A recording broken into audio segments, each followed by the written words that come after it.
So this video is all about mathematics ratio proportions concept. So which is the first concept of our ICAI material. The expected weightage of this concept is usually 2 to 3 marks, guys. But somehow there are certain cases in which we'll get 1 MCQ. There are certain cases in which we'll get 2 MCQs. But usually we can get 2 to 3 MCQs. And one more thing, the usual preparation time for anybody, if they don't know anything, but they wanted to prepare the topic in full, it takes at least 4 to 5 hours, guys. But by watching this video, you can complete this topic preparation within just exactly half an hour. So I'm going to cover each and every concept that is related to ratio proportions here, guys. So before getting started, first of all, let me tell you the definition of ratio. So what is a ratio? So ratio is exactly a comparison between two or more quantities of similar kind. So I must say ratio is a comparison between either two quantities or more quantities of similar kind. So madam, what is the meaning of similar kind? Guys, first suppose if I wanted to compare the height of mine with someone else's, means with someone else's height I'll compare or with someone else's weight I'll compare. I can't compare my height with someone else's weight, right? Yes, it means I have to compare my height with someone else's height only. That is the meaning of the word called similar kind. You can compare two quantities only if they're of same kind. For example, my weight is expressed in terms of kgs and the other person's weight is expressed in terms of grams only. Nothing is a problem because we can convert kilograms into grams, right? So that's what I wish to convey. Ratio is the comparison. It is meant for comparison, right? It is the comparison of how many quantities? Two or more quantities of what kind? Similar kind. We cannot compare two dissimilar quantities. Means I cannot compare my height with someone else's weight, or else I cannot compare my marks with someone else's height, right?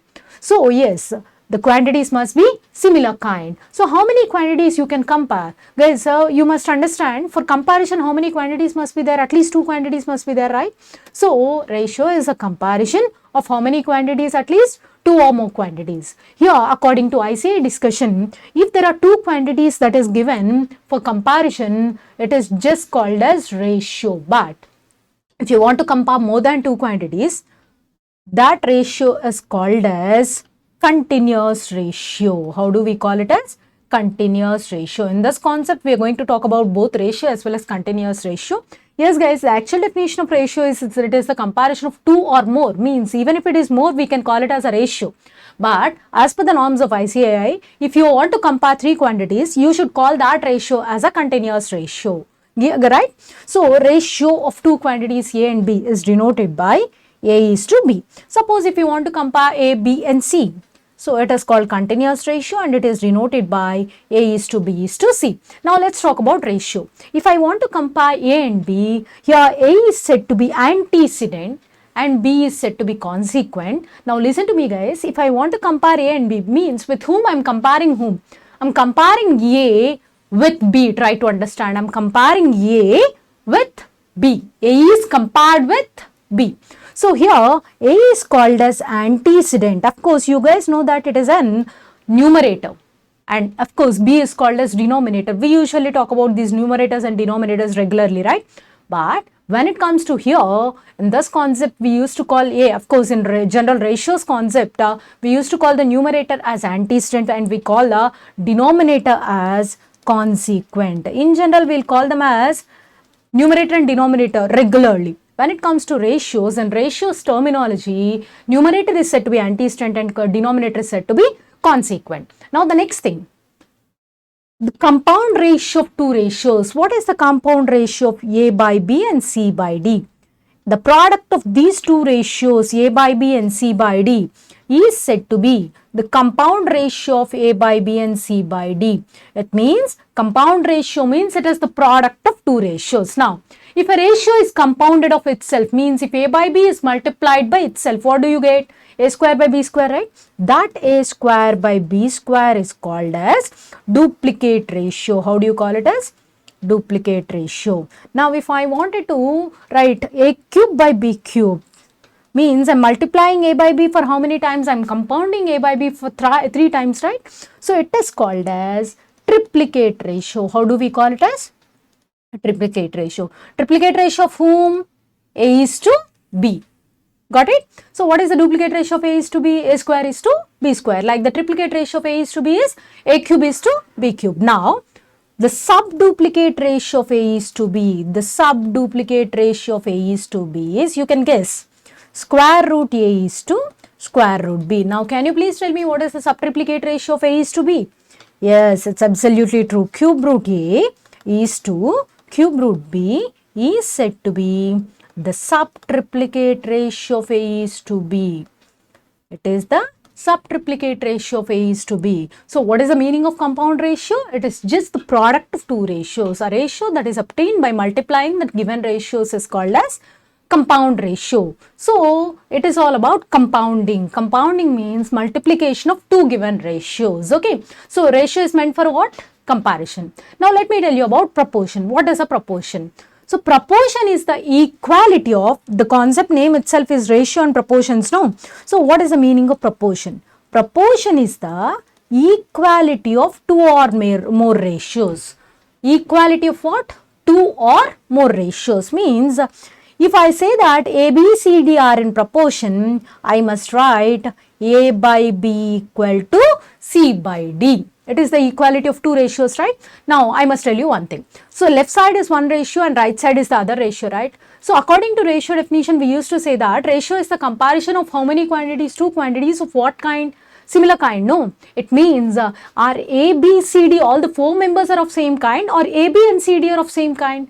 Yes, A, B are of one kind and C, D of our other kind. There's no restriction that all the four members A, B, C, D are of same kind. It has just understood that A by B is a ratio, so A and B must be of same kind.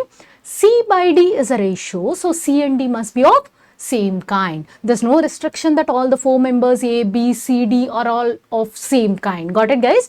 So, if A, B, C, D are in proportion, then A by B equal to C by D. No, just go for cross multiplication. So, AD equals to BC, right? Or else you can write AD minus BC equals to 0. So, here if A, B, C, D are in proportion, then A is said to be the first proportional and B is said to be the second proportional, C is said to be the third proportional and D is said to be the fourth proportional. Guys, if you look at the order of A, B, C, D, who are the endpoints or extremes? C and D, A and D, right?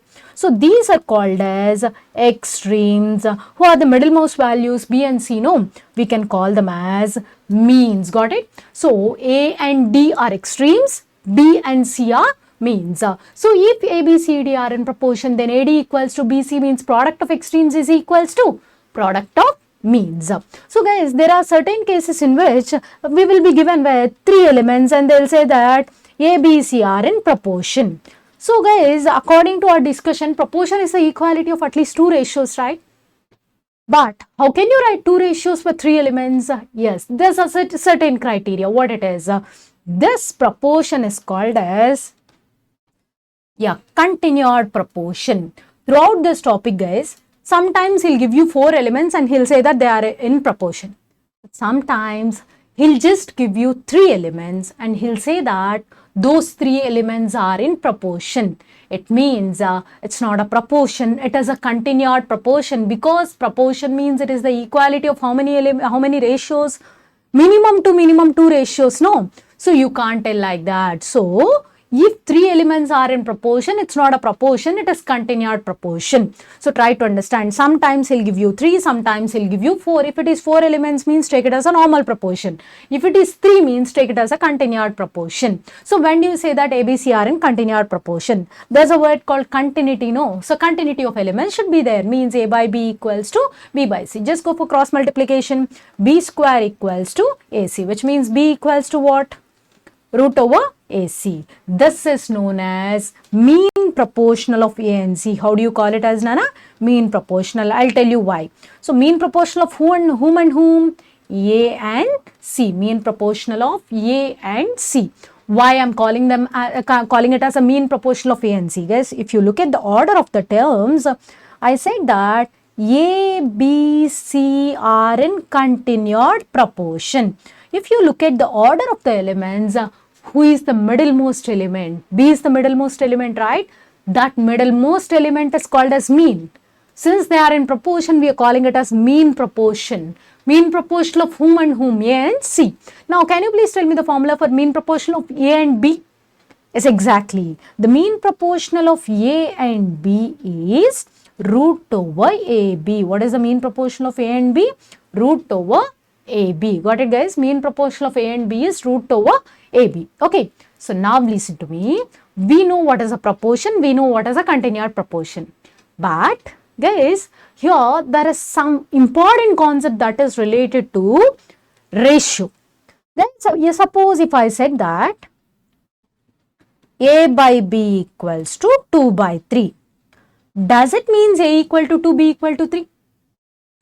Not so.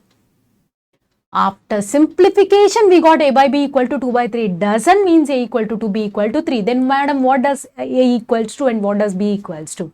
Yes guys, for example, look at this. Let me take A equals to 12 and B equals to 18. Guys, what is the simplified value of A by B? Tell me. 12 by 18 means 2 by 3 only, right? So, after simplification, you got A by B equal to 2 by 3. Does it mean A equal to B 2 and B equal to 3? No.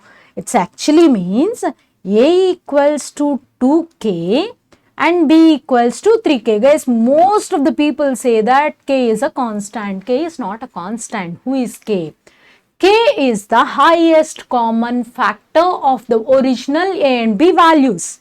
What is A actually? 12. What is B actually? 18. Can you please tell me the factors of 12? 1, 2, 3, 4, yes, right, 6 and 12. Now, can you please tell me the factors of 18? 1, of course 2, of course 3, next 6, next 9, next 18. Guys, now observe who are the common factors of these two fellows. What are the common factors? 1, 2, 3, 6. May I know what is the highest common factor? 6. That highest common factor is nothing but K. Now, if you observe, if I multiply 2 with K, what is K? 6, no, 2 into 6, 12 and 3 into 6, 18. This is what you must understand. If A by B equal to 2 by 3 means people will say A equal to 2, B equal to 3. How do you say A equal to 2, B equal to 3? It's not A equals to 2 and B equals to 3. It's A equals to 2K and B equals to 3K. Now, you got the concept, no? Who is K? Highest common factor of both A and B. A is antecedent and B is consequent. Now, let me tell you one secret. So, in future, while you are dealing with sums, while you are dealing with MCQs, don't write A equals to 2K and B equals to 3K. Just write A equals to 2 and B equals to 3. Use your calculator to reduce the length of the solution. Okay. So, it's actually said that A equals to 2K and B equals to 3K. It is for your conceptual clarity only. Now, you got the conceptual clarity, right? Leave all the things aside. Whenever you come to an MCQ that deals with A by B equal to 2 by 3, you must write A equal to 2K, B equal to 3K. Yes, you have to write it like that only. But if you write like that means it is most time consuming task. Don't try to write many lines of solution. Just write A equal to 2, B equal to 3. Use your calculator to solve whatever is given to you. Then the length of the solution will be reduced. Of course, sometimes without writing anything on the paper, you can solve the MCQ. Okay. So now, let me tell you some basic things that are related to properties of proportion. So there are certain basic things that are related to properties of proportion, guys. The first property of proportion is if A, B, C, D are in proportion, that means A by B equal to C by D. A by B equal to C by D. If this happens, then the following things work out. What are the following things? The first property is called as invertendo. I must tell you, I'll show you what is an invertendo. Just look at this, guys. So, look at the properties of proportion that are provided to you in our masterminds material. The first property is invertendo. Invertendo means what is the inverse ratio of A by B? B by A, no? So, that inverse property is here. And what is the inverse term of C by D? D by C. And this property is called as invertendo. So, these properties of proportion are important for the exam, guys. Now, if you look at the next property name is alterendo. Madam, what is alterendo? This, the name itself is saying that if you alter something, I'll get that. So, according to our discussion, we said that A, B, C, D are in proportion means A by B equal to C by D. Can I interchange B and C? Yes, I can. And I can write it as A by C equal to B by D. This is called as alterindo. You're just exchanging B and C because they are cross elements. No, you can interchange them. This is called as alterindo. If you look at the second property, that is called as alterindo. Now, since A by B equal to C by D, can I write A by B plus 1 equal to C by D plus 1? Yes, add 1 on both sides. Now, I'll get A plus B by B equal to C plus D by D. That A plus B by B equal to C plus D by D is called as compoundendo. Like that, instead of adding 1, if you subtract 1, you will get A minus B by B equal to C minus D by D after the completion of LCM. That is called as dividendo. And the combination of compoundendo and dividendo is A plus B by A minus B equal to C plus D by C minus D. Madam, what happened to these two fellows? If I calculate the ratio, both of them will be cancelled. No. What else will be left? A plus B by A minus B equal to C plus D by C minus D, and that is called as compoundendo and dividendo. Now, if A by B equal to C by D, then A by B equal to C by D equal to A plus C by B plus D. We are adding all the numerators and we are adding all the denominators. The property is called as addendo.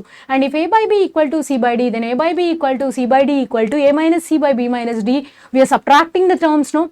If you subtract the terms, the property is called as subtrahendo. The name itself is saying that I'm subtracting something. So that is called as subtrahendo. Guys, try to understand here who is addendo, who is subtrahendo. These names are very important for your exam. So, in particular, compoundendo and dividendo property is very important for your exam. Now, you must know when do you need to use proportion and when do you need to use continuous proportion. If there are 4 elements, use proportion. If there are 3 elements, use continuous proportion. If I said that A by B equal to 2 by 3, you should take A equal to 2k and B equal to 3k actually. But while solving MCQs, we are just taking A equal to 2 and B equals to 3. And ratio is the comparison of how many quantities? 2 or more quantities. If you want to compare more, this is called as continuous ratio. If you are just comparing 2 terms, it is called as ratio. There's a brief introduction to ratio and proportions, guys. So here I have taken one MCQ from each and every model, guys. So look at the first MCQ that I have taken from our material. So guys, here we have separated the MCQs based upon the pattern of solving, and we have divided them into multiple models, guys. So the first model is problems based upon definition. Just now I told you, ratio is the comparison of 2 quantities of similar kind. No, now look at the first question, the ratio between 150 grams and 2 kgs. So I have already told you, one of the person is expressed in terms of weight, kgs, and the other one is expressed in terms of grams. It's not a problem because both of them are talking about weight only, right? So the first one is 150 grams and the second one is 2 kgs. Let me calculate the ratio. I should not write 150 grams is to 2 kgs directly. I should write 150 grams is to, guys, tell me, how do you write 2 kgs? How many grams? 1 kg equals to 1000 grams. So then 2 kgs is equals to 2000 grams. So yes, now guys, my better suggestion to you all is, if you observe the grams and grams, it's a division, no? 150 grams by 2000 grams means both the grams will be cancelled, no? So try to understand, ratio is always unit free. Ratio is not dependent upon units. Ratio will be always unit free. Now next thing, 150 by 2000, most of the people will cancel it 0, 0. 4 table, 5 table, that and all they will do. Don't do like that. Use your calculator. You have your calculator. No, just calculate what is 150 by 2000. I'm doing that. 150 divided by 2000 is what I'm doing. So if I do like this, I'll be getting how much? Are you able to see my answer? 0.075 is what I got. Now let me calculate what is 3 by 4 by using my calculator. I'll get 0.75, but my answer is 0.075. Let me calculate 30 by 4. It is 7.5. That is also wrong answer. Now guys, can you please calculate 3 by 40? Let me calculate 3 by 40. What is 3 by 40? 0.075. You got a perfect answer. No, it means now 5 table cancellation and all easy for you, but when it comes to exam, it's not that easy for you to calculate or to cancellate even 2 table because you are in that hurry, no. So you can't do all those things. So better to use your calculator. So criteria for taking this question is to tell you about the awareness of this using calculator, guys. Just try to understand, you are able to cancellate 10 table, you are able to cancellate 3 table, you are able to cancellate 5 table if you are at a free stage. But when it comes to exam, even 2 table will also be difficult. Sometimes we'll write 2 ones are 1. So don't write your regular calculations because you are allowed with a calculator. No, use your calculator. That's what my first question, guys. Now look at the next question. Which ratio is greater among 2 1 by 3 and 3 1 by 3 and 3.6 is to 4.8? That's what my question. So I have two ratios that are given to me and I need to know which ratio is a bigger one. We used to do many tasks, guys. We will calculate the LCM and we'll convert everything into like that. I'm not doing that. I'm using my calculator. Tell me, take your calculator, 3 2s, how much? 8. 8 plus 1. 9 by 3 is my first term. Now, 3 3s, 9 plus 1, how much? 10 by 3. My first ratio is 9 by 3 is to 10 by 3. Guys, tell me who will be directly cancelled? 3 3 will be cancelled. What else is left? 9 is to 10. No. Use your calculator. Tell me what is 9 is to 10? Yes, 0.9. Now, the second ratio is 3.6 is to 4.8. No. Tell me what is 3.6 by 4.8? Sorry guys, 2 3 6 plus 1. It is 7. No. Sorry for it. It's 0.7 then. Yeah, next 3.6 is to 4.8 is 0.75. Now guys, tell me which one is bigger, 0.7 or 0.75? Can't you decide? Yeah, then in such a case, 0.7 into 100 do. You'll get 70. 0.75 into 100 do that. 75. Tell me which one is bigger number. 75 is a bigger number, no? Means if you can't identify who is a bigger number between 0.7 and 0.75, you have a problem with decimal values. Do not be afraid of that. Just multiply both of them with 10 or just multiply both of them with 20 or just multiply both of them with 200. There's no problem because we are talking about ratio. No, you can multiply both the terms with the same number. You can divide both the terms with the same number. There's no problem. Try to understand that. Okay. So now which ratio is bigger one? Whether the first ratio or second ratio? Second ratio is a bigger one and hence the correct option is option B. Now the next question that I took is from the next model, guys. Guys, from every model I'm touching one MCQ. Now look at the next question.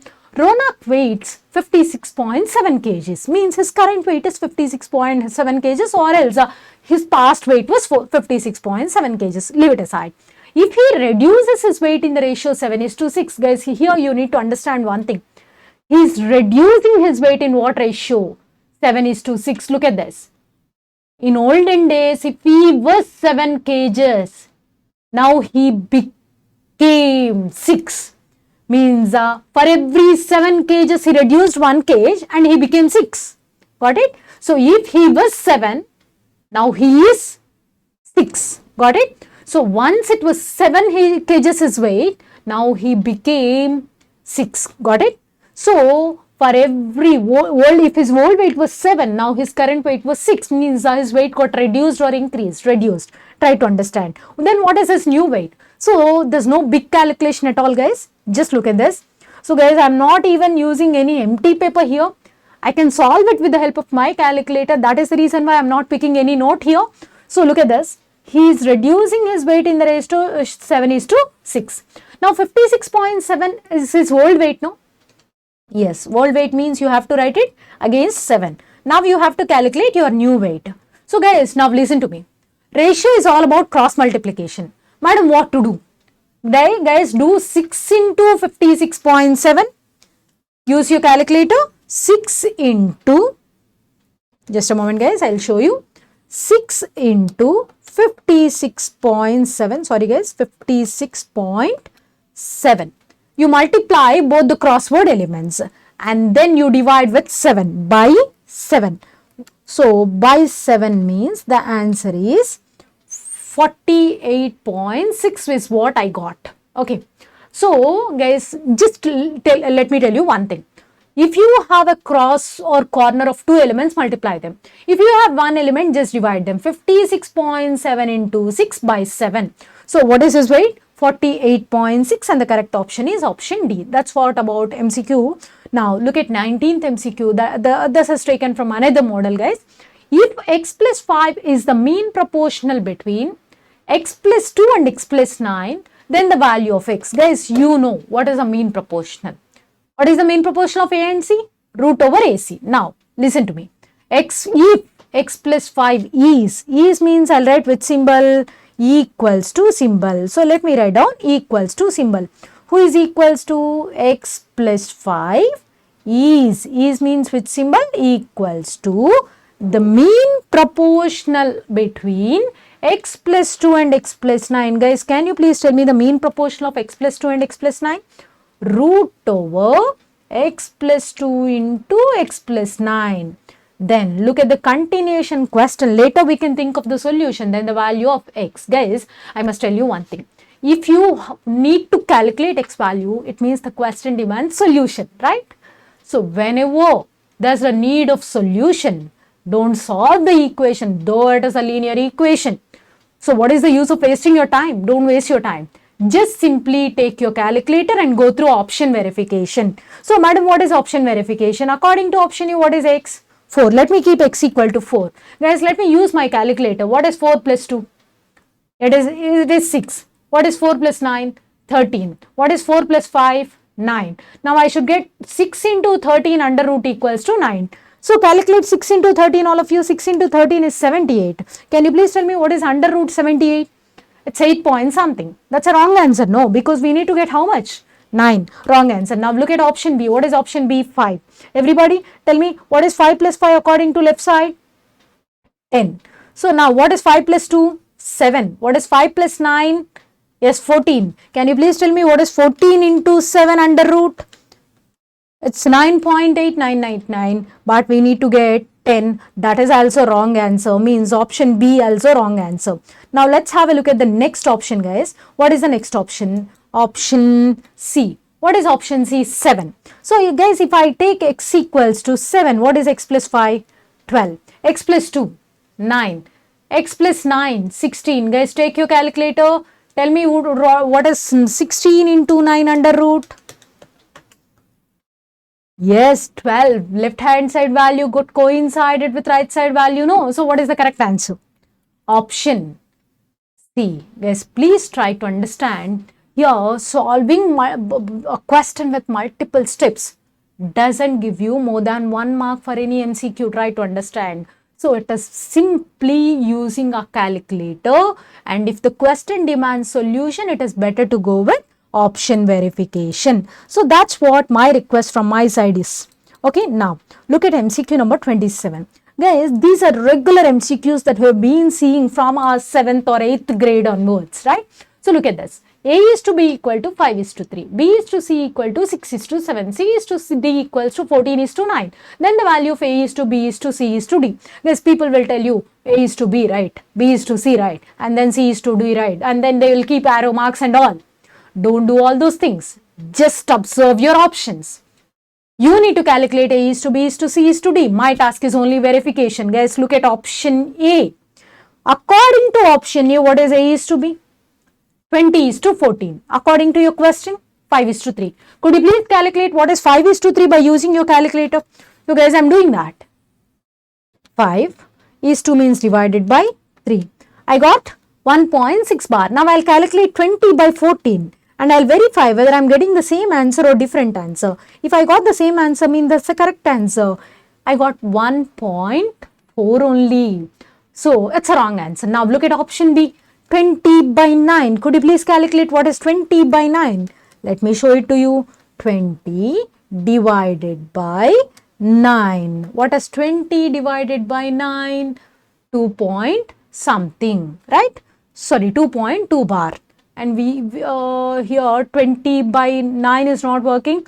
So 20 by 9 will not work. So next, option C also will not work because it is also 20 by 9. No. Now everybody calculate 20 by 12, Nana. Yes, 20 by 12 is absolutely 1.6 bar. Means who is the correct answer? Option A is wrong, option C is wrong, option B is wrong. Who is the correct answer? Option D. So now you will get this doubt. Madam, for A is to B, if I get multiple options, what do I need to do? Guys, there's nothing to worry. So now look at B is to C. What is B is to C, everybody? 6 is to 7, no? 6 is to 7. Do what is 6 is to 7, everybody? 6 by 7. Are you able to see the answer? 0.85 something. Now According to option D, this is 12 by 14. No, do that. Please do 12 by 14. 12 divided by 14 and tell me what is your answer. You got the same answer, no? So no need of cross calculation and multiplication and all. It's all about using your calculator.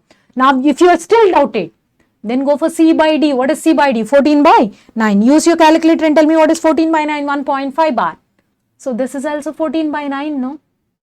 Yeah, see how easy it is if you use your calculator. So my suggestion to you all is use your calculator to the fullest, guys. Now look at the next model MCQ, which is MCQ number 36 that is there in our material. So let me show you MCQ number 36, all of you. Look at this. This here also, I wish to go through option verification. I am not doing any multiple methods, guys. Read out the question. Two numbers are in the ratio 2:3. If 4 be subtracted from each, then they are in the ratio 3:5. What are the numbers? Guys, two numbers are in the ratio 2:3 means people will take the first number as 2k, second number as 3k. 4 is subtracted from each means they will write 2k minus 4. They'll write 3k minus 4. They are in the ratio 3:5 and they'll go for cross multiplication. Then they will calculate k value. All those things are there.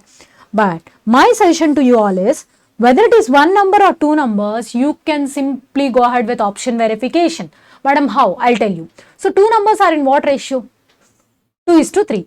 So, calculate 2:3 by using your calculator. What is 2 by 3? Is it 0.6 bar? Yes, 0.6 bar. Tell me what is 16 by 24? 16 by 24 is 0.6 bar. Of course, 4 by 6 is 0.6 bar. 2 by 3 is 0.6 bar. Means we for all the three options, we got 2 by 3. But listen to me. If 4 is subtracted from each, guys, are you able to subtract 4 from them? Yes, madam, I can. So, can you please subtract 4 from option A first? Subtract 4. 16 minus 4, how much? 12. 24 minus 4, 20. They are in what ratio? According to them, 3:5. Could you please tell me what is 3:5 actually? 0.6. Now, verify what is 12 by 20. 0.6 only, right? Yes, 12 by 20 is 0.6. So, that's a correct answer. Madam, why can't be option B? Yes, guys, if you subtract 4 from the first number, it's 0. If you subtract 4 from the second number, it is 2. What is 0 by 2? 0, wrong answer. Now, if you subtract 4 from the first number, it will be minus 2. If you subtract 4 from the second number, it will be minus 1. What is minus 2 is to minus 1? It's 2, right? But what should be the answer? 3:5 means the answer should be 0.6. After subtraction, the ratio of the number should be 0.6. But what is it you are getting for option B? You are getting 0. For option C, you are getting 2:1. For option A only, you are getting 3:5. My suggestion to you all is, even if you get 12 by 20, don't cancel it 3 table or 4 table. Yes, of course, 4 table will be cancelled. 4 3s are 12, 4 5s are 20. So, for you, I recommend calculate 12 by 20 by using your calculator. You will get 0.6. Now, verify whether 3 by 5 is 0.6 or not. If it is 0.6 means it's a correct answer, no? So, that's all about MCQ number 36, guys. Now, let's have a look at the next model. So, these models, this model is about partnership, guys. So, according to ICAI Institute material, I mean to say, according to the recent updation of ICAI material, this 48th question and these kind of questions were newly added questions. They've added multiple questions of this kind which are related to partnership based questions, guys. Let me read out this question. Reena and Shalo are partners in a business. Reena invests 35,000 for 8 months and Shalo invests 42,000 for 10 months. Out of a profit of 31,570, what is Reena's share? So guys, you know, they got a profit of 31,570. Okay, that 31,570 is when did they got that profit? After the end of the term. What is the term? That is not mentioned, no? In such a case, we'll take the term as 1 year. Try to understand. Okay, otherwise sometimes he'll give you profit at the end of 2 years. It means the term of the business is 2 years. Try to understand. Now, Reena and Shalo invested for different periods. But the actual term is how many months? 12 months. But Reena invested 35,000 for how many months?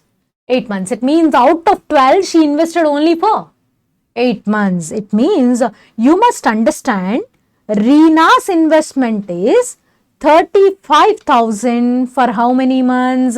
8 months. Guys, try to understand. She invested for how many months? 8 months. I'm converting it into years.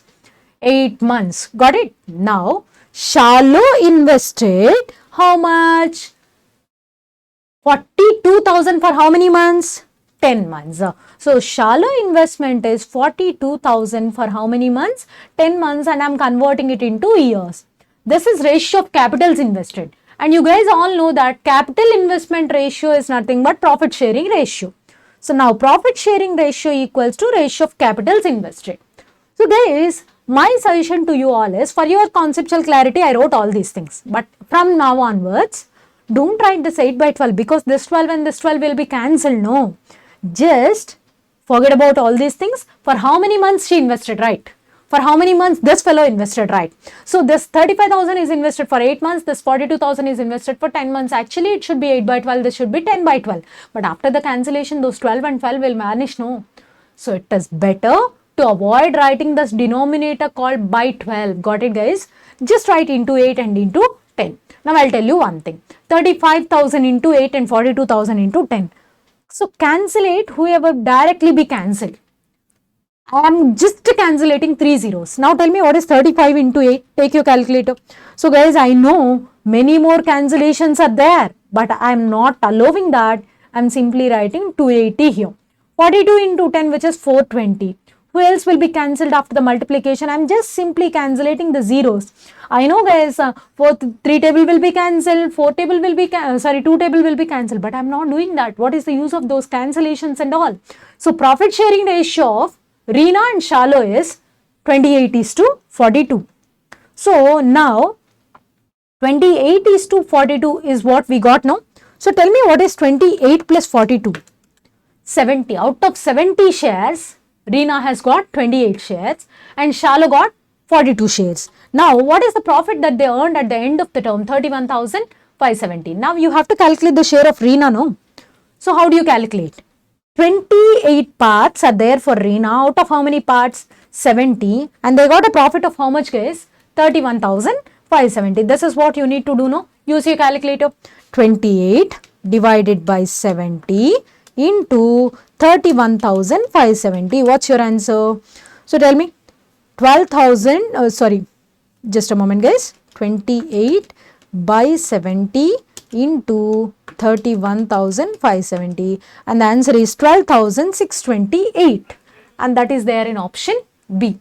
So try to understand, you need not do many miracles and you need not do many more cancellations.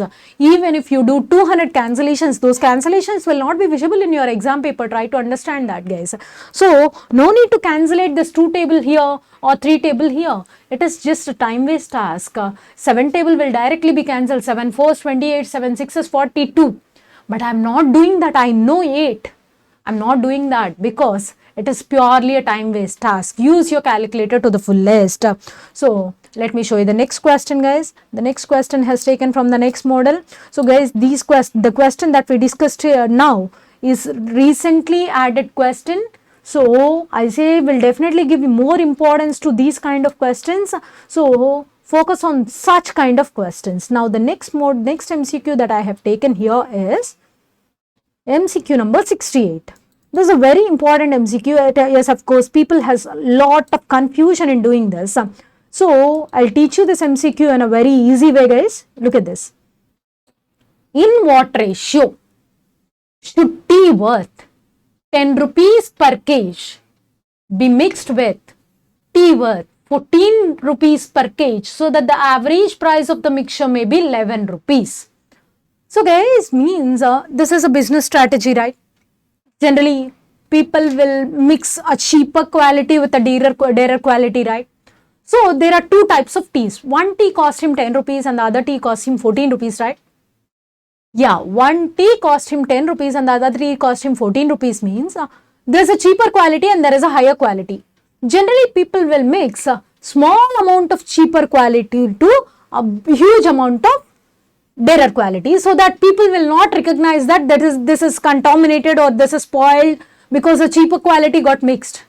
He'll just add a little bit small quantity so that he can reduce his average cost price after mixing up these 2 things. So What is the average price of the mixture? See, 11 rupees. It means there's a huge quality of dearer quality cost is 14 rupees and cheaper quality is 10 rupees. He wishes to mix both of them so that he'll get a mixture and the cost price of the mixture is 11 rupees. So in what ratio they should be mixed? Guys, this is called as mixture rule. So in what ratio a cheaper quality is mixed with dearer quality or a dearer quality mixed with cheaper quality? So guys, this is completely a simple question. Try to understand. Here I am writing a simple logic here, guys. So guys, try to understand. Whatever the order of the quality is given, just follow the same order. If you were given with cheaper quality item price first, write it down. So we were given with cheaper quality item price, cost price or dearer quality, cheaper quality. What is the cost price of cheaper quality? 10 rupees per kg. And what is the cost price of dearer quality? 14 rupees per kg, right? Both of them are mixed. And what is the average price of the mixture per kg? 11 rupees, no? Just do this. Guys, just write down two arrow marks here. Tell me what is 14 minus 11? 3. Tell me what is 11 minus 10? 1. Guys, might be I'm following 14 minus 11 up to down and then down to up. Don't worry about the order. Just tell me the difference. Don't write the negative difference. Just write down the positive difference. What is 14 minus 11? 3. What is 11 minus 10? 1. So they are mixed in the ratio. In what ratio they are mixed, guys? 3:1. Cheaper quality is mixed with dearer quality. Madam, how do you understand? So how do you got this? So guys, look at this. A cheaper quality is, how many units of cheaper quality is mixed? 3 units, right? How many units of cheaper quality is mixed? 3 units of cheaper quality is mixed. Okay. With how many units of dearer quality? 1 unit of dearer quality, right? So 3 units of cheaper quality is mixed with 1 unit of dearer quality. Totally, how many units are there? 4 units, right? Take your calculator. 1 unit of cheaper quality cost how much? 3 rupees, no? 3 into 10 rupees. Because cheaper quality cost price is only 10 rupees. 3 into 10 is how much, guys? 30. Use M plus. Means this is sent to calculator's memory. 1 unit of dearer quality cost 1 into 14 rupees. How much? 14 rupees. Send it to calculator's memory M plus. Now MRC. What is the total cost? 44 rupees is the cost price of how many units of mixture? 4 units of mixture, no. Now tell me the cost price of 1 unit. By 4. If I get by 4, I will be getting how much, guys? 11. Verified or not means option verification is also possible. Try to understand. Madam, how do you say? How do you do option verification? 2:1 is what they said, no? So 2 units of first type. 2 units of first type cost 20 rupees. 1 unit of second type cost 14 rupees. 20 plus 14. 34. 34 is the cost price of how many units? 3 units. 34 by 3 is how much? It's 11.3 bar. But we have to get an average price of only 11 rupees. That's a wrong answer, no? Now look at option B. What is option B? So 10 rupees per kg is mixed with 14 rupees per kg. So how many units of type 1? 3 units of type 1. 3 units of type 1 cost 30 rupees. 1 unit of type 2 cost 14 rupees. 30 plus 14. 44. 44 is the cost price of how many units of mixture? 4 units. So 44 is the cost price of 4 units of mixture means what is the cost price of 1 unit of mixture? 11 rupees. Verified or not? Yeah, that's how you can simply go through option verification also. Guys, if you want to write this principle, you must write the cost price only. Sometimes to confuse you, he will give you selling price. So in such a case, don't write down selling price. Just avoid selling price and reduce profit from that selling price so that you will get cost price.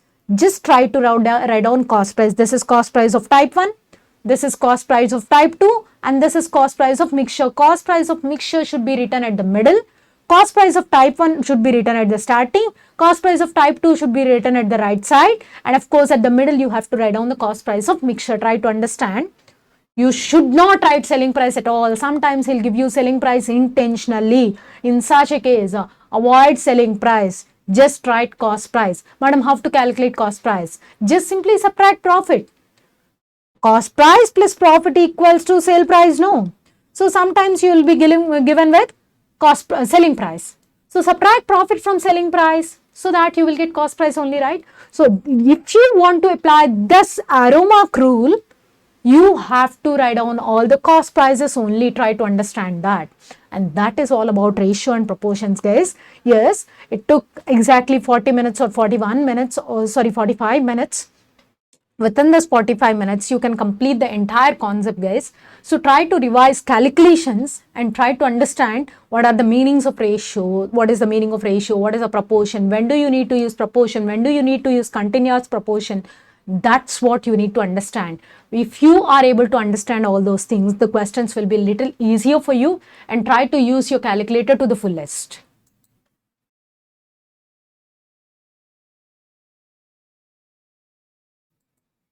So let's see the next concept, guys. The next concept is theory of indices and surds.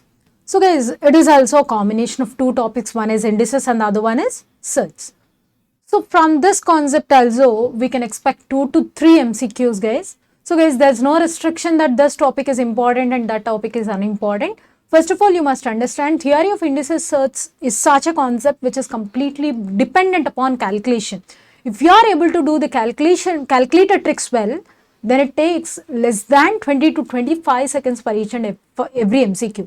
It's not based upon many concepts or multiple formulas. They're all simple formulas. And the next thing is, if you want to prepare this concept without having any idea, means if you want to start it as a fresh, it takes at least 5 to 6 hours, because many calculations are there, many formulas are there. So means without proper ideology or without proper tricks or without proper guidance, if you start up preparing this concept, sometimes it takes 6 hours, sometimes it takes 7 hours. So it is better to follow some tricks to complete this topic. So this video is also about theory of indices surds, which we are going to complete in 30 to 40 minutes. So within 30 to 40 minutes, we are going to cover all the concepts along with MCQs, along with calculator tricks, guys. But first of all, let me tell you what is an index and what is a surd. So what is an index? So guys, you are all aware of index. What is an index? Guys, let me tell you one thing. Suppose if I write a cube, where a is a non-zero real number. If I write a cube, what is the meaning of a cube? A into a into a into a. For how many times? 3 times. If I write a power 4, you will write a into a for 4 times. Now if I write a pi n, a is any real number, guys, except 0. So I am writing a is a positive real number, a pi n, and n is a natural number greater than 1. Then a power n equals to a into a into a into a for n times, right? A into a for n times, no? If I write a into a for n times, I'll be getting a pi n, no? So here, a is said to be the base. How do you call a as? Base. And n is said to be the power, and which is also called as, the alternative name for this power is index, or else you can call it as an exponent also. How else you can call it as? Exponent. It's a base. A is a base. N is called as power, which is a regular word, which is also known as index, or else we'll call it as an exponent. Guys, let me tell you one thing.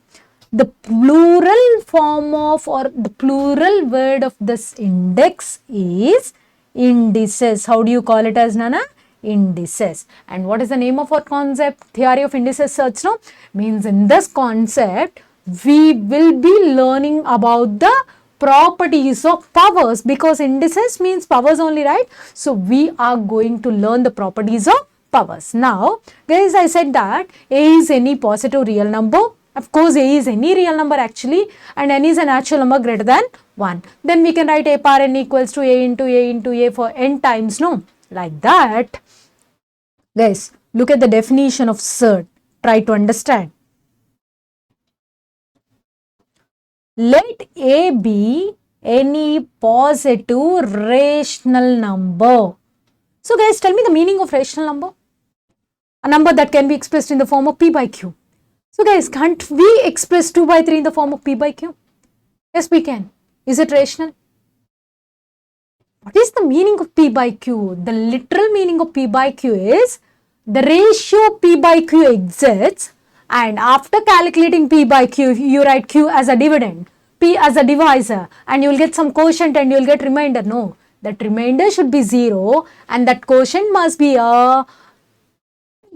having finite ending. For example, if I am writing this way, 2 ones are 2. What is your LCM? So guys, tell me what is your LCM? Sorry, what is your difference? 1.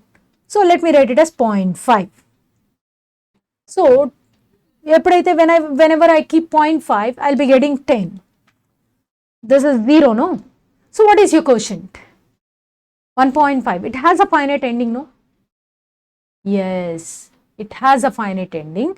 Means if I write 3 by 2, it's 1.5. It has a finite ending. Somewhere I'm getting remainder 0.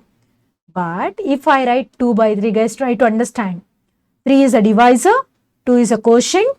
Let me write 0 point because 2 is a number which is less than 3. So I can write 20 here.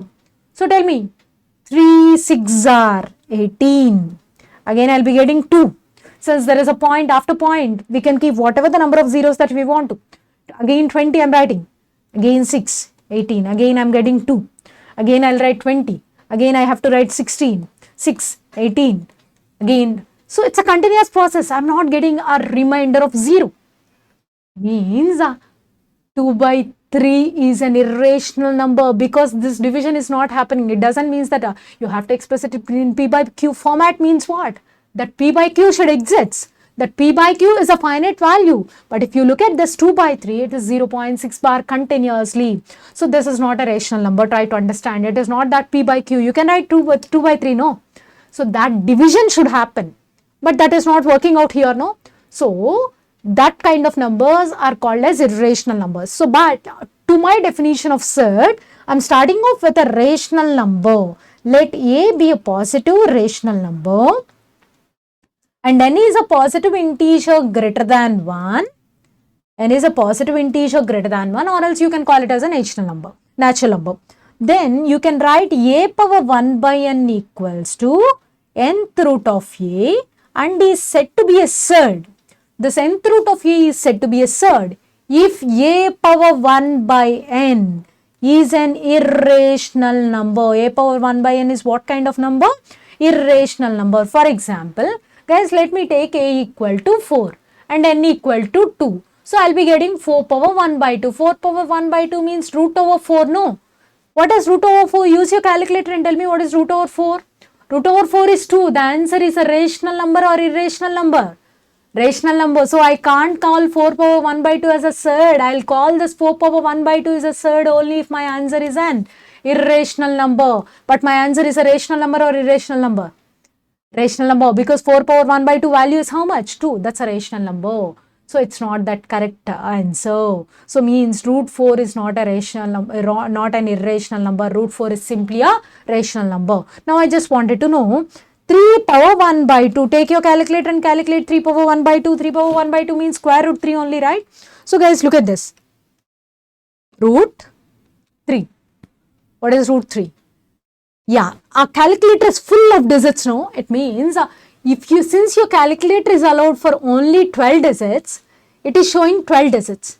But if my calculator is allowed for 13 digits, it will show 13. If it is allowed for 20 digits, it will show all the 20 digits. If it is allowed for 40 digits, it will show all 40. Means like this, we are getting a quotient. If you are getting a quotient like this, means it's a rational number or irrational number? Irrational number. Try to understand that. So, root 3 is a rational number or irrational number? Irrational number. 3 power 1 by 2 means root 3.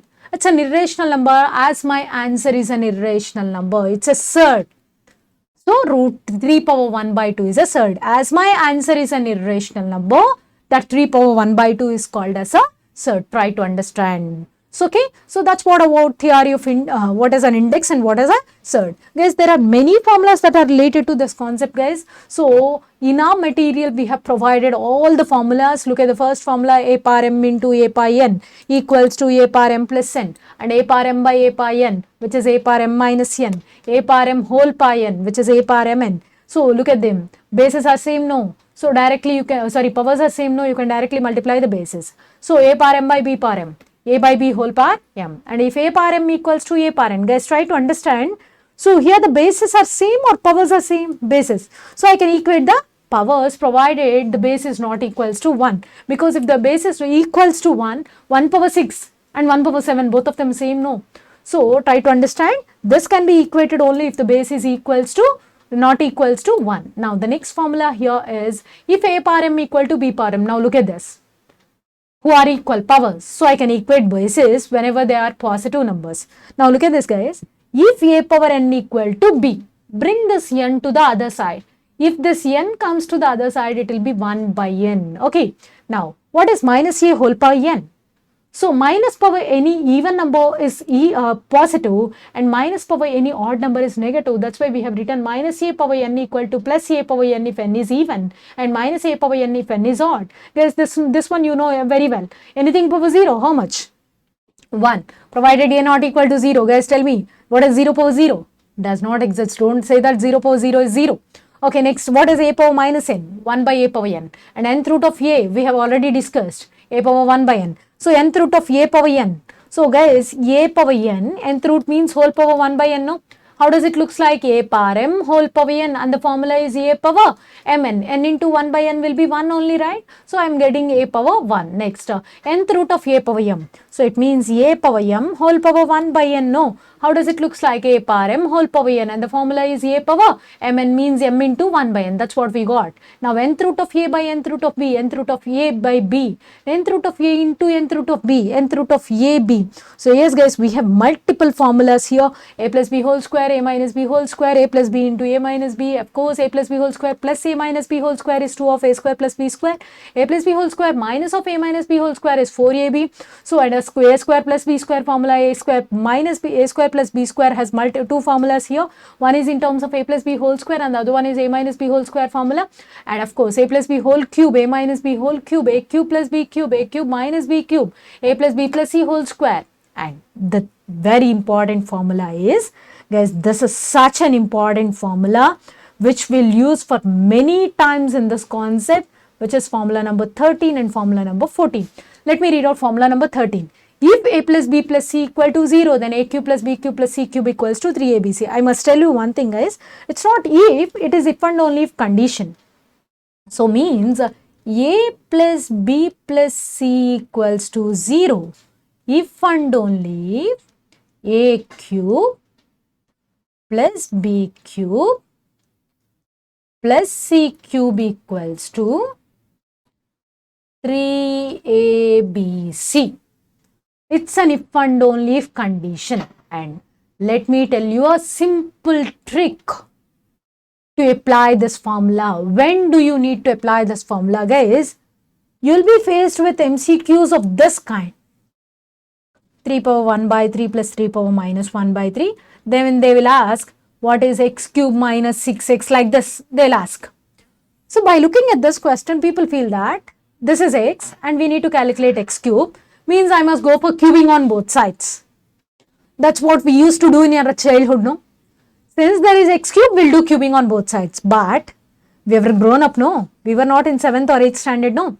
So let us do one thing. Guys, how many terms are there throughout the question? Left side term is x.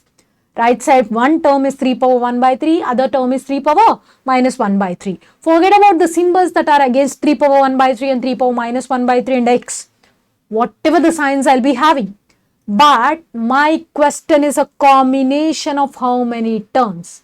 3. One is x. The next one is 3 power 1 by 3. And the next one is 3 power minus 1 by 3. My question is having how many terms? 3. What are the 3 terms? One is x, the next one is 3 power 1 by 3 and the next one is 3 power minus 1 by 3. If you find a combination of 3 terms, bring all of them to either left side or right side. I'll show you an MCQ also, guys, so that you will definitely understand it very easily. Just a moment, guys.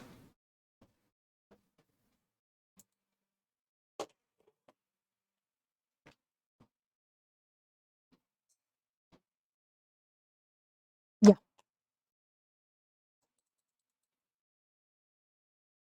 So the way that you understand the question, the way that you solve the question also matters, guys. If you apply cubing on both sides, at the middle there it needs a substitution. And it is not that easy to substitute. Try to understand. So guys, I find how many terms here? 1, 2, 3. My first term is x and my next term is 3 power 1 by 3 and my next term is 3 power minus 1 by 3. This is what I am having, no? Whenever I find 3 such terms, where, guys, listen to me. At least one is having cube root. I must have 3 terms with at least one is having cube root. How many of my terms are having cube root? 2 terms. What are they? First one is 3 is having cube root and the other one is 3 power minus 1 is also having cube root. Power 1 by 3 means it is cube root, no?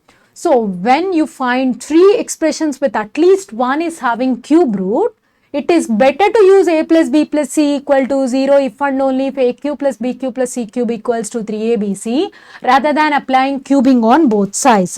I'll tell you why. So, what is x equals to? 3 power 1 by 3 plus 3 power minus 1 by 3. Bring all of them to either left side or right side. Now guys, I'm bringing everybody to left side. So, it means x. So, I'm bringing this plus 3 power 1 by 3 to left side. It will be minus, but I'm not writing that way. I'm writing it as plus of minus 3 power 1 by 3. Next, plus of minus 3 power minus 1 by 3 equal to 0. So, guys, I'm bringing all of them to left side and I'm writing the first term as a and the second term as b and the third term as c. Now, guys, can you please observe how does the expression looks like? A plus b plus c equals to 0. So, just now we have written a formula here. If a plus b plus c equal to 0, what is happening?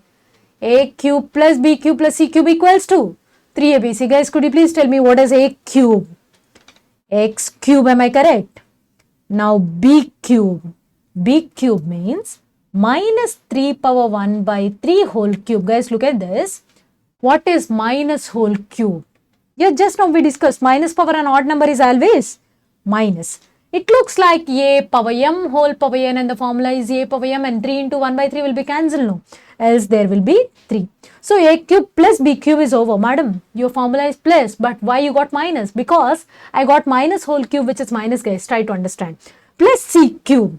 C cube means minus 3 power minus 1 by 3 whole cube. Guys, according to our discussion, minus power an odd number is absolutely minus. And it looks like a power m whole power n which is a power mn 3 1 by 3 will be cancelled, else there will be 3 power minus 1. So, we are done with writing a cube plus b cube plus c cube equals to what?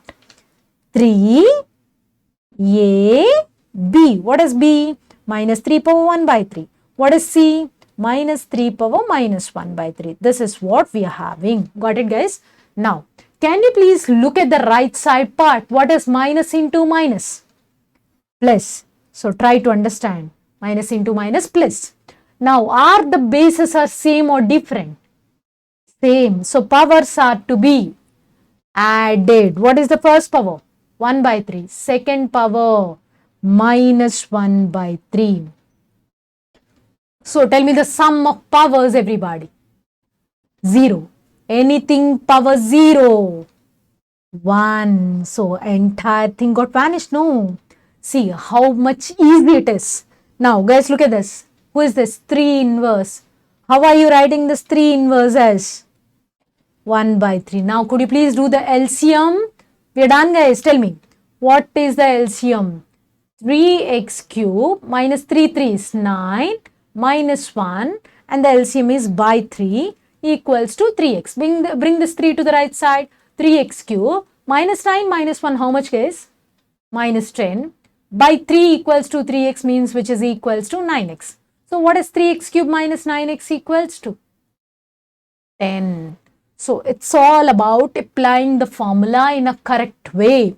So, guys, let me repeat. This formula will be applicable.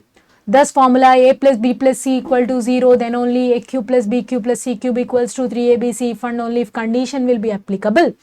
Only if my question is having 3 terms with at least one is having cube root, then only use that rule. So, though you feel that it is cubing on both sides, don't do that. It needs a lot of substitution. It is a 7 marks question in our childhood days, guys. Don't do that. Please don't do that. Simply use your formulas at a correct way. It's not about learning the formulas. It's not about by hearting the formulas, guys. It's all about using the formula in a correct way. So this is how you need to understand the applications of formulas. The next formula is 1 minus of 1 minus x power p whole inverse whole power q, and that is equals to x power minus pq. And of course, guys, we have many formulas that are related to surds as well. Now, let me tell you the meaning of rationalization factor, guys. So, what is a rationalization factor? What is a rationalization factor? Rationalization factor, the name itself is saying, we are in surd concept. Surd is a rational number or irrational number? Irrational number, no? Now, I am writing a word called rationalization factor.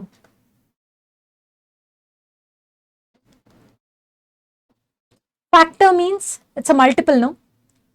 So, it's a multiple which is converting my irrational number into a rational number. Yeah, try to understand. We are talking about rationalization factor. We are in a concept called surds. It means we are dealing with irrational number. And we are talking about the rationalization factor of this irrational number. Means if you multiply this irrational number with someone else, you will get a rational answer. That's what the meaning of rationalization factor. For example, if I'm having a plus root b, people say that a minus root b is a rationalization factor. Why? By multiplying a plus root b with a minus root b, it looks like a plus b into a minus b. And the formula is a square minus b square. B square means root b whole square, which means b. So, you got a surd? No, I got a square minus b, which is a rational number. Means, if I multiply my surd with someone else, the answer is a rational number. That is what the meaning of rationalization factor, factor multiple. If I multiply my irrational number with someone else, the answer is a rational number.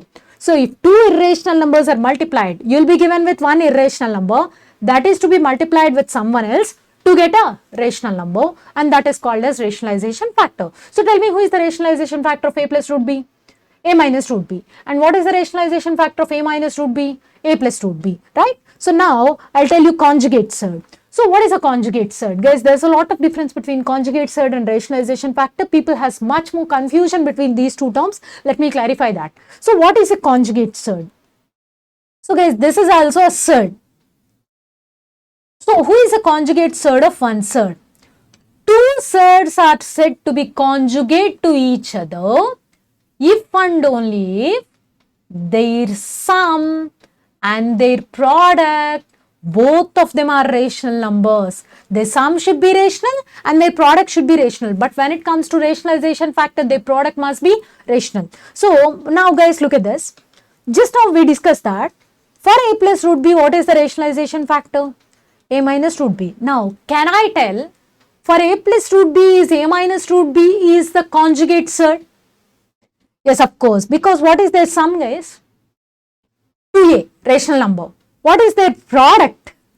A square minus b. But, guys, tell me, what is the rationalization factor of root a plus root b? Simple logic, guys. If you are having plus, just keep minus. That is the difference. Root a minus root b. It is the rationalization factor because its product is how much?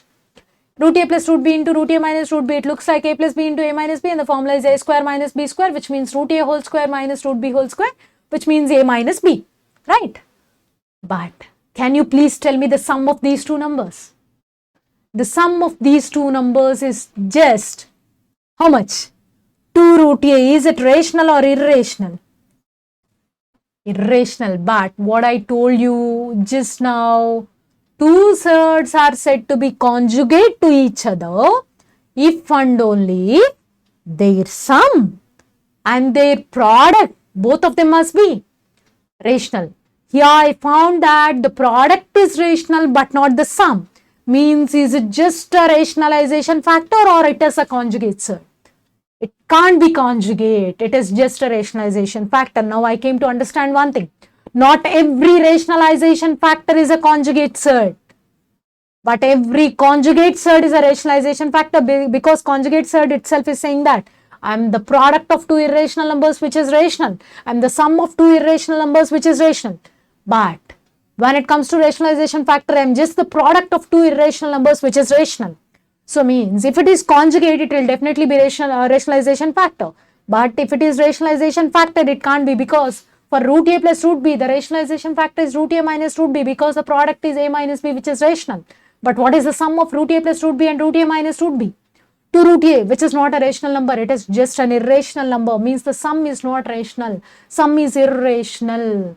So it's not a conjugate surd, it is just a rationalization factor. Try to understand. So not every rationalization factor is conjugate, but every conjugate is a rationalization factor.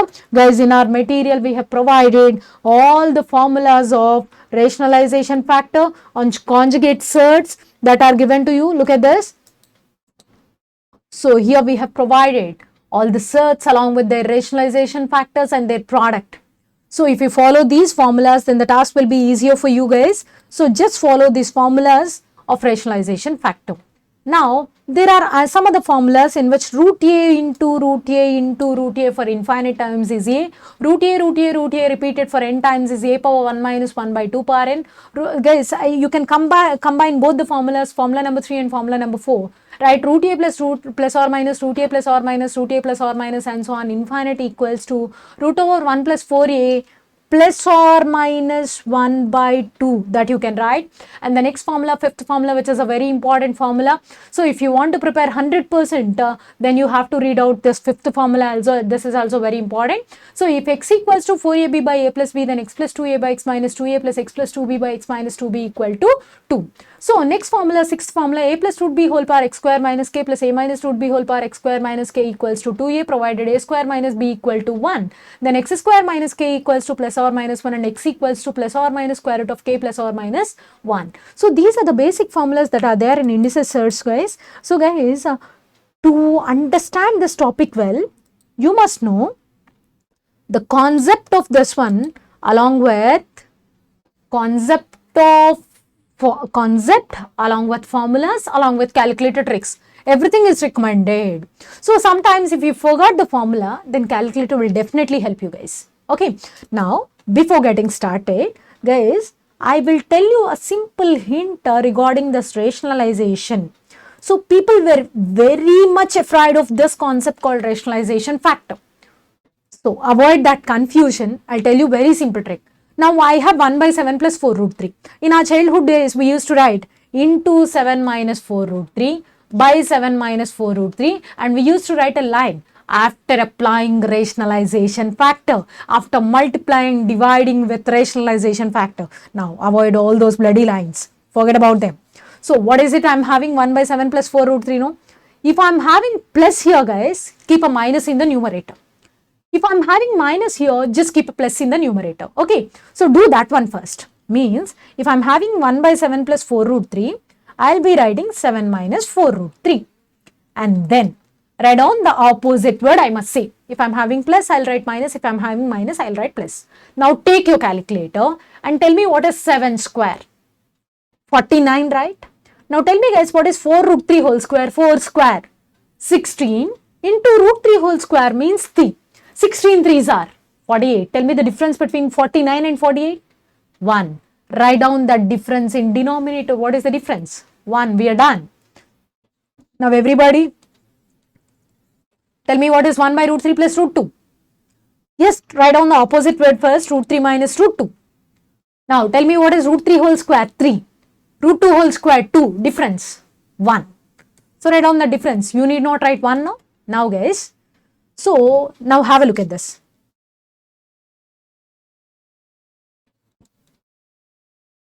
This is what I'm having. Do not be afraid of any surd. The very easy task. Now tell me the opposite word. Is 5 minus 2 root 3. Now it's time to use your calculator. 5 square. 25. Leave it aside. 2 square. 4 into 3. How much? 12, no? So 25 minus 12, how much? 13. When the difference comes, write down the difference. If difference doesn't come, difference is 1. Leave it aside.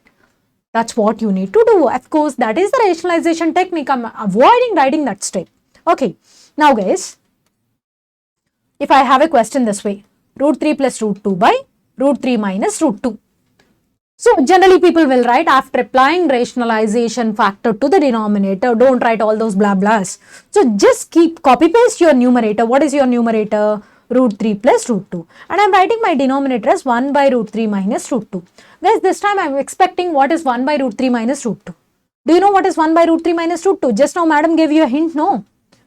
Yeah, it is equals to root 3 plus root 2 by difference of squares is how much? 1, no? So what is here the final output? Root 3 plus root 2 into root 3 plus root 2. How can I write? Root 3 plus root 2 whole square. You have multiple questions. You need not waste your time. So 1 by root 3 minus root 2 and its answer is root 3 plus root 2. Already numerator is having root 3 plus root 2. Root 3 plus root 2 into root 3 plus root 2. Root 3 plus root 2 whole square. That's how you can reduce the length of the solution, guys. I'll teach you MCQs based upon these concepts, guys, so that it will be very easy task for you to complete the MCQs. So guys, now look at the question. The first model, the first question that I have taken from model 1 is this one. The value of 1 minus of cube root of 0.027 into 5 by 6 into 1 by 2 whole square is how much? Means there's a huge expression. What I want to do is, I want to reduce the length of this expression and I wanted to simplify this. So tell your brain that if your question demands simplification, either use your calculator or give some random values to the power if there is a variable in the power. Is there any variable in the power? No, not such thing is there.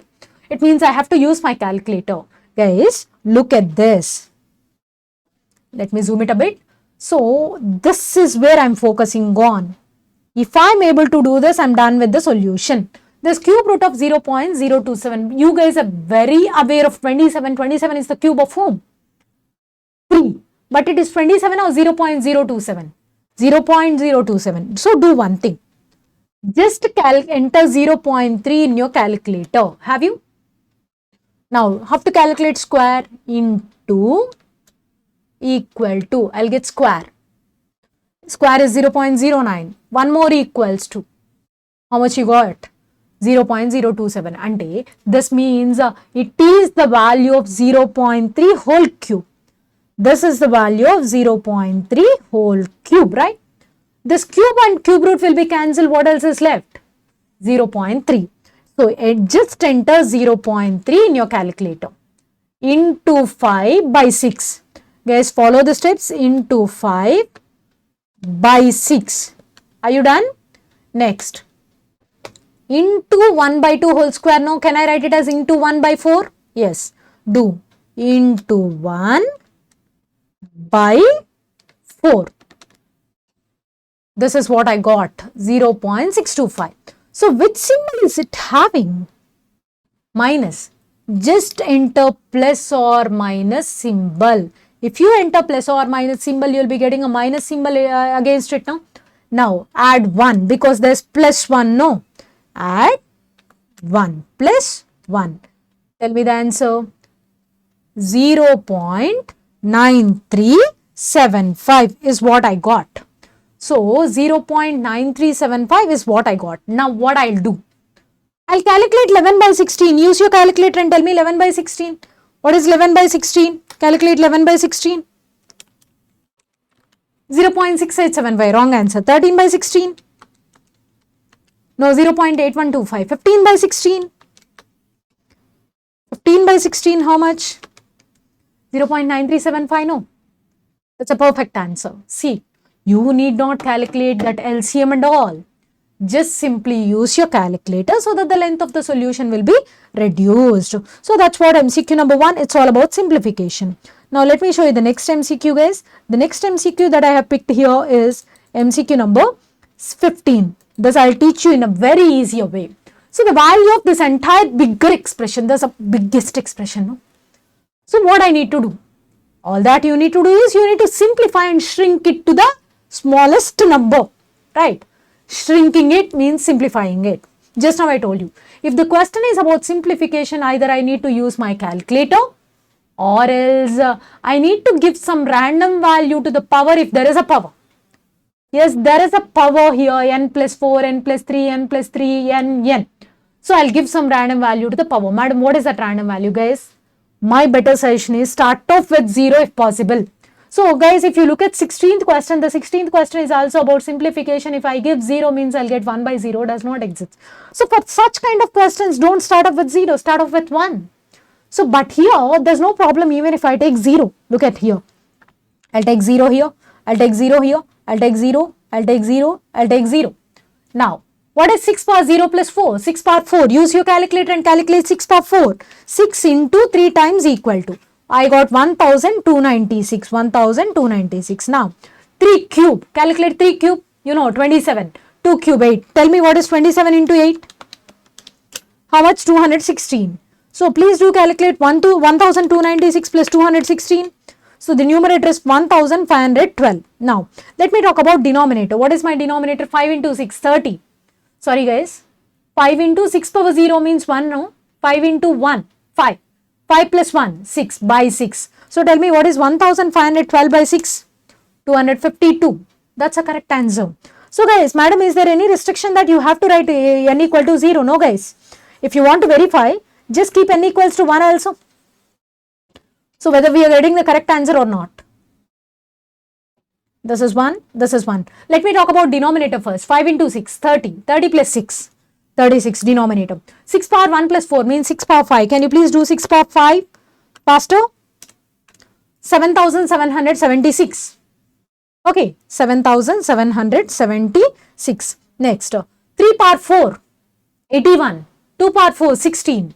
81 into 16. 81 into 16, 1296 plus 7776. It's 9072 is what I got. 9072 by 36. Do by 36. The same answer that I got, 252. There's no restriction that you have to confine n equals to 0. But the thing is, guys, if you take n equal to 3 or 4, the power calculation becomes complicated. What is the use of reducing the length of solution? You can't reduce it, no? You are increasing the length of the solution. So don't do that. Just reduce the length of the solution by giving smaller value to n. So guys, this technique will be applicable whenever your question demands simplification and there is a variable in the power. Give some arbitrary value. It's completely up to you. If you want to increase the length of the solution, give some big value. If you want to reduce the length of the solution, give smaller value starting off with 0. But for 16th question, 0 is not allowed, no. Because 1 by 0 is there. That is the reason why we will not pick 0. We can pick 1. Now, we have already discussed about 23, no. So, now let me show you the next question. Everybody look at 35. I'll teach you a very easy method here. So, guys, x power b plus c by c minus a whole power 1 by a minus b into x power c plus a by 1 minus b, c plus a by a minus b whole power 1 by b minus c into x power a plus b by b minus c whole power 1 by c minus a reduced to. Means there's a huge expression. My task is to make it as smaller, to shrink it, right? So shrinking it is called as solving or simplification. Simplification, no. If the question demands simplification, what should I do? Giving some random value to the power. Now look at the power. What are your powers? A, B, C. In general, we'll give 1, 1, 1, 1, guys. But the problem is, if I give 1, 1, I'll be getting 0 in the denominator. No, that's my problem. So, I will not give 1, 1, 1. I'll give some other values. So, guys, it's up to you. There's no restriction that you have to take 1, 2, 3 or 1, 3, 2. It's completely up to you. Don't take the same numbers. If I take the same numbers, I'll be getting my denominator as 0. That is what I can tell you. Now, I am taking A equal to 1. B equal to 3, C equal to 2. Guys, there is no restriction that all the values should be in the order. Try to understand. And the next thing is, use your calculator to the fullest. Use your calculator to the fullest. That's it. That's what I can tell you. Guys, if the bases are same, powers are to be added. Look at the base. All the bases are same, no? So, powers are to be added. What is the first power? B plus C. Can you please tell me what is B plus C? 5. What is C minus A? 1. Right? 1 by A minus B. What is 1 by A minus B? 1 by minus 2, right? So, it's 5 by plus 2 or 5 by minus 2? 5 by minus 2. Guys, erase your calculator's memory. There should not be any M symbol at the topmost corner of your calculator before getting started. Now, you need 5 by 2 is having plus symbol or minus symbol? Minus symbol, no? Do 5 by 2 M minus because you will be having a minus symbol. Now you can see M in the topmost corner of your calculator. So, okay, are you guys done? Now C plus A, tell me what is C plus A? 3. By A minus B, what is A minus B? Minus 2. Whole power 1 by B minus C, what is B minus C? 1. So, you are having 3 by 2 which is also having a minus symbol, no? So, 3 by 2 M minus, do that. Now, A plus B, what is A plus B all of you? 4. By B minus C, how much? 1. 1 by C minus A, 1. So, 4 by 1, this is having a plus symbol, no? So, I should write 4 by 1 M plus. All the calculations got over, no? Use MRC. Are you able to see the answer after entering MRC? 0 means I'm getting x power 0. What is my answer? 1. X power 0 is 1. See how simple. There's no need of LCM. There's no need of writing A minus B into B minus C into C minus A, all these things. Guys, don't make the things complicated by using all these things. So means if you write the formula, it's not that easy to complete the solution. Just simply understand some tricks that are mentioned to you. If you are able to follow these tricks, you can save so much of time so that you can solve multiple MCQs. Instead of one MCQ, you can solve 2 by using these tricks, no? So that's what I'll say, guys. Now, let me show you the next question. The next question that I picked is MCQ number 51. 3 power x equal to 5 power y equals to 75 power z. Then what is, which one of the following is correct? Guys, if you look at the question, it is the equality of how many expressions? 3. Whenever you find the equality of more than 2 expressions, equate everybody to k. Equate all of them to k. So now I am equating all of them to k. 3 power x equals to 5 power y equals to 75 power z equals to k. Then tell me what is 3 equal to? K to the power 1 by x. 5 equals to k to the power 1 by y. 75 equals to k to the power 1 by z. That's what I know. Now, I'll tell you the secret of solving this MCQ. There are bases, one is 3 and the other one is 5 and the other one is 75. The quickest way of getting correct answer is try to express bigger number as a product of powers of smaller numbers. Let me repeat. Try to express bigger number as a product of powers of smaller number. What is your bigger number? Your bigger number is 75. Now try to express 75 as a product of powers of 5 and 3. I can write 75 as 3 into 25, that I am writing 25 as 5 square. Now according to our discussion, 75 is k power how much, guys? K power 1 by z. 3 is k power how much? K power 1 by x or 1 by y? 3 is k power 1 by x. And 5 is what? K power 1 by y whole square. Guys, tell me what is k power 1 by y whole square? It looks like a power m whole power n. No, formula. A power mn. Mn means what? K power 2 by y, no? K power 1 by y whole square means k power 2 by y. So let me write it as k power 2 by y instead of k power 1 by y whole square. Let me write it as k power 2 by y. Now look at the bases, guys. Bases at the right side, same or different? Same. So powers are to be added. Let me add the powers. Now look at the bases at both sides. Bases are same, no? Powers can be equated. So I can write 1 by z equals to 1 by x plus 2 by y. That's what my answer is. Now look at the options. You'll definitely get this option. 1 by z equals to 1 by x plus 2 by y. What is the correct answer? Option A. So guys, means if you follow this method, you are definitely in such a position to directly write the correct answer without taking this fellow to left side or that fellow to right side.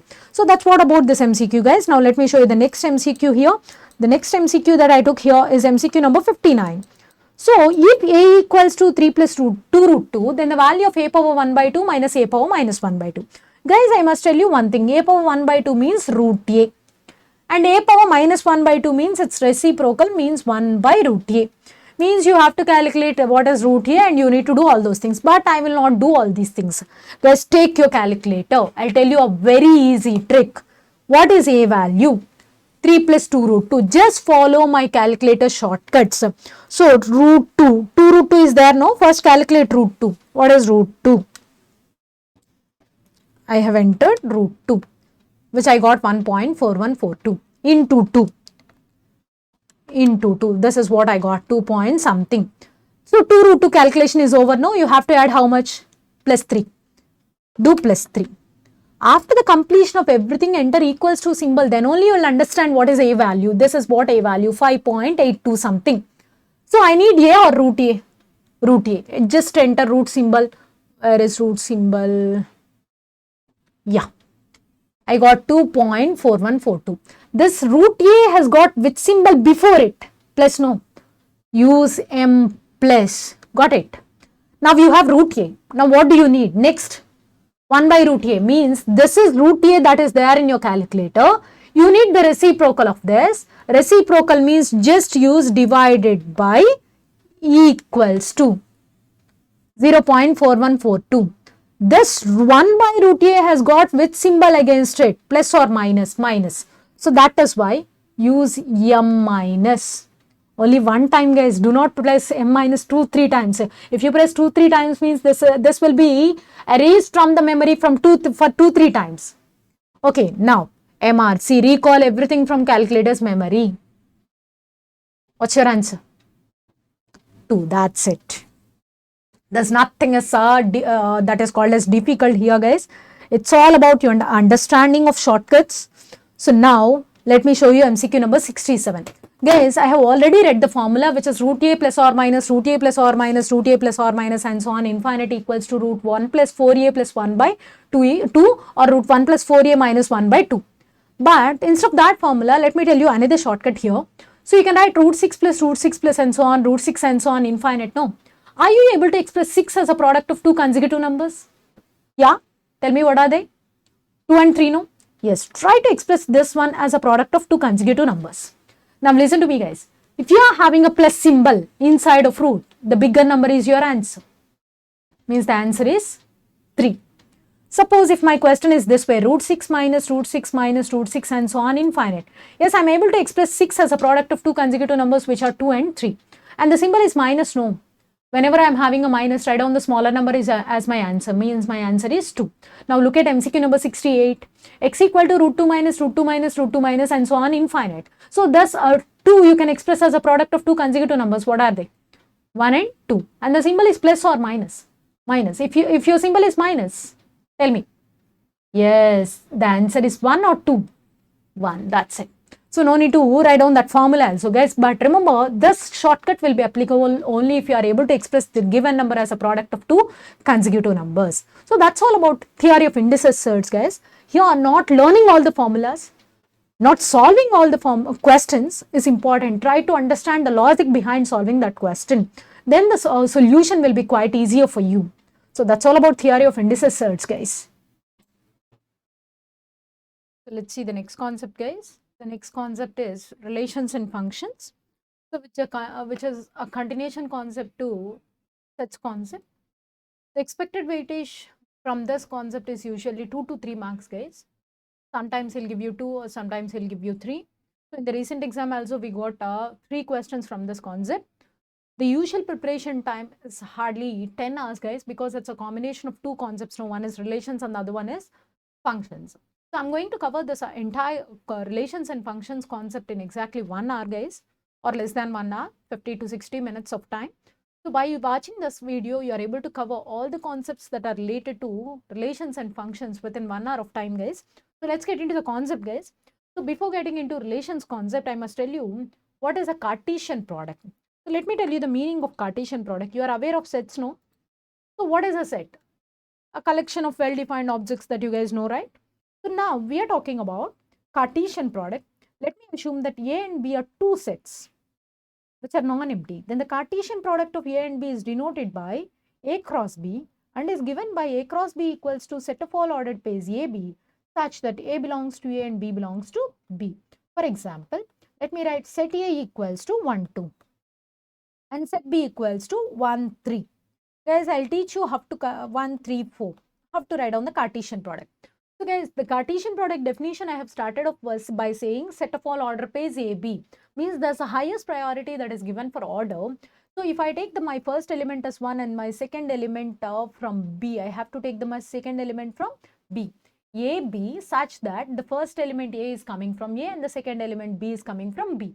So pair up such elements. Now, if I want to write A cross B, so I have to write 1, 1. Now, pair up the first element of A with second element of B. Tell me, 1, 3. Now, pair up the first element of A with the third element of B. What is the next element? 1, 4. Next element, 2, 1, 2, 3, 2, 4. So, tell me how many elements are there in A cross B? 6 elements, right? Which is nothing but number of elements in A cross B equals to number of elements of A into number of elements of B. Now guys, listen to me. What is B cross A? Now if I wanted to write B cross A, I have to start writing the first element from B and second element from A. Means I have to pair up the elements in this way. 1, 1, next 1, 2, next 3, 1, 3, 2, next 4, 1, 4, 2. Now, please observe A cross B and B cross A, guys. I just wanted to know, is A cross B equal to B cross A or not equals to B cross A? Not equals to. In general, A cross B is never equals to B cross A. Madam, is there any chance that A cross B equals to B cross A? Yes, of course, guys. Let me take A equal to 1, 2 and B is also equals to 1, 2. So, all of you try to tell me what is A cross B. A cross B equals to, pair up the elements of A with the elements of B. 1, 1, 1, 2. Next, 2, 1, 2, 2. Now, I'm expecting B cross A from you all. What is B cross A, guys? Yes, 1, 1, 1, 2. 2, 1, 2, 2 means in this case is A cross B equal to B cross A? Yes, there are certain cases in which A cross B equals to B cross A. When is A cross B equal to B cross A? Yes, whenever A equal to B, both the sets are same, then A cross B equals to B cross A. But in general, A cross B is not equals to B cross A. But tell me how many elements are there in A cross B, guys? 6 elements. How many elements are there in B cross A also? 6 elements. Means what can you say? A cross B need not be equals to B cross A, but the number of elements in A cross B is equals to number of elements in B cross A. Madam, is there any formula to calculate N of A cross B? Yes, what is the formula for N of A cross B? N of A into N of B. Now tell me the formula for N of B cross A. Yes, N of B into N of A. So N of A cross B equals to N of A into N of B. N of B cross A is also equals to N of A into N of B. Try to understand, A cross B need not be equals to B cross A. So in general, A cross B need not be equals to B cross A, but A cross B equals to B cross A if and only if A equals to B. The next thing, if either of A or B are empty, then A cross B will definitely be empty only, right? So if either A is empty or B is empty, then I can write A cross B equals to empty, right? So if either A is empty or B is empty, then A cross B equals to empty or B cross A is also equals to empty. Try to understand. If either A is empty or B is empty, then A cross B will definitely be empty. Try to understand that. So that is what about Cartesian product, guys. Now, what is a relation? Let's get into the definition of relation. What is a relation? Any subset of A cross B is said to be a relation from A to B. Any subset of A cross B. So, any subset, every subset of A cross B is said to be a relation from A to B. So, what is a relation, guys? Any subset of A cross B is said to be a relation from where to where? A to B. For example, let me take set A equals to 1, 2 and set B equals to 1, 2, 3. You know what is A cross B? 1, 1, 1, 2, 1, 3, 2, 1, 2, 2, 2, 3. So now, can you please read out the definition of relation, guys? So yes, any subset of A cross B is said to be a relation from A to B. Any subset of A cross B is said to be a relation from where to where, guys?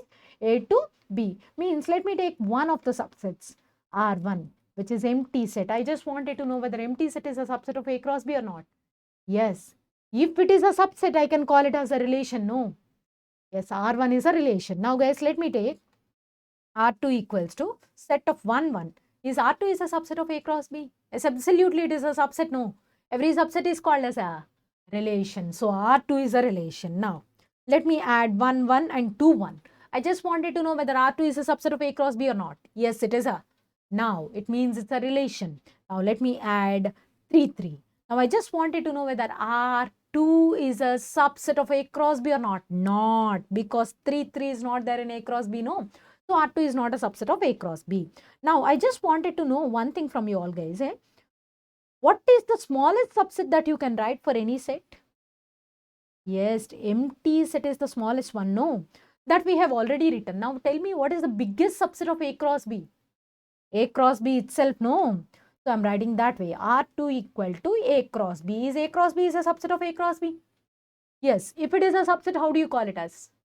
Relation. Any subset is called as a relation. So R1 is a relation, R2 is a relation. Of course, R2 is the smallest relation and RT is the biggest relation. The smallest relation is called as void relation. Who is a void relation, guys? Empty set is a void relation. And the biggest relation from A to B is what? A cross B is called as universal relation. How do you call A cross B as? Universal relation. So how many relations that you can write from A to B? You know that A cross, any subset of A cross B is a relation from A to B, no? Now let me assume that A is having M elements and B is having N elements. Then how many elements will be there in A cross B? M into N as per our definition.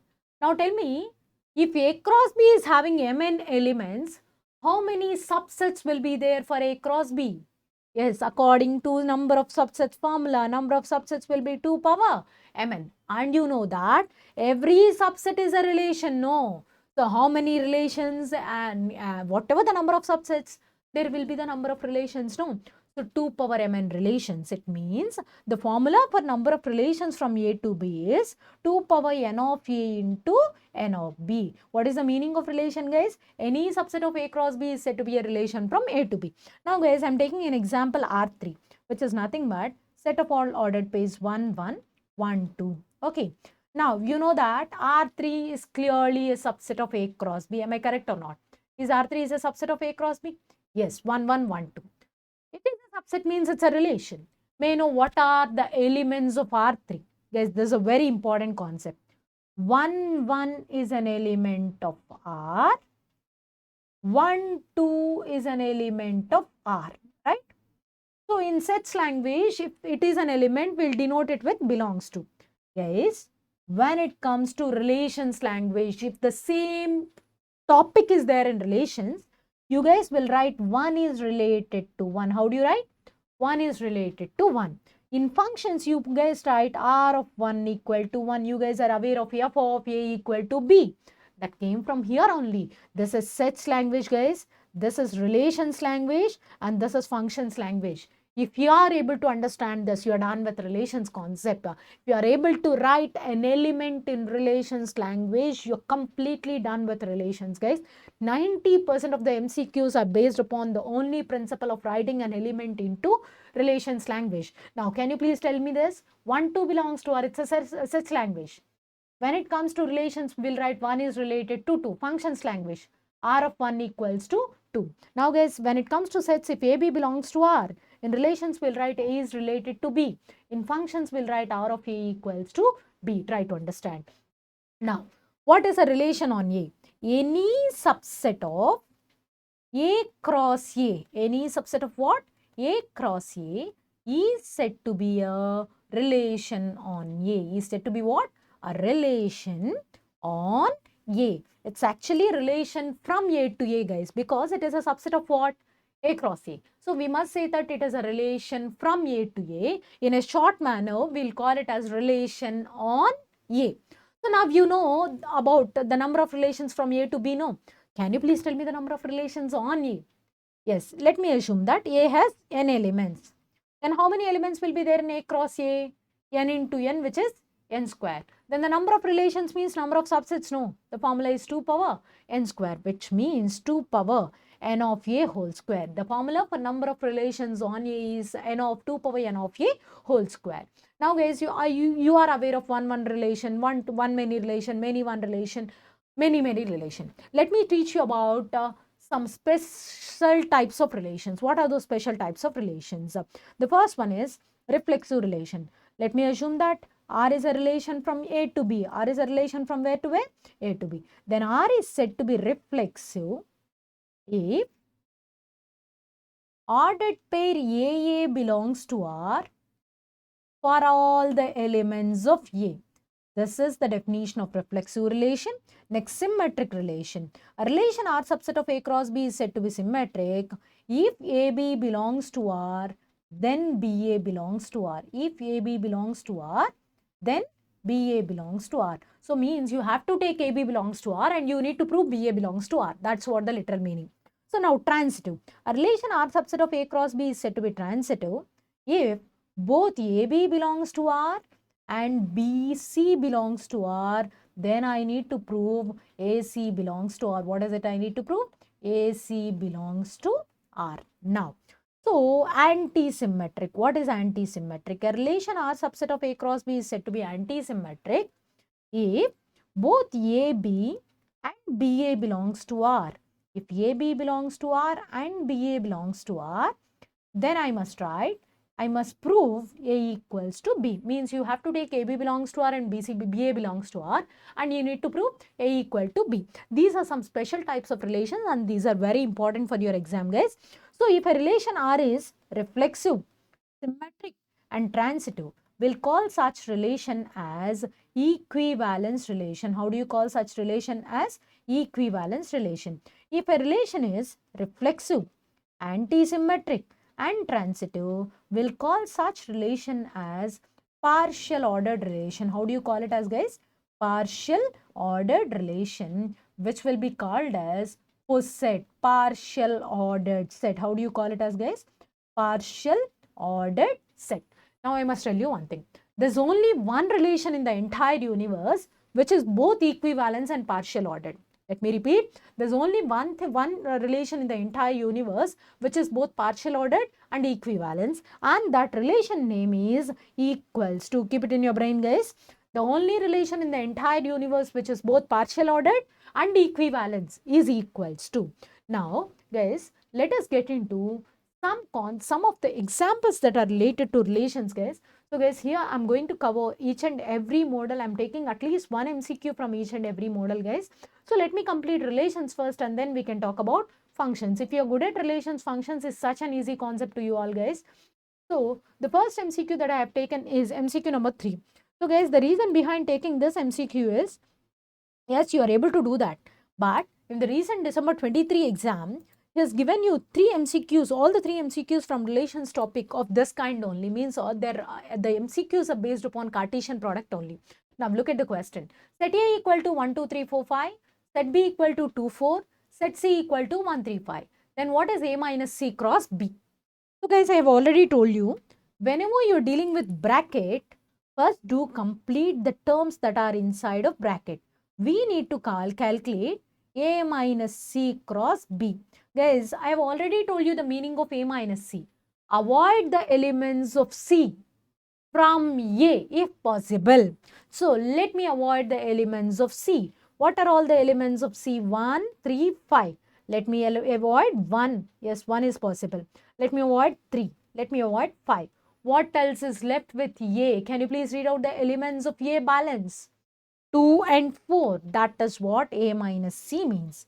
Now, I need to calculate A minus C cross B. Guys, look at set B. What is set B? Set 2, 4. So, let me write it as set 2, 4. Now, I just wanted to calculate 2, 4 cross 2, 4. You are very much aware of this Cartesian product. Now, tell me. The first element should be paid up. 2, 2. Next, 2, 4. Guys, 2, 2, 2, 4. Next, 4, 2, 4, 4. Write it down. 2, 2, 2, 4. And then next, 4, 2, 4, 4. That is what A minus C cross B. See how easier it is. First of all, please do complete A minus C calculation that you have learned in such concept. What else you are doing here means you are just simply doing an extra calculation, which is Cartesian product with set B. That is what the only thing that you are doing. Now guys, look at MCQ number 5. P has 3 elements, Q has 4 elements, and R has 2 elements. P has how many elements? 3. Q has 4. R has 2 elements. Okay. Then how many elements does the Cartesian product P cross Q cross R contains? So you guys know the formula for N of P cross Q. Tell me the formula for N of P cross Q cross R. N of P into N of Q into N of R. So what is N of P? 3. N of Q? 4. N of R? 2. 3 into 4 into 2, which is nothing but 24. That's how you can calculate n of A cross B or n of B cross C like that. Okay. Now let me show you the next question. The next question that I have taken is MCQ number 11, guys. So this question will tell you how to solve all the questions that are related to relations. So guys, look at this. R is a relation on n. Tell me the meaning that R is a relation on n. If R is a relation on n, it means R is a subset of n cross n. R is a subset of what, guys? N cross n. R is subset of whom? N cross n. Let me write down the first line. R is a relation on n means R is subset of n cross n. Okay. Now, such that AB belongs to R if and only if A plus 2B equal to 11. Such that AB belongs to R if and only A plus 2B equal to 11, right? So guys, if A plus 2B equal to 11, then tell me what is 2B equal to? 11 minus A, no. What is B equal to? 11 minus A by 2. So instead of writing A plus 2B equal to 11, I am writing B equals to 11 minus A by 2.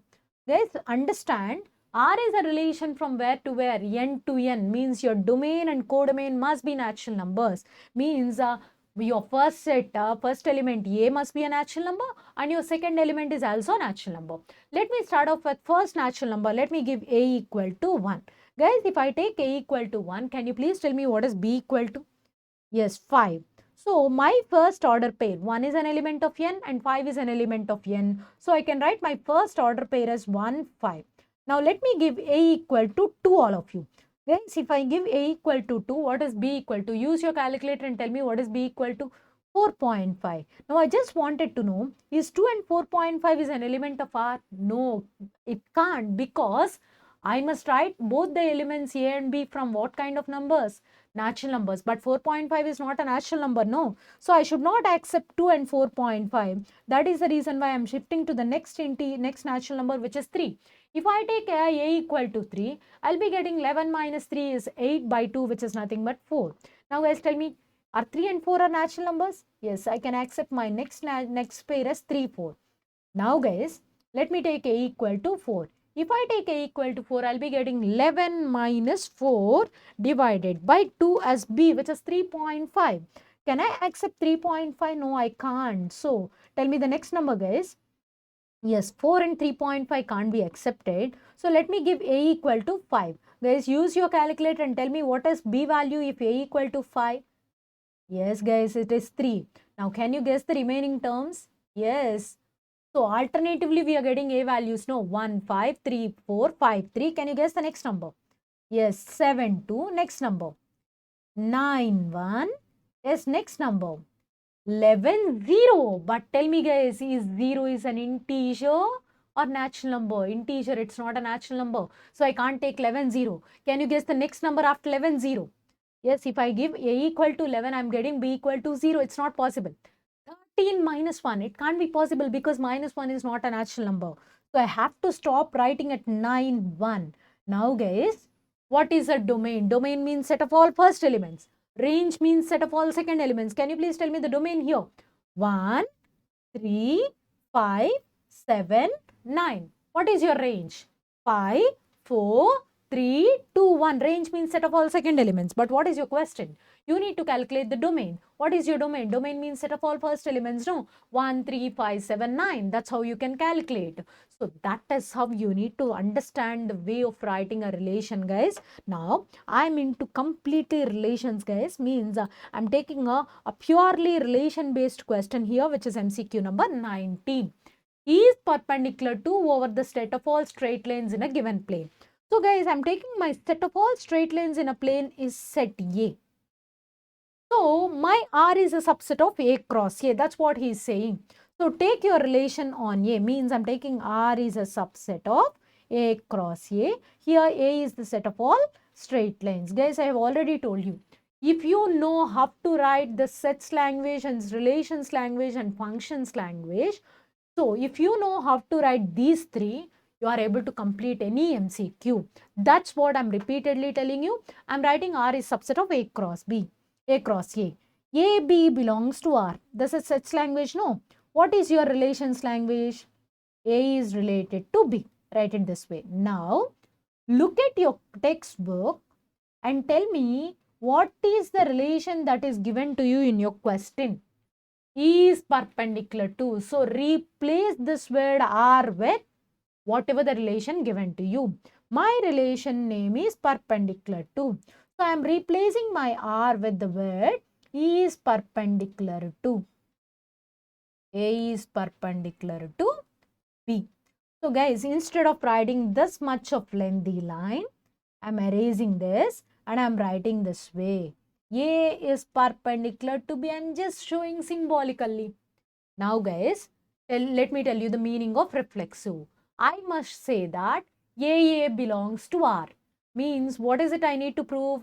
A belongs to R means A is related to A. Means I prove that, I need to prove that A is perpendicular to A. Am I able to prove that A is perpendicular to A at any cost? I can't, because none of the line is perpendicular to itself. So means reflexive is not possible because every line can't be perpendicular to itself. So reflexive is happening? No, not reflexive. Now symmetric. So guys, I have already told you, to prove that a relation is symmetric, take AB belongs to R and prove BA belongs to R. Let me take, so I am writing this way only, guys. Let me take AB belongs to R. Guys, tell me the meaning of AB belongs to R. A is related to B. It means A is perpendicular to B.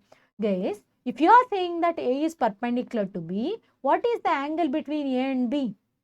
90 degrees. Now, I just wanted to know what is the angle between B and A also? 90 degrees. So, can I say B is perpendicular to A? Yes, absolutely. So, I proved BA, because to say that BA belongs to R, I must prove B is perpendicular to A, and I proved it. So, means reflexive is working, is not working out, but symmetry is working out. Now, let me go for transitivity. When do you say that a relation is transitive? So, you have to take both AB belongs to R and BC belongs to R. Take both AB belongs to R and BC belongs to R and prove AC belongs to R. Let me take AB belongs to R. Guys, tell me the meaning of AB belongs to R. A is perpendicular to B. Now, tell me the meaning of B is perpendicular, BC belongs to R. B is perpendicular to C. Guys, perpendicularity means if one line is horizontal line, the other line must be vertical line, no? So, now guys, look at this. Let me assume that A is my horizontal line. Since A is perpendicular to B, B must be of what kind? Vertical line. So we are done with drawing the diagram for the first part. Now look at the second part. Who is perpendicular to whom? B is perpendicular to C. Now you must understand one thing.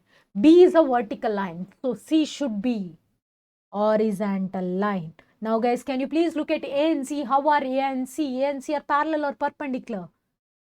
Parallel. But what is it I need to prove? I need to show that AC belongs to R, means I need to show that A is perpendicular to C. I can't be able to show that, no. Means this relation is not even transitive. So it is reflexive. It is not reflexive. It is not even transitive. What is happening here? It is only symmetric. So if you look at the question, the answer is only symmetric. So whatever the type of relation that is given to you, replace the word R with the relation that is given to you. Then you are in such a position to write down the answer. So that's all about relations, guys.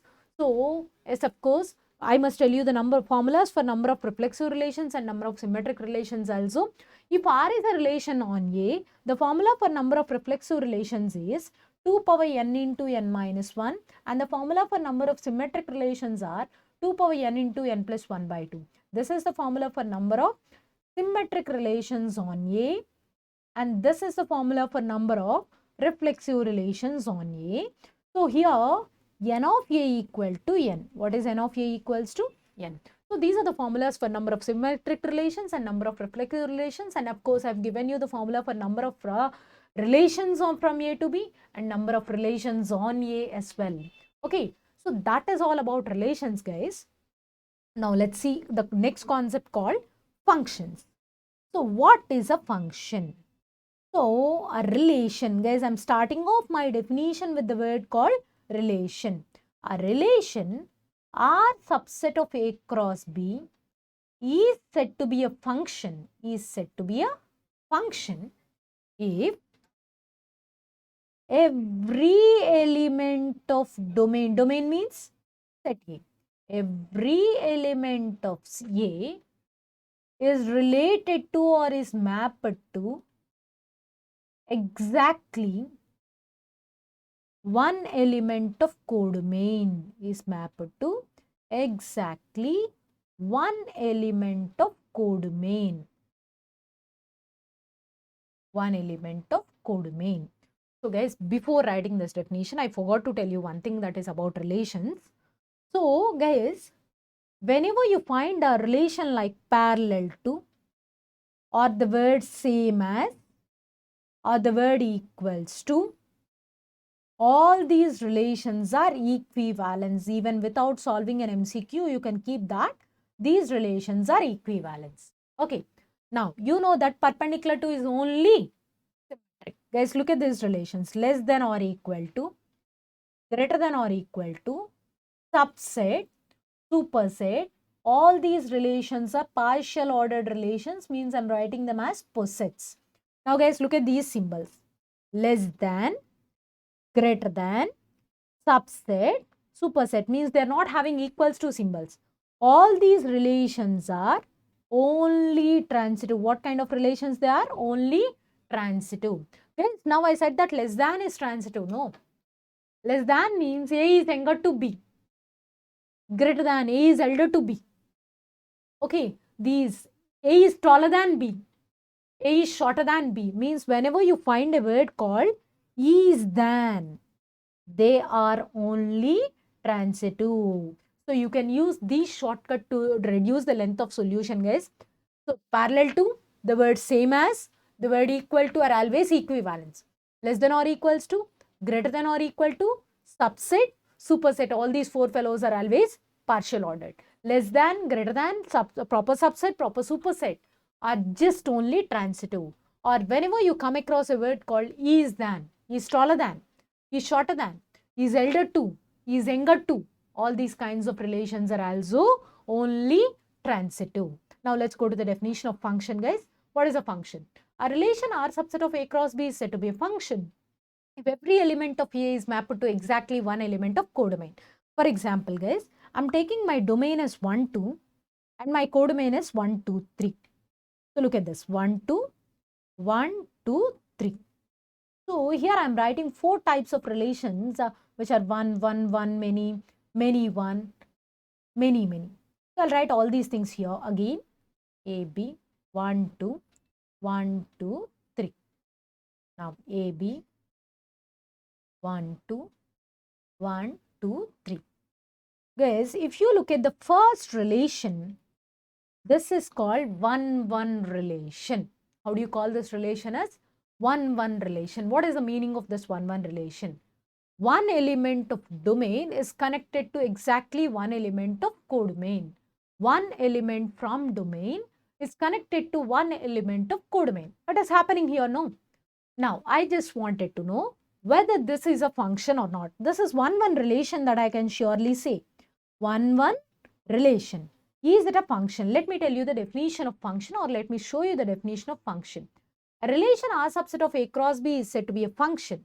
The first rule to become a function is, guys, first remember, none of the element of domain is vacant. Means, I've given you a relation like this. Who is vacant here? 3. It's not a function. That is the first rule. In simple words, none of the element of domain is vacant, but here Mr. 3 is vacant, so it's not a function. Now, if you look at my example, so yes, none of the element of domain is vacant. So first criteria got fulfilled. Now, every element of domain is exactly connected to one element of codomain. Tell me, number 1 is connected to how many members? Only one member. Number 2 is connected to how many members? Only one member. So it's a function. Means there are chances in which 1, 1 relation is a function. Now guys, look at this. I'm taking some other example. which is 1 is related to both 1 and 2. 2 is related to Mr. 3. So, number 1 is connected to more than one element, no? We'll call this relation as actually one-many relation. How do you call this relation as? One-many relation. Now, my target is to identify whether this is a function or not. So, guys, first criteria that I already told you, none of the element of domain is vacant. Nobody from the first set is vacant because 1 got fulfilled and 2 is also filled. Now, guys, listen to me. Number 1 is connected to how many elements? 2 elements. But according to the definition of function, every element of domain is mapped to how many elements of codomain? Exactly 1 element. But here Mr. 1 is connected to how many elements? 2 elements. So it's not a function. So let me repeat. Every element of domain is connected to exactly 1 element of your codomain. But here Mr. 1 from domain is connected to 2 elements of codomain. So it's not a function. Means one-many relation can't be a function. Now, let's look at this. I am going through my next one, which is, look at the mapping that I am writing. This is called as many-one relation. How do you call this relation as? Many-one relation. Now, I just wanted to know whether it is a function or not. My first criteria to become a function. None of the element from the domain is vacant. Yes, 1 is filled and of course 2 is filled. Now, guys, please focus. Mr. 1 is connected to how many members? Mr. 1 is connected to exactly 1 member. Who is that fellow? 1. Mr. 1 is connected to 1. So, number 1 is connected to only 1 fellow. Now, look at number 2. Number 2 is also connected to how many fellows? Only 1 fellow. So, it's a function. Yes, there are chances in which many-one function is a function. Now, look at the next one. So, this is one-many and this is many-one. The combination of one-many and many-one is called as many-many relation. Now, I just wanted to know whether many-many relation is a function. No, because many-many is a combination of whom and whom? One-many and many-one. But I know that one-many relation can't be a function. So, many-many relation can't be a function. Now, how many kinds of functions that you can see here? 2. One is 1, 1 and the other one is many-one. The first one is 1, 1 and the other one is many-one. So, simply I'll tell you one thing. If a function is not 1, 1, it is definitely be many-one. If a function is not many-one, it is definitely be 1, 1. So, there are only 2 kinds of functions that I can see which are the 2 kinds of relations which are functions. Who are they? 1, 1, many-one. So, tell me guys, whether the count of functions are higher or count of relations are higher. Yes, count of relations only higher. Relations are of 4 types. 1, 1, many-one, 1, many, many, many. But out of these 4, only 2 are functions. So, relations count is huge. Out of them, only some are functions. Got to know? Yes. Now, I'll tell you the formula for number of functions. The formula for number of functions from A to B. Number of functions from A to B. The formula for number of functions from A to B is n of b power n of a. What is the formula for number of functions from A to B? N of b power n of a. I've already gave you the formula. I've given you the formula for number of relations from A to B. Formula for number of relations from A to B is 2 power n of a into n of b. Now tell me the number of relations which are not functions. Number of relations that are not functions is n of 2 power n of a into n of b minus n of b power n of a. This is the formula for number of relations that are not functions. Now, guys, there is another kind of function which is onto function. Guys, look at this. I'm taking my domain as A and my codomain as B. So, my domain is 1, 2, 3 and my codomain is 4, 5. Okay, 4, 5, 6. So, let me draw the mapping this way. 1 is connected to 4. 2 is connected to 5. 3 is connected to 5. So, guys, tell me, 1 is connected to whom? 4. 2 is connected to 5. 3 is connected to 5. First of all, whether it is a function or not. Yes, none of the element of domain is vacant. First rule got satisfied. Mr. 1 is connected to how many members? 1 member. Mr. 2 is connected to how many members? 1 member. Mr. 3 is also connected to 1 member. So it's a function. What kind of function? Can you please name it? One or many one? Yeah, many one. It's a many one function. Now everybody listen to me. What is your domain? 1, 2, 3. Yes, set A. What is your codomain? 4, 5, 6, which is nothing but set B. There's no doubt at all. Domain means set A, codomain means set B. Now all of you listen to me. Let me assume that the name of this function is f. Can you please tell me what is f of 1? 4, because 1 is connected to 4, no. 1 is related to 4, no. You'll write r of 1 equal to 4. So since it is functions topic, we are writing him as f of 1 equal to 4. Now guys, tell me what is f of 2? 5. F of 3? 5. So can you please write down what is f of a? 4, 5, 5, but we should not write an repetition in any set. So we have to write 4, 5. This is called as range. How do you call it as? Range. Simply, I'll tell you a simple way, guys. Identify the elements that are having pre-images. Pre-images means backside. 4 has a pre-image. Who is he? Mr. 1. 5 has a pre-image. Who is he? Mr. 2 and 3. Okay, got it? So, how many of the elements of B are having pre-images? Only 2. Anybody is vacant? Yes, Mr. 6 is vacant. If anybody in the codomain is vacant, that's not onto. That is called as an into function. Now guys, what is my codomain? 4 and 5. What is my range? 4 and 5. So means codomain equal to range? No. None of the element of codomain is vacant. If none of the element of codomain is vacant, the function is called as onto. Simply, people will say that every element of codomain has at least one pre-image in the domain. That's what the definition of onto. Forget about all those definitions. Just simply remember like this. If every element of codomain is connected to somebody else, it's onto. Otherwise, we'll call it as into. Now guys, tell me whether this function is onto or into. Into, because who is vacant? Mr. 6 is vacant. Now, onto or into? Onto. So that's what you need to understand. Now, when it comes to our example number 1, is this function is onto or into? Into, because in codomain Mr. 2 is vacant. Now, in this function, in this example, is this function is onto or into? Into, because 2 and 3 are vacant. Got it, guys? So that's what you need to understand. Okay. So now, you know what is an onto function, what is an into function. You know what is an one function and what is a many one function. So how many kinds of functions that we can see here? 4. First one, one, opposite way, many one. Next one, onto, opposite way, into.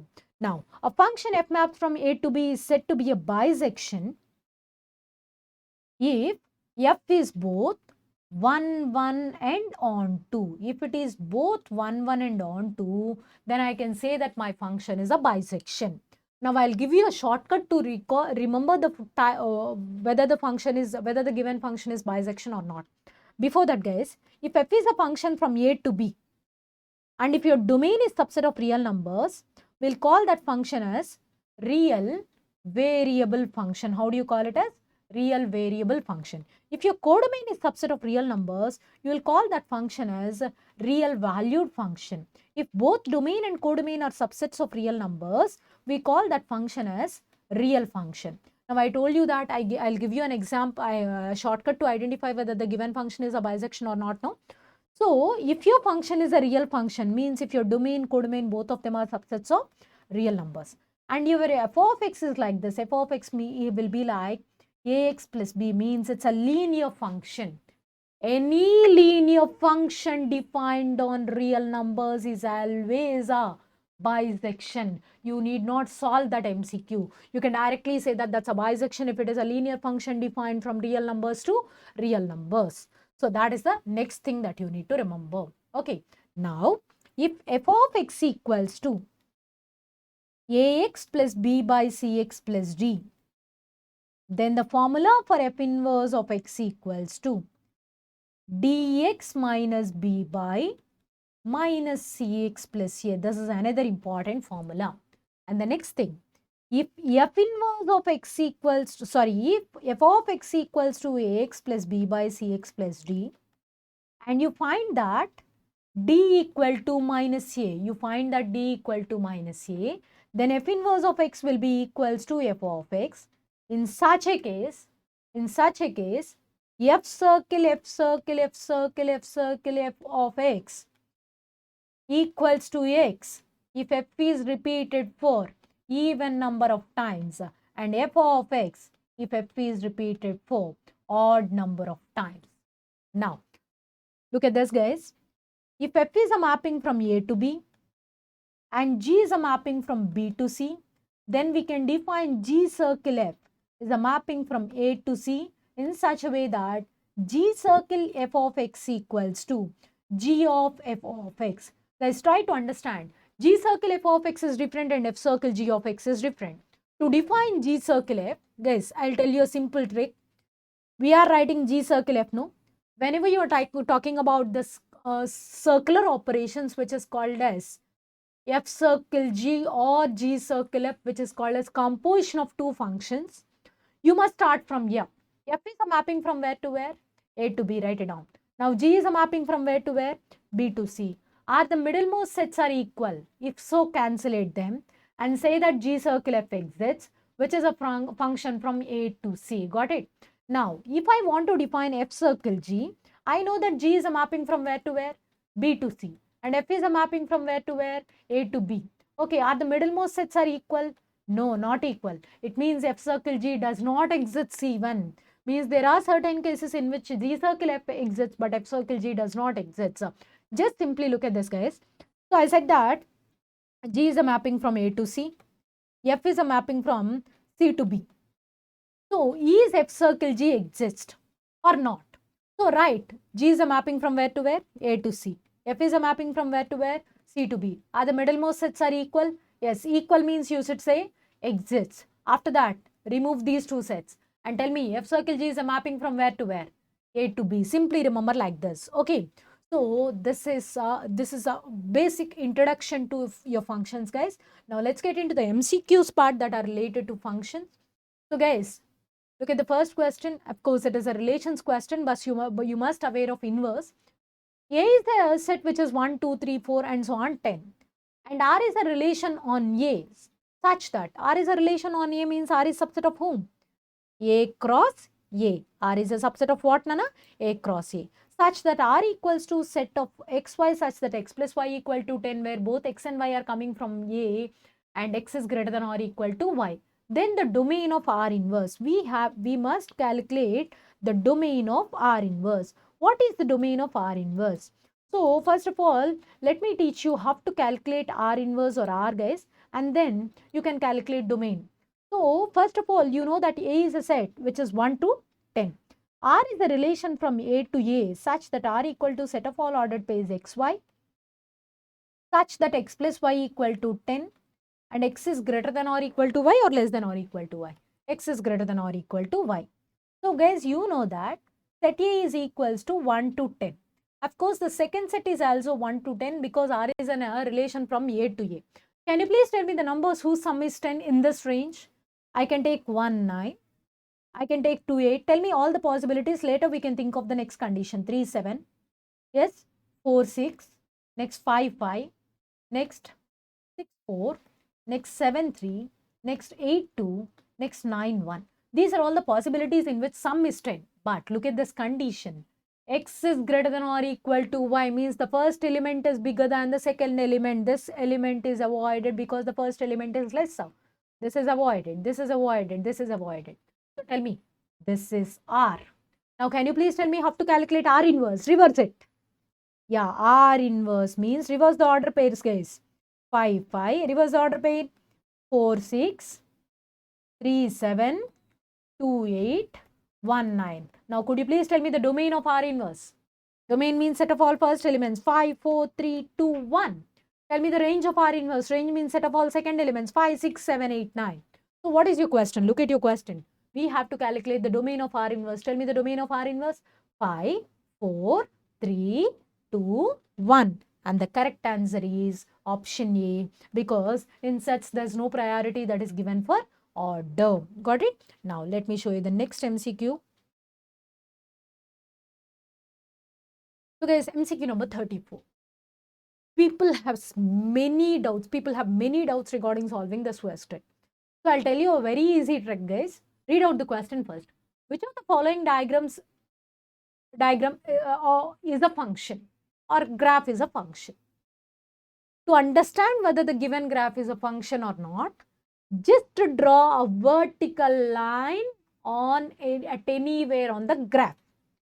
Draw a vertical line at anywhere on the graph. For example, I am drawing a vertical line on the graph. May I know at how many points this line is touching the graph? 2 points, no? So if your vertical line touches the graph at exactly 1 point, then only it is a function. Otherwise, it is not a function. Now guys, draw a vertical line here. It touches the graph at how many points? 1, 2, 3. But I've told you that if your line touches at exactly 1 point, then only it is a function. Now look at this. If I draw a line, it touches the graph at how many points? 2 points. So it is also not a function. Now look at this. If I draw a line, it touches the graph at how many points? 1 point.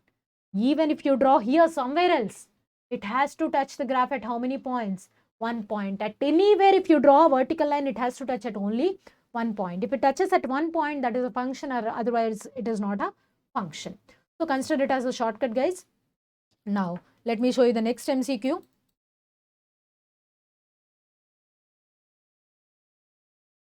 MCQ number 47.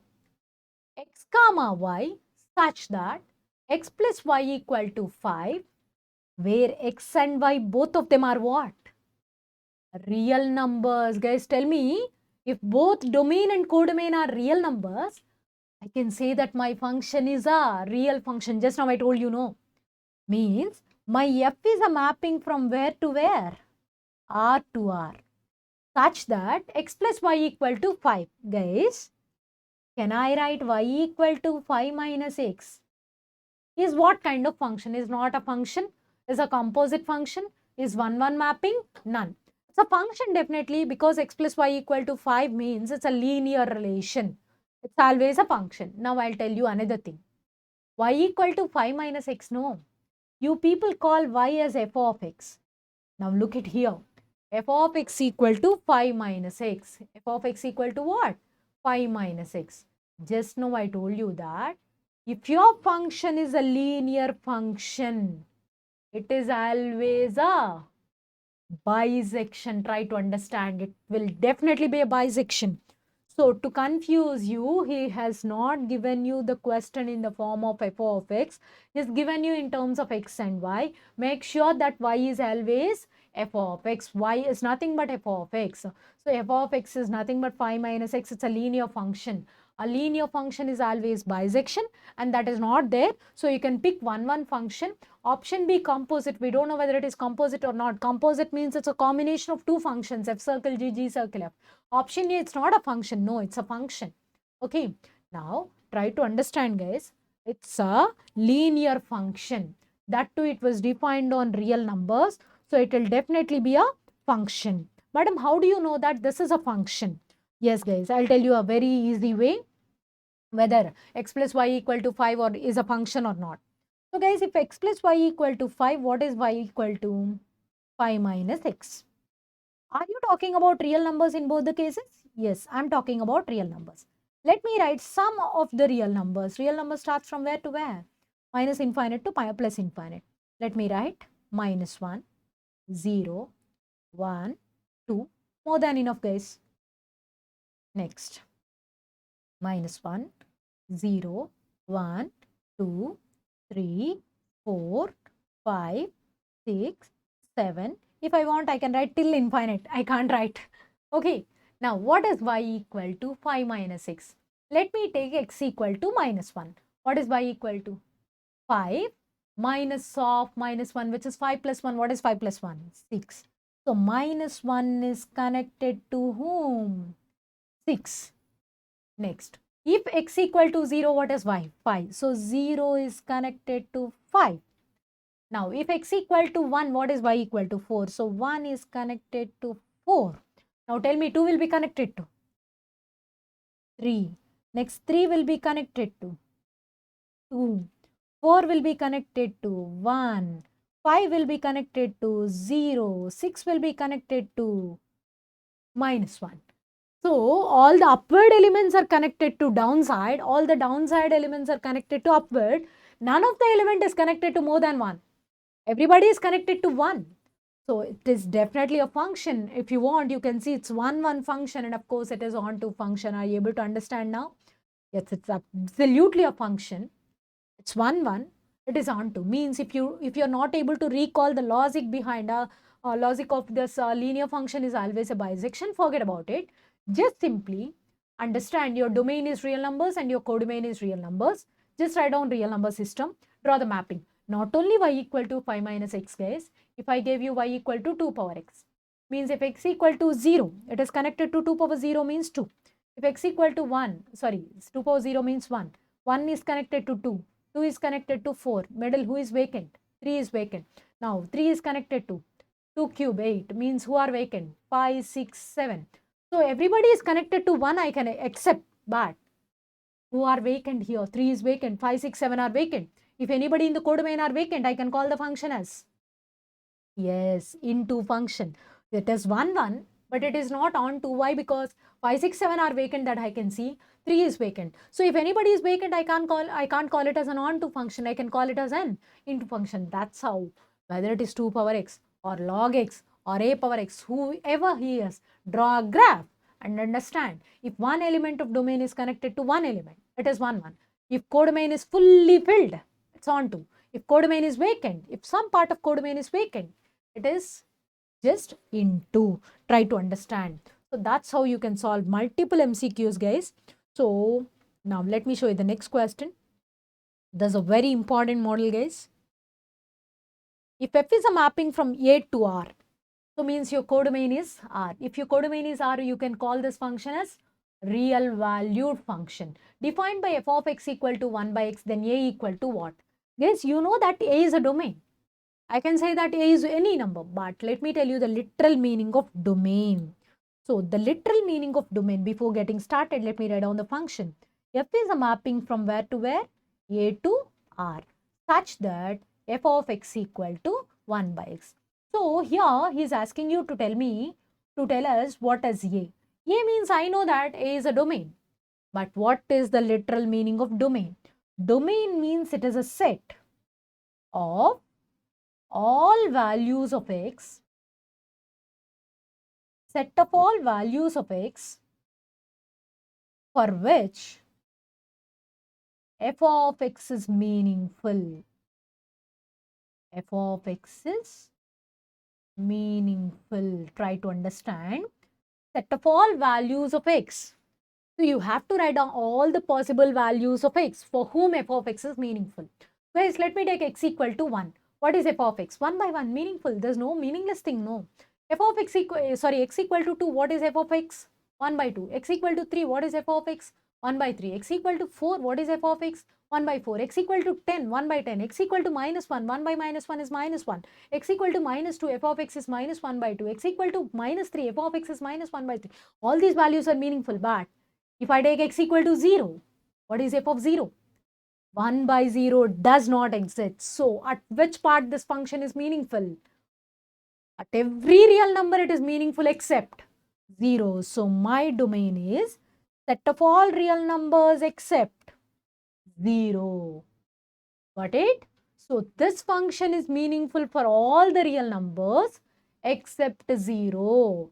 So, the domain of this function is r minus 0. Now, guys, can you please tell me what is the domain of f of x equal to 1 by x plus 1? Yes, this function is meaningful for all the real numbers except, yes, minus 1. Because if I keep x equal to minus 1, I'll be getting 1 by 0. That does not exist. So, whenever he asks you domain, just consider your denominator is not equal to 0. Means x is not equal to 1. Whatever it is. So eliminate the values of x for which your denominator is 0, because if your denominator is 0, function does not exist, no.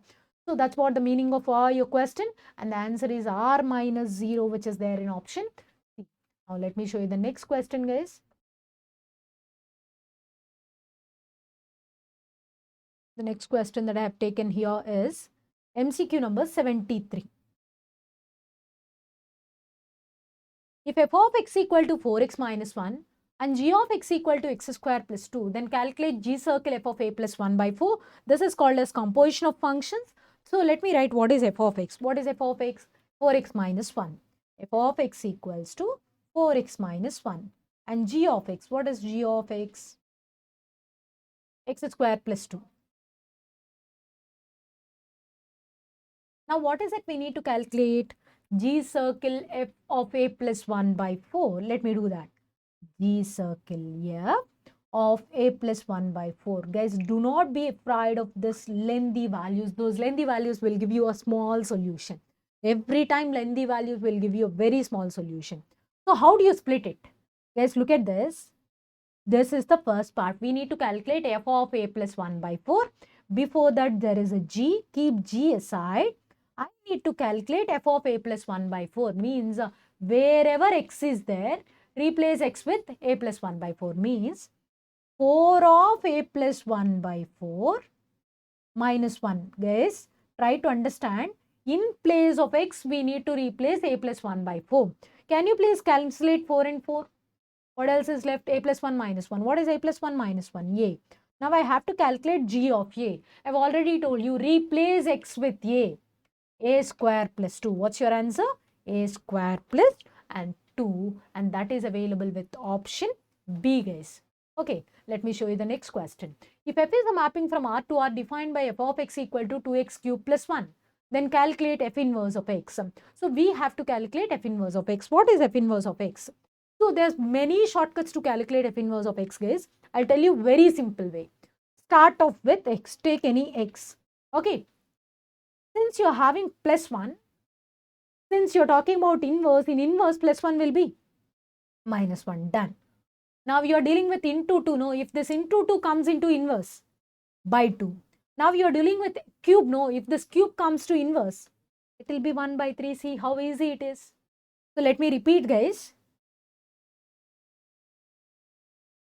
Start off your inverse calculation by writing x. This plus 1. In inverse, this plus 1 will be minus 1. There is into 2. In inverse, it will be by 2. There is whole cube. In inverse, it will be whole power 1 by 3. Now, guys, could you please tell me the inverse of 2x square plus 1? Start writing with x. Plus 1 will be replaced by minus 1. Into 2 will be replaced by 2. Square will be replaced by square root. That's it. So, madam, what about 80, 81? For all these questions, madam has already given you the shortcut, guys. If f of x equal to ax plus b, then f inverse of x equals to dx minus b by minus cx plus a. So, for these kind of questions, you can follow the shortcut. That's why I haven't taken any MCQ of this kind, because I have already provided you the formula. Okay, got it? So, whatever the question it is, suppose if my question is 2x plus 2x minus 1 inverse calculation. Start writing x. There is minus 1, opposite word plus 1. There is into 2, opposite word by 2. See how simple it is. Why are making things complicated by writing f of x equal to y, then x equal to f inverse y, that we used to do in our childhood days, which carries at least 2 marks or 4 marks. But for now, we are dealing with only 1 mark, guys. Try to understand. Do not make the questions complicated by writing such a lengthy solution. So that's what about MCQ number 79, guys. Now look at the next question. MCQ number 83. So can you please read out the question, guys? If y equal to f of x, I have already told you. Y is nothing but f of x equals to ax plus b by ax minus a. Guys, my brain noted one thing. If f of x equal to ax plus b by cx plus d. What is d here? Yes, minus a. If d is equal to minus a, then what is going to happen? F inverse of x equal to f of x. In such a case, I gave you f circle f of x equal to x. If f is repeated for even number of times and the answer equal to f of x if f is repeated for odd number of times. Now let's see, what do I need? F of y. What is y, all of you? Y means f of x. Means I need f of x. Means I need f circle f of x. Here f is repeated for how many times? 2 times. 2 means even number of times or odd number of times? Even number of times. If it is repeated for even number of times, what is your answer? X. So all that you need to understand is what is D. D equal to minus A. If D equal to minus A, you know that f inverse of x equal to f of x. In such a case, f of y, you know that who is y? F of x. It means f of x, right? So it means f circle f of x. So what is f circle f of x? Since f is repeated for even number of times, 2 times, the answer is x. So that's how you can calculate inverse of a function. So next, guys, you are barely aware of even function, odd function. What is an even function? If f of minus x equals to f of x, the function is said to be even. If f of minus x equals to minus f of x, the function is said to be odd functions. I'll give you a very easy trick of identifying an even function or odd function, guys. So if your function has only even powers, which powers? Only even powers. That function is always even. If your function has only odd powers, that function is odd. But guys, remember, in even function, constants are not allowed. Means like x square plus 2. It can't be an even function, though their power is even. There's plus 2. There's a constant. Sorry guys. In even functions, constants are allowed. Any constant is allowed. It means x square plus 2 is even. So x power 4 plus x square plus 2 is even. X power 4 plus x square minus 2 is even. Constants are allowed. But when it comes to odd functions, constants are not allowed. Try to understand. When it comes to odd functions, constants are not allowed. In even functions, constants are allowed. Means suppose if I asked you, tell me x power 4 minus 2 is even or odd? Even, because it is even power. Constant will not affect the functionality of an even function. Now if I asked you to tell me x cube minus x means x power 1. So odd powers are they only there, no? So it's an odd function because there are only odd powers. Now one more thing, any function of this type f of x plus f of minus x is always even. Any function of this type f of x minus f of minus x is always odd. For example, e power x plus e power minus x, you need not verify, it's an even function. E power x minus e power minus x, no, you need not verify, it is always an odd function because it looks like f of x minus f of minus x. Got it, guys? Now listen to me. Product of two even functions is even. Product of two odd functions is even. But product of one odd and one even function is odd. Try to understand. In general, people feel that if I multiply one odd number and one even number, I'll get an even number. So I'll apply the same thing to your function means. It should not be possible, guys. Product of one even and one odd function is always odd. Product of two odd functions is always even. Product of two even functions is always even. Not only the product, ratio also. Now tell me, guys, what kind of function it is. Is it an even function or odd function? Numerator is even, denominator is odd. So completely the function is odd. Got it, guys? So try to answer the questions that are related to even and odd functions also by using this shortcut, guys. So that's all about your relations and functions. Yes, it took 1 or 5 minutes, guys. But try to understand. This is such an easy concept. If you follow the shortcuts that are given to you in this video, the time of preparing your entire topic will be hardly 1.5 hours, guys. Hardly 1.5 hours, because if you want to solve multiple MCQs, you can do that. Okay. So that's all about relations and functions. Hi everyone. So in this video, we're going to talk about the concept called sequence and series, which includes arithmetic progression, geometric progression, of course, some of the basics of harmonic progression as well. So the usual or the expected weightage of this concept is usually 3 to 4 marks, guys. Yes, 3 to 4 marks. Yes, we have many MCQs in this topic, guys. So the usual preparation time for this concept is usually 10 to 11 hours it takes if you start off preparing this concept in a fresh way. But of course, after watching this video, you can reduce your preparation time. Of course, I'm going to complete this concept within 1 hour time, guys. So let's have a look at the concept of sequence and series. Let me tell you the meaning of sequence and meaning of series. So sequence, generally people will say that there are many definitions for sequence and there are many definitions for series. But let me tell you the general way or the regular mathematical definition of sequence. In general, or according to mathematics, sequence is a real valued function, range of a real valued function defined on natural numbers. Guys, I'm saying that it is a real valued function. Real valued function means your codomain is real numbers. Let me take my codomain as real numbers. Okay. So now it's a range. What is the meaning of range? We have already discussed. No.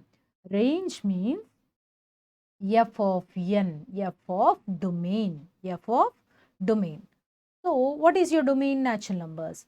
What are your natural numbers? 1, 2, 3 and so on infinite, right? So your range is f of 1, f of 2, f of 3 and so on. But madam, we know that sequence contains T1, T2, T3, but you are writing f of 1, f of 2, f of 3. What are all these things? Guys, let me complete. So this is what the range of a function defined from n to r. Now, let me assume that let let f of n equals to Tn. Got it? Let f of n equals to Tn. Then range will be equals to f of 1. F of 1 means T1 and f of 2 means T2. F of 3 means T3 and so on. F of n minus 1 means Tn minus 1. F of n means Tn. Got it, guys? So, and so on. So, sorry guys, this is Tn minus 1 and this is Tn and so on. So, this is your range which is called as a sequence. As per mathematics, sequence is the range of a real value function defined on natural numbers. This is what sequence. Here, the first term T1 is said to be the first term of a sequence which is denoted by A. How do you denote the T1 with? First term which is denoted by A. And Tn is said to be the nth term or general term of a sequence. How do you call Tn as? Nth or general term of a sequence. Tn is called as the nth term or general term of a sequence. Now, let me tell you the meaning of Sn. Sn means sum of, guys try to understand, it's not sum of n terms, sum of first n terms of a sequence. How do you call it as? Sum of first n terms of a sequence. That's what we need to define. It's not sum of any n terms, sum of first n terms of a sequence, and this is called as series. Got the definitions of sequence and series, guys? Sequence means it's a range of a real valued function defined on natural numbers. When it comes to series, series is the sum of first n natural numbers of a sequence. Sum of first n terms of a sequence. Sum of first n terms of a sequence means Sn equals to first term T1, second term T2, third term T3. Like that, we need to add how many terms? N terms of first n terms of a sequence, and that is denoted by Sn. Now guys, from this I can say S1. S1 means sum of first one term. So that means S1 equals to T1, which is nothing but A. Now Sn minus Sn minus 1 will be equals to Tn, because Sn means starting from T1 to Tn will add. Sn minus 1 means starting from T1 to Tn minus 1 will add. So after subtracting Sn minus 1 from Sn, will be having only Tn. These are some basic formulas, guys. S1 equals to T1, which is nothing but A, and Sn minus 1 equals to Tn. Forget about them. Now, when do you say that a sequence of elements are in arithmetic progression? What is an arithmetic progression? When do you say that a sequence of elements are in arithmetic progression? In a short manner, we'll call it as an AP, right? So, yes, a sequence of elements T1, T2 and so on, Tn minus 1 and so on are said to form an AP if they have a common difference. Guys, let me tell you the meaning of the word common difference. Difference is common. Whose difference? Yes, try to understand. difference between two successive terms. Difference between what? Two successive terms. The difference between two successive terms should be constant. That is, if T2 minus T1 equals to T3 minus T2 equals to T4 minus T3 equals to, and so on, equals to Tn minus Tn minus 1 equals to, and so on, which is nothing but D, called as common difference. How do you call it as, guys? Common difference. How do you call it as? Common difference. Means the difference between two successive terms should be constant. Since we are talking about difference, we are denoting it with D, and the difference is common. That's why we are calling him as common difference. Now, based upon T2 minus T1 equal to A, we know D, we know that T1 equal to A, then T2 will be A plus D. Got it? Now, T3 minus T2 equals to D, means T3 equals to T2 plus D, which means A plus D, which is going to be A plus 2D. So, that's how you can define arithmetic progression. Got it, guys? So, tell me what is an AP then? The first term is A. The second term is A plus D. Third term is A plus 2D. Fourth term is A plus 3D. And so on. Got it, guys? So, here Tn, the nth term or general term of an AP is A plus n minus 1 into D, which is the nth or general term of an AP. Which term, guys? Nth term or general term of an AP. Try to understand. Tn equals to A plus n minus 1 into D. Now, guys, tell me the meaning of Sn. Sn means sum of first n terms, which means starting from T1 to Tn. And the formula for Sn is n by 2 into 2a plus n minus 1 into d. Guys, try to understand what is the meaning of Sn. Sum of how many n terms? First n terms, means from where to where we are adding? T1 to Tn. Here, who is the first term? T1. How do you denote the first term with? A. Who is the last term? Tn. So, we'll denote the last term with L. Guys, try to understand last term is nothing but nth term. Try to understand that.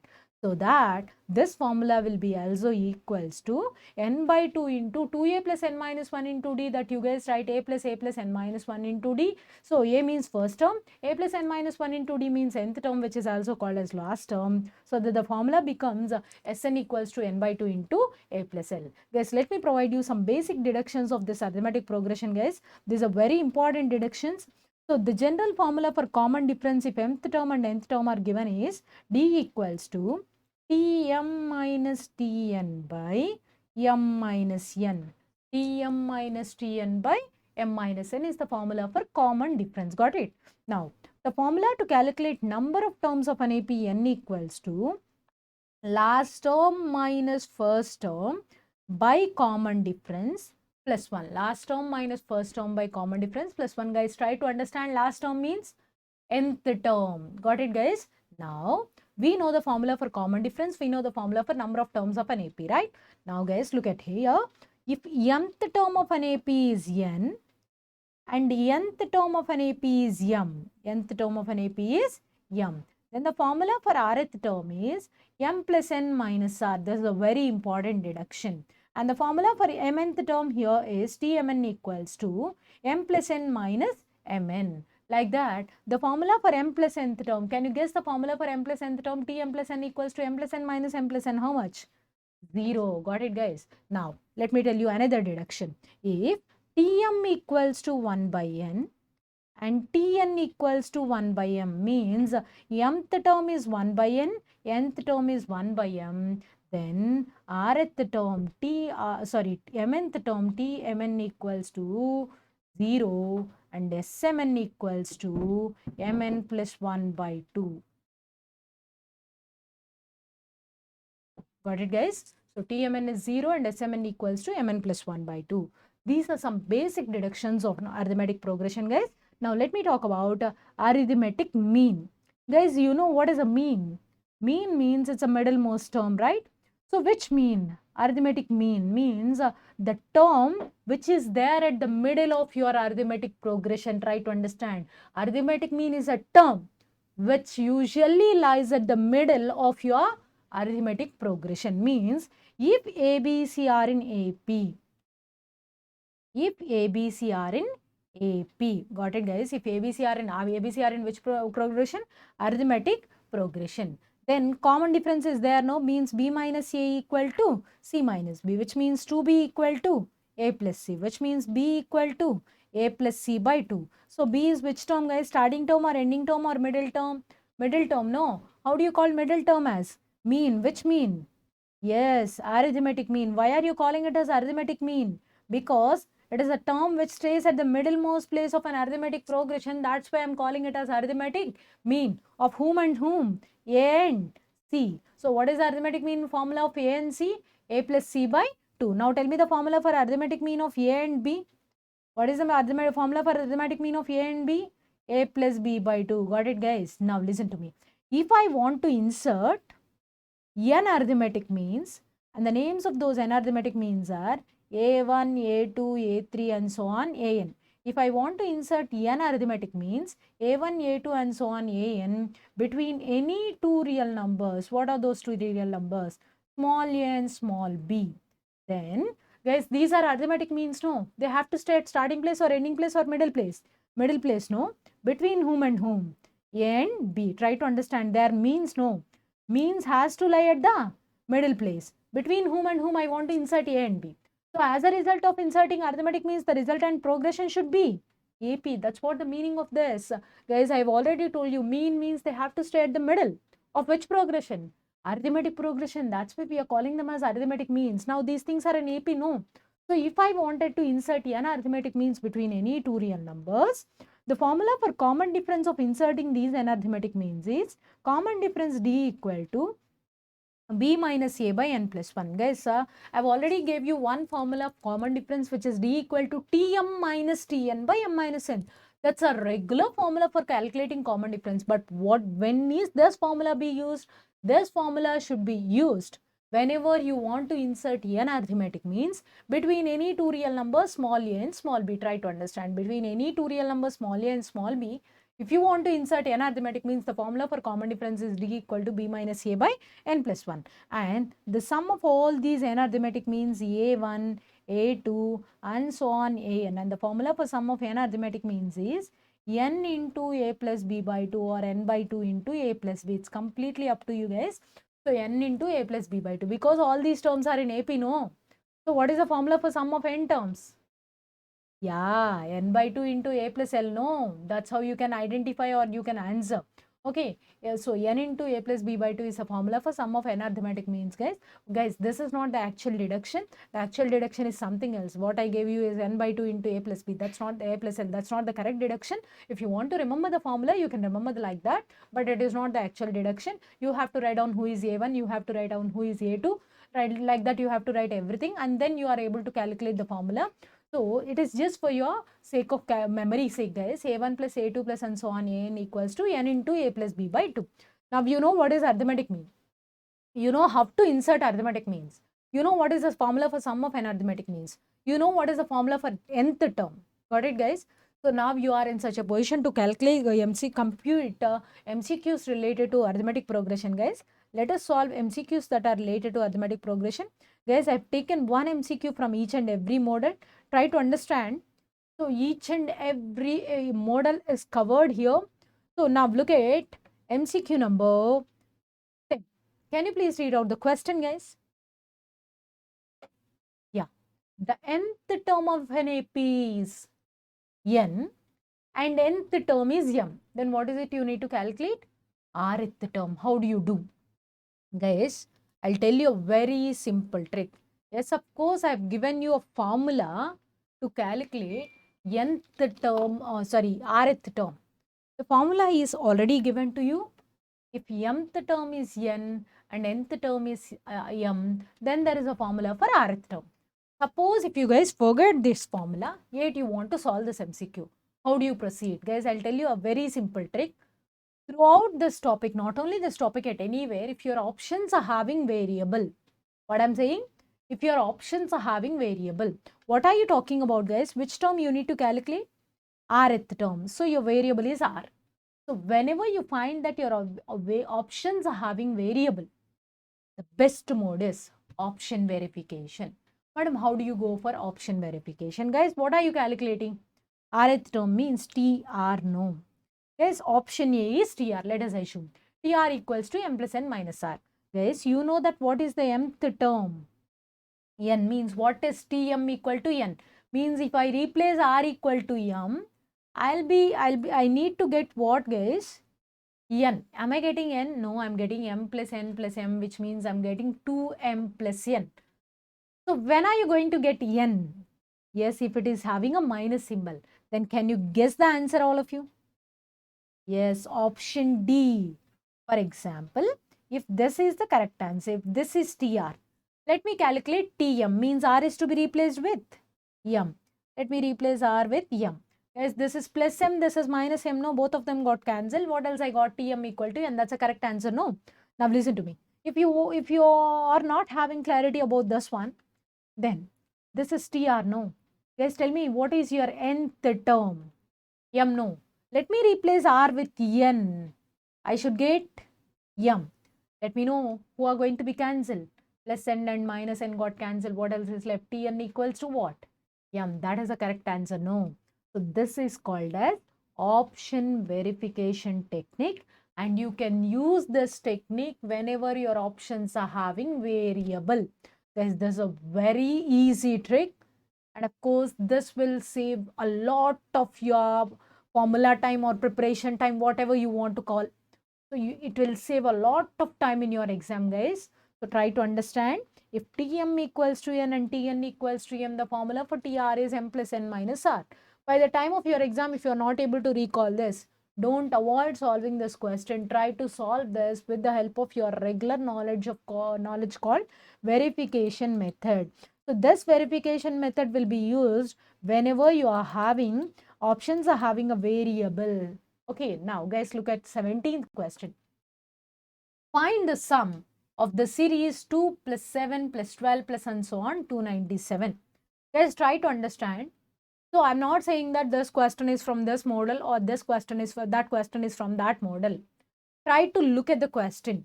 It is about sum of the series. Whatever the series that we know, either AP or GP. Of course, we haven't discussed GP.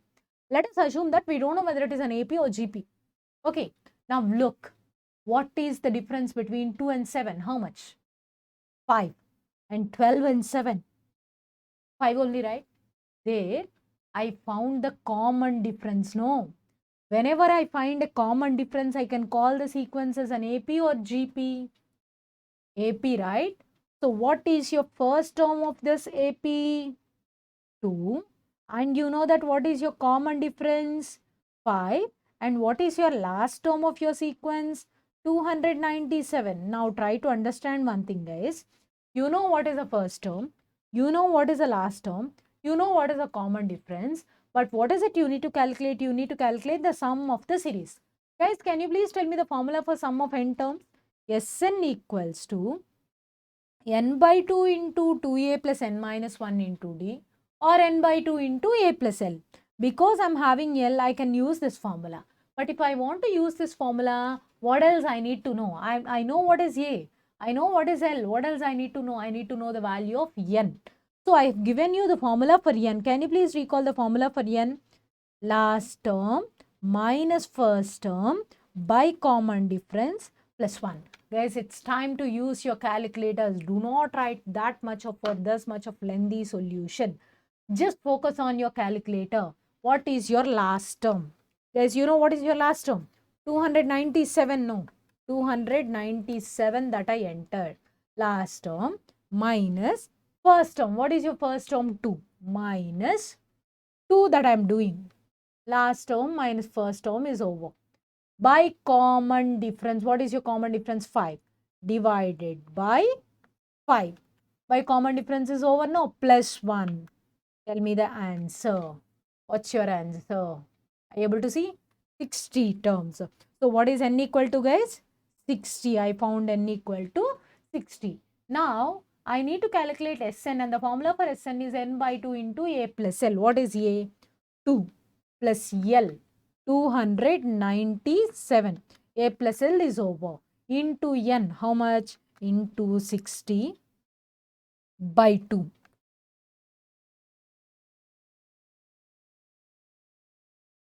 Are you able to see the answer? 8970. So it's not about writing this much of solution or this much of solution, guys. It's all about understanding the question and understanding the correct formula, substituting the values in the formula. You need not write this much of lengthy solution. You try to answer the question with the help of your calculator. Calculator plays a key role here, guys. Try to understand the importance of calculator and of course formulas as well. Okay, now let's have a look at 29, guys. So now whatever I taught you, you have to keep all those things in your mind and you have to tell me you have to solve this question. Read out the question. If 2 plus 6 plus 10 plus 14 plus 18 plus and so on plus x equals to 882, then calculate the value of x.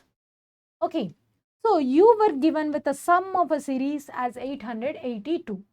Try to understand, guys. 2 is the first term. What is that next term? 6.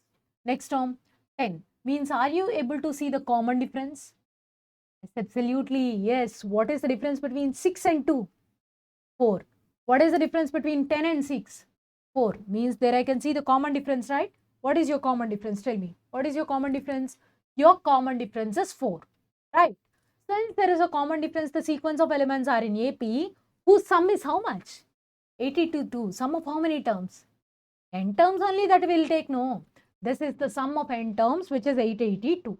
Now, guys, try to understand what is your first term of your sequence. What is the first term of your sequence? 2. Last term, x. Try to understand. First term is 2 and last term is x. And common difference is how much, guys? Tell me, what is your common difference? 4. And sum of n terms is how much, guys? 882. Now, I wanted to ask you one thing. What is the formula for sum of n terms if you know the first and last terms? Yes, n by 2 into a plus l. Guys, please be here. It is such an easy question. Who is a? 2. And what is l? X. Let me replace a and l with 2 plus x, n by 2 into 2 plus x. What else you need to write? N value. Is there any formula for n value that madam gave you? Yes, n equals to last term minus first term by common difference plus 1. What is your last term? May I know what is your last term? X minus first term minus 2 by common difference 4 plus 1. Guys, at this stage, people will increase the length of the solution by writing the LCM so and so. I don't want to waste my time, guys. Whatever I am having here is n by 2. So this is by 2. Now what else I need to write? N value. For me, n value is x minus 2 by 4 plus 1. Got it? N by 2 into a plus l is 882. And my target is to calculate x value. I don't want to waste my time since calculating x value means the question demands solution. Whenever the question demands solution, option verification is possible. So I have already told you. Now look at option A. What is option A? 78. No. Guys, please be careful. Take your calculator. I'll tell you how to solve. Guys, this is 78 minus 2. No. Do that. 78 minus 2. Now by 4 plus 1. By 4 plus 1. We are not done. By 2. By 2. Now everybody listen to me. You said that x value is 78, no? So what else is left at the right side? 78 plus 2. What is 78 plus 2? 80 only, right? Into 80. Now can you see the answer, guys? So we got 8,000. Sorry, we got 800. But what is it we need to get? 882. That's a correct answer or wrong answer? Wrong answer. Means option A is not a correct answer. Now let me go for the next option. What is the next option? 80. So let me take x equal to 80. Guys, let's start off doing so. I was calculating the same. 80 minus 2 divided by 4 plus 1. Divided by 4 plus 1. And then by 2 again. So for now it is 10.25 into what is 80 plus 2? 82. So I got 840.5. Now, let me show the next one. 82. 82 minus 2. 82 minus 2 by 4 plus 1 by 2 into 84. So, I got perfectly 882. If you want, I'll show the calculation again, guys. I took 82, no? 82 minus 2 divided by 4 plus 1 divided by 2 into, what is 82 plus 2, guys? 84 into 84. There you go. What's your answer? 882. Means I need not solve any quadratic equation. I don't want to do any LCMs and all. What I wish to do is just simply understanding what is given to me. That's it. That's what I'm doing. Okay. Now let me show you the next question.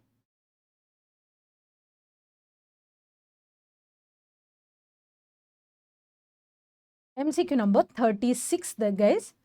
See, it's such an easy question, but people make it as complicated. Let's look at the question. A minus 3, B, 5, C are in AP, then the value of C.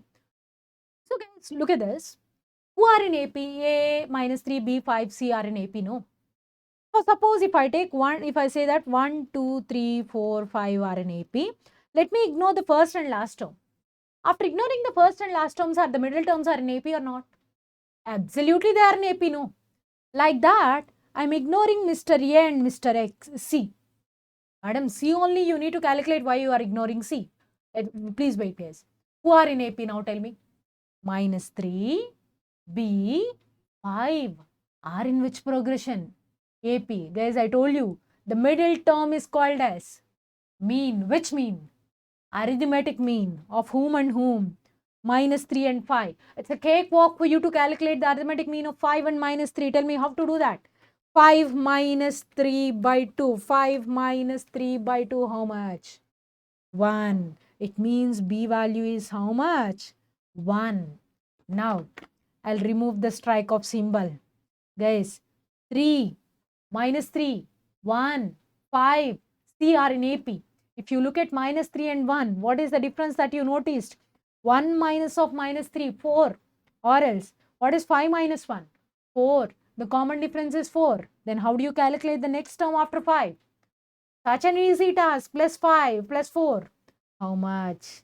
9. Guys, listen to me. What I did here is a quite easier task. So I have avoided A and C. And I know that minus 3, B, 5 are in AP. So B is the middle term, no? Middle term means arithmetic mean. What is the arithmetic mean of minus 3 and 5? It's 1. Now, I'm removing my strike of symbol. Now, if I look at minus 3, 1, 5, what is the common difference I noticed? 4. So, how can I get C by adding 4 to 5?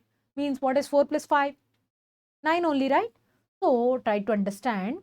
This is such an easy task. So, all that you need to do is understanding the AP and its terminology. Okay. Now, everybody, look at 38. So, this concept also we just discussed here, guys. 4 arithmetic means between minus 2 and 23. Means between minus 2 and 23, you need to insert how many arithmetic means? 4. Guys, after inserting arithmetic means, what kind of sequence we need to get? AP. Then only we can call them as arithmetic means, no?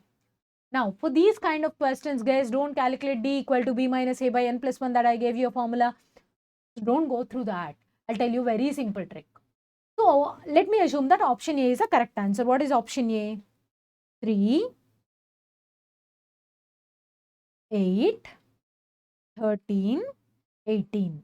So, now all these 6 terms must be in AP. So, what is 3 minus of minus 2 plus 5 now? Now, tell me what is 3 plus 5? 8. 8 plus 5, 13. 13 plus 5, 18. 18 plus 5, 23. And that's an AP, no?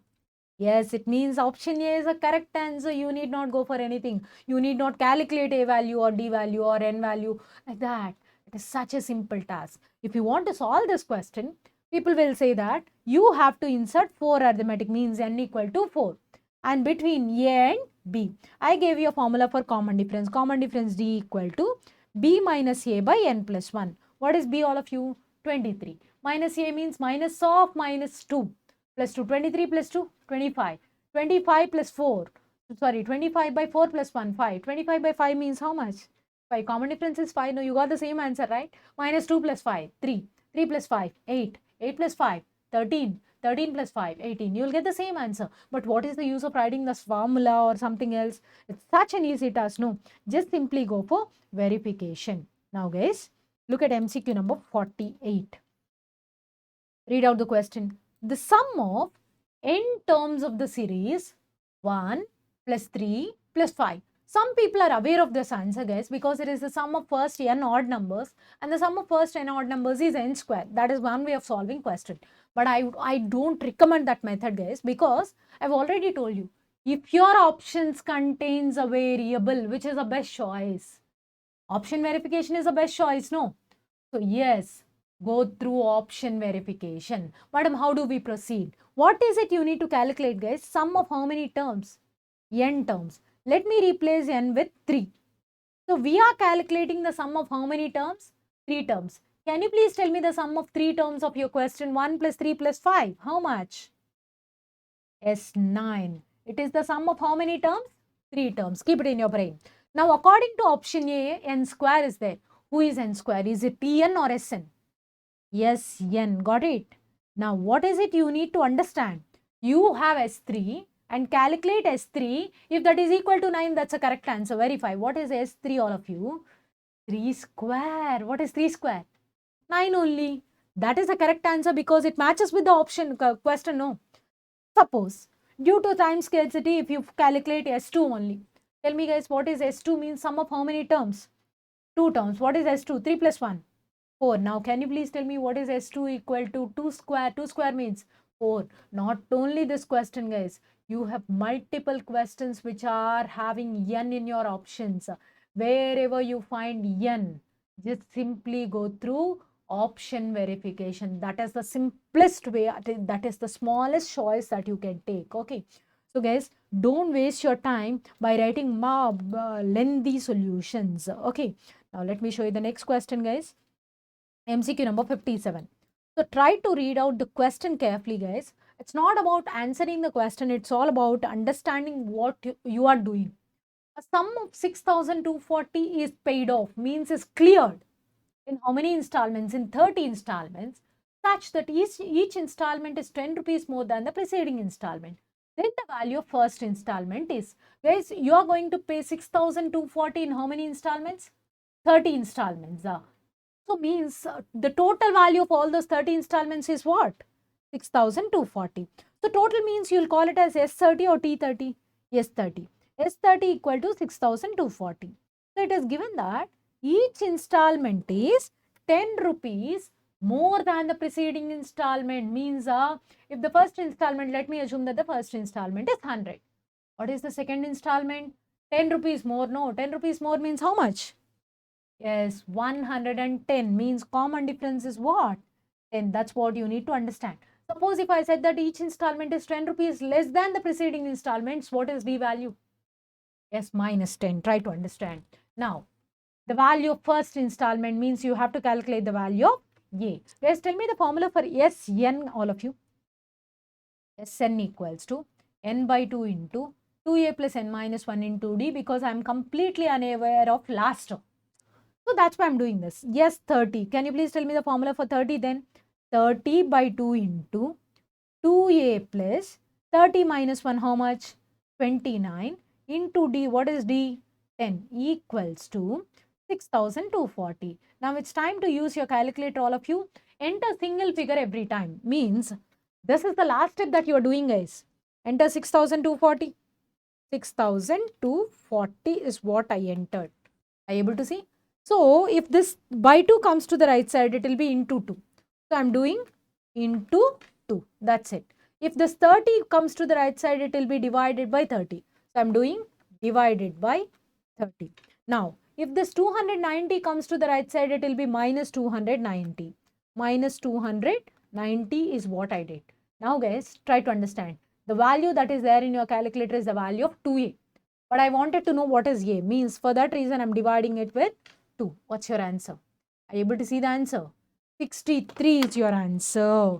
Try to understand, guys. So every time you're doing something means you're bringing everybody to left from left side to right side, and finally you're getting A equal to 63. A is the first installment. Sometimes he'll ask you to calculate the last installment. If it is the last installment, try to understand. You must calculate A. There's no other chance. First of all, you need to calculate A. Last installment means your 30th installment, and the formula for T30 is A plus 29D. Then only you can calculate this, guys. Otherwise, you can't do this, because if Sn formula, if you write it as n by 2 into A plus L, there A is unknown, L is unknown, you will not get anything. So try to understand. Use this formula only, even if you've asked you to calculate the last installment also. Okay. Now, let me show you my next MCQ, guys. So that's all about AP, guys. Now, let me talk about GP first, and then I can teach you MCQs related to GP. So when do you say that a sequence of elements are in GP? A sequence of elements T1, T2, T3 and so on, Tn minus 1, Tn and so on are said to form a GP if there exists a common ratio. What is a common ratio? T2 by T1 equals to T3 by T2 equals to, try to understand, equals to T4 by T3 equals to, and so on. There should be a ratio. Ratio between a term and its preceding term should be constant. Since it is a ratio, we are denoting it with R. Since it is common for all, we are calling it as common ratio. Now guys, try to understand. T1 equal to A, and you know that T2 by T1 equal to R. Then what is T2 equal to? AR. Got it? T2 equals to AR. Then T3 by T2 equal to R, no? What is T2? AR, no? Then what is T3 equal to? AR square. Okay, like that you can write. But guys, let me tell you one thing. To define common ratio, denominator must not be equal to 0, no? It means T1 should not be equal to 0. Means whenever you are writing a GP, you must tell that the first term is not equal to 0. If first term is 0, then you are not able to define a common ratio. Try to understand that. Now let me write down GP. What is a GP? My first term of GP is what? A. Second term, AR. Third term, AR square. Fourth term, AR cube. And so on. I can write down many terms. So here, what is the nth term of a GP? Guys, try to understand. The formula for nth term of a GP is A into R power n minus 1. What is your nth term of a GP? A into R power n minus 1. Now guys, look at this. The formula for S and sum of n terms of a GP, guys, we have many formulas. In general, we'll write A into R power n minus 1 by R minus 1 whenever R not equals to 1. Whenever R equals to 1, the formula is NA. Okay. Now, so if a GP consists of infinite terms, we'll say that the GP is infinite GP. And the formula to calculate sum of all those infinite terms, S infinite equals to, means A plus AR plus AR square. Like that, we have to write the sum of how many terms, Nana? Infinite terms. And so until infinite terms. Sum of two infinite terms. Formula is A by 1 minus R. This formula will be applicable only modulus R less than 1. Madam, what happens if modulus R greater than 1? You need not worry, guys. If modulus R is greater than 1, S infinite is infinite. Got it? Now, S square infinite, guys, try to understand the meaning of this. The sum of squares of terms of an infinite GP means the first term square plus the second term square plus the third term square and so on. Got it, guys? Sum of squares of infinite terms of a GP, and the formula is A square by 1 minus R square. This formula would be applicable only if modulus R square is nothing but R square, because R square is always positive. This is the formula for sum of squares of infinite terms of a GP. Now let me talk about geometric mean. So when do you say that a term is a geometric mean? Mean means it has to be at the middle, no? It has to be the middle of a geometric progression. Got it, guys? That means If ABC are in GP, who are in GP? ABC are in GP. Then I can write B by A equal to C by B. I can write B by A equal to C by B. Go for cross multiplication. B square equals to AC implies B equal to root AC. How do you call it as? Root AC, known as geometric mean of A and C. How do you call it as? Geometric mean of A and C. Now guys, why you are calling it as geometric mean of A and C?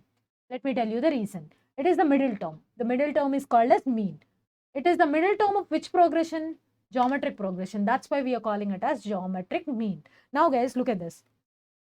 What is the geometric mean of A and B? Tell me the formula for geometric mean of A and B.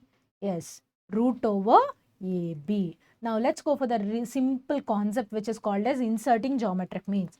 If we want to insert n geometric means, like we inserted n arithmetic means, no. If we want to insert n geometric means, G1, G2, G3 and so on Gn between any two real numbers small a and small b, between any two real numbers small a and small b, then what is going to happen? Then common ratio formula R equals to b by a whole power 1 by n plus 1. And the product of all these n are geometric means G1 into G2 into G3 into and so on Gn equals to root AB whole power n. Yes guys, this is the formula for common ratio whenever you insert n geometric means. But there is another formula for common ratio which is Tm by Tn whole power 1 by m minus n. This is a regular formula to calculate common ratio whenever you know mth and nth terms. But what is this formula of common ratio? This formula for common ratio will be applicable whenever you insert n geometric means between any two real numbers small a and small b. But this is a common formula which is common ratio R equals to Tm by Tn. If you know fourth term and sixth term, have to calculate the common ratio. Fourth term by sixth term whole power 1 by 4 minus 6. Or sixth term by fourth term whole power 1 by 4 minus 6, 1 by 6 minus 4. Try to understand. There's a regular formula to calculate common ratio, but this formula will be applicable. This formula will be applicable whenever you want to insert n geometric means between any two real numbers small a and small b. Okay, now guys, look at the MCQ part. So guys, for all these kind of questions, calculator play a vital role. Try to understand the sum of the series 1 by root 3 plus 1 plus 3 by root 3. Guys, I don't know whether it is an AP or GP. If I feel that it is an AP, I must calculate the common difference. There should be a common difference, no? So 1 minus 1 by root 3. I'll take my calculator and I'll use 1m plus, sorry guys, 1m plus 1 by root 3. How to calculate 1 by root 3? I'll tell you a simple trick guys. Enter 3 and then enter root 3. But I need 1 by root 3 means divided by equals to. Enter divided by equals to, so that I'll get 1 by root 3. 1 by root 3 m minus and I'll go for MRC and I got 0.4226. Now I'll calculate what is 3 by root 3 minus 1. So guys, please do root 3 first. Root 3 divided by equals to into 3. So 3 by root 3 is 1.73 something. Okay, m plus 1m minus MRC and I got 0.732. Prior I got 0.4 something. Means there should not be, there is no common difference. Now I have to calculate common ratio. What is T2 by T1? 1 by root 3. If this 1 by root 3 comes to numerator, it is root 3. Got it? Now T3 by T2 means 3 by root 3 by 1. Guys, how do you write 3 by root 3 as? I can write 3 as root 3 into root 3. How are going to be cancelled? What else is left? Root 3 means there is a common ratio, no? If there exists a common ratio, how do you call that sequence as AP or GP? GP. Here, what is your first term, all of you? 1 by root 3, no? So, let me write, my first term is 1 by root 3 and my common ratio is root 3. Now what is it I need to calculate? Look at the question. The sum of the series 1 by root 3 plus 1 plus 2 by 3 by root 3 and so on to how many terms I need to calculate? Up to how many terms? Up to 18 terms. Means I have to calculate the sum of 18 terms. So here r is equals to 1 or not equals to 1? Not equals to 1. Then what is the formula for Sn, all of you?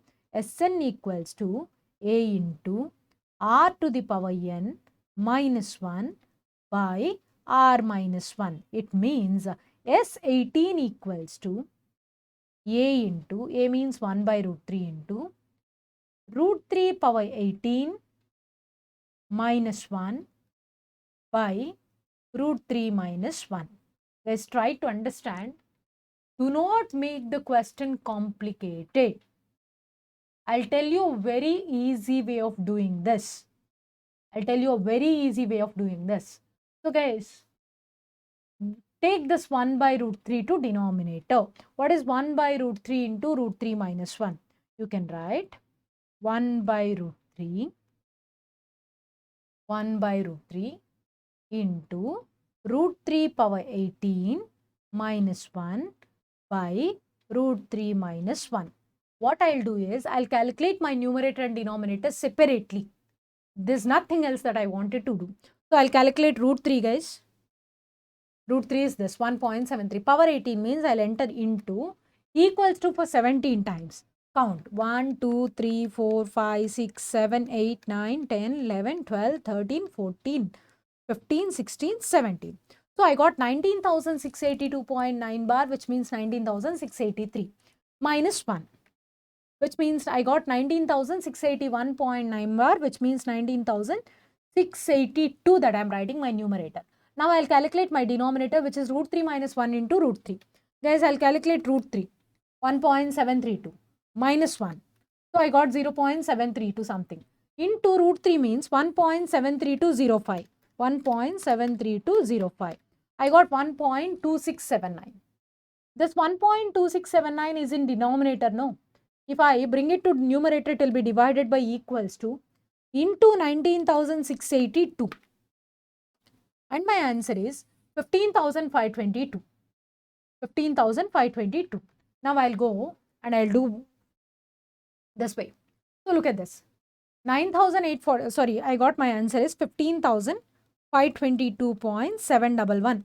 So approximately I need to get this answer. Guys, do this. Root 3 plus 1 by root 3. First of all, do root 3.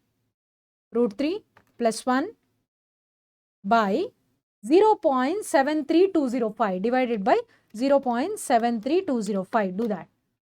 This is what we are having. Into 9,841. Into 9,841. Just a moment, guys. Something got missed. Root 3 plus 1 by, sorry guys, instead of root 3 value, I have entered 0.73. That's a calculation mistake. First of all, do root 3 plus 1, which is 2.7320 by 1.73205 by 1.73205. I got 1.577 into 9,841. Yeah. 15,522.71. You got the same answer, no? Yes, it means option A. Means you need not go for rationalization factor and all, guys. Yes, of course, if you want, you can go for rationalization factor, but it consumes a lot of time, guys. That is why simply go through calculator tricks. Now, look at 75. How many terms of GP 1, 4, 16 and so on are to be taken to have their sum as how much? 341. So, the sum of 1, 4, 16 and so on should be equal to how much, guys? 341. Of course, he only told to us that this is a GP equal to 341. Yes, people will do this question in many ways. It's a very simple question, guys. They will do this way. So, they'll write 1 plus next 4 plus next 16. So, means in your GP, you are dividing with 6, no? Sorry, you are multiplying with 4, no? After 16, what is the next term? 64. What is the next term after 64? 64 into 4, no? 256. Let me add 256. How much I got? 341. We are done with the question because we have added how many terms? 5 terms. This is one way of solving the question. Of course, if your sum is not 341, if your sum is somewhere there thousands, how do you solve? You know that it's a GP, no? What is your first term? 1. What is your common ratio? 4. What is the formula for sum of n terms? A into r power n minus 1 by r minus 1. What is your A here? 1 into r means 4 power n minus 1 by 4 minus 1 equals to 341. Okay. Now, what is 4 minus 1 all of you? 3, no? What is 341 into 3? 1023. If I bring this minus 1 to the right side, it will be 1024. So, 4 power n equals to 1024. Take your calculator, enter 4 because we are talking about powers of 4. 4 into continuously equals to till you get 1024. Have you got 1024?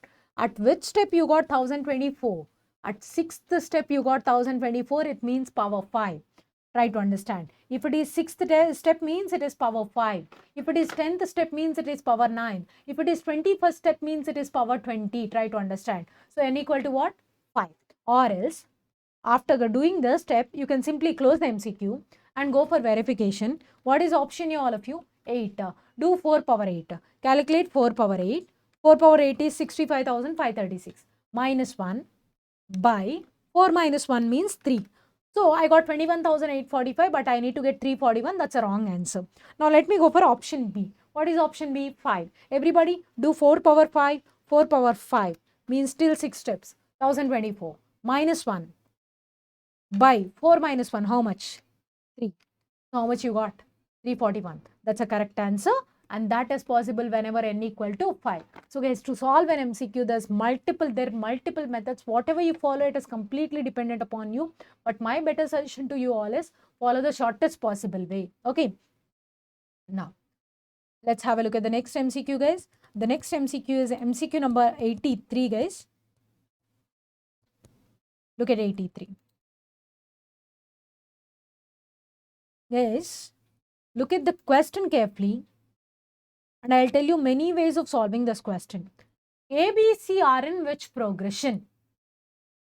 Yeah, AP, no? Can you please tell me any 3 numbers which are in AP? Yes, I can take 1, 2, 3 means A equal to 1, B equal to 2, C equal to 3. So, madam, our faculty told to us that why can't we take 1, 1, 1? Guys, try to understand. You can say that 1, 1, 1 are in AP, 1, 1, 1 are in GP, 1, 1, 1 are even in HP also, right?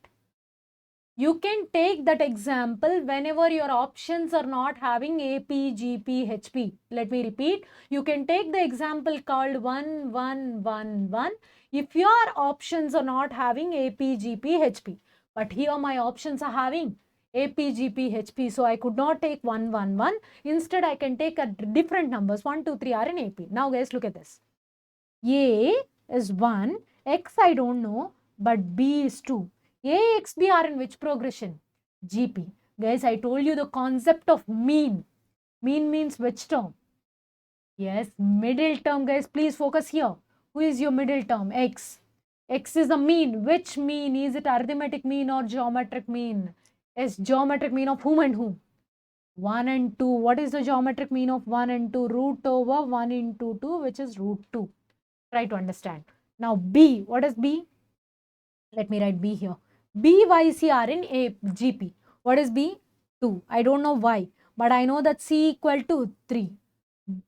2, Y, 3 are in which progression? Geometric progression, and Mr. Y is the middle term. The middle term is called as mean. Which mean? Geometric mean. What is the geometric mean of 2 and 3? Root over 2 into 3, which means root over 6. Now, guys, do you know what is x square? May I know what is x square? 2. B square. What is B square? 4. What is y square? 6. Can you please tell me 2, 4, 6 are in which progression? GP or AP or HP?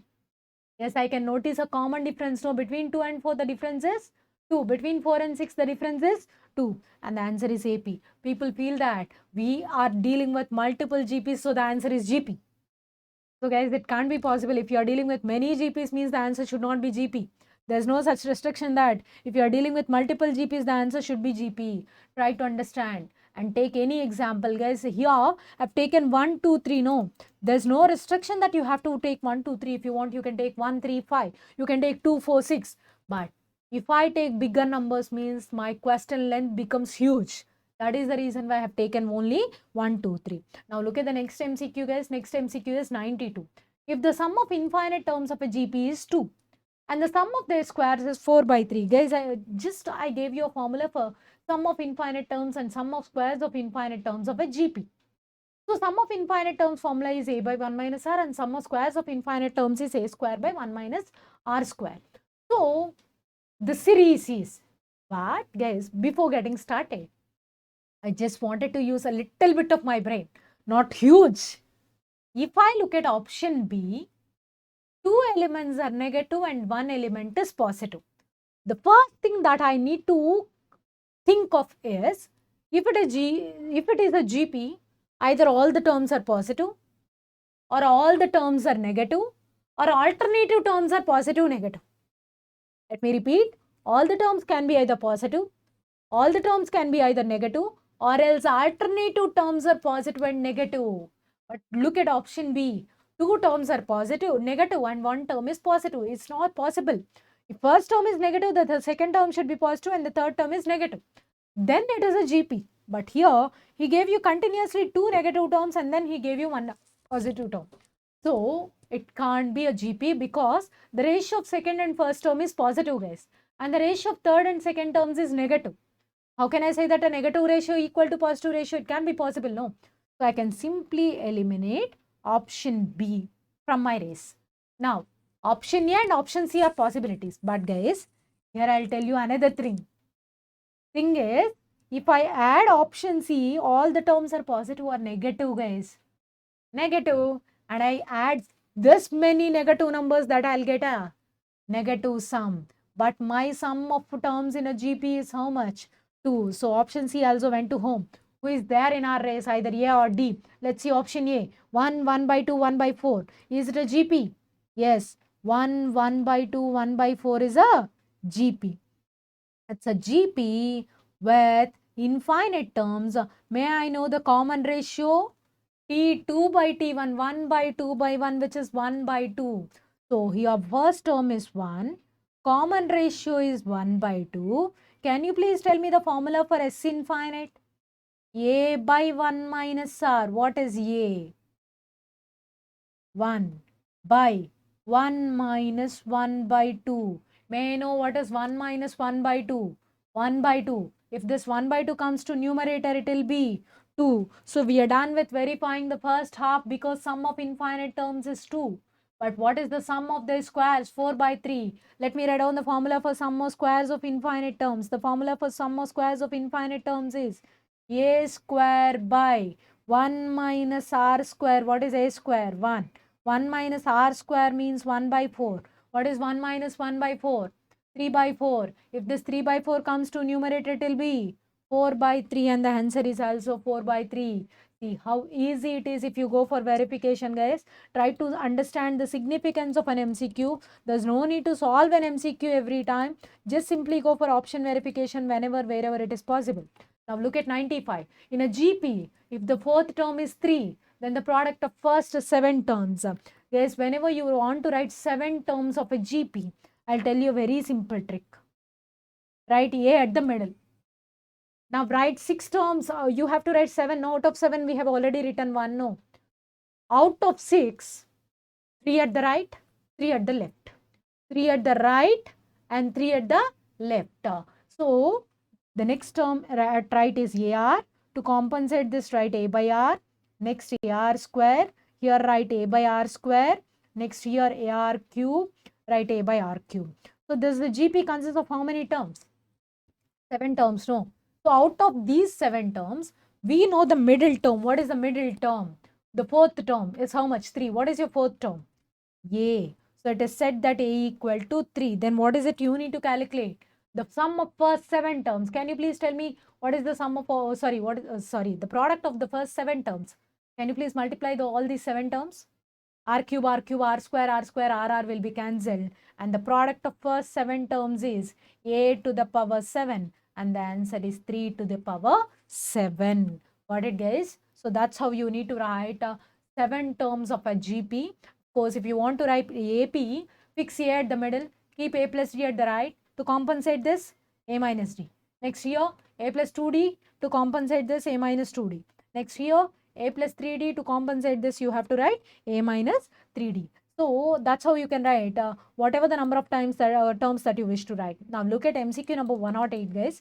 So guys, the reason behind taking this MCQ is, so guys, you guys will do multiple methods where summation n into n plus 1 into n plus 2 that way. So I don't want to do that. Read out the question. Sum of how many terms? N terms. Guys, I have already told you while explaining AP.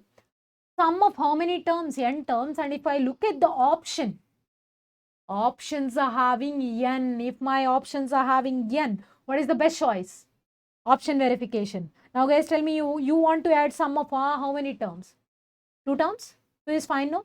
So tell me, what is the sum of 2 terms? Sum of how many terms you are adding? 2 terms. So let us add 2 terms. What is the first term? 1 into 2 into 3, how much? 6. 2 into 3 into 4, 24. Total how much? 30. And in the options, who is there, guys? Yes, n. And I wish to calculate yes. 2 means let me replace n equal to 2. Guys, it's time to use your calculators. 2 by 4. Do that. Do that. Though it is decimal, I don't have a problem. 2 by 4 into 2 plus 1, 3. Into 2 plus 2, 4. Into 2 plus 3, 5. And the answer is simply 30. Are you able to see? Yes, it means option A is correct. If you are still doubted about option A, calculate S3 and then replace n equal to 3 and then do the question. So there's no problem for you guys. Even if you want to solve S3 also, you can solve that and you can verify it. Now, let me show you MCQ number 113. Guys, let me read out the question perfectly first. A certain ball dropped to the ground, rebounds to 4/5 of the height from which it falls. If it is dropped from a height of 100 meters, find the total distance it travels before finally coming to rest. Means, guys, so means, let me assume that this is the ground level. Now the ball is at a height of 100 meters. If it is dropped to the ground, it will not stay at the ground because of its bouncing nature, it will bounce back to 4/5 of the height from which it fell down. Again, due to gravity, the ball will not stay at a certain height. No, it has to fall down. But due to its bouncing nature, again, it has to bounce back at what height? 4/5 of the height from which it fell down. Again, due to gravity, it has to come. Again, due to its bouncing capacity, it has to bounce back. Again, it has to reach ground. Like that, it will go, it will come, it will go and it will come, go and come, go and come. Repeatedly, it will come down. Guys, if you observe ball, even after reaching, you felt that it reached ground level, it will make many oscillations, small, simple oscillations that we can't be able to witness, right? So now we have to identify the total distance the ball traveled. Means we have to calculate all these distances before finally coming to rest. So there's a lengthy process, but I'll tell you a very simple trick, guys. The ball bounced back at a height of how much? 4/5. Let it be A by B. Let it be A by B. The total distance that the ball travel before finally coming to rest is A plus B by B minus A into the height from which the ball fell down. Let me repeat. A plus B by B minus A into the ball from which the height from which the ball fell down. So what is A? 4. B 9. 4 plus 5. Sorry, B 5. 4 plus 5, 9. By B minus A, how much? 1 into the ball traveled a distance of. Ball fell down from a distance of 100 meters. So what is the total distance that the ball traveled? 900 meters before it finally came to rest. And the correct answer is here, which is there in option C, guys. You can see option C is 900 meters. Guys, but I don't want to use even this shortcut also. So I'll simply tell you another way. What is the difference between 4 and 5? 1, no. In such a case, just simply add both numerator and denominator. What is 4 plus 5? 9 into the initial distance 100. 9 into 100, 900. But this trick will be applicable only if the difference between numerator and denominator is 1. Whenever you get other differences, use this formula a plus b by b minus a into x. Now let me show you my last question of this sequence and series concept, guys. So MCQ number 116, the sum of n terms of the series. Guys, for this question, there's a formula 0.a plus 0.aa, 0.kkk, and so on n terms, there is a formula. But I don't want you to by heart this formula because you have to calculate the sum of n terms, no. Look at the options. Options are having variable, no. The best trick, option verification, no. Do that, guys. So you want to calculate sum of how many terms? N terms. Let me calculate sum of 2 terms. What is the sum of 2 terms? Can you please tell me the sum of 2 terms? 0.5 plus 0.55. So use your calculator and tell me what is 0.5 plus 0.55. Is it 1.05? So means S2 equal to 1.05. So according to option A, this is yes and no. I have to replace n with 2. Guys, take your calculator. 5 into 2, 10. 10 by 9, m plus. Next, 1 by 100, how much? 0.01. Use plus or minus symbol. And then plus 1 into 5 by 81. Which symbol it has? Plus. Use m plus. Finally, MRC. This is the value that I got, 1.1722. But I need to get 1.05. That's a wrong answer. So clear your calculator's memory. Let us replace n equal to 2 in option B. 5 into 2 by 9 m plus. Guys, you have to take care of the symbol that is before that. So m plus. Next, 1 by 100 plus or minus plus 1 into 5 by 81 m minus MRC. Look at my answer. I got exactly 1.05. Means option B is a correct answer. So guys, that's how you can reduce the length of solutions of many questions in sequence series by using your calculator, of course by using your formula. So do not do multiple questions, guys. Try to solve the questions in a simple way. And one more thing, I wish to tell you one more example, guys. Throughout this topic, you will find some questions like a square, b square, c square are in AP. Whenever you find a square, b square, c square are in AP, take the example as 12549. Because if you take a square equal to 1, b square equal to 2, c square equal to 3, you will get b equal to root 2, c equal to root 3. That is hard to substitute. So these three things are in AP. Whenever you find an MCQ that a square, b square, c square are in AP, don't go through solving that. Simply take these examples and solve the MCQ. Now, whenever you find a square, b square, c square are in GP, take the example 1, 4, 16. That is easy for you. Now guys, whenever you find A, B, C are in HP, you people will say 1, 2, 3 are in AP, their reciprocals 1, 1 by 2, 1 by 3 are in GP, no, HP, no. Don't do that. Just a moment, guys.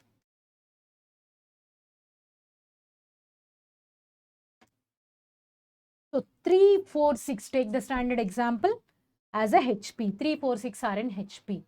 Got it? So that's how you can take the examples and you can complete the topic, guys. That's all about sequence and series.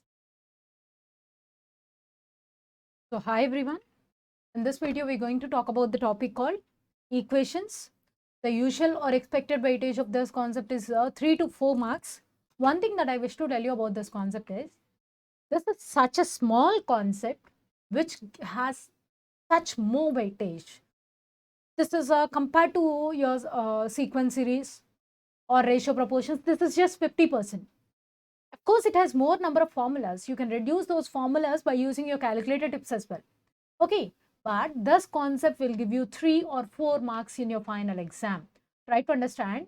This is such a simple concept and such a small concept which gives you more weightage in your exam. So try to prepare the entire concept if it is possible for you. And the usual preparation time for this concept is hardly 5 to 6 hours, guys.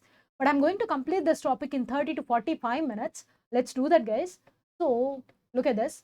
What is an equation, first of all? An equation, the name itself is saying, it is the equality of 2 or more expressions. Yes, the left side there is a quadratic expression or cubic expression that I'm not talking about. Equation means it is the equality of 2 or more expressions. Left side there is an expression, right side there is another expression. So if you find an equal to symbol, that is called an equation symbol. Madam, then how do you call this one? This is an inequation. The opposite word is inequation. No. Yes, that is an inequation. Now guys, if you find an equation of the form ax plus b equal to 0, what is the power of x here? 1. If the highest power of x is 1, then that is called as linear equation or simple equation. How do you call it as, guys? Simple equation in a variable called x. Now, if I find an equation like ax square plus bx plus c equal to 0, what is the highest power of x here? 2, no. If the power is 2, then we can call that equation as quadratic equation. How do you call it as, guys? Quadratic. Remember, here a must not be equal to 0. Here also a must not be equal to 0. If a equal to 0, then it will become bx plus c equal to 0, means which is a linear equation. But here we are talking about power 2, so that the coefficient of power 2 must not be equal to 0, and this is called as a quadratic equation.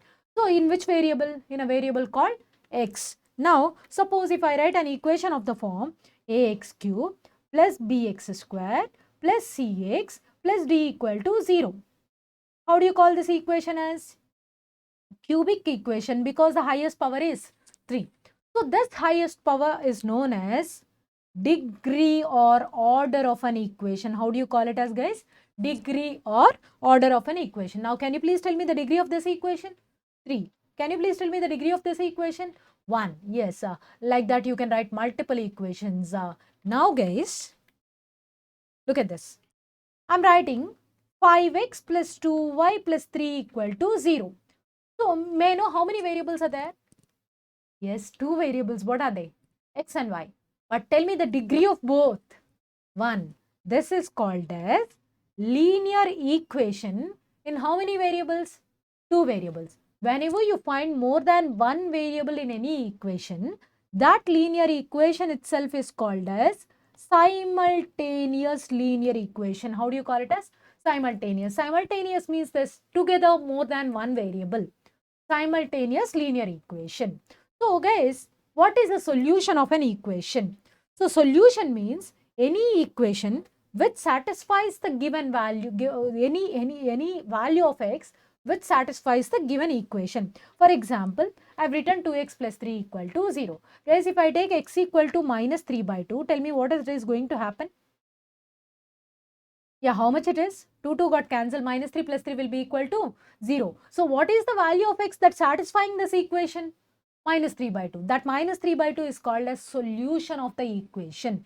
Any value of the variable that satisfies the given equation is called as a solution. So, now we have seen equation with two unknowns, no? X and y, two variables, no? Now, guys, look at this.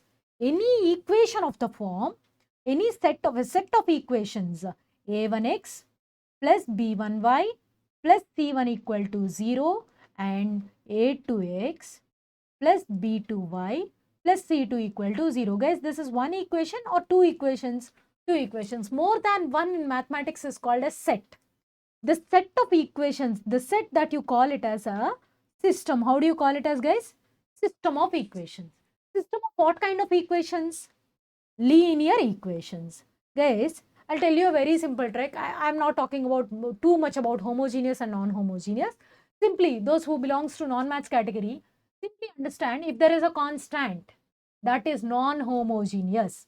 If there is no constant, that is homogeneous. Guys, there are two names. One is non-homogeneous and the other one is homogeneous. If there is a constant, that we call it as non-homogeneous. If there is no constant, means if the equation is like this, a1x plus b1y equal to 0 and a2x plus b2y equal to 0. There is no constant, no? That is called as homogeneous system. One equation is equation. If it is more than one equation, means I'll call it as a system. This is also a system. Of what kind of equations? Linear. But the first one is homogeneous or non-homogeneous? Non-homogeneous. This is homogeneous. System of simultaneous linear equation, that too homogeneous or non-homogeneous. The first one is non-homogeneous and the second one is homogeneous. So simply remember, I'll tell you one thing guys, non-homogeneous is a big word, no? Big word must have big equation. Means big equation means there should be a constant. So homogeneous is a smaller word compared to non-homogeneous, no? That's a smaller word. So the equation should be smaller. That's how you can remember. Okay. So the above system is a system of simultaneous linear non-homogeneous equation in how many variables? 2 variables. And this is a system of simultaneous homogeneous linear equation again in how many variables? 2 variables. After solving this equations, you will get one value for x and other value for y. Like that, after solving this value, these equations, you will get one value for x and one value for y. But there are certain cases in which you will get more than one value also, guys. I'll teach you those cases. Guys, first of all, I'm talking about non-homogeneous system of linear equations. Means I'm talking about a1x plus b1y plus c1 equal to 0 and a2x plus b2y plus c2 equal to 0. This system has no solution if a1 by a2 equals to b1 by b2.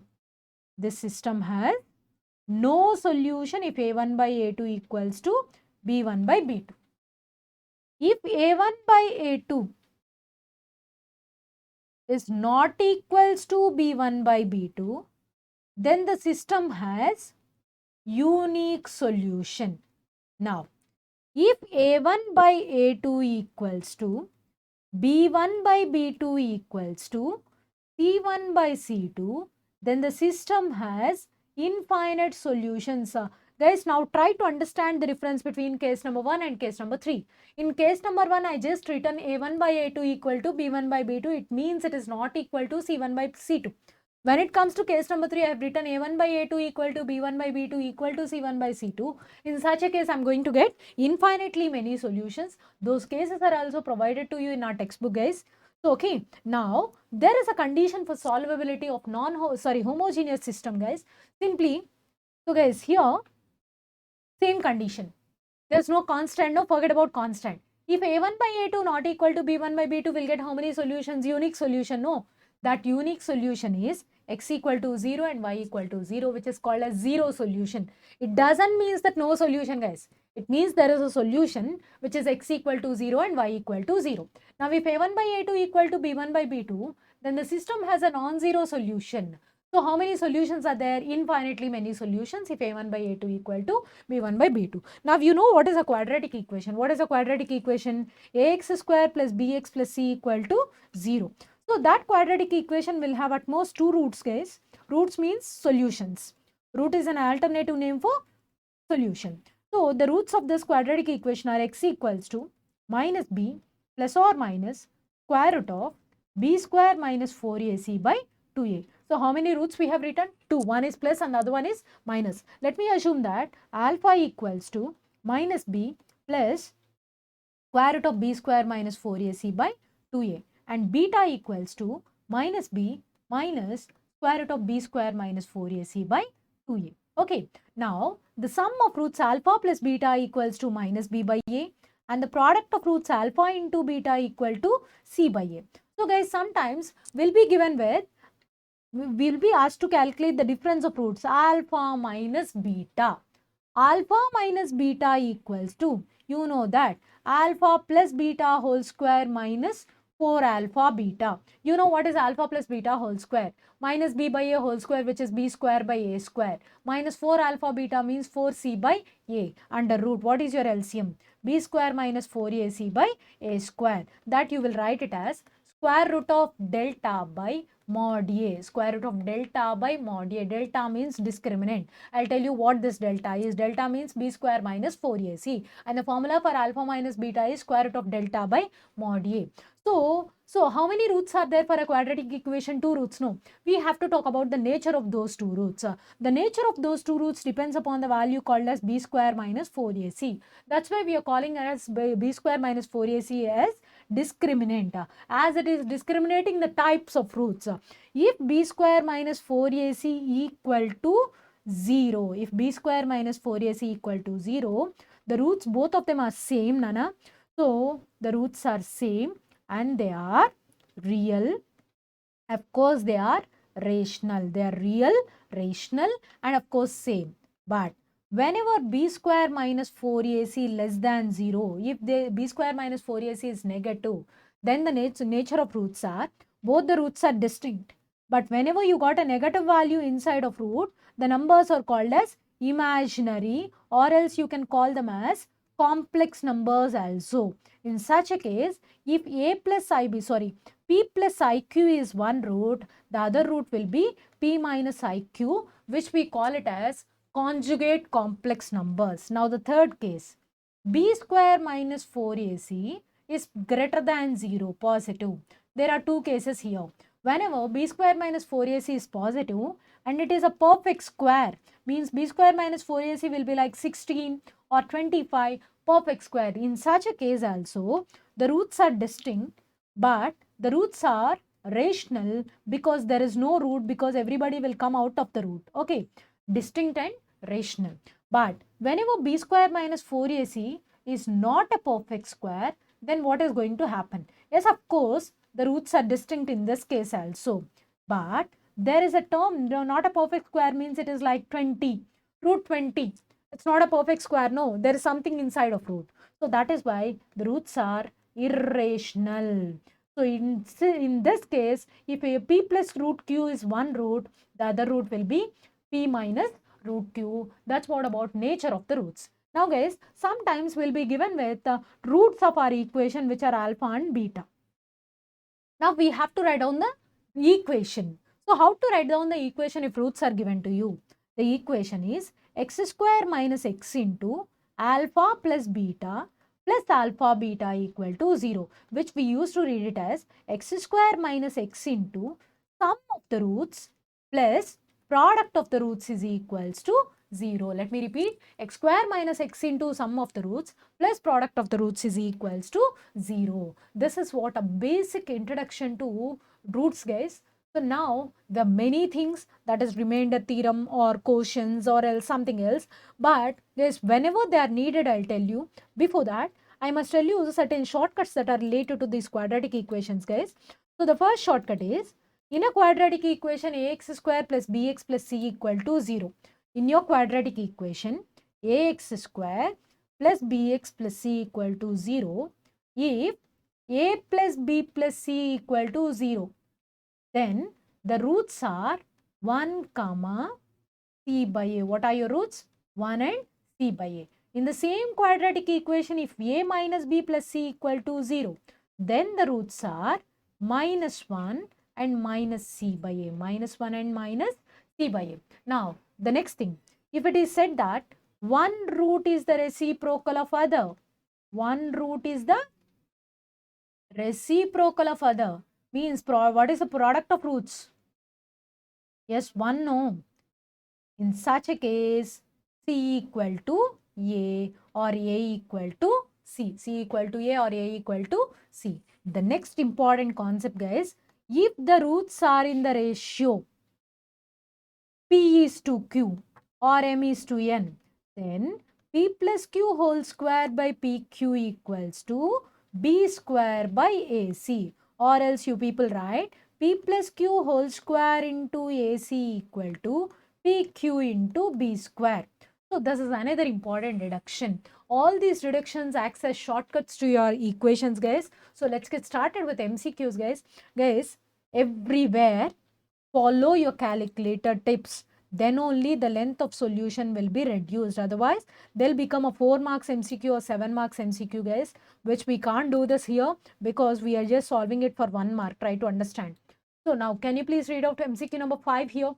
The value of k when the system of equations have no non-zero solution. Guys, look at this.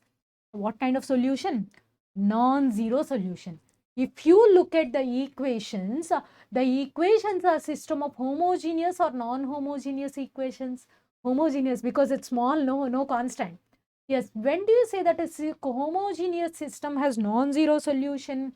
Whenever a1 by a2 equals to b1 by b2. a1 means coefficient of x in the first equation. a2 means coefficient of x in the second equation. Tell me the coefficient of x here, 3. Coefficient of x here, k. So I can write 3 by k equals to, now tell me what is b1, 5 and b2, 10. So I must write 5 by 10. Can you please go for cross multiplication? 3 tens, 30 equal to 5k. So 5k equals to 30 means k equal to how much, guys? 6. Got it? So K value will be equal to 6 and that is there in option C. So try to understand the importance of formulas, guys. Now look at MCQ number 7. So the reason for taking this MCQ is you will solve this question by doing squaring on both sides or something else. Don't do that. Look at the question. If root over 1 plus 25 by 144 equals to 1 plus x by 112, then calculate x. So if you want to calculate x, that means the question is about solving or simplification. Solving, no. If you are doing solving, then the question demands. Yes, option verification, no. Take your calculator. According to option A, what is x? 1. Then simply use your calculator. 25 by 144.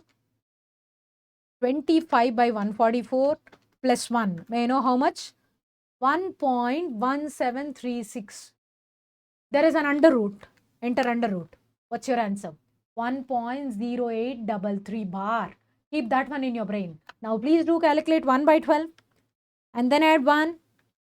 How much you got? The same answer, no. It means option A is correct. You need not do 144 plus 25, which is 169 by 144, and then you need not do square root, and then you need not do subtraction. Simply use your option verification technique. That is a heart for this concept, guys. Now let me show you the next MCQ. Solve for x. 4 power x minus 3 into 2 power x plus 2 power 5 equal to 0. We have to solve. Just now I told you. If you want to solve, the best mode is option verification. Shall we get started? So let me take x equal, option A is the correct answer. Let me take x equal to 3. Guys, take your calculator and calculate 4 cube. What is 4 cube? 64. M plus. Now 2 power 5. Do that because that will be useful for you in solving next. No. 2 into equal to for 4 times. Have you got 32? Yes, 32 into 3. M minus. Now 2 power 5 that you already know, 32. M plus MRC. After MRC I got this much, guys. 0. It means 3 is the solution. No. Now I'm done. But what is option D? None. That is the reason why I'm verifying whether 2 is a correct answer or not. Let me take 2. So x is replaced with 2. Guys, 4 square. 16. M plus. Next 2 power 4. 16. 16 into 3. M minus. Next 2 power 5. 32. M plus. And finally MRC. So I got 0. Again, it means option A is a correct answer. So you need not go for solving the taking 4 power x as 2 power x whole square and then you can do multiple. There's no need to write. You need not write 4 as 2 square. Simply go for verification. Guys, now look at the next MCQ, guys. The next MCQ that I have taken is MCQ number 20. Solving the equation b minus c into x square plus c minus a into x plus a minus b equal to 0, the following roots obtained. People will ask me one question, madam, you told me that for solving a question, option verification is possible. But if you look at the options are this much. How can we substitute this much? Yes, guys. But have a look at the question. There are multiple ways, but I'll tell you the very simple way. What is the coefficient of x square? B minus c. I can call him as A, Mr. A. Now, who is B? Can you please tell me who is B? This fellow. And this is C. Can you please tell me what is A plus B plus C? B minus C plus C minus A plus A minus B, how much? 0. If you find that A plus B plus C equal to 0, just now I gave you a simple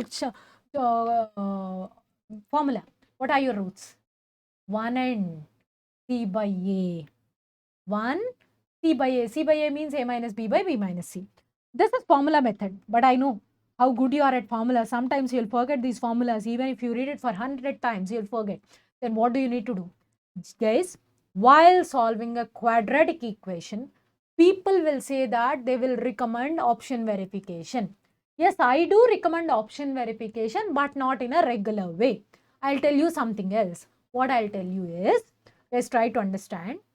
Calculate the product of roots. What is the formula for product of roots? C by A. Do you guys remember? What is C by A? Tell me. A minus B by B minus C is my product of roots according to the question. Now look at the options and identify the option which is having the same product. Yes, done. A minus B by B minus C into 1. A minus B by B minus C. Are we done? Yeah, that's how you can reduce the length of the solution, guys. Even you need not substitute them also. So now look at the next question. The harmonic mean of the roots of the equation root over 5 plus root 2 into x square minus 4 plus root 5 into x plus 8 plus 2 root 5 equal to 0. So let it be A, let it be B, let it be C. So guys, you know that the roots of the equation will generally assume that alpha, beta. What is the harmonic mean of alpha and beta? Do not be afraid of solving a new question.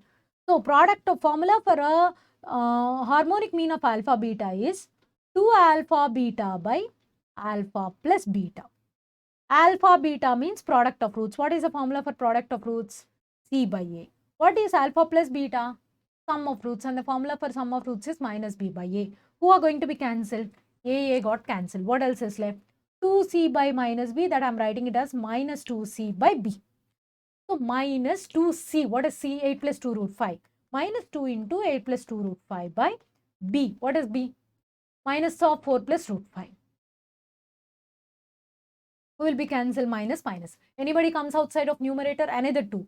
So there is 2 already, of course another 2, which will be 4 into, I am taking 2 outside, so it will be 4 plus root 5 by 4 plus root 5. Who will be cancelled? 4 plus root 5, 4 plus root 5, and the answer is how much?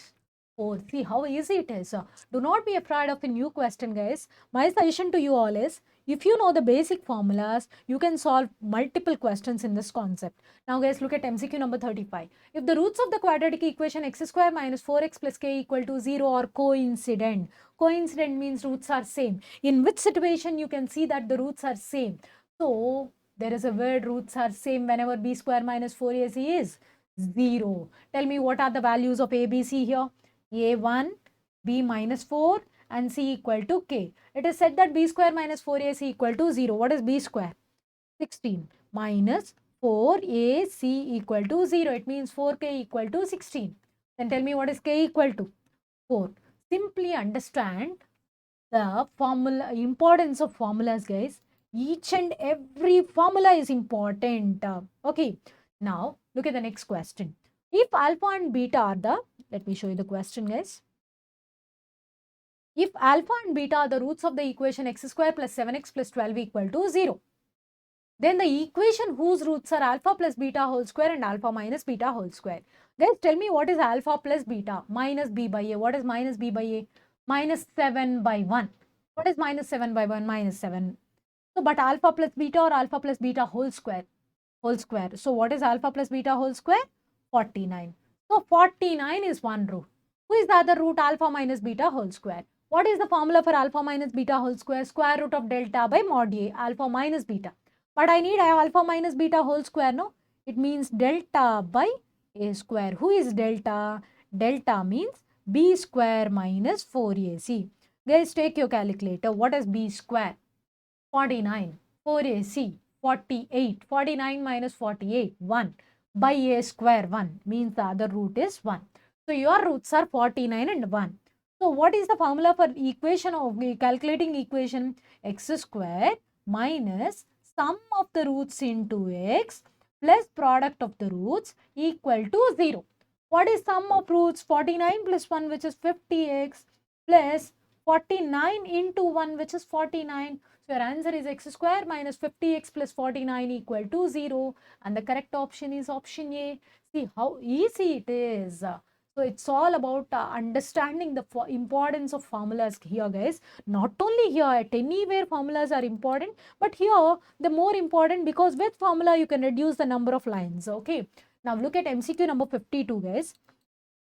The equation whose roots are multiplied by 3 of those roots means if these roots are alpha and beta, you need a new equation whose roots are 3 alpha and 3 beta. Okay, tell me what is the product of roots of your original equation? Alpha beta minus 1 by 2, right? But you need a new equation whose roots are 3 alpha, 3 beta.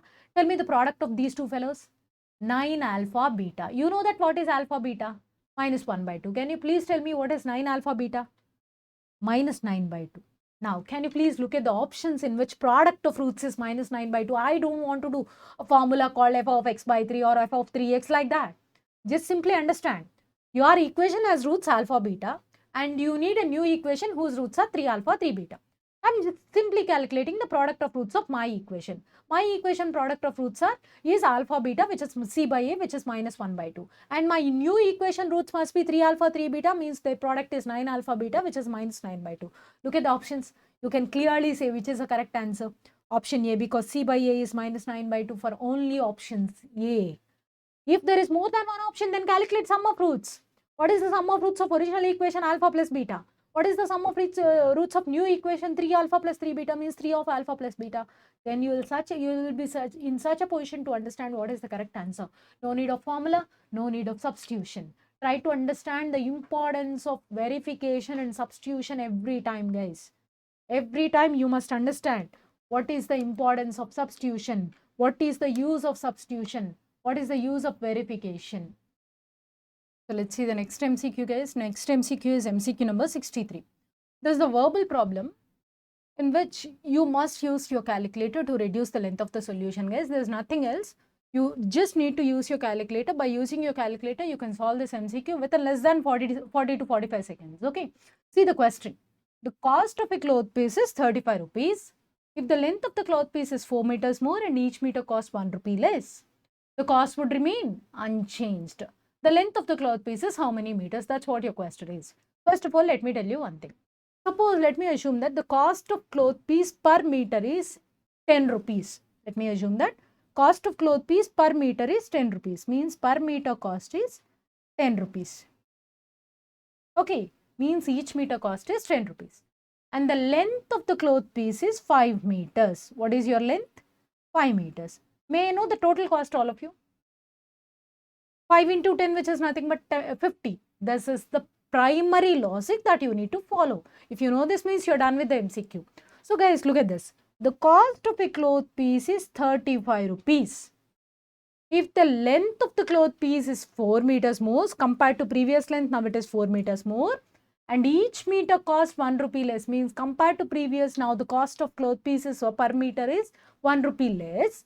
The cost would remain unchanged. What is the length of the cloth piece? Let me assume that option A is the correct answer. Means according to option A, what is the length?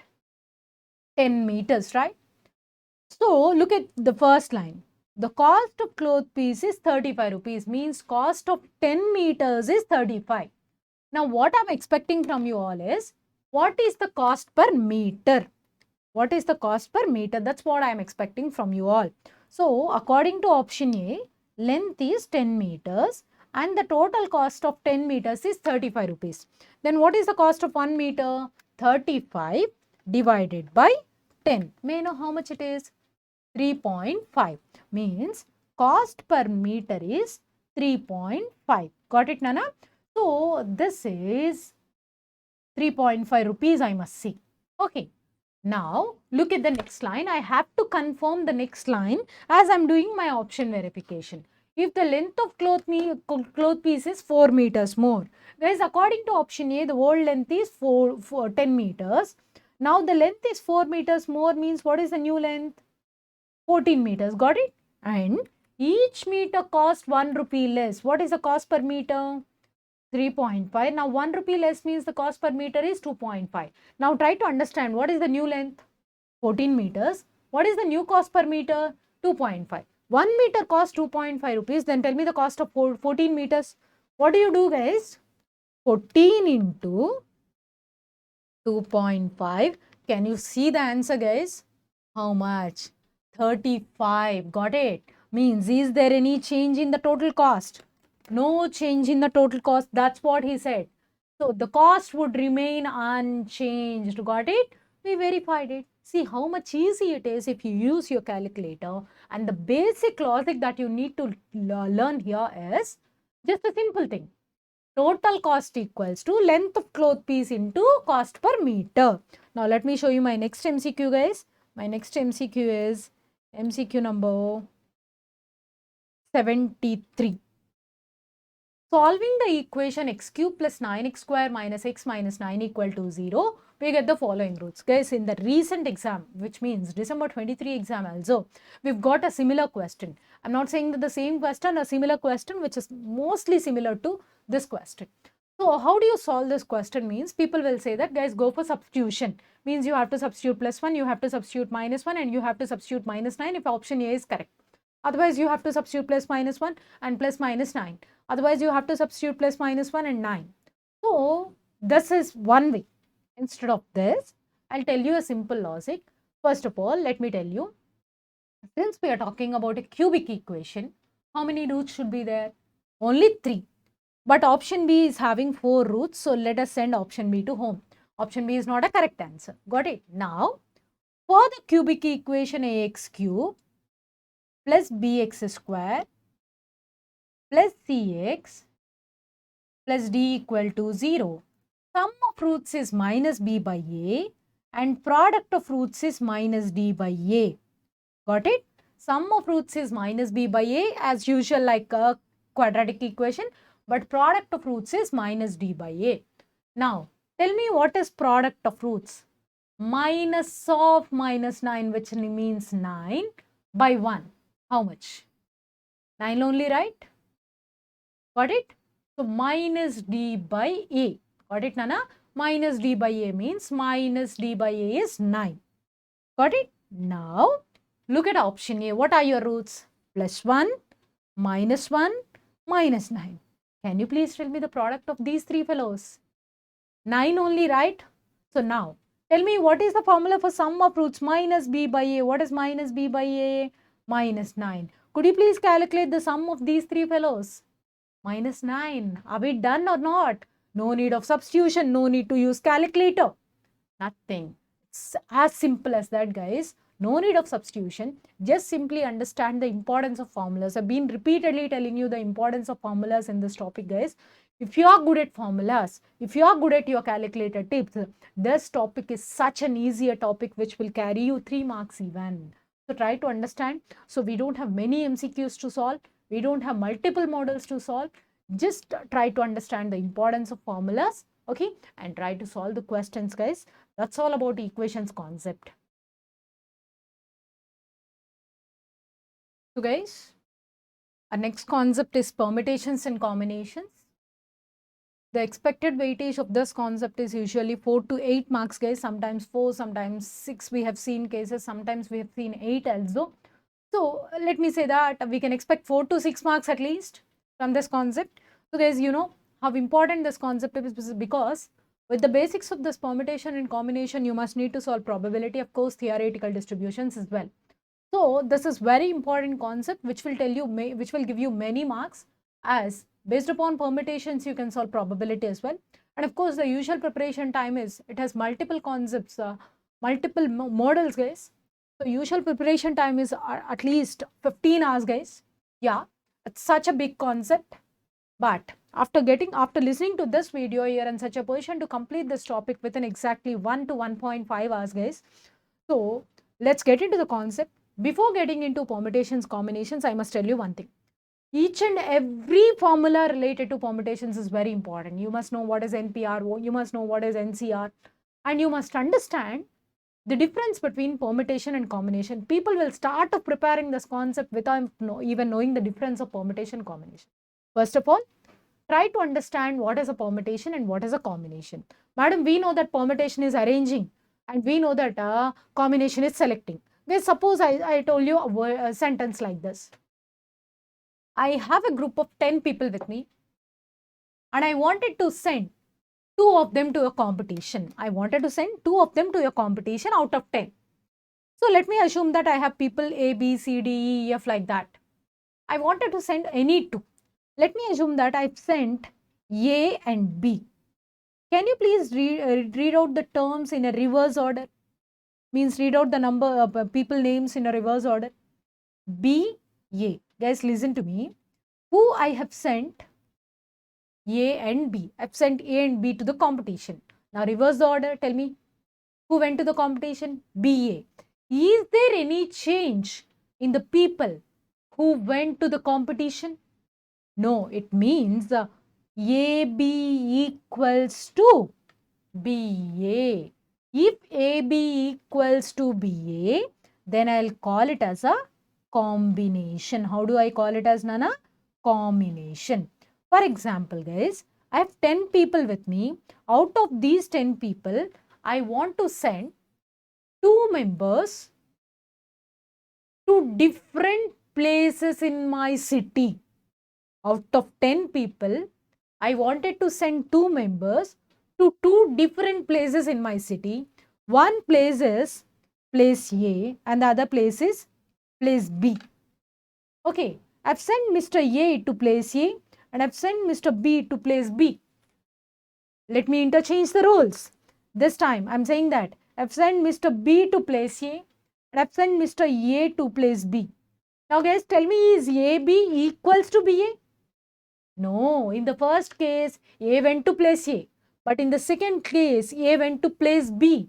Is AB equals to BA or not equals to BA? Not equal, no. That is said to be permutation. Now guys, listen to me. A gave a handshake to B. Whose hands were shaked? A and B hands, both the hands were shaked.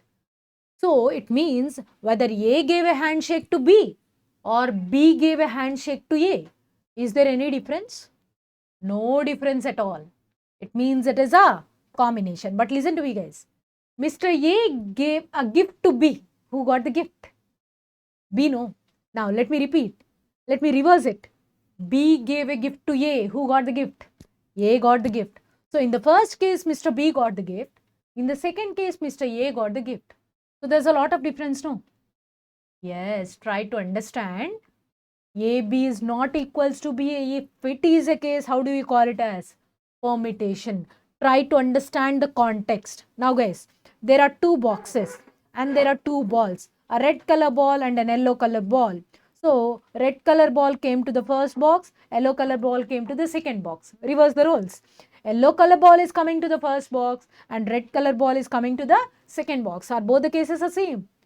Not so. It means it's a permutation or combination? Permutation. Now, I myself got the first rank. Somebody else got the second rank. Means I'm talking about ranks. I got the first rank and someone else got the second rank. Let me reverse the roles. I'm getting the second role and that someone else is getting the first rank. Both of them are same or different? Completely different. If they are different, I have to call it as a permutation. Every time, if you are talking about a question, the first context that you need to think of is sometimes he'll give you selection and he will give you permutation. It's not about the word selection or arrangement. It's all about the context. Try to understand the significance of the context and try to understand the meaning of the context. In that context, if AB equals to BA, consider it as a combination. Otherwise, consider it as a permutation. Got it, guys? So, there's a lot of difference between permutation and combination. Before getting into this concept, people should understand what is a permutation and what is a combination. If the order of the elements has given any priority, it is called as permutation. If there is no priority for the order of the elements, it is called as combination. Simply, if AB equals to BA, that is called as combination. If AB is not equal to BA, that is called as a permutation. Guys, for example, I wanted to frame a 2-digit number from the digits of 0 to 9. So let me assume that my digit is 91. Reverse the roles. 19. Are they both the same? No, if not, I have to call it as a permutation. So that is why framing of a number is a permutation, guys. There is no logic here. There's no extra logic. There's not so much of stuff. Such a simple stuff. Now, guys, I wanted to form a three-letter word. Let me assume that my word is cat. Let me reverse the roles. What is this word? Act. The letters are same, but the words are different. Means if I change the order, the word is being changed. No. So it means it's a permutation or combination. Permutation. That's what you need to understand. Every time try to understand the difference between permutation and combination. Then only start the question.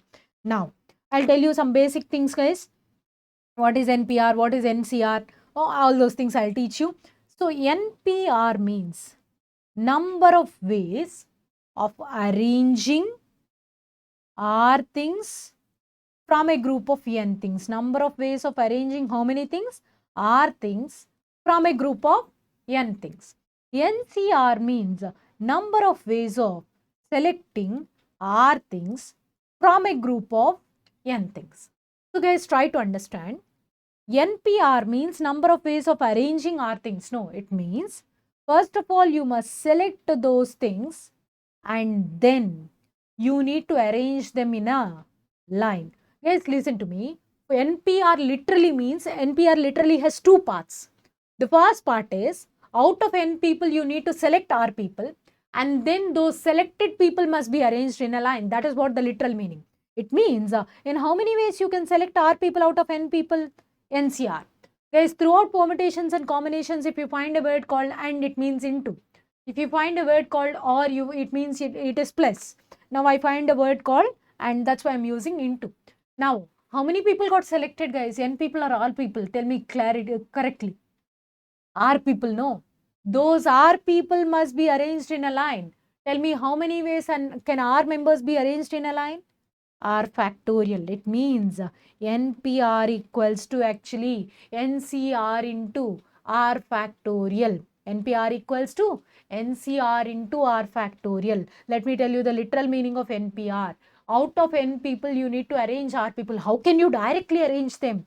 First of all, you need to select them and then you need to arrange them in a straight line. Now guys, I have given you a difficult question from permutations and combinations, which is select R people and then arrange R people around a table. It's not a big deal. Listen to me. I'm selecting R people and means multiplication. Arranging those R people at a round table. In how many ways you can arrange R people at a round table? R minus 1 factorial. No. See, it's not that difficult. So here people will write the formula as NPR by R. This is nothing but NPR by R. You need not by heart these kind of simple formulas if you understand the logic. So no need of formula even. So try to understand. NPR has two parts. One is selecting people and then arranging people. So arrangement will not directly happen. First of all, you need to select the people that are to be arranged and then you can arrange. So try to understand. So not arrangement is going to happen directly. First of all, you need to select them and then you need to arrange them. If it is a line, you have to write R factorial. If it is a circle, you have to write R minus 1 factorial. So are you able to understand the difference between these two guys? So arrangement will never happen directly. But of course, after combining them, the formula became NPR. And now let me teach you the formula for n factorial. So what is n factorial? N factorial is the product of first n natural numbers. N into n minus 1 into n minus 2 into and so on. 3 into 2 into 1. It means n factorial equals to n into n minus 1 factorial. So n factorial equals to n into n minus 1 factorial. It means n factorial by n minus 1 factorial equals to n. And let me write down the formula for NCR. The formula for NCR is n factorial by n minus r factorial into r factorial. And the formula for NPR is n factorial by n minus r factorial. N factorial by what? N minus r factorial. And you know that just now I told you NPR equals to NCR into r factorial. If you want, you can tell me what is the formula for NPR by NCR? R factorial. What is NPR by NCR? R factorial. Now, so guys, suppose if I have asked you to calculate 5C3. Guys, look at this 3. What is 50% of 5? 2.5, no? This R is more than 2.5 means you can write this 5C3 equal to 5C. Tell me the difference between 5 and 3. 2. So people have a lot of confusion. Why some people are using NCR? Why people are using NCN minus R? You all know that NCR equals to NCN minus R. But you don't know where do you need to use. Suppose if I have asked you to calculate 999C 550. What is 50% of 999? 999 by 2 is nothing but, so 499.5. This is more than that, no? In such a case, this is equals to 999 minus 550. What is 999 minus 550? 999C 449. For example, if I ask you to tell me 7C6. Calculation of 7C6 takes so much effort. So that is why I am writing 7C6 equals to 7C7 minus 6. What is 7 minus 6? 1. So 7C1. Guys, remember NC0 is always 1. NC1 is always N. NCN is always 1. Okay, now listen to me. I'll tell you a simple way of calculating 8C3. If I ask you to calculate 8C3, start with 8. 8 into 7, the preceding number. Like that, write 3 numbers. If there is 8C4, write 4 numbers. If there is 8C5, write 5 numbers. Now I have asked you to calculate 8C3, no? So write 3 numbers. 8 into 7 into 6. Done. In denominator, write down 3 into 2 into 1 as you need 8C3. Now guys, look at this. If I asked you to calculate 10C4, in denominator I have to write 4 into 3 into 2 into 1 as I asked you to calculate 10C4. Now in numerator starting from 10, I have to write 4 numbers. 10, preceding number 9, preceding number 8, preceding number 7. Suppose if I ask you to calculate 11C5. In denominator, I have to write 5 factorial, which is 5 into 4 into 3 into 2 into 1. So in numerator, starting from 11, I have to write 5 numbers which are preceded by 11. 11, 10, 9, 8, 7. So I've written 5 numbers in numerator. In denominator, I have to write 5 factorial. Now I'll teach you how to calculate 11P5. If I asked you to tell me 11P5, so start with 11, write 5 numbers, 11, 10, 9, 8, 7. We are done with 11P5. There's no denominator. Now if I ask you to calculate 6P6, so tell me guys, 6 into, how many numbers I need to write? 6. 6 into 5 into 4 into 3 into 2 into 1. So can I write it as 6 factorial? Yes, 6P6 is 6 factorial, which means NPN equals to n factorial. Now guys, look at this. 6P5 is also equals to 6 factorial because it is 6 into 5 into 4 into 3 into 2. Who is missing? 1. There's no problem even if 1 is there or missing. So 6P5 is also equals to 6 factorial. Means NP n minus 1 is also equals to n factorial. Try to understand that. Now, we have certain basic formulas that we have already mentioned in our synopsis, guys. So, we have given you n formula, n factorial formula, NPR formula, and of course, NP1 value, NP2 value, of course, NPR value. So, this is a very important formula, guys. Look at this one. Fifth formula, NPR equals to n into n minus 1 p r minus 1. Now, let me tell you about formula number 6 and formula number 7. So, let me assume that I have n things with me. Out of n things, I need to arrange r things. How many things I need to arrange? R things. But k things are my favorite things. That's why I wanted to include k particular things. K particular things are always included. K particular things are always included. The formula is RPK into n minus KPR minus K. Suppose if my question is K particular things always excluded, my formula is n minus KPR. Okay, now guys, so let me assume that I have n things with me in which I need to select R things. How many things I need to select? R things, in which K particular things always included. How many things always included? K particular things always included. And the formula is n minus K C R minus K. So, suppose if my question is K particular things always excluded, the formula is n minus K C R. So, with these 4, I will tell you one simple logic, guys. N minus K is common for everybody. If it is included, the formula contains R minus K. If it is excluded, the formula contains R. If you want to observe them. So, K particular things are always included means the formula is R by K into n minus K P R minus K. K particular things are always excluded means the formula is n minus K P R. K particular things always included in selection is n minus K C R minus K. K particular things always excluded in selection is n minus K C R. So, try to understand the importance of formulas, guys. Here also the formulas plays a very important role. Okay. So guys, framing of a number is considered as permutation or combination?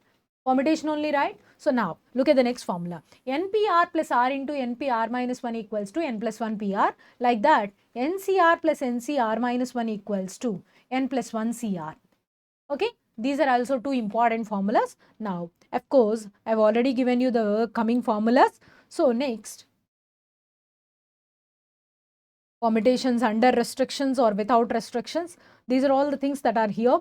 So of course, we have given you many formulas here, guys. In our material, we have provided all the formulas for circular permutations, linear permutation, of course, letters, dropping of letters, neighborhood, all these things are provided to you in our textbook, guys. So we have many formulas in which we are going to use this formula in particular. So yes, of course, we have many formulas, guys. I'm going to use all, but of course, try to understand the importance of certain formulas which we use repeatedly. So you know what is NC naught? What is NC naught? 1. You know what is NC1? What is NC1? N. Like that NC2. So N into N minus 1 by 2. Okay. NC naught plus NC1 plus NC2 plus and so on NCN equals to 2 power N. So tell me who are at the odd places? NC naught, NC2, next NC4. These are all the things at odd places, no? Tell me who are at even places means the second place, NC1. Next, fourth place, NC3. Next, sixth place, NC5. All these things will be equals to, plus and so on equals to 2 to the power N minus 1. Okay, next. NCR, guys, look at this. This is a very important formula.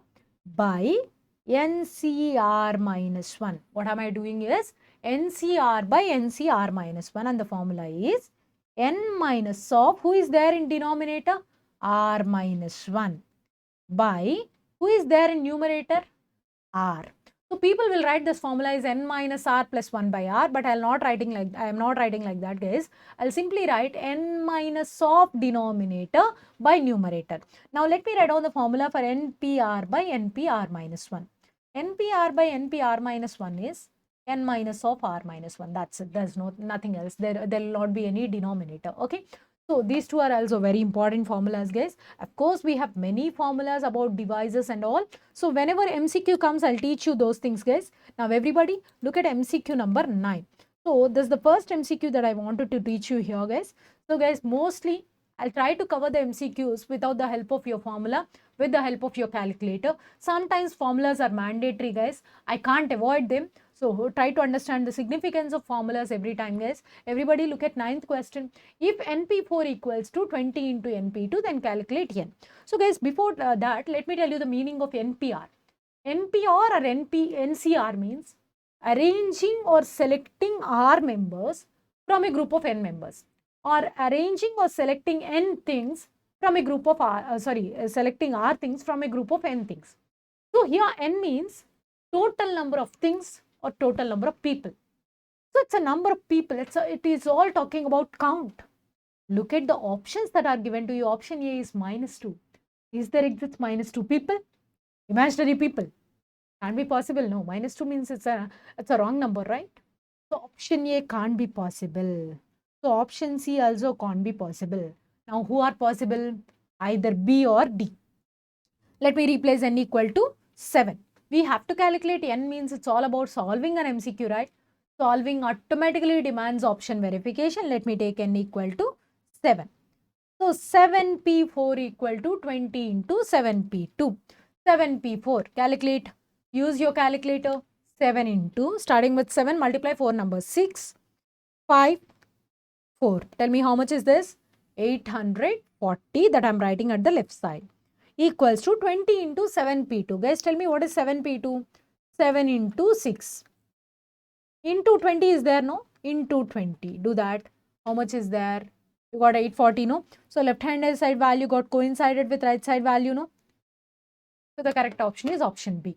People will write NP4 equal to N into N minus 1 into N minus 2 into N minus 3 equal to 20 into N minus 1. They will cancel it N into N minus 1 and then they will solve it.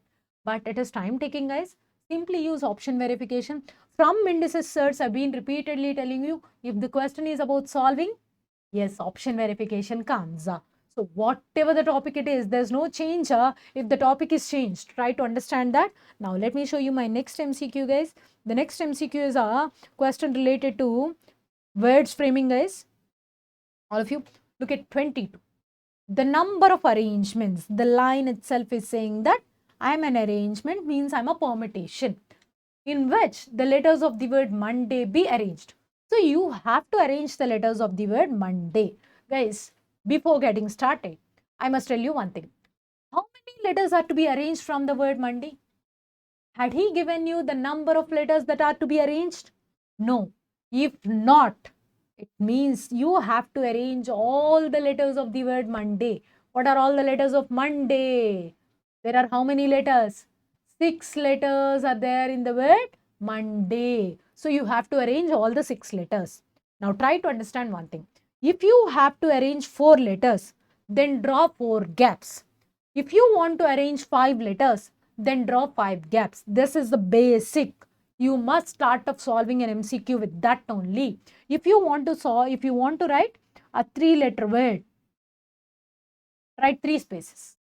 If you want to talk about a 4-letter word, draw 4 spaces. If you want to talk about a 5-letter word, draw 4 spaces. If you want to talk about a 6-letter word, draw 6 spaces. This is a basic. Now, how many letters are there in the word Monday?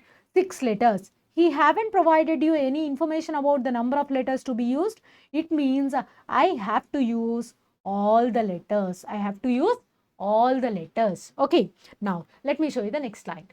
So that the word that's formed begin with M and do not end with N. It should begin with M and it do not end with N. Guys, try to understand. This question is a combination of 2 questions. That's why I have chosen this question. By solving this question, you are in such a position to complete 2 models. One is who should be there and the other one is who should not be there.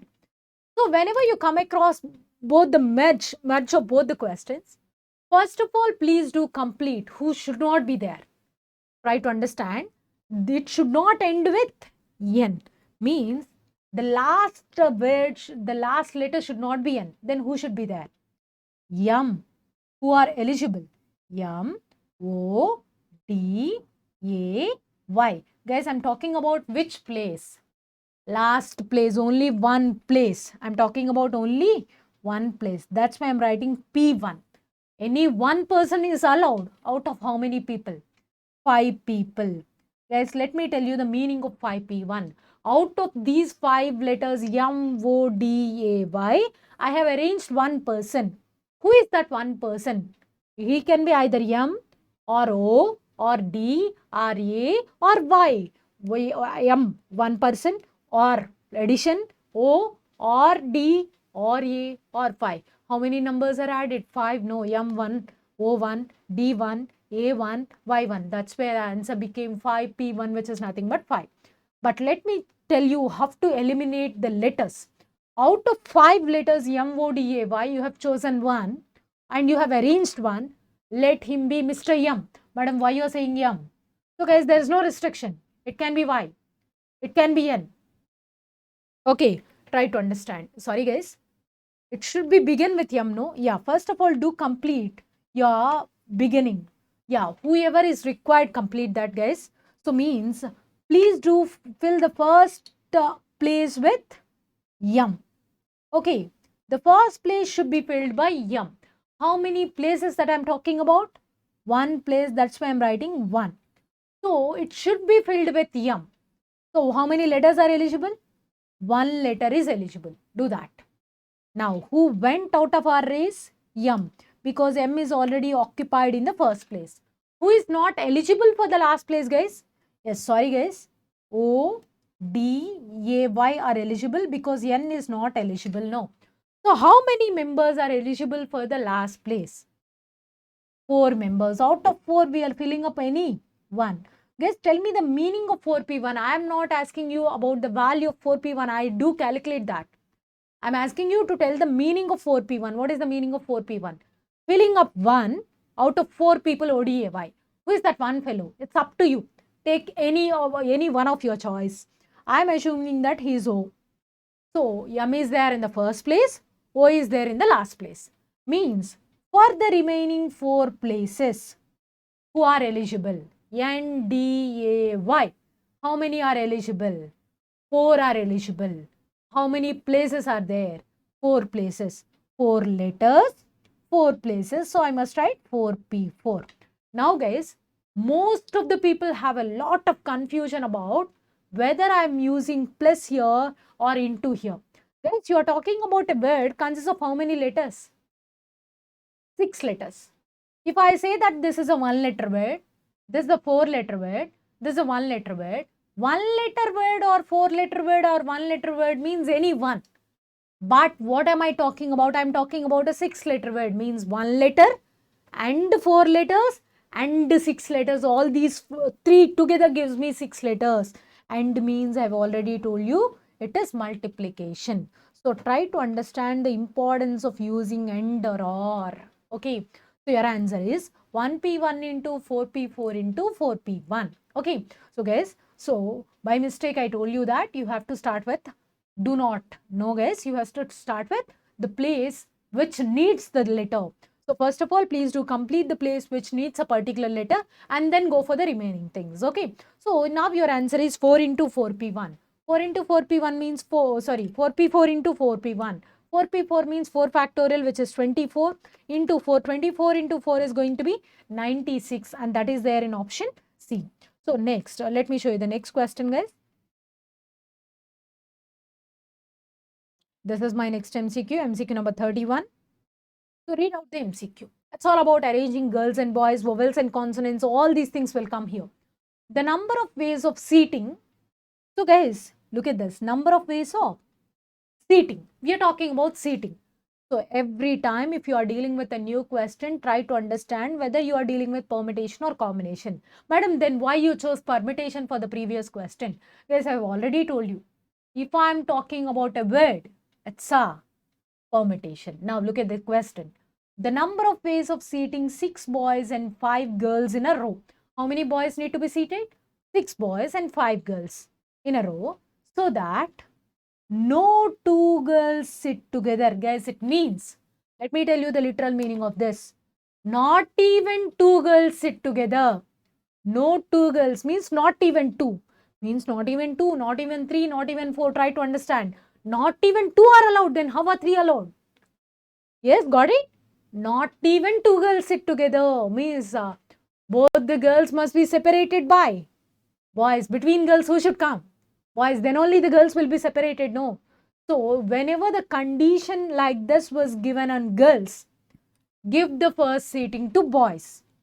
Suppose if I pose the condition on boys, you must give the seating to girls. Try to understand.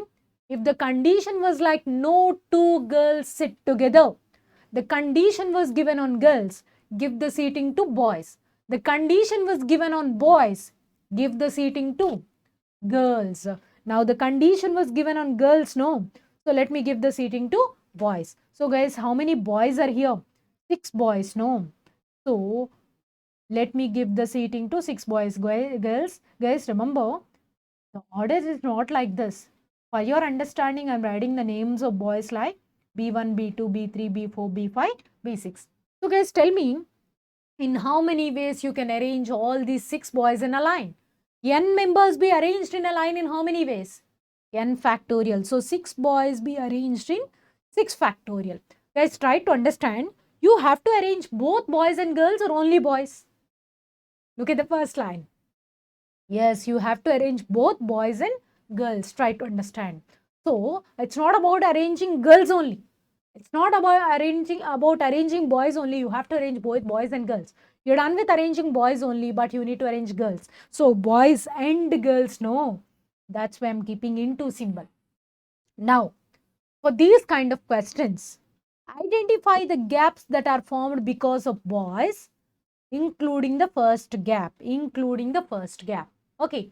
Now tell me how many gaps are there? How many gaps? 1, 2, 3, 4, 5, 6, 7. How many gaps are there? 7. Within these 7 gaps, you have to fill how many girls? 5 girls. In how many ways you can do that? 7P, 5. That's what your answer is. 6 factorial into 7p5, and that is there in option B.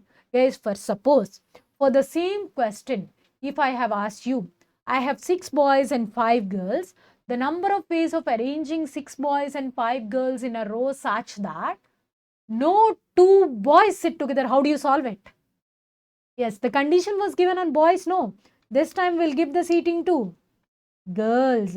How many girls are here? 5 girls. In how many ways you can arrange these 5 girls in a line? 5 factorial. Because of girls, how many gaps will be formed? 6 gaps. Within these 6 gaps, you have to arrange 6 boys in how many ways? 6p6. The same scenario will be there for vowels and consonants. No 2 vowels come together. Give the first seating to consonants. No 2 consonants come together. Give the first seating to vowels. Now guys, let me tell you one more thing. If the condition was given on both boys and girls, it means no 2 boys sit together and no 2 girls sit together. Means girls are separated by boys. Boys are separated by girls. It means boys and girls sit alternatively. What it means? Boys and girls sit alternatively. Whenever you come across a question like no 2 boys sit together, no 2 girls sit together, then in such a case, give the first seating to the people who are less in count. Suppose if I said that there are 5 boys and 6 girls, who are less in count? Boys. So give the first seating to boys. Suppose if I said that there are 6 boys and 5 girls. So give the first seating to the people who are less in count. Who are less in count this time? Girls. Madam, what happens if both are equal in count? Yes guys, I am coming towards that. If both are equal in count, means if there are 5 boys and 5 girls, or else let me assume that if there are n boys and n girls, these boys and girls are arranged arranged in a line so that boys and girls come alternatively, or else no 2 boys sit together and no 2 girls sit together. The formula is 2 into n factorial whole square if it is a line. If it is a circle, the formula is n factorial into n minus 1 factorial if it is a circle. What is your question? Boys and girls sit alternatively, or else no 2 boys come together and no 2 girls come together. Okay, no 2 girls come together, no 2 boys come together, and the count is same. The formula for line is 2 into n factorial whole square, and the formula for circle is n factorial into n minus 1 factorial. If they are not equal in count, give the first seating to the people who are less in count. There's no doubt about it. Now, guys, let me tell you another important formula. So, let me assume that there are n boys or n things. There are n things here. The number of ways of arranging all these n things in a line so that 2 particular things, guys, try to understand, 2 particular things always come together is my first scenario. 2 particular things never come together is my second scenario. 2 particular things always come together and 2 particular things never come together. If it is 2 particular things always come together, the formula is n minus 1 factorial into 2 factorial. If it is 2 particular things never come together, the formula is n minus 1 factorial into n minus 2. So, this is for line. Got it? This is for line. If it is circle, the formula would be n minus 2 factorial into 2 factorial and n minus 2 factorial into n minus 3. Okay. So, these are the formulas when 2 particular things always come together and 2 particular things never come together. Guys, if you want to solve this question, this is such a huge question. So, depend upon formula. The number of ways of arranging n people in a line. So, the 2 particular things always come together. The formula is n minus 1 factorial into 2 factorial. 2 particular things never come together. The formula is n minus 1 factorial into n minus 2. Next, number of ways of arranging n things at a round table in which 2 particular things always come together. The formula is n minus 2 factorial into 2 factorial. 2 particular things never come together. The formula is n minus 2 factorial into n minus 3. Now, let me show you my next question, all of you. Yeah. Just now I gave you this formula. The MCQs based upon this model are here. You can solve the MCQs directly, guys. You need not my help. So I give you formula. Now look at MCQ number 49. How many odd numbers of how many digits? 4 digits, guys. If you want to frame a 4-digit number, draw 4 spaces. Whatever the question it is irrespective. So what I need to do is, I want to frame a 4-digit number. So I'm drawing 4 spaces. 4-digit, what kind of number? Even number or odd number? Odd number. Try to understand.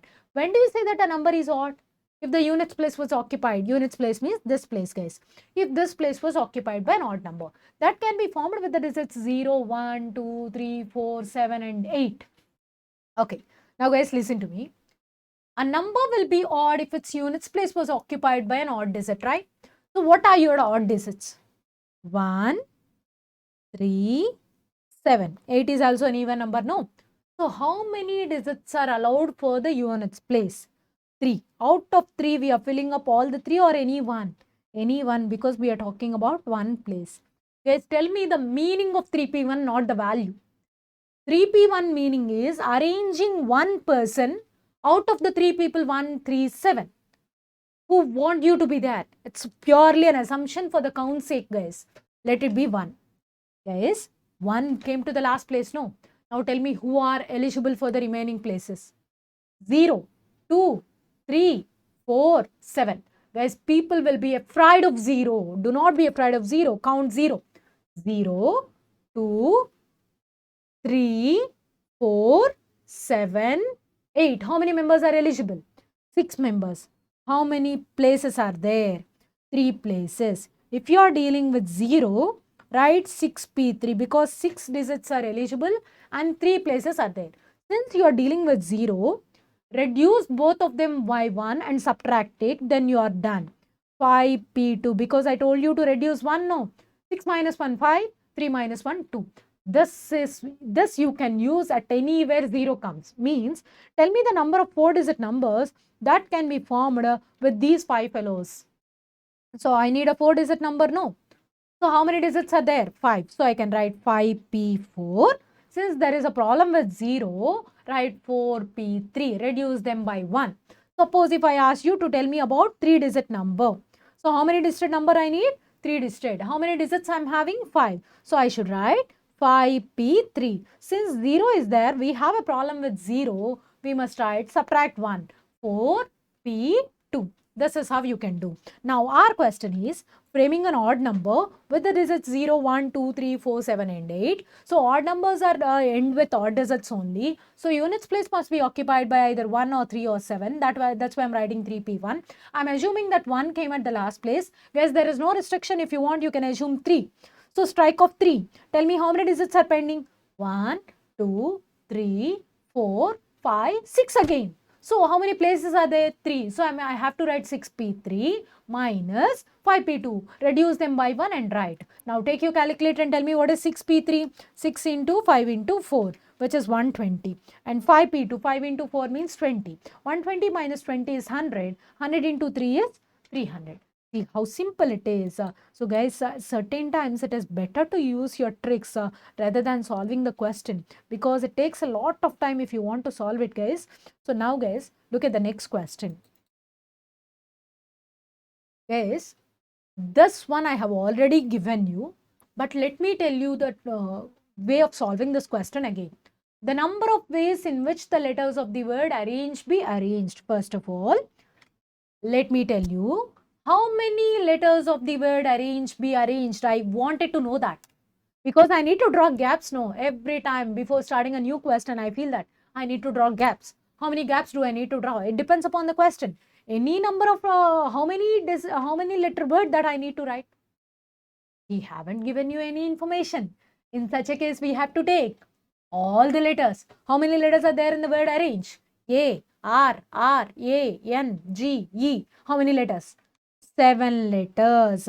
Madam, there are repetitions. No, do not be afraid of repetitions, guys. Just draw 7 spaces. How many spaces do I need to draw? 7. Why? Because he haven't provided any information about number of letters to be used. So it means I have to use all the letters so that two R's do not come together.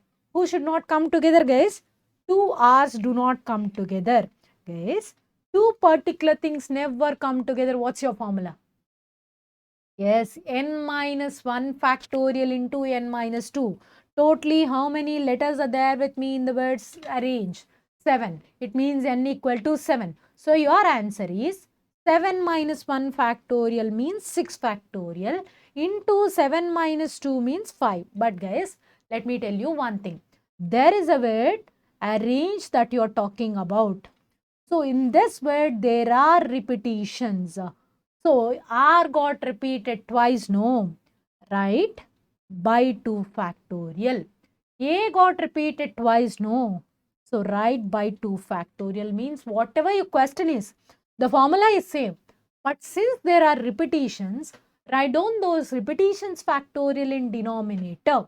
Now, use your calculator. Tell me what is 6 factorial. 6 factorial is 720. So, do 720 into 5 by 4. Tell me what's your answer? 900. So, what is your answer? 900. So, guys, suppose for this question, if I ask you, two R's always come together. Is there any formula? Yes, n minus 1 factorial into 2 factorial. So, that's how you can do. And by 2 factorial into 2 factorial are common because A got repeated twice and R got repeated twice. Try to understand the significance of each and every shortcut, guys. If you don't follow means the question will be more difficult and of course it is more lengthier. Now everybody look at MCQ number 82. Let me read out the question first. 12 school teams are participating in a quiz. So how many school teams are participating in a quiz? 12. Then the number of ways, the first, second and third positions may be 1. So guys, try to understand how many school teams are contesting here. 12. So we have to give first prize to one school, second prize to the other school, third prize to the other school. Guys, let me assume that school A got first prize and school B got second prize. Can you interchange the orders? Yes. School B is getting first prize and school A is getting the second prize. Tell me, is AB equal to B or not equals to BA? Absolutely not equals to BA. If it is not equal, tell me guys, is it a permutation or combination? Permutation. So guys, can I give first prize to too many schools? No, it means it is a permutation and repetition is not allowed. If it is a permutation and repetition is not allowed, we'll use the regular formula which is NPR. N means total number of schools, R means number of prizes. How many schools are competing? 12 schools. How many prizes we need to give? 3. So your answer is 12P3 which means 12 into 11 into 10 which is 1320. Okay. So guys, listen to me. So whether it is a permutation or combination, if you are writing NPR or NCR, it means repetition is not allowed.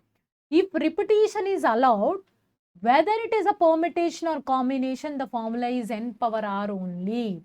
What is your formula? N power r. Now, let me write down the formula for at least one thing is repeated. At least one thing is repeated. The formula is n power r minus NPR is repeated. The formula is n power r minus NPR if it is a permutation, n power r minus NCR if it is a combination. Guys, but please try to understand, if repetition is allowed, whether it is a permutation or combination, the formula is only n power r. Whether he is a permutation or combination, the answer is n power r. But if it is a permutation and the repetition is not allowed, whatever we are doing still now is repetition is not allowed. The formula is NPR. And if it is a combination, the formula is NCR. And if at least one digit or one term is repeated, the formula is n power r minus NCR if it is combination. And the formula is n power r minus NPR if it is permutation. Got it, guys? Now, I'll tell you another important question here.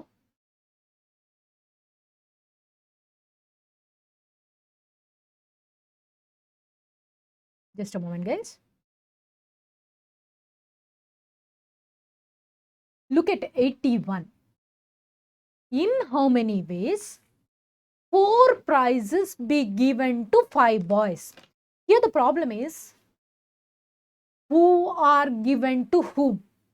The prizes are to be given to boys. Guys, it means try to understand these are prizes. The prizes are moving towards boys and those prizes are distributed between boys. Who are stable there here? Are the prizes stable or the boys are stable? Boys are stable. Prizes are coming and they will be given to boys. So the people who are stable will be considered as N, and the things that are moving should be considered as R. Means boys are N, prizes are R. So prizes are R, boys are N. Madam, we already know that N is a bigger number, R is a smaller number. Guys, try to understand why I am telling you separately. Means whenever repetition is allowed, there's no such thing. N is a bigger number, R is a smaller number. Try to understand. That's why I'm telling you. So that each can eligible for all. It means repetition is allowed. When repetition is allowed, the formula is N power R. Now tell me the formula. 5 power 4 or 4 power 5? 5 power 4. Now guys, listen to me. I have 10 fingers with me. Okay. And I have 15 rings with me. In how many ways I can arrange 15 rings to my 10 fingers? Guys, listen to me. If I arrange one ring to one finger, I'm able to arrange how many rings only? 10. But I'm having how many rings?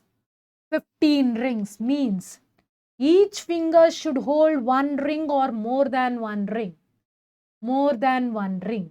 If a finger is going to hold more than one ring, I must say that repetition is allowed. So what is the formula when repetition is allowed? We are very clear. N power R. Now tell me guys, are the rings are moving towards fingers or the fingers are moving towards rings?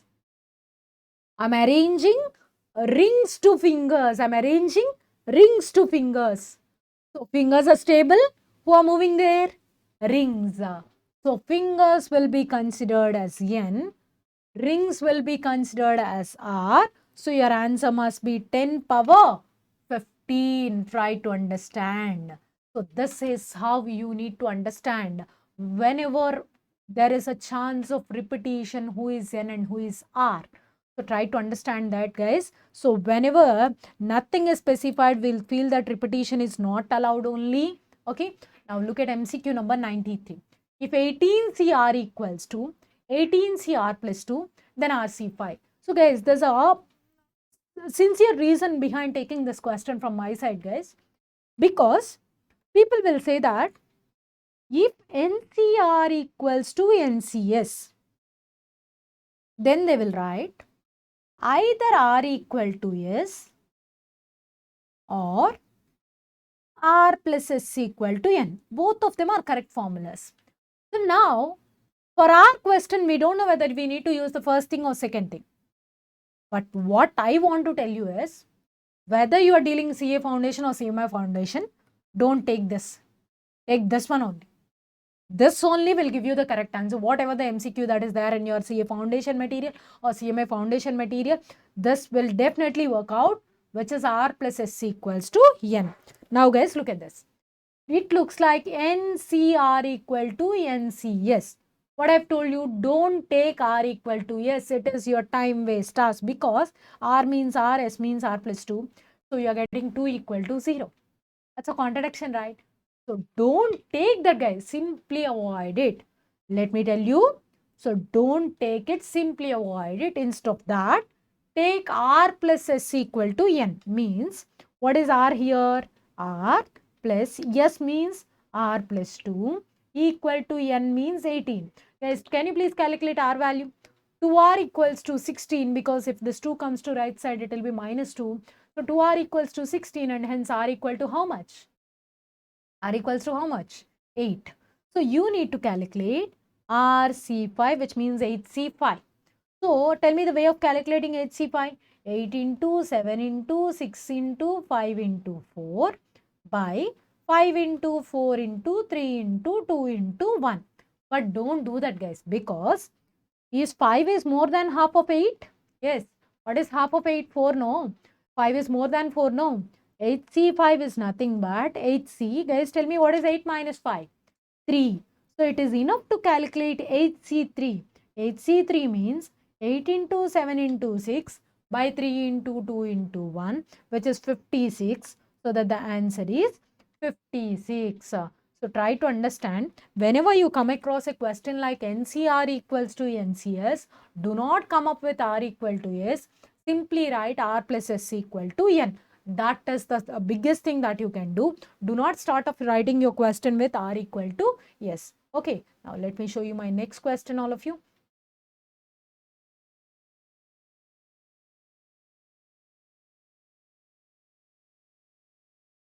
MCQ number 115 is my next one, guys. So guys, please try to understand the meaning of the question. This is a very difficult task. Let us make it easier. A bag contains 4 red, 3 black and 2 white balls. So guys, whether you know the solution or not, it is secondary. Just put together, tell me the count of the bag. Whatever the color it is, forget about the color. How many balls are there? 9, no? So there's a bag containing 9 balls. How many balls are there? 9. In how many ways 3 balls can be drawn from this bag so that they include at least 1 black ball? So guys, try to understand how many balls that you need to choose. 3. Out of how many? 9. But out of these 3, there should be at least 1 black ball. So let me write down the context. At least 1 means either you can pick 1 black or 2 black, or else is 3 chance is there? No. Yes. Or even 3 black. So how many contexts you need to solve? 3. One is getting 1 black ball, and the other one is next getting 2 black balls, and the other one is next getting 3 black balls. So you have to solve 3 cases. That is why I will write another shortcut, guys. Look at this. What is your question? At least 1 black ball. How many black balls? At least 1 black ball. So guys, underline the word at least 1.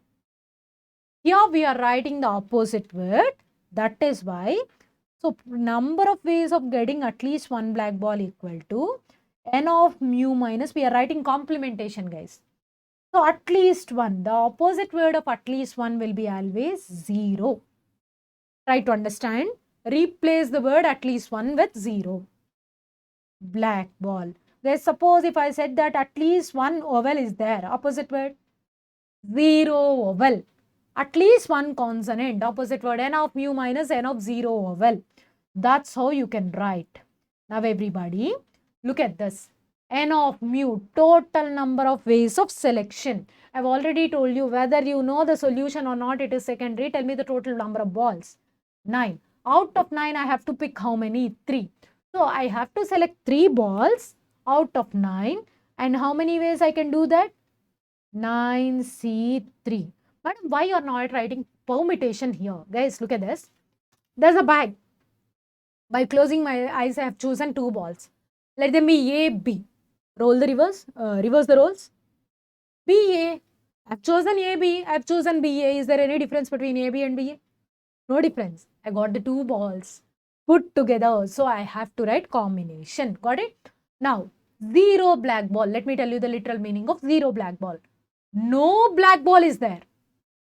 Means I have to get all the 3 other color balls. Don't say that 1 red, 2 white like that. 3 other color balls. 3 other color balls means other than black color. What are the balls other than black color? Red and white. How many are there put together?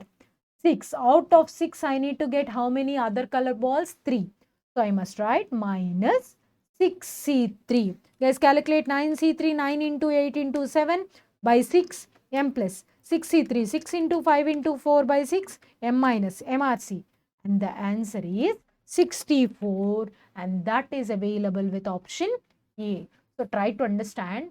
the word at least one can be replaced with the word called 0 because the opposite word of at least one is 0. Try to understand that, guys. Now let me show you the next question of mine. The next question is MCQ number 131. So guys, listen to me. A question paper contains how many questions? 6 questions. If this was my first line, question paper have how many questions? 6. So guys, if a question paper is having n questions, how many questions are there in a question paper that I am saying? N questions. The number of ways that the question paper will be answered is either 2 power n or 3 power n. Madam, when do you use 2 power n and when do you use 3 power n? Guys, 2 power n when there is no alternative. Guys, here alternative means internal choice. There is no internal choice. 3 power n when there is an alternative. So, what are the number of ways of answering all the questions? Either 2 power n or 3 power n. You have to use 2 power n when there is no alternative, means no internal choice. You have to use 3 power n when there is an alternative. Now, listen to me, guys. I have a question paper with n questions. The number of ways in which I can answer at least one question in a question paper. How many questions? At least one. The answer will be 2 power n minus 1 if there is no alternative and 3 power n minus 1 if there is an alternative. Okay, guys? So, these are the formulas. By keeping these formulas in your mind, now read out your question. A question paper has 6 questions having an alternative. Whenever I found this word, my answer can be either 3 power n or 3 power n minus 1. Now, let me read out the continuation. The number of ways an examinee can answer one or more questions. One or more means at least one, no. What is the formula that you need to write if it is at least one? 2 power n minus 1 or 3 power n minus 1? 3 power n minus 1 because there is an alternative, no. So, 3 power n minus 1 which means 3 power 6 minus 1. Please do calculate 3 power 6 minus 1. What is 3 power 6, everybody? Calculate 3 power 6. 729 minus 1 which is 728. So guys, try to understand whether there is an alternative or there is no alternative. If there is an alternative, you have to use powers of 3. If there is no alternative, you have to use the powers of 2. Now look at my next question. My next question is MCQ number 145. The number of triangle that can be formed by choosing the vertices from a set of 12 points, of which 7 points lie on the same line. Guys, there are 7 points. Sorry, there are 12 points in a plane, of which how many points are collinear? 7 points. So let me assume that the total number of points are n and the number of collinear points are k. The formula for number of triangles is nc3 minus kc3. Suppose if I have asked you the number of quadrilaterals, the formula was nc4 minus kc4. If I asked you to tell me the number of straight lines, the formula is nc2 minus kc2 plus 1. Madam, for everybody you are saying minus kc3 minus kc4, but for straight lines why you are telling plus 1? Because all these k points are collinear, means they are forming a line, no? That one line is added. Those collinear points can't make a triangle. Those collinear points can't make a quadrilateral, but those collinear points can make one line, no. That's why we are adding one line. If it is about lines, the formula is nc2 minus kc2 plus 1. If it is about triangles, the formula is nc3 minus kc3. Now guys, it is about triangles, no? The formula is nc3 minus kc3. Please do calculate 12c3, all of you. 12 into 11 into 10 by 6 m plus 7c3. 7 into 6 into 5 by 6 m minus mrc. And the answer is 185. So guys, try to understand the importance of formula. This is also a formula based question. Now let's have a look at MCQ number 150. Guys, the reason behind taking this MCQ is I want you to know whether you are good at permutation and combination and whether you are good at identifying the difference between both of them. There are 50 stations on a railway line. How many stations? 50 stations. Guys, please assume that each and every dot is a station. How many dots are there? 50 dots means 50 stations are there. How many different kinds of single first class tickets may be printed to enable a passenger to travel from one station to another station? Means I need to get a ticket. To get a ticket, I have to go to the cabin and I have to tell them what is my source station and what is my destination station. Means to print a ticket, how many stations are necessary? Two. One is source and the other one is destination. Now guys, try to understand. There are 50 stations. To print a ticket, I need just 2 stations. But try to understand. I'm traveling from station A to station B. Reverse the roles. I'm traveling from station B to station A. Will the same ticket be used, guys? No, it can't be used, no. Means ticket to travel from station A to station B is different from ticket to travel from station B to station A. It means AB equal to B or not equals to BA. Not equals to BA. It's a permutation or combination. Permutation. So your answer is 50p2. So 50p2 means 50 into 49. What is your answer? 50 into 49 is 200450. Suppose if I ask you about the number of handshakes, I've already told you. To get a handshake, how many people are necessary? 2 people. Out of how many people? 10 people. Guys, tell me why I'm writing C. Because whether A gave a handshake to B or B gave a handshake to A, whose hands were shaked? Both A and B. So try to understand. A gave a handshake to B, same as B gave a handshake to BA, because whose hands were shaked? Yes, AB's hands. We are talking about number of handshakes. We are not talking about who gave the handshake to whom and who initiated the handshake. Just we are talking about handshakes. Yes, whether A gave a handshake to B or B gave a handshake to A and B hands were shaked. That's it. Okay, so we have to write combination. So look at the question, try to understand whether the given question is related to permutation or combination. Now look at the next question, guys. 15 persons are to be seated around how many round tables? 2 round tables. So guys, please assume that there are 2 round tables. How many round tables? 2. How many members are to be allocated between these 2 tables? 15. One is occupying 8 and the other is occupying 7. Follow the same order that was given to you in the question.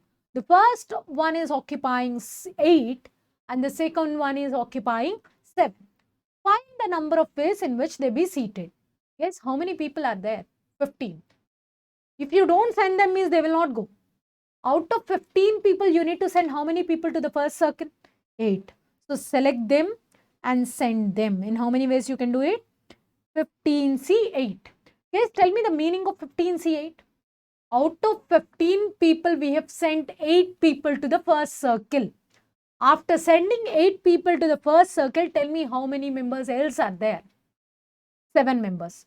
Those 7 members must be sent to the second circle, which I can do it in 7C7 ways. Now the selection process got over.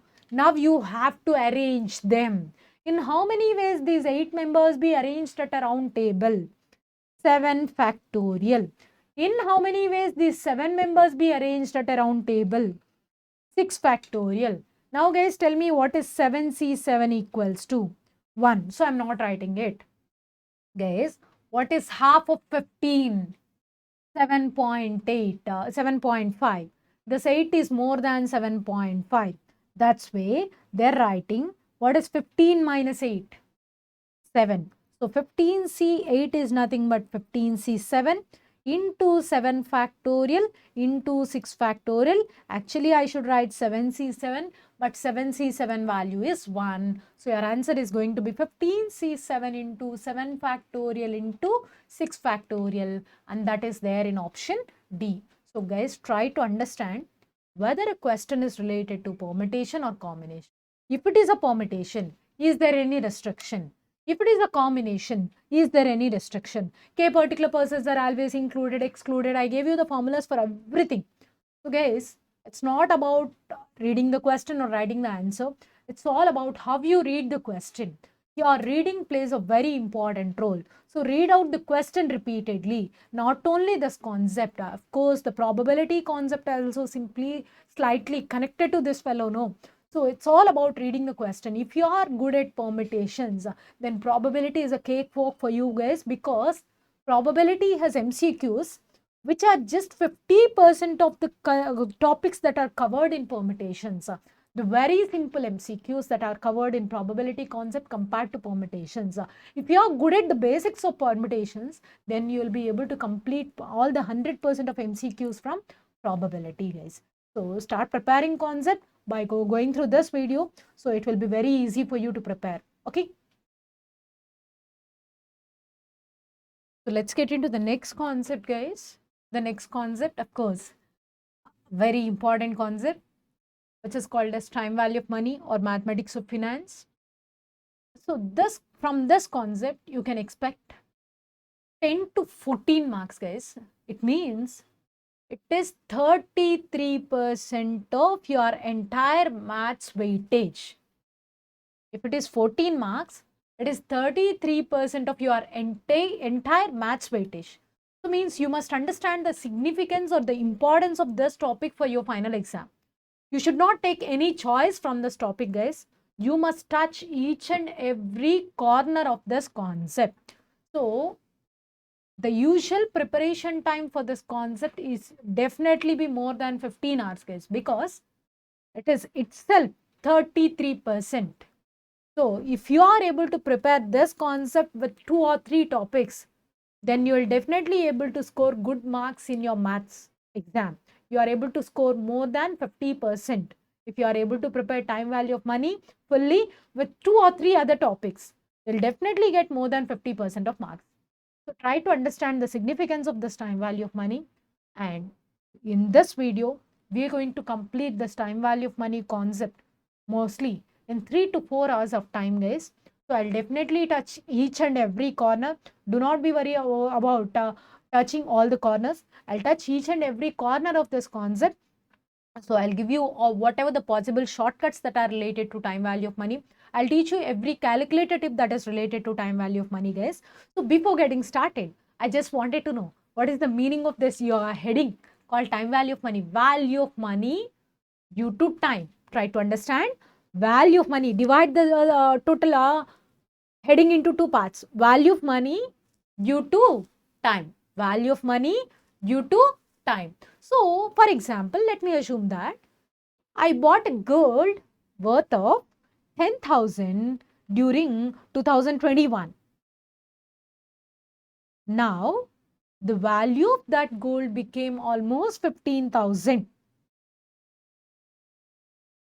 I invested my 10,000 on gold. Now it became 15,000. Let me assume that on the same year, I deposited another 10,000 in a bank account. By now it became 12,000. Let me assume that I have invested the same 10,000 on a mobile phone. So what could be the value of that mobile phone now, guys? Hardly 1,000 or 1,500, right? Yeah. So the same time duration, 2021 let it be. It's 3 years of time. In 3 years of time, the value of money got increased by 50%. In 3 years of time, the value of money got increased by 20%. But in the same 3 years of time, the value of money got decreased. Decreased, right? By almost 85%. Got it? So let's have a look at this main heading called time value of money. Value of money due to time. How is your value of money? How is about your investment? What about your investment? Is it growing or it is reducing its value? That's what you are going to learn in this topic. Value of money due to time. So yes, people talks about interest, principal, all those things. Now let me talk about interest. What is an interest? For me, interest means the rent or the additional money paid by the borrower. Rent or the additional money paid by the borrower. It was paid by borrower. To whom? Lender. For which purpose? As the borrower is using lender's money, no? For using lender's money is called interest. For using whose money? Lender's money is said to be interest. So what is the meaning of interest, guys? Interest is the extra money or the additional money paid by whom? Borrower to the lender. For which purpose? For using lender's money. So means if borrower took some money from the lender for a certain period of time, let me assume that the borrower took 100 rupees. It means lender lent 100 rupees, borrower took 100 rupees. So borrower took 100 rupees for a 3-year period. For how many years period? 3 years period. At the end of the period, he repaid 130 rupees. Guys, try to understand. The money that was repaid or money that is going to be repaid should be more than the money that you bought, no? Yeah. Yes. In a 3 years period, he gave 30 rupees extra, right? That extra money is said to be interest. Why this borrower is paying this extra money? Because he is using the lender's money, no? Suppose if he use some property of a person, we'll pay rent to them, no? Like that, this is also our asset, no? 100 rupees is the value of worth that we have. And we are giving it to someone else. So he must pay a charge, no? The charge that is you paid to you for using this 100 rupees is called as interest.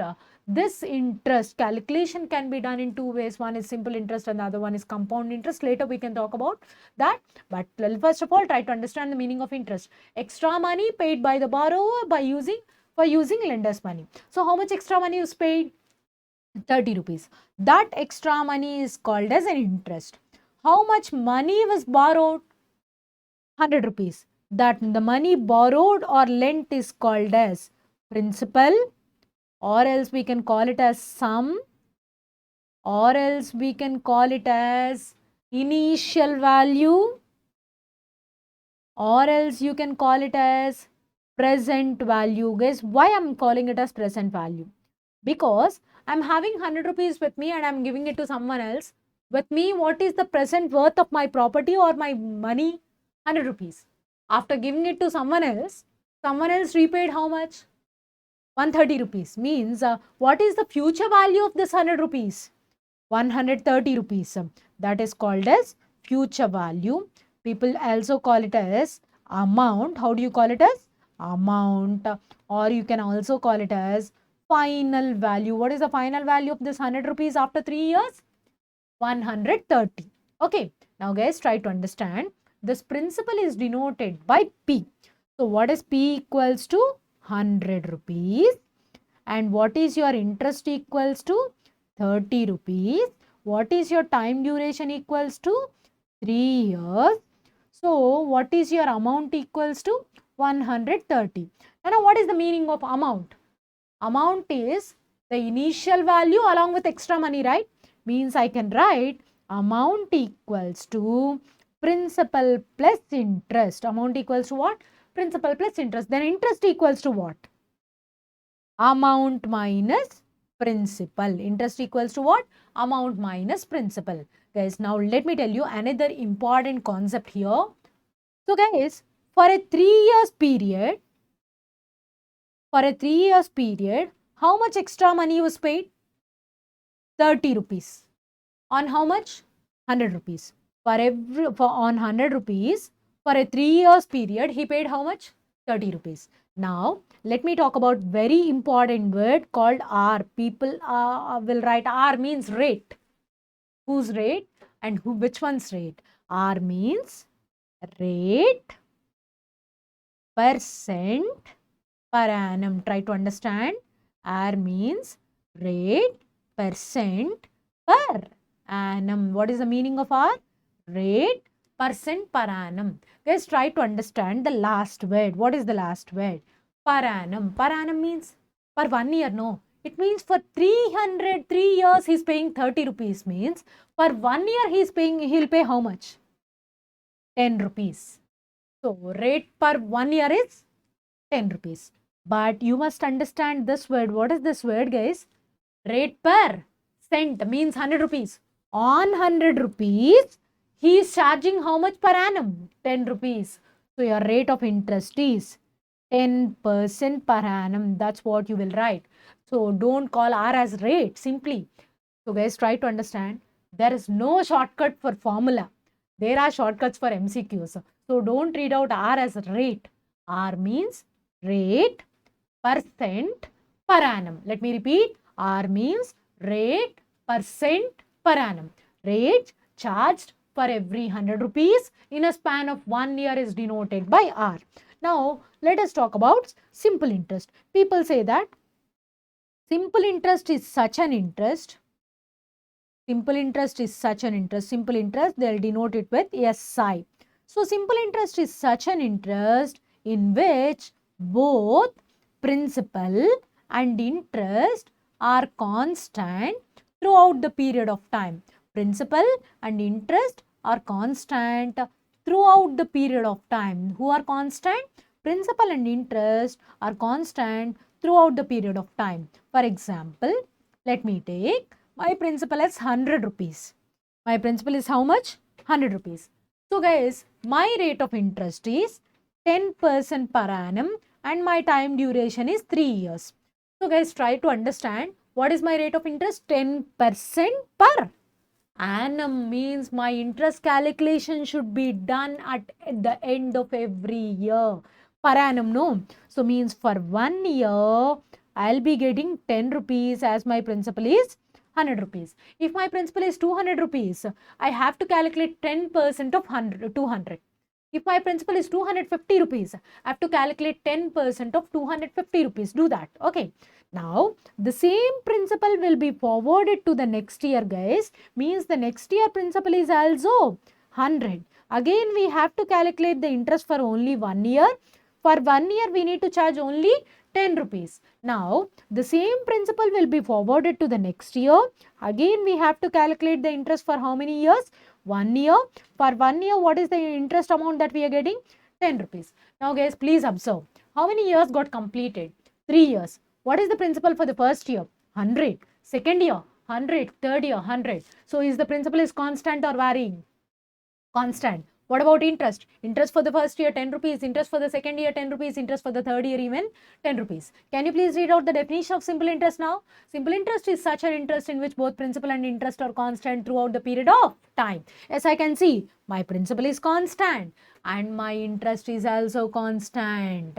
Got it? What is the total interest that you are receiving through 3 years? 30 rupees. Okay. So, simple interest is such an interest in which both principal and interest are constant throughout the period of time. Okay, now let me tell you the formula for simple interest. The formula for simple interest is equals to PTR by 100. What is P here, guys? Principal. What is T? Guys, try to understand. T means time in years. What is T means? Time in years. T means time in years. R means rate, percent, per annum. And the formula for amount in simple interest equals to A equals to P of 1 plus TR by 100. What is the formula for amount? P of 1 plus TR by 100. There's no restriction that the money that you have lent at the money that you have invested will give you the same rate of interest throughout your period of time. There is no such restriction, right? So, each and every year's rate of interest might be also different. And it means there are cases in which you will get different rate of interest for different periods.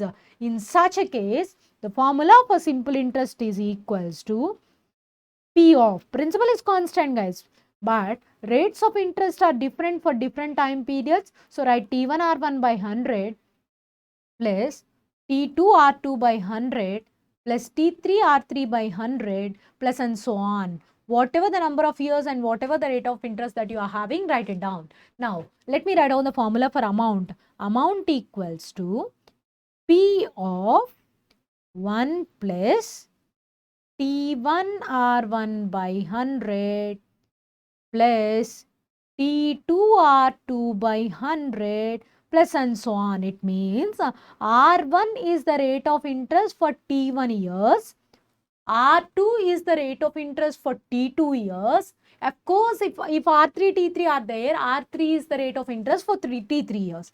Now guys, the many formulas to calculate principal, to calculate amount or to calculate time duration. If it is time duration, you people will write interest into 100 by PR. If I'm talking about R, interest into 100 by PT. If I'm talking about P, interest into 100 by TR. I'm not writing all those formulas, guys. I'll just simply use my calculator. Instead of by hearting many formulas, I'll use my calculator because I know my calculator very well. Okay. So now, guys, let me assume that I have a situation in which principal means two persons invested the same principal. Two persons invested for the same time period. But the rate of interest for the first person invested is R1 and the rate of interest that the second person invested is R2. Now, I just wanted to know, is there any difference between interest? Yes, definitely, because one person invested for R1 and the second person invested for R2. What is the formula for difference between interest? The formula for difference between interest I1 minus I2 is keep principal and time duration as constant, PT. Guys, you must write PT R1 by 100 minus PT R2 by 100. I am not writing that. Those who are constant, write them. Those who are varying, write down the difference. Means I am writing R1 minus R2 by 100. Guys, try to understand.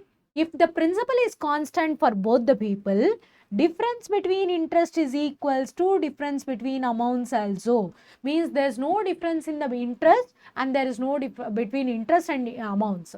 Because amount means principal plus interest, no. Amount 1 means principal plus interest 1. Amount 2 means principal plus interest 2. Principal will be cancelled again. There will be I1 minus I2 only, right? So guys, try to understand. If two persons invested the same principal for the same time period but with different rates of interest, I can say that difference between interest is equals to difference between amounts.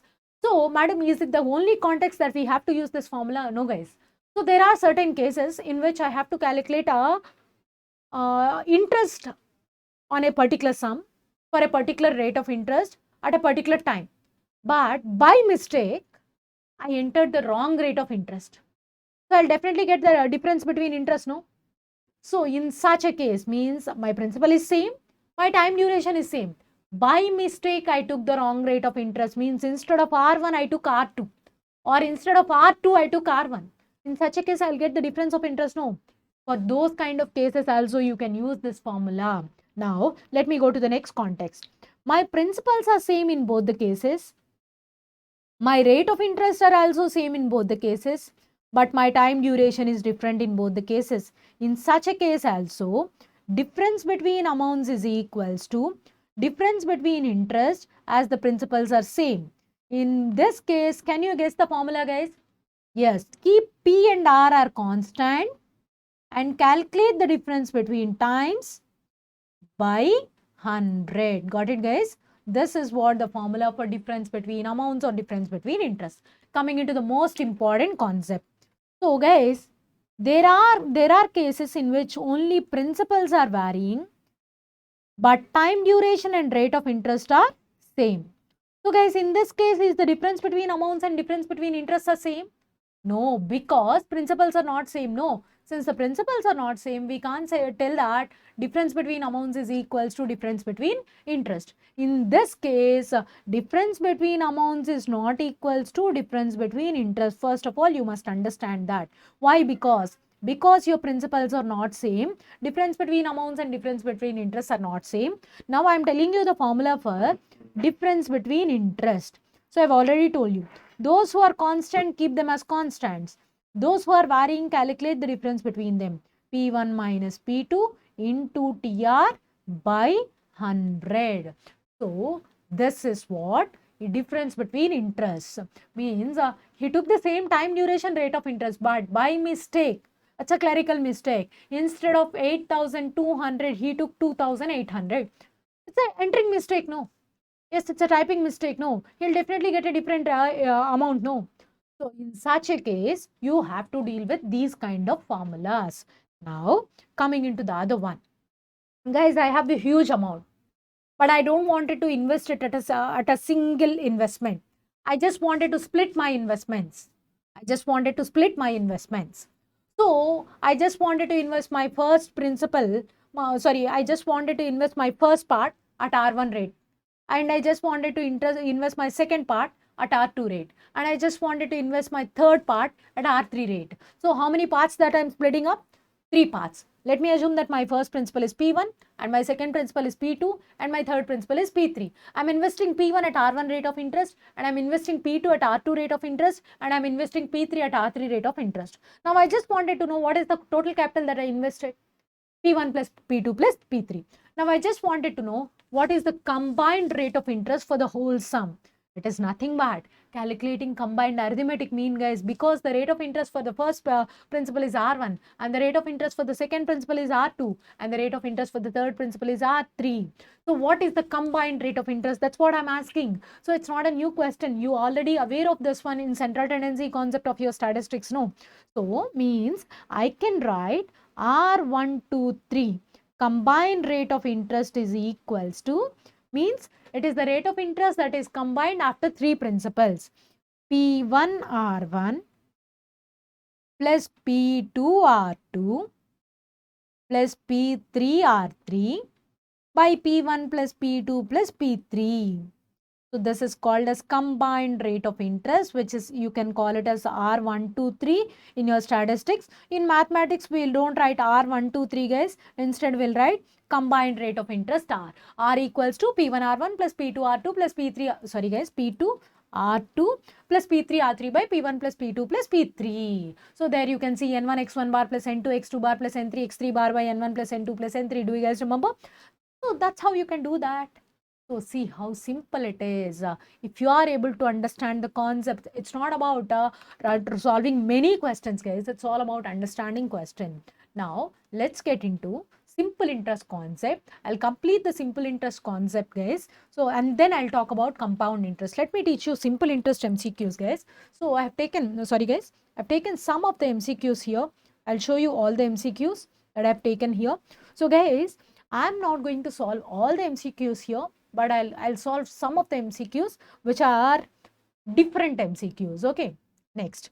So let me show you my first MCQ here, which is MCQ number 6. Couple deposited, just a moment guys. Couple deposited an amount in a bank. Guys, try to understand here the word amount always doesn't represent amounts.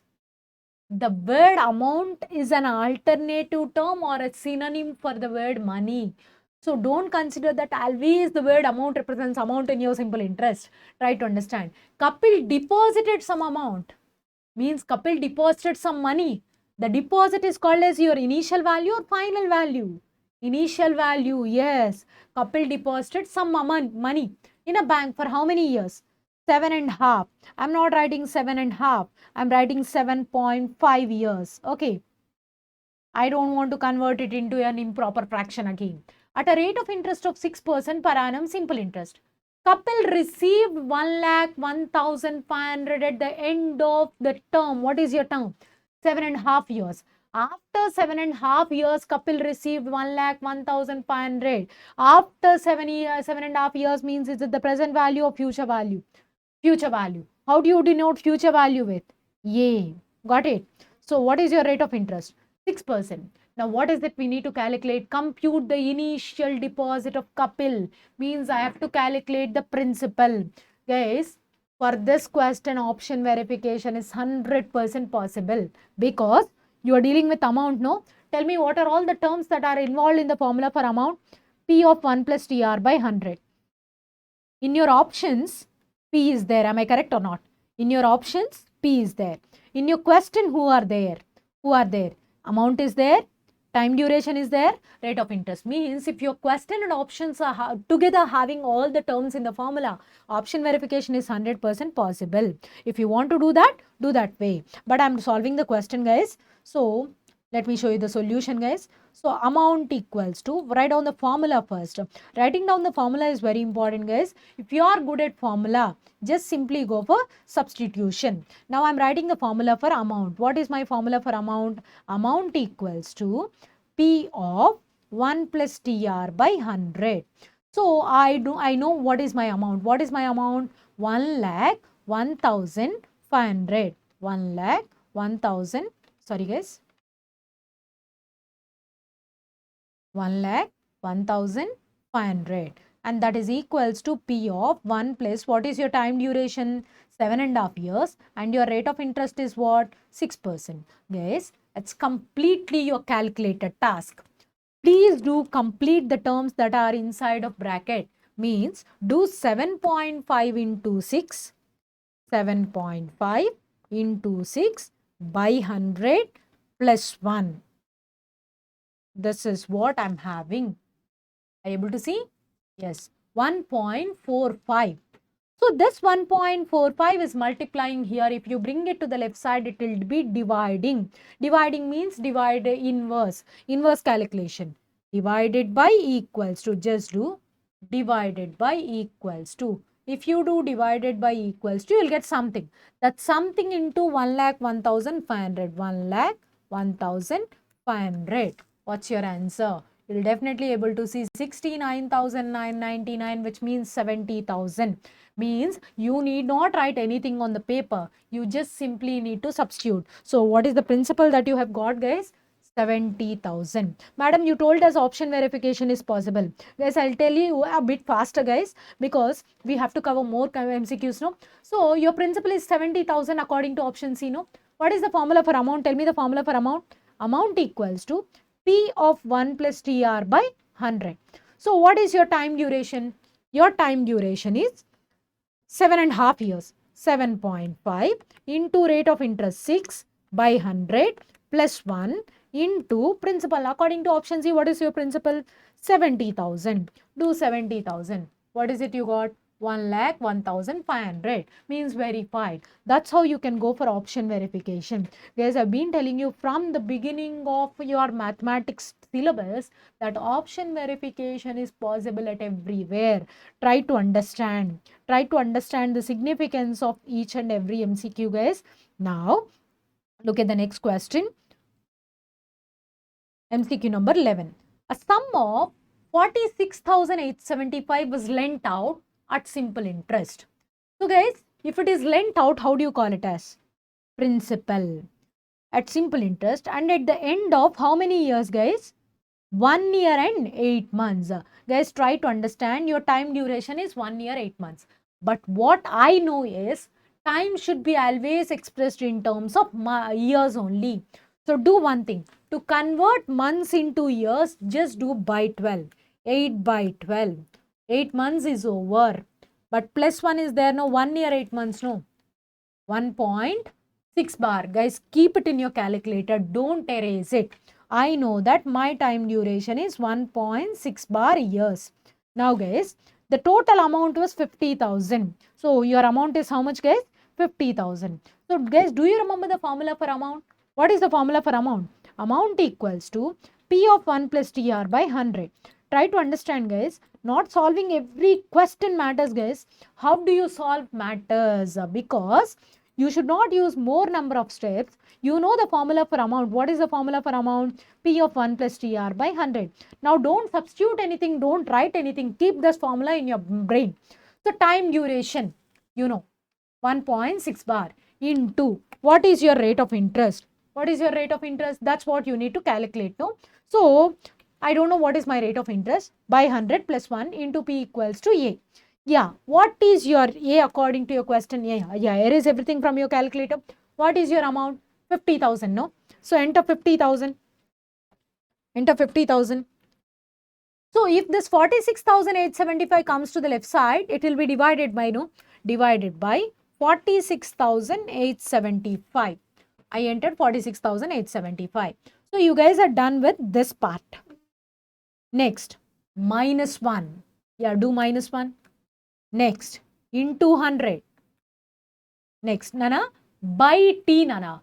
T means how much? 1.6 bar, no. Enter, divided by 1.6 bar fully. There's no problem. Even if you enter 1.6 bar fully, you will get the correct answer. So guys, tell me, what is the answer? 3.9 bar. It means how much?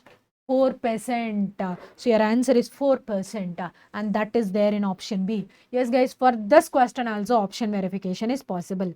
At everywhere it is possible guys, but it depends on you. So please try to solve the questions perfectly. Now let me show you the next question of mine. The next question of mine is MCQ number 18. So guys, I'm going to provide you a shortcut for this question. Look at the number of references that 18th question has.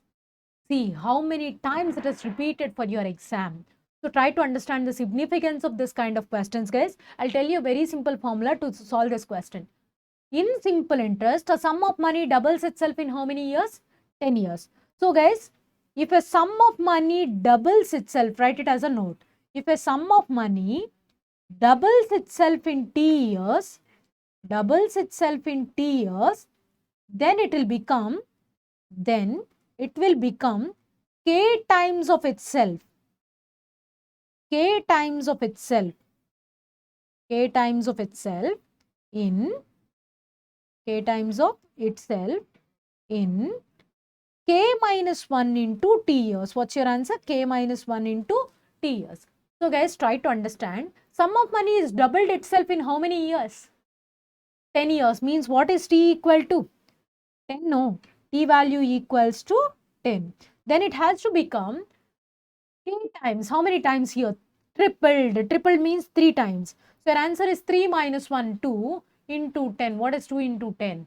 20 years. So your answer is option C. Guys, try to understand. It's such an easy question if you know the formula. If a sum of money doubles itself in T years, then it will become K times of itself in K minus 1 into T years. If you are able to understand this formula, the question is quite easier, guys. Okay. Now, look at MCQ number 24. So, just now I have explained you many formulas regarding that principal different, time duration different, rate of interest different. Now, look at MCQ number 24. This is one of such kind of question. A principal of 90,500 with a rate of interest of 7% will be calculated at a simple interest rate. So, means there is a principal 90,500 that has to be calculated at what rate of interest? 7.5%. When it was calculated, the interest was wrongly taken, means he has taken the remaining terms as it is, means he has taken the remaining P's as it is, T's as it is. But he did a mistake while writing rate of interest. Instead of 7.5, how much he took? 5.7. So he'll definitely get a difference, no?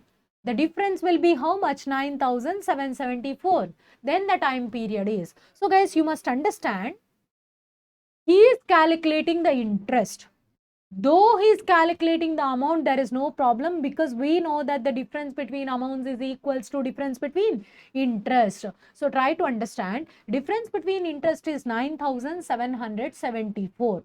So now you need to calculate the time period. Guys, just now I told you, your principal is same in both the cases. Your time duration is same in both the cases. But your rate of interest is different, no? Tell me the formula for difference between interest. P is constant, T is constant. Who are varying? Rate of interest are varying by 100. According to the question, what is difference between interest? 9,774. What is your principal? 90,500. So your principal is 90,500. And I don't know the time duration, that's why I'm writing T. What is the rate of interest? He actually need to take 7.5, but he took it as 5.7 minus 5.7 by 100. Guys, it's time to use your calculator. Please do calculate 7.5 minus 5.7. It's a simple calculation. 7.5 minus 5.7. It's 1.8 into 90,500 by 100 into 90,500 by 100. I'm doing that. So I got some value that is multiplying here. If it comes to the left side, it will be dividing. So just do divided by equals to. I'll be getting this into 9,774 into 9,774. So can you see the answer, guys? Yes, it is 5.9999, which is how many years? 6 years. It means it's all about using your calculator to save your time. Okay, so try to understand the concept, guys. and then go through the formula, correct formula. If you're good at formulas means you can solve all the questions, guys. Now, let me show you the next question of mine. MCQ number 36. The rate of simple interest on a sum of money is 6% for the first 3 years, 8% for the next 5 years, and 10% per annum for the period beyond. Beyond means after 8 years. So means if your period crosses 8 years, means how many years you will keep his money. He'll just collect 10% only. Let me repeat. So for the first 3 years, he's charging only 6%. For the next 5 years, means after 3 years, for the next 5 years, he's charging only 8%. But 3 plus 5, how many years? 8 years. Whatever the number of years that you keep his money with you, he'll be charging 10% after 8th year onwards.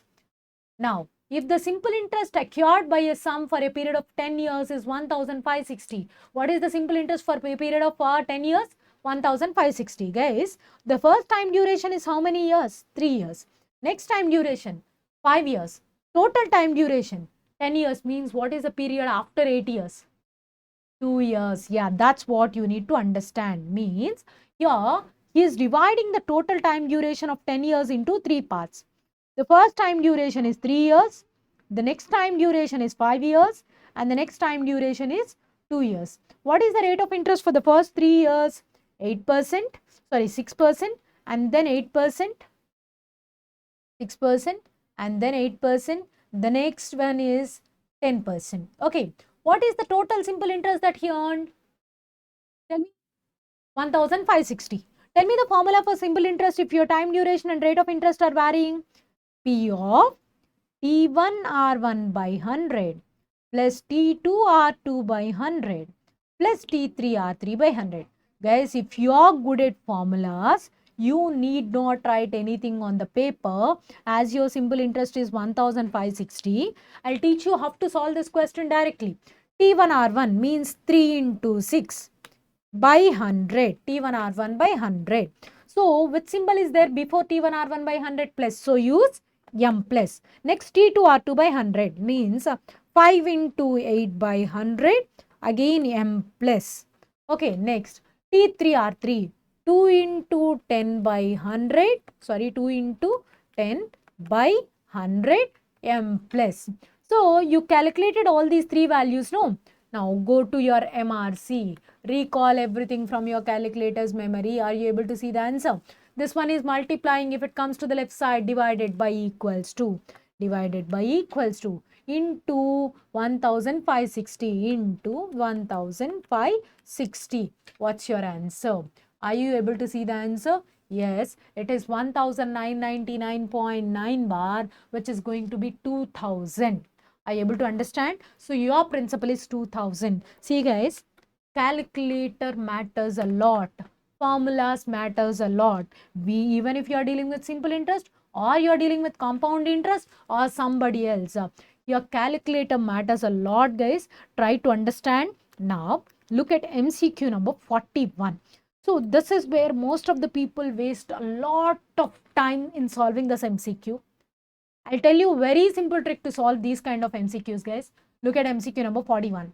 Mr. Bajaj invested 1/7 of his total investment at 4% per annum. 1/7 at 4% per annum. And half of the total investment at 5% per annum. And the rest at 6% per annum in simple interest. In 1 year, he received a total interest of 730. Means rate of interest for the first case is different. Rate of interest for the second case is different. Rate of interest for the third case is different. Principal for the first case is different. Principal for the second case is different. Principal for the third case is different. And the total interest means P1 T1 R1 by 100 plus P2 total interest. No, till now we have calculated the difference. Now we need to calculate the sum of interest, means P1 T1 R1 by 100 plus P2 T2 R2 by 100 plus P3 T3 R3 by 100 is equals to how much? 730. Now what is his question? What is the total value of your total investment amount?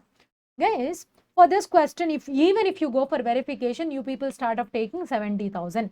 What is 1/7 of 70,000? What is half of 70,000? What is balance? That's what you need to do. But I will use a very easy concept from my measures of central tendency, which is I will use my average method. My principles are same or different in all the three cases? Different. And my rates of interest also different. So if your X value and F value both are varying, you have to use simple average or weighted average, no? So that simple concept that I'm using, see what am I using is, I have to calculate the weighted average of all these rates of interest. But that takes a lot of time. That is why I'll simply calculate the simple average of all these rates of interest. What are my rates of interest? 4, 5, 6, no? So guys, actually try to understand. I need to calculate the weighted average, but I'm doing simple average. So I'll not get the perfect answer. I'll get the nearest answer. So my average of 4, 5, 6, my rates of interest is 5%. For 5% in a span of 1 year, I need to get 730, no? So my principal is 7,000, no? Do 7,000, sorry, 70,000 according to option A. Into P, into time duration, 1 year, sorry. Rate of interest, 5%. PTR by 100. What is PTR by 100? Yeah, you can see 3,500. But I need to get an interest of 730 only, right? So that's a wrong answer. Eliminate. Now let me take 14,000. According to option B, 14,000. Into time duration, 1 year. Into rate of interest, 5%. Madam, why you are writing 5%? Because the average of all these three fellows is 5%. What's your answer? 700 somewhat nearer. If you look at the remaining options, all the options are far away. 24,000 you will get something else. 38,000 you will get something else. So the correct answer will definitely be option B. If you want, I'll prove. So what is option B? 14,000. Tell me guys, what is 1/7 of 14,000? Take your calculator. 1/7 of 14,000 means 2,000. This 2,000 is invested at 4%. Half. What is half of 14,000? 7,000. This 7,000 is invested at what rate of interest? 5%. And the rest, what is the rest of this 14,000? 14,000 minus 7,000 minus 2,000, which is 5,000. Rest is how much? 5,000. This 5,000 is invested at what rate of interest? 6%. For how many years? 1 year. Now take your calculator. Calculate 2,000 into 1 into 4%. 2,000 into 1 into 4% M plus. Next, 7,000 at 5%. 7,000 into 1 into 5%. Again M plus. Next, 5,000 at 6%. 5,000 into 1 into 6%. M plus. Finally, MRC. Are you able to see my answer? 730. It's perfectly correct. You need not even do that, guys. I'll definitely tell you this method works out. This method will definitely work out. So if you people started off by taking x by 7, x by 2, that's a lengthy task. So guys, please try to understand the significance of using formula and of course using your calculator also. It's not about using only your tricks and tips. It's all about reading the question. It's all about understanding the formula. It's all about using your calculator. So it's all about the combination of these multiple factors, guys. So not only simple interest, for every concept you have to focus on your formulas. You have to know what is a concept. You have to know how to use your calculator. Then only you will solve the MCQs. Otherwise, it is not a cakewalk for you all here. So try to understand the significance of each and every concept, guys. Each and every concept is important. Along with that, each and every trick is important. So that's all about simple interest, guys. So let's get into the next concept, guys. The next concept is compound interest. So we know what is a simple interest. Now, what is compounding? Compound interest. So divide this definition into two parts, guys. The first part is compound and the second part is interest. What is compound interest? For us, interest always simple. There is an extra word called compound. Now, let me tell you the meaning of compounding.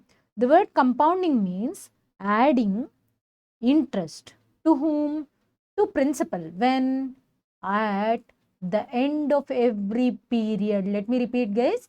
At the end of every period, but not the year. Try to understand. Compounding means adding interest to principal. When? At the end of every period. So, I am dividing my word called compound interest into two parts. The first part is interest. For me, interest means it is always simple. After calculating that interest, if we add it to the principal, That is called as compounding. So now we are talking about compound interest, means we'll calculate simple interest. After the end of any period, we'll add this interest to the principal. That is called as compounding. Put together, it is compound interest. Let me take an example that we already took, guys. So I'm taking the same example throughout this topic.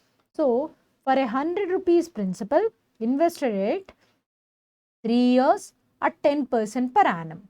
For 3 years at 10% per annum. Guys, my principal is 100 rupees, right? This principal, interest calculation will be done for every year, no? So let me calculate interest. What is my interest? So 10% per annum means for every 100 rupees, I'll be charging how much? 10 rupees. Now, look at the meaning of compounding, adding interest. What is my interest? 10 rupees. This should be added to principal when? At the end of every period. My period is per annum, no? So I'll add this interest to the principal. So my new principal will be 110. Again, I'll calculate the interest for 1 year by using PTR by 100 principal 110, time duration 1 year, rate of interest 10%. Please calculate that 110 into 1 into 10 by 100 and we are getting 11 rupees. So we are done with calculating interest. Again, we'll add this interest to the principal. No, because the word compounding itself says that you should add interest to the principal after the completion of the period. Now the period is over. No, please add interest to the principal. 110 plus 11, which is 121. Again 1 year. No. So 121 into 1 into 10%. How much? 12.1. So guys, we are done with how many years? 3 years, no? Now look at the principal. What is the principal for the first year? 100. What is the principal for the second year? 110. What is the principal for the third year?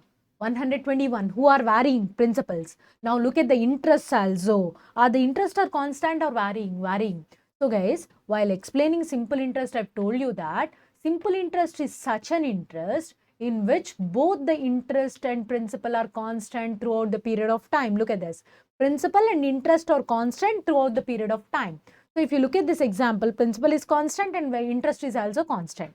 But when it comes to our compound interest now, the principal throughout the time duration is varying and of course the interest is also varying. Some people will say the definition like this. Compound interest is such an interest in which both principal and interest are varying throughout the period of time. Yes, they are varying. For which reason? Because we are adding interest to the principal at the end of every period, so that the principal is getting changed at the end of every period, so that automatically interest will be changed. No. So now guys, my first question to you all is, what is the total compound interest that you have earned through 3 years?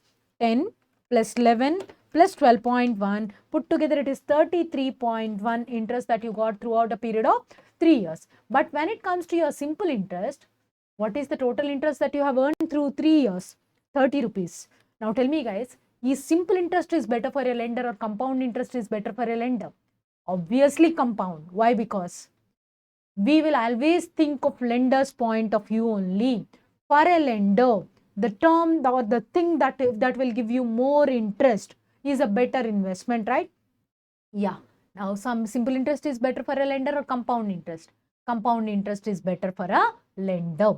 So, are you able to understand the meaning of compounding now? Now, so yes, I'm writing another word, compounding half yearly. What is the meaning of compounding half yearly? Guys, try to understand. Half yearly. So, we have to add interest. Compounding means adding interest to the principal when? At the end of every half year. Try to understand, guys. Suppose if I take a principal of 100 rupees at 10% per annum for 1 year duration, how much interest that I am getting?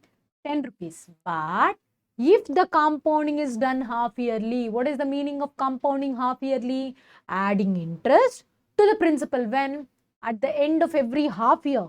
Means I need to calculate the interest for half year only. Let me take the same principal, guys. But here I am taking my time duration as half year only, because I need to add interest to the principal at the end of every half year as my compounding is done half yearly. Please take your calculator and take the principal as 100, time duration 1 by 2 into rate of interest 10 by 100. Calculate PTR by 100, guys. What am I getting? 5 rupees. Now, what is the meaning of compounding? Adding interest to the principal at the end of every half year, as the compounding is done half yearly. Let me add this interest to the principal. Now, I'm getting how much, guys? 105 rupees. So, please do calculate the interest on 105 rupees for half year at 10% per annum. 5.25 PTR by 100 is the formula that I'm using, guys. P is on 105, time duration is 1/2, rate of interest is 10%. Guys, are we done with 1 year? Yes. Now everybody, please focus on your interest. What is the total interest that you have received for a period of 1 year? 10.25. Try to understand. In a span of 1 year, the interest that you have received is 10.25. Guys, try to understand. Here the compounding is done once in a year or more than once in a year? More than once in a year. What I told you is, I am charging 10% per annum compounded half yearly. Compounded yearly or half yearly? Half yearly. So, as the result, I got an interest of how much, guys? 10.25 per year.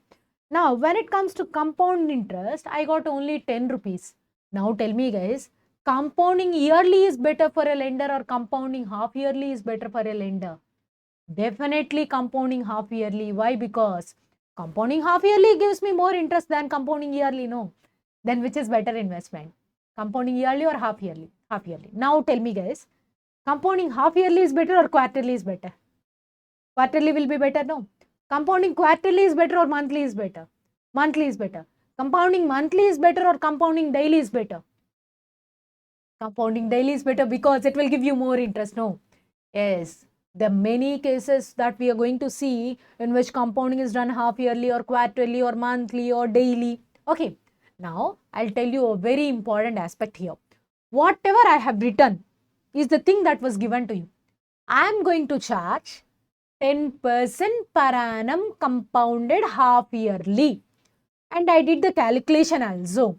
So guys, if you look at this rate of interest, I told you the meaning of rate of interest recently. What is the meaning of rate of interest?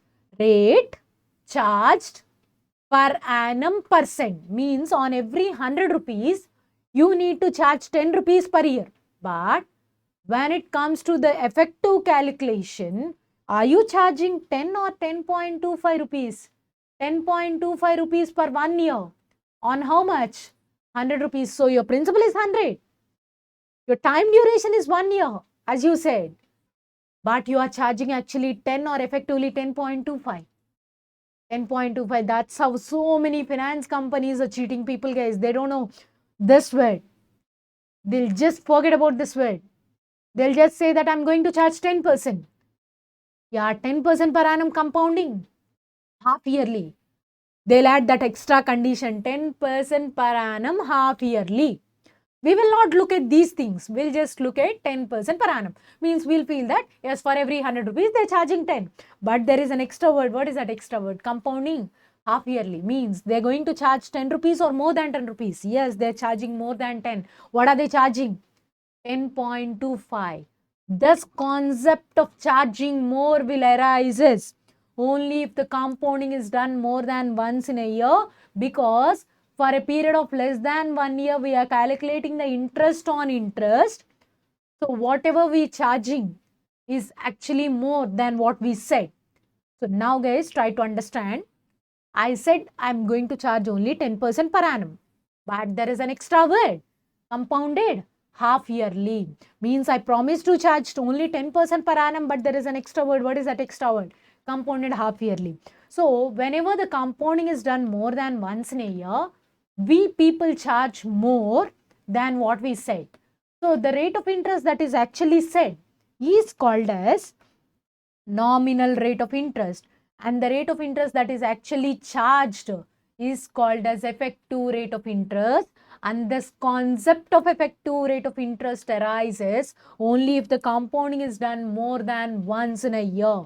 If the compounding is done more than once in a year, we usually charge more than what we said. We are charging 10.25, but what we said we charge 10%. So the rate of interest that is actually said is called as nominal rate of interest, and the rate of interest that is being charged is called as effective rate of interest. Guys, try to understand this effective rate of interest concept arises only if the compounding is done more than once in a year. Madam, we are able to understand effective rate of interest and nominal rate of interest, but when it comes to exam, we are not able to discriminate them. I'll give you a simple hint, guys. If there is a word called compounded half yearly or compounded yearly is there. So if there is a word called compounded half yearly or compounded yearly, so if then it's an extension is there, call it as nominal rate of interest. How do you call it as? Nominal rate of interest. In this case, we actually need to charge more. The rate of interest that is like 10% per annum, just like this is there, means it is effective. There's no extra word means it is effective. There is an extra word means it is nominal. Try to understand, guys. When it comes to exam or after the completion of this class only, you are not able to recall what is nominal and what is effective. Forget about all these things. Because you are aware of the concept, now it's time to solve MCQs, right? So whenever you come across a word called compounding half yearly, compounding quarterly, like that, if these kind of words are there, consider it as nominal rate of interest. If there is just a percentage per annum, consider it as effective rate of interest. Guys, what are we talking about? We are just talking about rate of interest, no? So rate of interest means rate percent per annum, means you are talking about only 1 year. You are talking about a principal of only 100 rupees. So means your effective rate of interest doesn't depends upon principal. Your effective rate of interest doesn't depends upon your, yes, percentage doesn't depends upon, and time duration it doesn't depends upon, because effective rate is the rate percent per annum, means for 1 year only we will talk about, on 100 rupees only we will talk about. Means effective rate of interest doesn't depends upon principal, effective rate of interest doesn't depends upon time period. Intentionally he'll give you different principal and different time period to get confusion, to create confusion only he'll give you like that, guys. So don't take that confusion. Effective rate of interest completely depends upon, sorry, it doesn't depends upon principal and time duration. Now, madam, how do we calculate effective rate of interest? Before that, I must tell you the formulas for compound interest, guys. Then only I'll tell you the formulas for effective rate of interest. Before that, I'll tell you one more thing also. Guys, what is the principal for the first year in compound interest? 100 that we took. What is the interest that we got? 10. Can you please tell me what is amount equals to principal plus interest? No. What is your amount? 110. If you look at this 110 is becoming the principal for the second year. Got it? What is the principal for the second year? 110. And interest for the second year is 11 rupees. Put together 121. That is going to be the principal for the third year. Means this one also you must understand. Principal at the end of, amount at the end of current year will be the principal for the next year. Amount at the end of first year will be the principal for the second year. Amount at the end of second year will be the principal for the third year. Amount at the end of third year will be the principal for the fourth year. Got it, guys? Yes, amount at the end of the current year in compound interest will be the principal for the next year. Got it, guys? These are the things that you must remember. So you know what is effective rate of interest. You know the meaning of compounding. Now let me tell you the formulas that are related to compound interest, guys. So the first formula for compound interest is equals to P of 1 plus I whole power n minus 1. P of 1 plus I whole power n minus 1. Try to understand P of 1 plus I whole power n minus 1. What is P? Principal. Madam, what is n? N equals to time in years. As usual, n is a replacement of t. Okay. I equals to what? I equals to R by 100. What is I equals to, guys? R by 100. R is the rate percent, I is the rate per rupee. That is the difference. Okay. Now, let me write down the formula for amount in compound interest. Amount equals to P of 1 plus I whole power n. Means amount at the end of nth year is equals to P of 1 plus I whole power n.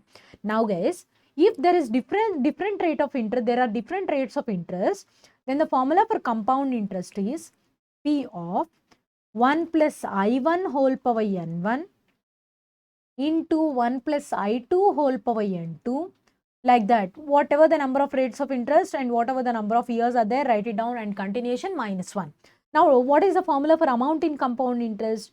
P of 1 plus I1 whole power n1 into 1 plus I2 whole power n2 and so on. How many years are there? Write it down. So, that is what the formula for compound interest and amount in compound interest, guys. Now, I have already told you, there are cases in which you have to see compounded half yearly or quarterly. So, guys, look at this. Whenever the compounding is done half yearly, guys, you must understand one thing. Are you calculating the interest for year or half year? Half year, no. Please try to understand. R is the rate percent per annum, right? R is the rate percent per annum. Okay. I is the rate per rupee per annum. For 1 year, you are charging I. No. Yes? Yes. Then for half year, you will charge I or I by 2. I by 2. Try to understand. So, you must write, guys, try to understand. R is the rate percent per annum. I equals to R by 100 that we have already told. Now, what do you need to replace I with? You have to write the rate per year or half year. Half year. You know that I equal to R by 100. This is the rate per 1 year. But I have to write the rate per half year only, right? It means it is R by 200. Now guys, try to understand. If the compounding is done half yearly, how many times you are calculating interest per year? 2 times, right? Means for 1 year you are calculating it for 2 times. For 2 years you will calculate for 4 times. For 3 years, yeah, 6 times. Then for n years you will calculate 2n times. It means n is to be replaced with 2t. Now, tell me guys, if the compounding is done quarterly, then I has to be replaced with what? R by 400 and n is to be replaced with 40. Now guys, if the compounding is done monthly, then I is to be replaced by R by 1200. Yes, very good. N is replaced with 12t. Got it? Now, if the compounding is done daily, I is replaced with R by 1200 and N is replaced with, sorry guys, R by 36,500 and N is replaced with 365t. Got it guys? This is how you can replace I value and N value, and you can go through the same formulas that are given to you. So there's no change in the formulas, there is just change in the terms. So this is how you can do that. Now, let me tell you another important concept guys. So guys, when the compounding is done annually, now at 10% per annum, what is the simple interest that I'm charging? 10 rupees. So if it is simple interest, the same principle will be forwarded so that we'll get the same interest, no? Let me take the same standard example that I'm taking from the beginning guys. But if it is compounding, so I have to add this interest to the principal. It will be 110, so it will be 11. Next 121, it will be 12.1. This is the example that we took. Now guys, if you observe the simple interest and compounding annually, do you find any difference between simple interest and compound interest for first year? No difference, because this word compounding annually means you have to add interest to the principal after the completion of 1 year. No, means for 1 year there will not be any difference between simple interest and compound interest. But from second year onwards, there exists a difference between simple and compound interest, right? Yes. So here I am writing the formulas for the differences between CI and SI. Guys, you all know that compound interest is bigger than simple interest. So one must read or write like CI minus SI only. Sometimes he'll give you the difference between SI and CI. It's not the difference between SI and CI. It is the difference between CI and SI. The formula for difference between CI and SI is 0 for 1 year and PI square for 2 years and P of I cube plus 3I square for 3 years. So guys, the reason for writing this formula for 3 years is, though it's not important, I'm writing this formula because if I don't write means For 2 years, you will take pi square, and for 3 years, you will write pi cube. That is what the problem with you all, guys.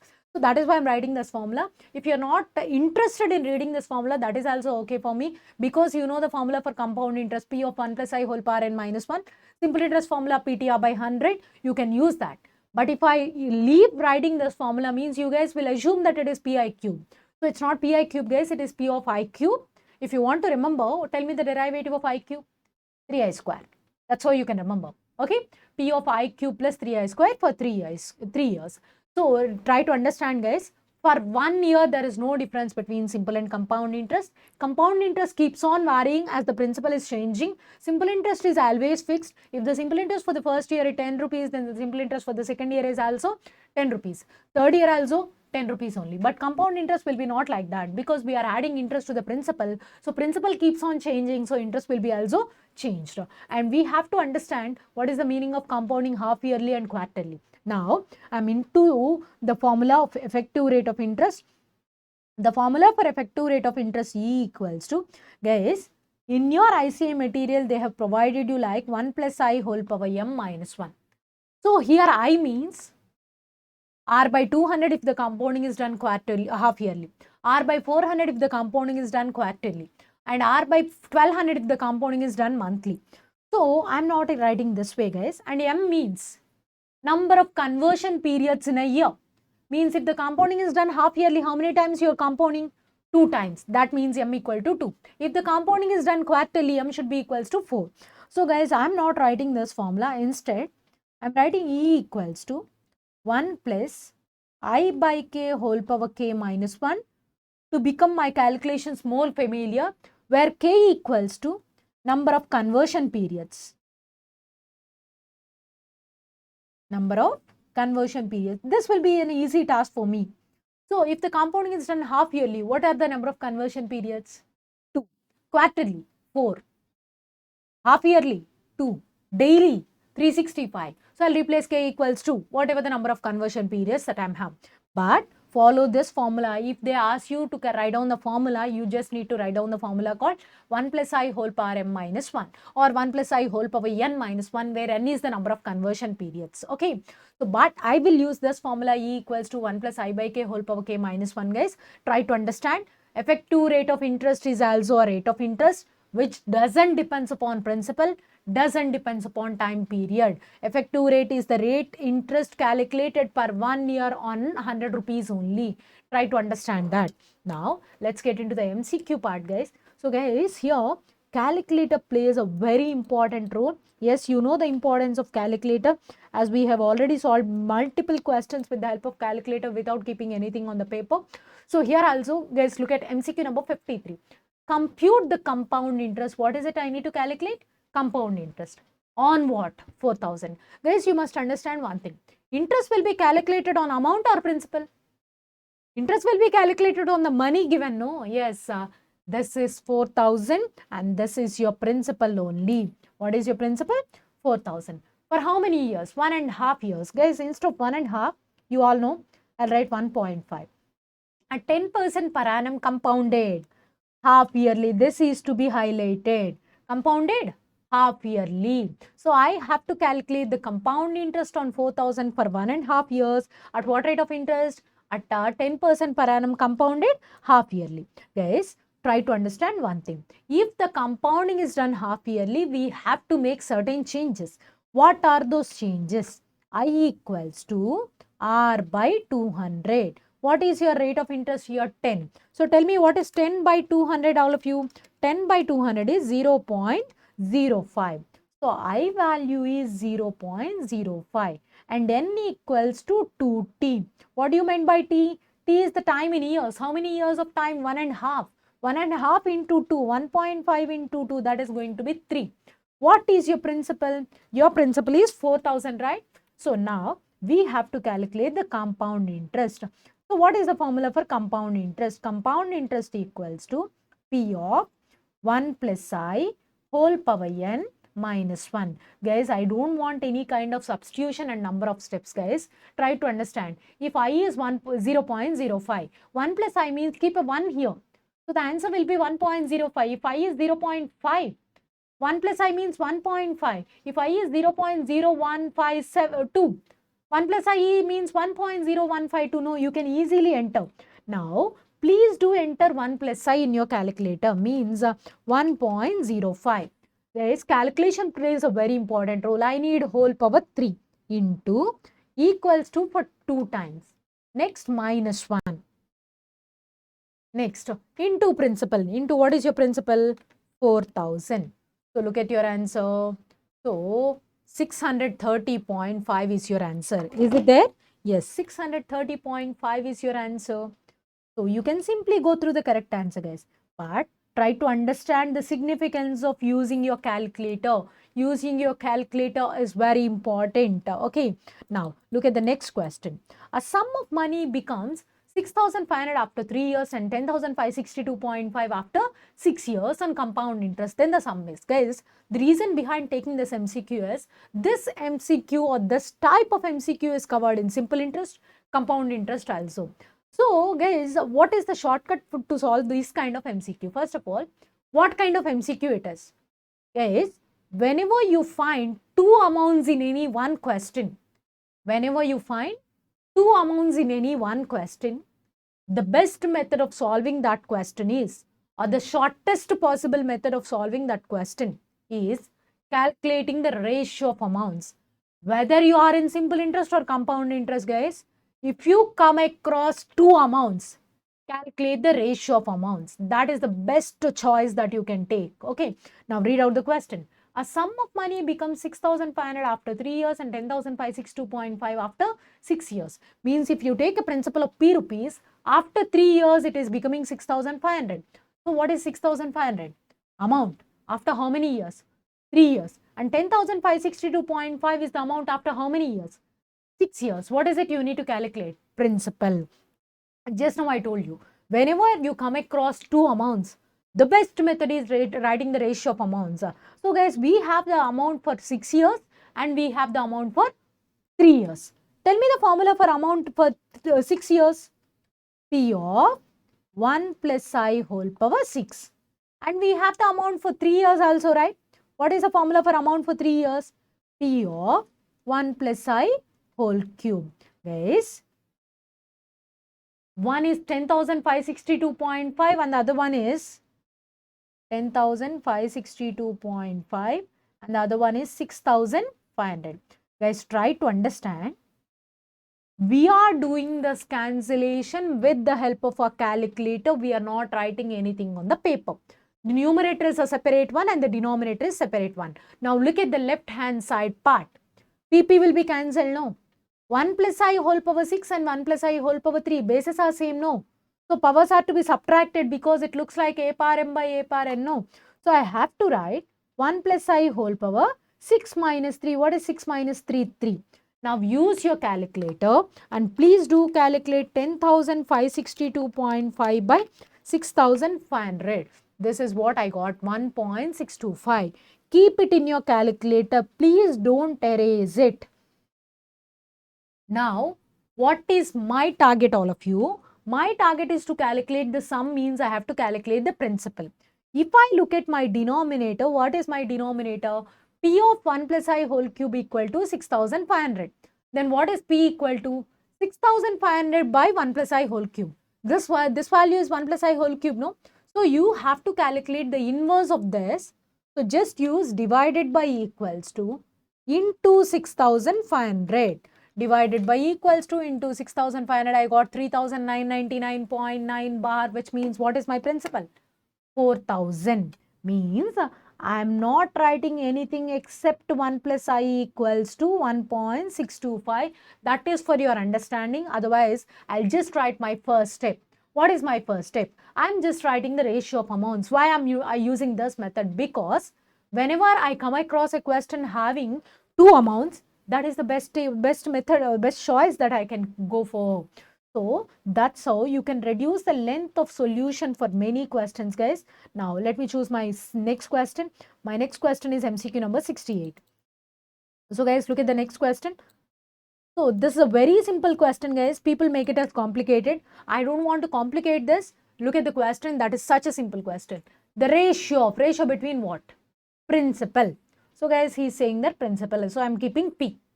And the compound interest value for 3 years compounded annually. Tell me the formula for compound interest. P of 1 plus I whole cube minus 1. And the ratio is how much, guys? 216 by 127. Keep it like this only. Guys, try to understand who are going to be directly cancelled here. P and P will be cancelled, no. What else will be left in the denominator and what else will be left in the numerator? 1 will be left in numerator. 1 plus I whole cube minus 1 will be left in denominator. Can you please tell me what is 216 by 127? 1.7. I got 1.700. 216 by 127, which I got 1.700. That I am writing it as 1.700. What is your target? Rate of interest means you have to calculate R. Guys, but I must tell you one thing. Rate of interest means R value will definitely be greater than 1. But if you look at your options, all the options are less than 1, they are in decimals. It means you need to understand that he did not give you the value of R, he gave you the value of I. Try to understand. If it is in decimals, it is definitely I, it is not R. Means he gave you I value. Now guys, I'll simply go through option verification. According to option A, what is my I? 0.1567. Just now I told you 1 plus I means keep 1 here. Means what is 1 plus I? 1.1567. Guys, enter this 1.1567 in your calculator. I did the same. I need whole cube means enter into, enter equal to 2 times. Now minus 1. This is in denominator, no? If you want to bring it to numerator, just divide it by equals to. Have you got 1.7? No. No means this is not the correct answer. You got 1.8. So your answer must be somewhat bigger than this, but is not far away from this. So now let me show you option B. According to option B, it is 0.1777. No. 1 plus I means enter 1.1777. 1.1777. So next whole cube. It means enter into equals to 2 times. Have you? Next minus 1. Next inverse, no? Divided by equals to. So guys, I'm directly showing it to you. It's 1.5, but I need to get 1.7. Got it? So that's a wrong answer. Now let me move on to option C. 1.1666. Have you? Next whole cube into equals to 2 times. Next minus 1. Next divided by equals to. Are you able to get 1.7? Yes, it means option C is a correct answer. Try to understand the significance of using your calculator, guys. If you want to solve this question through regular calculations, people will write inverse means 127 by 216 and then they will write 1 minus. It is simply time waste task, guys. Because you are having your calculator, you can use this method or option verification method, because I have told you many times. To solve any question, this method is easier compared to solving it. Now look at the next question. This is another difficult part that people consider it as in compound interest, guys. I'll tell you a very simple trick to solve this question. Read out the question. In dash years, a sum will double. Guys, means if I take 1 rupee, it is becoming 2 rupees. If I take 100 rupees, it is becoming 200 rupees. But I'll not do like that. Sum will double means amount will be 2 times of principal. Let me repeat. Amount will be 2 times of your principal. Sum is double means amount will be 2 times of principal. Sum is tripled. I'll take amount equal to 3p. At 5% per annum compound interest. So amount equals to 2p at 5% per annum, that to compound interest, right? So I have to take A equals to 2p. So guys, tell me the formula for amount. What is the formula for amount? P of 1 plus I. R value is 5%. No, please do calculate I. 0.05 plus 1. 1.05. Whole power n equals to 2p. Guys, tell me who are going to be cancelled on both sides? PP. What else is left? 1.05 whole power n equals to 2. So guys, whenever you come across months calculation, it's such a simple task. I'll tell you how. There are years and months, no. For years, it is always compounding. For months, it is always simple, because I have told you, if it is less than 1 year, we'll always calculate simple interest and we'll add that one to the principal. Yeah, that's what you need to understand. So, 15 years, 3 months is option, I'll tell you how to verify. So, for years, write the same 1 plus I whole power n. Okay. But for months calculation, look at this. Use 1 plus TR by 100. Simple interest. Yes, 1 plus TR by 100. What is your time duration? 3 months means 3 by 12 into rate of interest. Rate of interest is 5 by 100. Okay. And that should be equals to 2. Guys, my suggestion to you all is, please do complete or finish this part first. 3 into 5 by 1200 plus 1. Tell me how much is this? 1.0125. Write it there on the paper. Now, please do calculate 1.05 power 15. 1.05. Enter into symbol, guys. Power 15 means you have to write till 16 steps. So, please do complete till 16 steps. 1.05. 16 steps, guys. This is what I got. 2.0 something. If that one is multiplied by 1.0125 into 1.0125, this is what I'm getting. I'm getting 2.10. Guys, here I must tell you one thing. Your answer can be either 2 or less than 2, but your answer should not exceed 2. Keep that one in your brains. But your answer exceeded 2, no, that's not a correct answer. So option A is a wrong answer. Now let me move on to the next option. Option B, 14 years, 2 months means I have to calculate power 14. 2 months means I have to write 12. 2 by 12. Now can you please do this first? 2 into 5 by 1200 plus 1. 1.00. 2 into 5 by 1200 plus 1. 1.00. Guys, whatever I get, I'll write. I'm not afraid of that. 1.0083 bar is what I got. I'm writing the same. Now, could you please calculate 1.05 power 14? So, means I have to complete how many steps? 15 steps. 1.97 is what I got. Into, guys, look at here. I'm entering 1.0083 bar fully. Then only I'll be able to get the perfect answer. And let me enter equals to symbol. Guys, can you see the answer? 1.99. Yes, if it is 1.99, you can approximate it as 2. So, madam, what will happen if I take 3 months? So, guys, if you take 14 years, 3 months, you will get your answer as 2.0 something. Means your answer is exceeding 2. I have already told you. Your answer can be either 2 or less than 2. It should not be more than 2. So, you can directly keep option B as the correct answer. If you want to confirm, just replace 3 here and please do the calculation again. You will get your answer in terms of more than 2. So, I have already told you, I am expecting an answer which is either 2 or less than 2 or which is nearer to 2. I should not expect an answer which is more than 2. Okay. So, your answer is 14 years, 2 months. So, guys, for 14 years, we are using compound interest 1 plus I whole power n. And for the 2 months, 1 plus TR by 100. That's what I'm using. 1 plus TR by 100. Madam, T is 2. No, why you are taking 2 by 12? Guys, 2 months means 2 by 12 years. I've already told you while explaining simple interest. So, we are done with one of the difficult parts of our compound interest, guys. Here, the most difficult part that people feel is this years and months calculation. Just simply go through option verification, guys. This is such an easier task. Now, have a look at MCQ number 77. A trust fund has invested 27,000 money in 2 schemes, Scheme A and Scheme B. Scheme A is offering compound interest rate of 8% and Scheme B is offering 9% per annum respectively. If the total amount of interest acquired through these 2 schemes together in 2 years was 4,818.30. What was the amount invested in Scheme A? So, guys, people will take that Scheme A, X rupees, Scheme B, 27,000 minus X, that and all they will take. So, guys, this is December 2022 final exam question. I'll tell you a very simple method. That too, we are doing it with the help of a calculator only. We are not writing anything on the paper. So, guys, tell me, we have to identify the amount invested in Scheme A or Scheme B?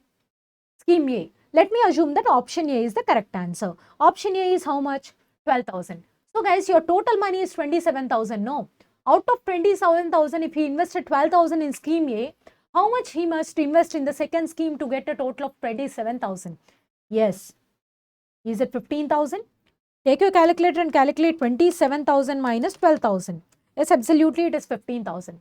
So the first deposit was 12,000, which is invested at a rate of 8% for how many years? 2 years. Please do tell me the formula for compound interest, P into 1 plus I whole power n minus 1, right? So means 12,000 into, guys, don't write anything. Look at this, 1.08 whole square minus 1. This is the compound interest that you have received through first part. Now tell me the formula for the compound interest that you need to receive through the second part. 15,000 into, the second money is invested at 9%, no, 1.09 whole square minus 1. What is the total interest that was acquired? 4,818.3. Now I am using my calculator. I am entering 1.08 whole square minus 1 into 12,000. This much I got. And I am adding it to my calculator's memory, which I am using m plus. Now 1.09 whole square minus 1 into 15,000. Again m plus, MRC. Have you seen the correct answer? 4,818.3. That's a perfect correct answer. That is how you can calculate the correct answer, guys. You need not take A, 12,000 minus A, sorry, 27,000 minus A, B, A, that and all you need not take. You can simply use your calculator so that you can save a lot of time, guys. Now look at MCQ number 84. The difference between CA and SI on a certain sum of money invested for 3 years at 6% per annum is 110.16. Then the sum is. Guys, this you can solve it in 2 ways. What is the formula for difference between CA and SI for 3 years that I gave you? Yes, tell me. P of I cube plus 3I square. According to this question, how much is this? 110.16. The difference between CA and SI for 3 years is 110.16. Calculate the principal. So, what is your rate of interest? 6%. If R equal to 6%, then what is I? Calculate R by 100, 0.06. Now, first of all, clear your calculator's memory because there is something that is left in your calculator's memory as we did our past calculation with the help of memory. Now guys, I am calculating I cube. I cube means 0.06 whole cube. 0.06 whole cube means into equals to twice. M plus. I cube done, no? Now do I square. 0.06 whole square. I square into 3. Into 3. 3I square, no, again m plus. MRC. Yes, this is what I got. I'm not afraid of this. This value being multiplied here, no. If I bring it to the right side, divides, means divided by equals to. Nothing to worry. Into 110.16 into 110.16. And this is what I got. Have you seen the answer? 10,000, 9,999.9 bar means the answer is 10,000. This is one way. Let's suppose if you are not able to recall this formula at the time of exam. So your formula for compound interest is P of 1 plus I whole power n minus 1 is your compound interest minus P T. Time duration is 3 years. Rate of interest is 6 by 100 equals to 110.16. Sorry guys, 110.16. Can I take P outside from both? Yes, I can pull P outside from both. Let me pull P outside. Now use your calculator. 1.06 whole cube minus 1. M plus 3 into 6 by 100 M minus MRC divided by equals to into 110.16. Let me repeat. 1.06 whole cube minus 1. M plus 3 into 6 by 100 M minus MRC divided by equals to into 110.16. There's no problem even if you forget this formula, guys, because there is a chance of using your regular formula. But for some formulas, there is no such option, guys. So you just need to by heart the formulas. So guys, so take care of the formulas, guys. Let me have a look at the next MCQ. A sum of 7,500 amounts to 9,075 at 10% per annum. Interest being compounded yearly in a certain term. The simple interest on the same sum for the same time at the same rate. Guys, look at the first line. A sum of 7,500 amounts to how much? 9,075. So what is your principal here? 7,500. It amounts to how much? 9,075. Means your principal is 7,500, which amounts to what? 9,075. So 9,075 is your amount. What is the formula for amount? Amount equals to P into 1 plus I. What is I, guys? R is 10, no, I is 0.1. 1 plus I means 1.1. Whole power how many years? Sum of the money amounts to, 7,500 amounts to 9,075 at 10% per annum, interest being compounded yearly in a certain time. So means I don't know the amount. I don't know the time duration. So let me calculate this. Please take your calculator and tell me what is 9,075 by 7,500. I got 1.21. It means 1.1 whole power n equals to 1.21. Now my target is to calculate n. Simple task, guys. Forget about 1.21. Enter 1.1 in your calculator. 1.1. So please do calculate the powers. Whole square. Tell me how much? 1.21 means 1.21 you can write 1.1 whole square. It means what is n equal to? 2. Means your time duration is 2 years and your rate of interest is 10%. Now let us complete the question. Calculate the simple interest on the same sum. What is your sum? 7,500. So now it means you have to calculate the simple interest on 7,500 for 2 years at 10% per annum. Please do that. 7,500 is the principal, 2 years at what rate of interest? 10%. What's your answer? 1,500. So it's all about combination of simple interest and compound interest. There's no separate formula. All that you need to do is calculation of n value and then calculating simple interest. So guys, it's actually a combination of two questions, guys. One is calculation of n value and the other one is calculation of simple interest. Both are interlinked. So do not be afraid of calculations, guys. If something comes, take the power calculation. You know how easy the power calculation is. So now let me show you the next question of mine. So the next question of mine is MCQ number 98. The present population of a town is 25,000. If it grows at the rate of 4%, 5%, 8% during the first year, second year and third year respectively, find the population after 3 years. So before starting this question, guys, I must tell you, population growth will be always considered as compound interest. Why? Because as there is a reproduction rate, population growth will be always considered as compound interest. Now, what is the present population of a town? 25,000. Present value means principal. Now, you have to calculate the population after how many years? 3 years means you have to calculate the future value. That means you have to calculate the amount. Here, the rates of growth were 3 different rates for 3 different years. Then I have to use the formula called amount equals to P of 1 plus I1 whole power n1 into 1 plus I2 whole power n2 into 1 plus I3 whole power n3. This formula I need to use. So what is my principal? 25,000 is my present population. So it grows at the what rate of interest in the first year? 4%. So guys, try to understand first year means 1 year. Now you need to understand the rate of growth for the second year is 5%. No, this 5% is the rate of growth for the second year. For second year alone, you should not take 2 years. For first year we are done. For second year means again 1 year. Now growth rate is 8% for third year, means you have to take n equal to 1. For third year alone, for 1 year only, people will take whole square, whole cube. So guys, try to understand. It is for second year alone. for second year alone, only for second year, only for third year. Now take your calculator, calculate 25,000 into 1.04 into 1.05 into 1.08, and the answer is 29,484. Is it there? Yes, 29,484, which is there in option C.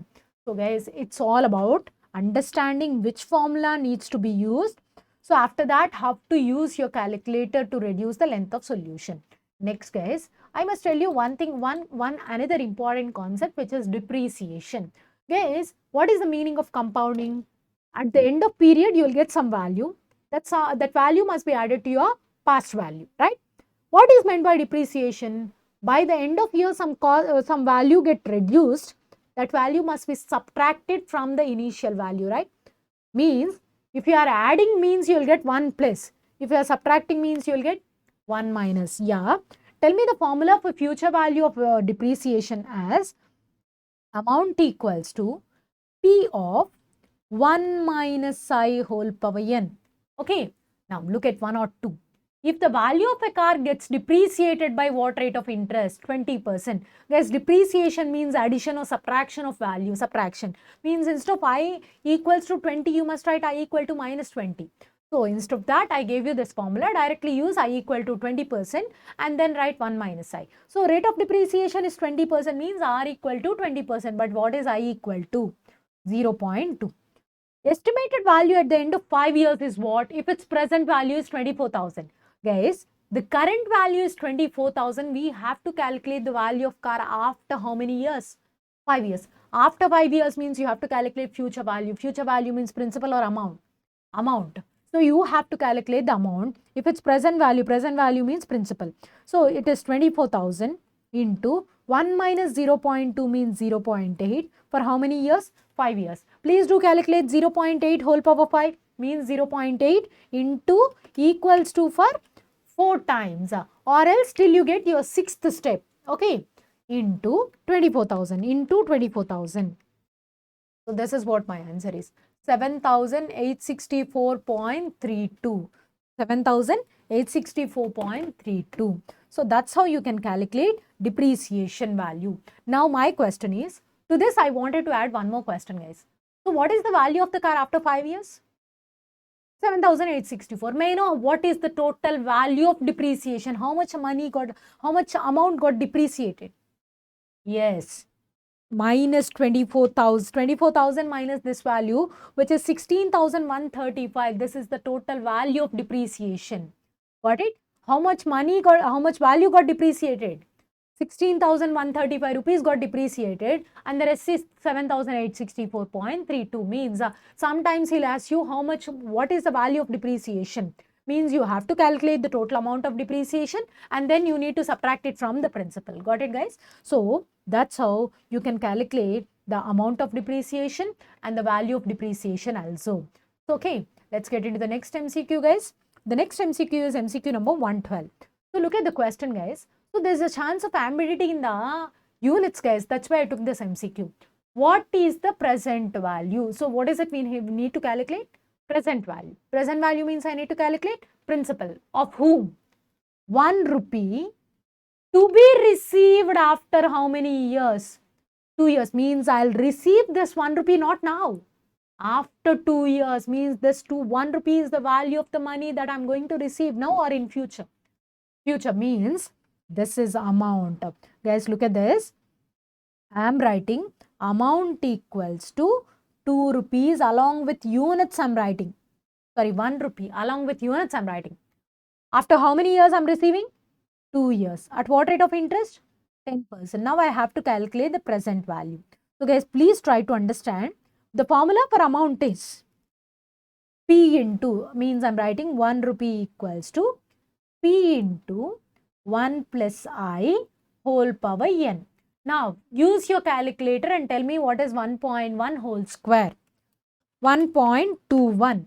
If it comes to the left side, it will be divided by equals to. You got 0.826. This is where people get confused. 0.826 means they got 0.83. Now, they have a problem with, everybody has a problem with units. Guys, To avoid this, that ambiguity, I kept ₹1 here. You will get 1.1 whole power minus 2 as 0.826 something. If you multiply this with rupees, what is the answer that you are getting? Rupees 0.826 only, which is approximately 0.83 rupee. If you want to convert this value in terms of paise, whatever you got is rupees. If you want to convert it into paise, you have to multiply the answer with 100, and the answer will be 82.6, which is approximately 83 paise or 0.83 rupees. Try to understand. So whatever you are getting is in terms of rupees because you are multiplying it with rupees only. That is the reason for keeping rupees also in the calculation. So keep rupees here, then you will not get any sort of ambiguity. This is 0.83 rupees. If you want to convert it into paise, you have to multiply it with 100. So that is all about compound interest, guys. See, sorry guys, we have one more question. Look at this. Effective rate of interest. Yeah. For a 10-year deposit, what interest rate payable annually is equal to 5% interest available quarterly? Guys, look at this. I've already told you. To confuse you, he'll give you this word. So guys, look at this. For a 10 years deposit, what interest rate payable annually means percentage per annum. Means he is asking you about effective rate of interest. Is equivalent to 5% interest available quarterly, or else you must understand there's a tail called quarterly. If there is a tail called quarterly, that is called as nominal rate of interest. Means what is it you need to calculate? Effective rate of interest. What is your nominal rate of interest? 5%. Means I equal to 0.05. My formula for effective rate of interest calculation was 1 plus I by k whole power k minus 1. Take your calculator.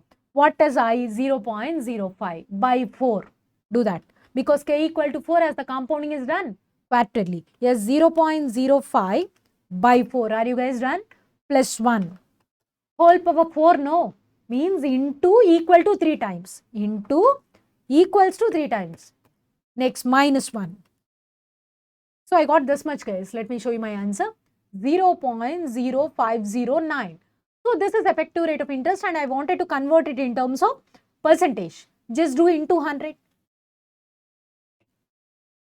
5.09. I can approximate it as 5.1. So try to understand, guys. Sometimes he intentionally gives you time period. Sometimes he intentionally gives you principal. You must understand that effective rate of interest is not dependent upon the factors called principal and time duration. So here the principal and time duration, both of them are fixed. Principal is 100 rupees, time duration is 1 year.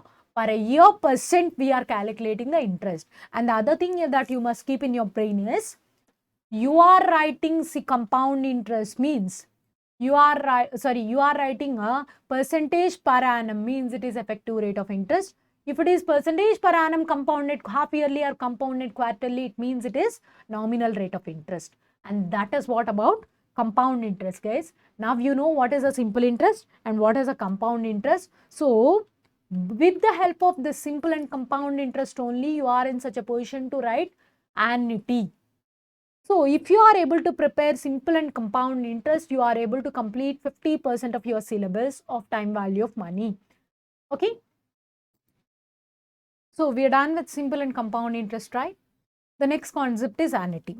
Let me tell you the meaning of annuity, guys. Annuity means it's a sequence of payments or receipts. A sequence of payments or receipts. Guys, try to understand there is a word called sequence. Means order has a higher significance. Sequence of payments or receipts in which both payment period, both payment period and periodic payment are constant. So, annuity is a sequence of payments or receipts in which both payment period and periodic payment are constant. Both of them must be constant. Madam, what is a payment period? So, let me write down the meaning of payment period, guys. Payment period means time gap between two successive payments. Time gap between 2 successive payments. Next, periodic payment means within the time gap, how much amount was paid or received. Amount was paid or received. So, payment period means time gap between 2 successive payments or receipts. Periodic payment means amount that was received or amount that was paid in that payment period.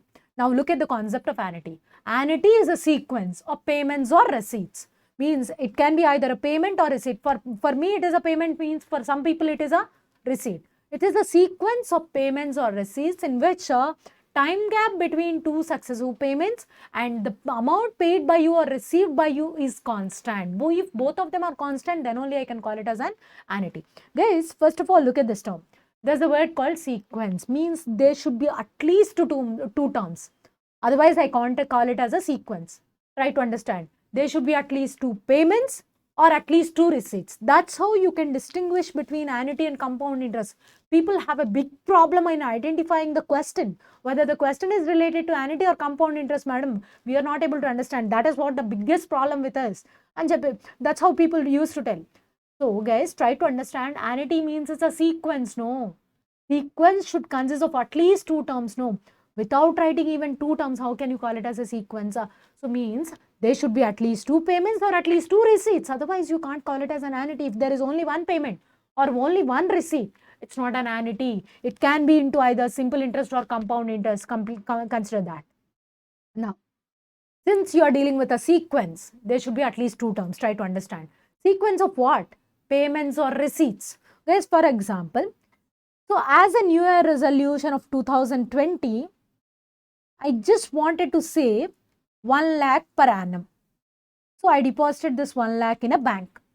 Sorry guys, 1 lakh I deposited in a bank. In 2021 also I did it because it is just 1 year that I took this resolution.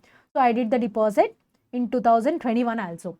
So, in 2022 also, with much difficulty, I did the same, means I deposited 1 lakh in the bank. I did that. But 2023, my hand is empty, means I am not having funds. It's been 3 years, no. So, I left 23. In 2024, again, I did 2 lakhs deposit. Because last year I missed my deposit, no. Now guys, listen to me. It is a sequence of payments from my side. To the bank, it is a receipt. Forget about bank, I'm talking about myself.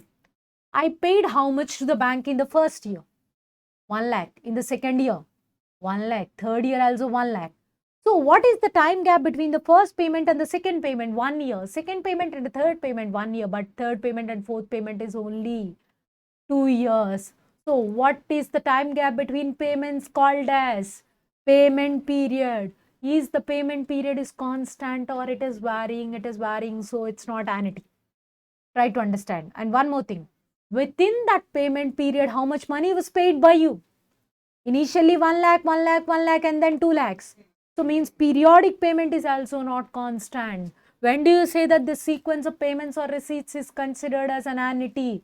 If both payment period and periodic payment are constant, I'll call it as an annuity. Now guys, let me remove my last context. Now tell me, is it an example of annuity? If I remove this last context, now tell me guys, is it an example of annuity? Yes, it is an example of annuity as the time gap is constant. Within that time gap, I'm paying a fixed amount. So, it's an annuity. Madam, what happens because you deposited 24 to the 2 lakhs? No. So, what is the problem with that? Yes, guys, there is a problem. I'll tell you what is the problem. So, I have in 2024,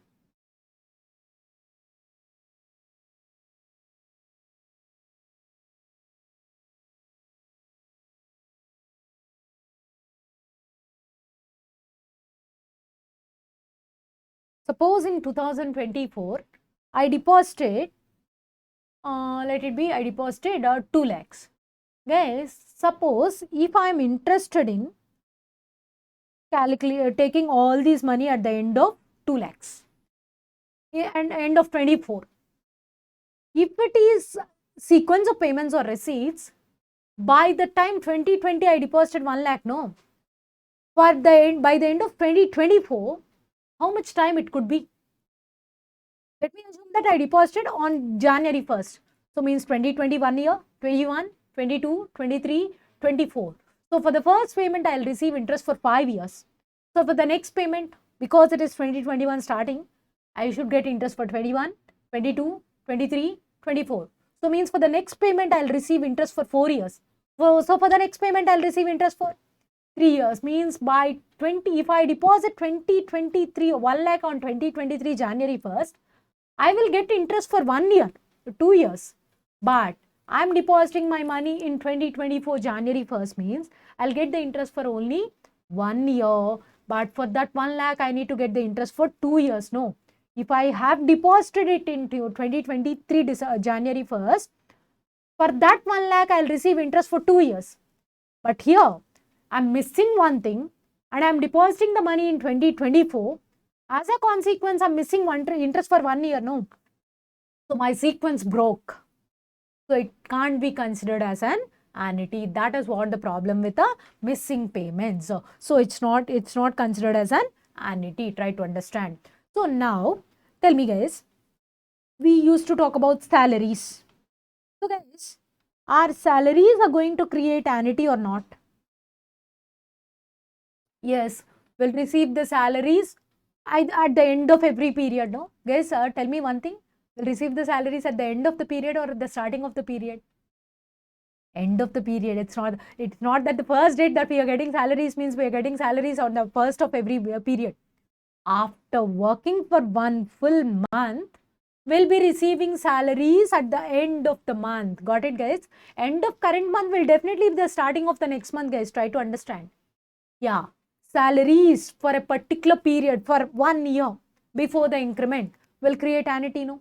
Yes. Now, house rent or hostel rent? Tell me guys. Yes, house rent you will pay after the completion of the period only. Yes. Initially, we'll give something that is called as advance. Forget about this. Yeah. We'll pay the house rent also at the end of every period. But I'm talking about an important aspect. Hostel fee, guys. Tell me, you need to deposit the hostel fee at the beginning of every month or at the end of every month. Yes. Before getting into that period only, you have to pay that now. That is also annuity, in which here the payments are happening at the beginning of the period. Got it, guys? But when it comes to the last two examples, we are paying these things or we are receiving these things at the end of the period. Got it, guys? So, annuity will be of two types, guys. One is ordinary annuity or regular annuity, and the other one is due annuity or immediate annuity. So, what is ordinary or regular annuity? If the payments or receipts are happening at the beginning of a period, the annuity is said to be due annuity or annuity immediate. Due annuity or annuity immediate. If the payments or receipts happens at the end of the period, the annuity is said to be ordinary annuity or regular annuity. So there are how many types of annuities, guys? Two types of annuities. One is ordinary annuity or regular annuity, and the other one is due annuity or immediate annuity. So now, guys, to these annuities, we will calculate present values and future values. Before that, let me tell you one thing, guys. Whatever the type of annuity that you are dealing with, irrespective of the type of annuity that I am dealing with, I will, whenever I am calculating present value means, I'll say at the beginning of first period. Try to understand this, guys. This plays a very important role. Beginning of first period. Try to understand that, guys. Whether it is ordinary annuity or due annuity, it is irrespective.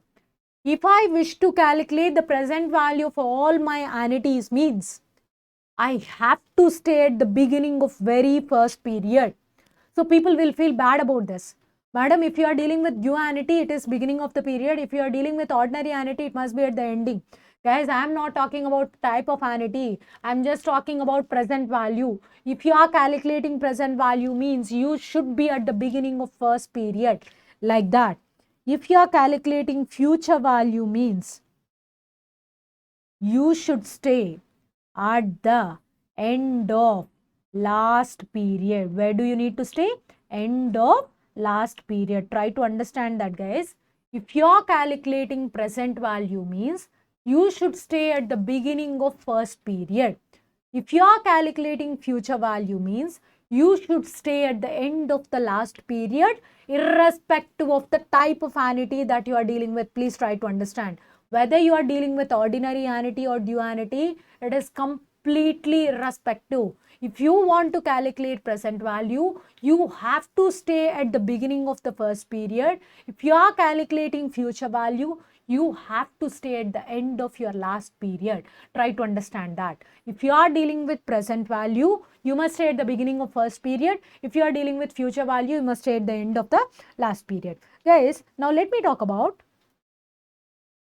future value of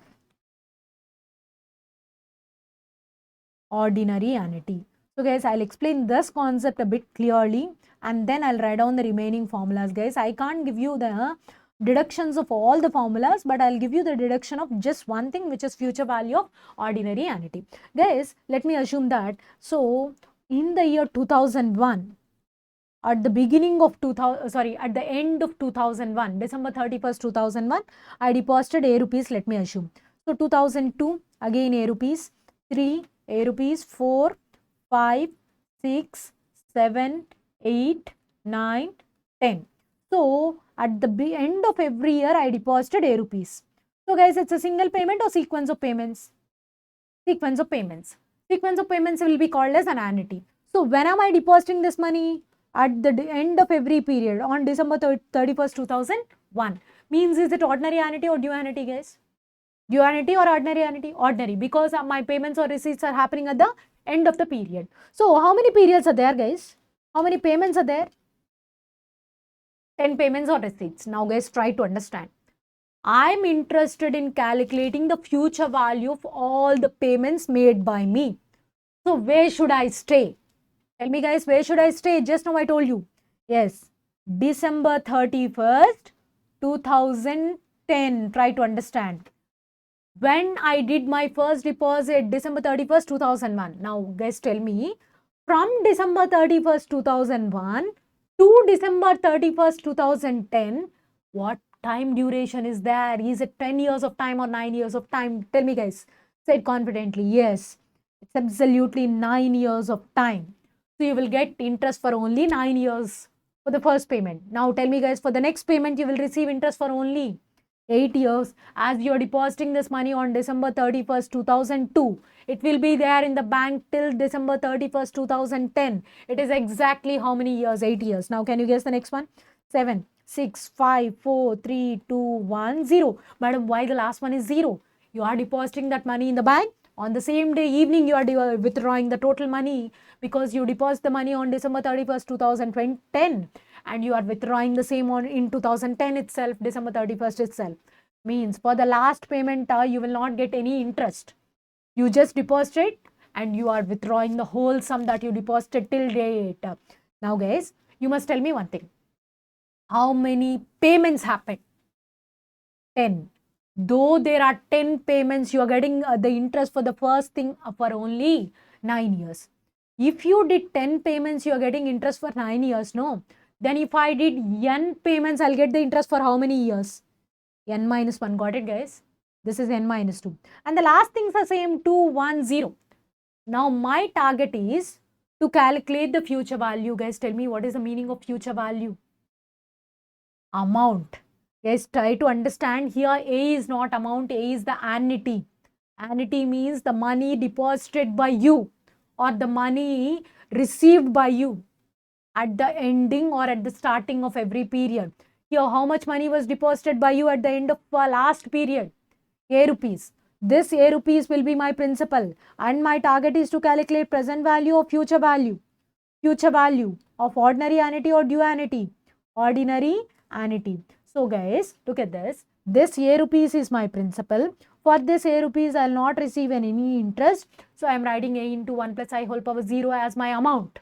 Now, next amount, I am talking about this one. A into 1 plus I whole power 1. Next A into 1 plus I whole square.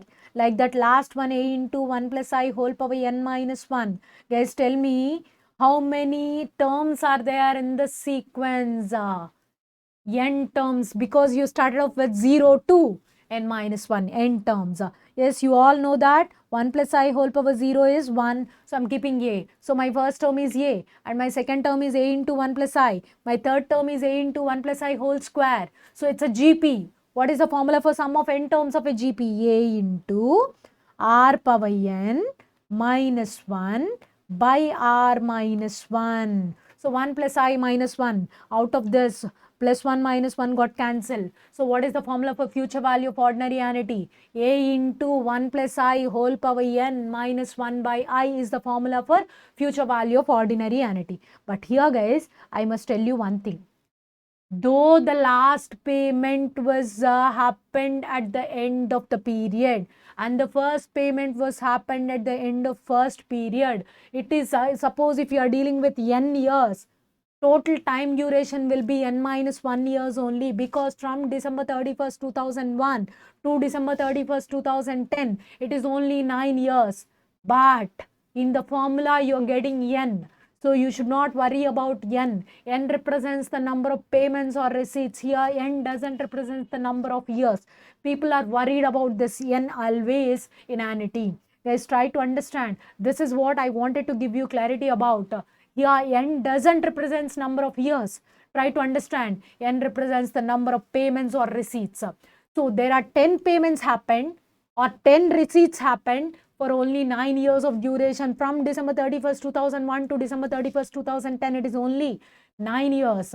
But you made how many payments? 10 payments. You must understand, n is not the number of years. It is the number of payments or receipts. A is not the amount. A is the annuity. A is the periodic payment. Try to understand. Periodic payment here is called as an annuity. So this is what the formula for future value of ordinary annuity. So the formula for future value of ordinary annuity is A into 1 plus I whole power n minus 1 by I. Now guys, so what is the difference between ordinary annuity or due annuity? If the first payment was paid on January 1st, 2001, how do you call it as? Yes, it is due annuity. Let me assume that I made my first payment on January 1st, 2001. So guys, please be here. It is such an important concept. You must know why this is happening. What is happening here? Now guys, I am interested in calculating future value of due annuity as I am dealing with due annuity, right? So now I must tell you one thing. Since you are dealing with future value, where do you need to stay? Yes, December 31st, 2001. That's what you must understand. Guys, though it is ordinary annuity or due annuity, forget about it. Whether it is ordinary annuity or due annuity, I am not bothered about it, because my future value calculation will be done by staying at the end of the last period only. What is my last period? 2010. I should stay at December 31st, 2010. When was my first payment happened? January 1st, 2001. From January 1st, 2001 to December 31st, 2010, how many years of time was there? Yes, it is absolutely 10 years, because 2001 is also there. So for this fellow, we'll get 10 years of interest. 9, 8, 7, 6, 5, 4, 3, 2, 1. Now look at this table. This is due annuity table and this is ordinary annuity table. What is the difference that you notice between due annuity table and ordinary annuity table, guys? Yeah, every time you are getting one more year interest because you are depositing the money at the beginning of the period. No. Yes, that's what you need to understand. So, due annuity much bigger, because you are depositing the money at the beginning of the period. You will get one more year of interest every time, whether it is present value or future value. Due annuity is always bigger than ordinary annuity. Now guys, for 10 years you are getting 10 no. For n years I should get n. Here n minus 1. Of course, 3, 2, 1. Let me calculate the formula for future value of write the formula for future value of ordinary annuity. The last word, due annuity. A into 1 plus I whole power 1. Next, A into 1 plus I whole square. The last one, A into 1 plus I whole power n. Everybody, look at this. I am pulling 1 plus I outside. I'm just pulling 1 plus I outside. If I pull 1 plus I outside, what is it here? A. Next, A into 1 plus I. Next, A into 1 plus I whole square. The last one, A into 1 plus I whole power n minus 1. Can you please observe the terms that are there inside of bracket? Who is this fellow, guys? Who is this fellow? This fellow is future value of ordinary annuity, and that is to be multiplied with what? 1 plus I to get due annuity. That's it. Means future value of due annuity formula will be A into 1 plus I whole power n minus 1 by I into 1 plus I. Guys, try to understand what is A here. Annuity. What is n? It's not the number of years. Try to understand. Number of payments or receipts. I equals to R by 100 as usual. Now you must understand one more thing. This annuity always looks up to compound interest but not simple interest. Try to understand that. Whenever you are there in annuity, you have to talk about compound interest but not simple interest. That is the first thing. Next thing, n has to represent the number of payments or receipts but not the number of years. People will feel that it is number of years. That's why they'll get confusion about n and due annuity and ordinary annuity. Now you know the difference between ordinary annuity and due annuity, this table and that table. If you observe this table, then you are in such a position to understand the difference between ordinary annuity and due annuity, and you are able to understand why this extra 1 plus I came. This is the interest for one more year. That's why this 1 plus I extra came. So if it is ordinary annuity, you got 9 years of interest in the first case. If it is due annuity, you got 10 years of interest in the first case. If it is ordinary annuity, you got 8 years of interest in the second case. When it is due annuity, you got 9 years of interest. Every time there is a difference of 1 year of extra interest. That works when extra interest is added as into 1 plus I. So like that, you can deduce present value formulas also, guys. So these are the formulas that are, let me write down the formulas for total annuity. So future value of ordinary annuity, and the formula is A into 1 plus I whole power n minus 1 by I, and future value of due annuity.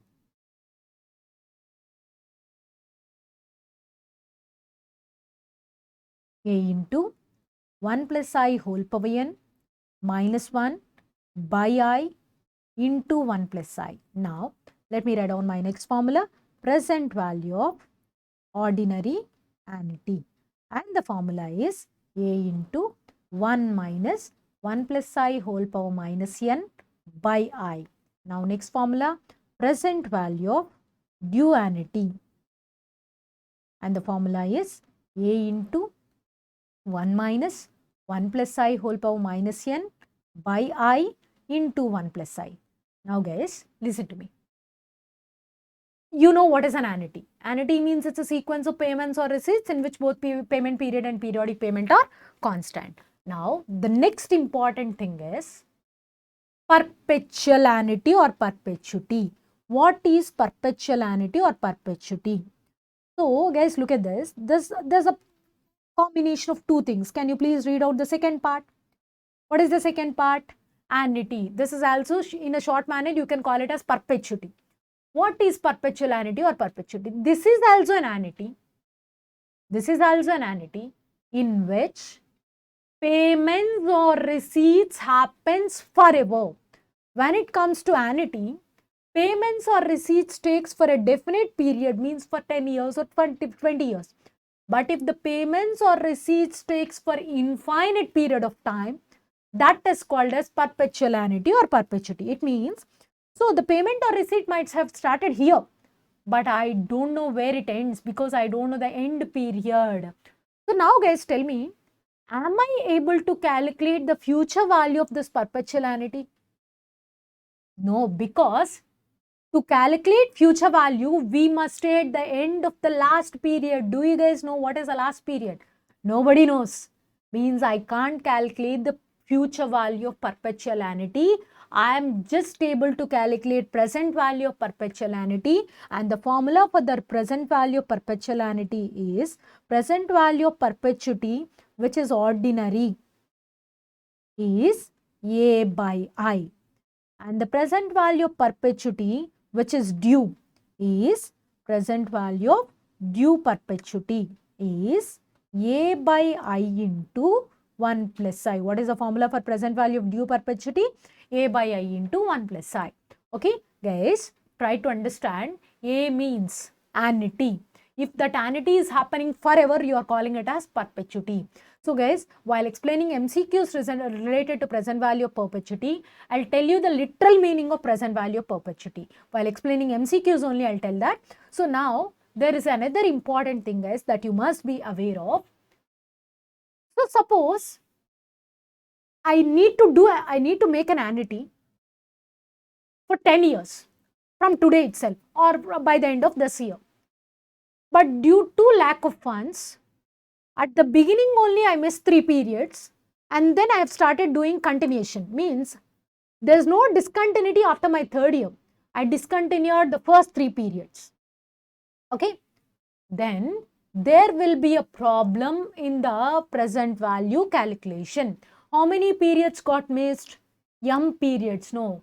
In such a case, the formula for present value of annuity, which means present value of ordinary annuity, will be, if it is due annuity, means you have to multiply it with 1 plus I. That is the only difference. A into A by 1 plus I whole power m into 1 minus 1 plus I whole power minus n by I. If it is due, means you have to multiply it with 1 plus I. Means if 3 periods got missed, you have to write 1 plus I whole cube. If 4 periods got missed, means you have to write 1 plus I whole power 4. There's a problem with present value because it is being delayed, means the number of periods being delayed means 10 years means it is becoming 14 years for 13 years. So there's a delay in 3 years, no? So the present value amount should be definitely reduced. And the formula for that present value of ordinary annuity, in which some periods are missing, which is called as present value of, so guys, it is also an annuity in which some discontinuity is there at the beginning only, not at the middle. If there is some discontinuity at the middle, we can't call it as an annuity. Here, if there is a discontinuity at the beginning itself, you can calculate the present value of that kind of annuity also, and the formula for present value of that kind of annuity is A by 1 plus I whole power m into 1 minus 1 plus I whole power minus n by I. The regular formula, which is multiplied by 1 plus I whole power m. So try to understand. So in the perpetual annuity also, suppose if there is delay in the starting 3 periods, what is the formula for that? A by I into 1 plus I whole power 3. So present value of due perpetuity, A by I into 1 plus I into 1 by 1 plus I whole power 3. If 3 periods got delayed, if 4 periods got delayed, 1 by 1 plus I whole power 4. Like that. How many periods got delayed? Let it be m, and you can write the formula as present value of ordinary annuity equals to A by 1 plus I whole power m into 1 by 1 plus I whole power minus n by I. If it is due annuity, A by 1 plus I whole power m into 1 minus 1 minus 1 plus I whole power minus n by I into 1 plus I. So that's what about formulas part, guys. Now let's get into the MCQs part. Let's see MCQ number 123, guys. So guys, here the problem is about reading the question, understanding the question. Writing the formula is very easy task here, guys, because there are only 6 formulas out of 6. If you know ordinary annuity, you are able to know due annuity, no? So you must be in such a position to read only 3 out of 3. If you are able to read 3 formulas, then the other 3 formulas will be easier because you are multiplying it with 1 plus I. Now look at MCQ number 123. 2000 is invested at the end of, can you please read it out? 2000 is invested at the end of 1 month or each month. Each month, it means it is single payment or sequence of payments. Sequence of payments. That sequence of payments or receipts is called as an annuity. That's why I'm denoting it with A. Yes, look at the first line again. Tell me, this 2000 is invested at the beginning of every month or at the end of every month? End. End means what kind of annuity it is? Ordinary annuity. But look at this, guys. He is not investing this 2000 at the end of first year. He is investing this 2000 at the end of first month. Try to understand. In an account paying what rate of interest? 6% per annum compounded monthly. So 6% per annum compounded monthly. What is the future value of this annuity after which payment, guys? 10th payment, guys. I have already told you. N represents the number of payments. You need not worry about the 10th month, 11th month and all. Forget about that. I've told you N means number of payments or receipts. How many payments are happening? 10 only. So you have to calculate the future value of this after 10th payment. So people have a problem with this 10th payment. So guys, I'll explain it clearly and then forget about it. I've already told you N represents the number of months. So when did the first payment happen? End of first month, no? Second payment? End of second month. Then when is the 10th payment going to happen? End of 10 months. So time duration is 10 months. Means, but I have to write time in terms of years, no? That's why I'm writing 10 by 12. Guys, listen to me. If the compounding is done monthly, any changes needs to be done. Yes, guys, N equal to 12T. 12 into 10 by 12. So, what's your answer? 10. Even after doing multiple calculations of this kind, how much you got? N equal to, guys? 10. So, you need not worry about that. 10 months. Yes, first payment happened at the end of first month. Second payment will happen at the end of second month. Third payment is going to happen at the end of third month. No. Then 10th payment will definitely happen at the end of 10th month. No. Yeah, 10 months means 10 by 12. But compounding is done monthly means N should be replaced by 12T. Like that, I also need to be replaced with R by 1200. Means 6 by 1200. Can you please do what is 6 by 1200? 0.005. Now, what is your annuity? How much is invested? 2000. So, we have to calculate the future value of this annuity. So, let me write down the formula for future value. Future value of ordinary annuity or due annuity? Ordinary annuity. Let me write down the formula. Future value of ordinary annuity equals to A into 1 plus I whole power n minus 1 by I. So, take your calculator. What is 1 plus I? 1.005. I have already told you how to calculate 1 plus I. Keep a 1 before I. Okay, 1 plus I whole power n. What is n? 10. Means into equals to till you get 11 steps. Do it guys. Till you get 11 steps. This is what my answer is. And then next minus 1 by 0.005. Minus 1 by 0.005. This is my answer. Into, that has to be multiplied with A into 2000. So your answer is 20,456 point something. So 20,456.05. So look at your options and tell me what is the correct option. 20,456. So guys, now my question to you all is, I'm not leaving this question at this stage. So guys, interpretation of answer is very important. No. So you are depositing how much every year? 2000, no? For how, every month. 2000 for how many months? 10 months. Means how much money that was deposited by yourself? 20,000. But ultimately after 10 months you are receiving how much? 20,456 means what is the amount of interest that you are receiving through this method? Yes, 456 might be the question will be also like that only, not right? Yeah. So there are certain MCQs in which he'll ask you the interest computation in the annuity. So people are afraid of that interest calculation. It's not a big deal, guys. It's such an easy task. Now look at MCQ number 126. Mr. X wants to accumulate 50,000 at the end of 10 years. Means he wants 50 lakhs by the end of 10 years. I just wanted to know, this 50 lakhs is the current requirement or the future requirement? Future requirement. So I'll say that it is future value, guys. I must tell you one thing. By reading at the first line itself, you are not in such a position to write whether it is an annuity question or regular question. Don't expect that from any question. I am able to understand that with this 50 lakhs is a future value. Now, can you please read it out? Then how much amount is required to be invested? Every year. If you are investing a money every year, you can call it as an annuity. Guys, look at this. I gave a break here because I don't know whether it is ordinary annuity or due annuity. That's why I gave a break. If the interest is compounded annually at 10% per annum. So guys, try to understand. By reading the first line itself, you can't tell that it is an annuity question. You just tell that it is future value. It might be compound interest question also. But by reading out the second statement itself, I'm able to understand that this is a question related to annuity because he is asking you how much money is required to be deposited every year. So I don't know whether it is an ordinary annuity or due annuity question, guys. Then I must say that I have to consider it as an ordinary annuity because let me tell you guys, since you are dealing with nobody that you know, means you don't know whether it is ordinary annuity or due annuity, you have to talk about ordinary annuity only. If now no information is provided to you, means you have to write ordinary annuity. So what is the future value of ordinary annuity according to your question? Yes, 50 lakhs absolutely. Future value of ordinary annuity equals to 50 lakhs.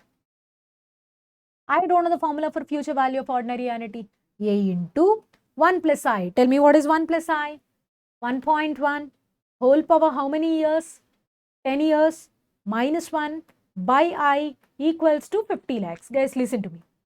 So whatever the factor that you are multiplying here with A is called as future value factor, and we'll simply denote it with A of Ni. How do you denote it with A of Ni? So here N is what? 10. What is I? 0.1. So he gave you this value already. If he gives you something, use that. This value is there. If it comes to the right side, you have to divide it, no? So 50 lakhs by A of 10 comma 0.1 means 50 lakh by 15.9374298. I got 3,13,726.87, and that is there in option A. So with this, I just wanted to confirm you one thing, guys. Not by reading any part of a question, you will understand whether the question is related to annuity or compound interest. You have to read out the question in full, and at the middle, you have to write what is there with you, and you have to write what is coming with you. So if you put everything together, then only you are in such a position to understand what is correct and what is wrong. Okay. So try to understand that, guys. So let's see the next MCQ, guys. Next MCQ is 133. Let us read out the question. A machine cost 5,20,000 with an estimated life of how many years?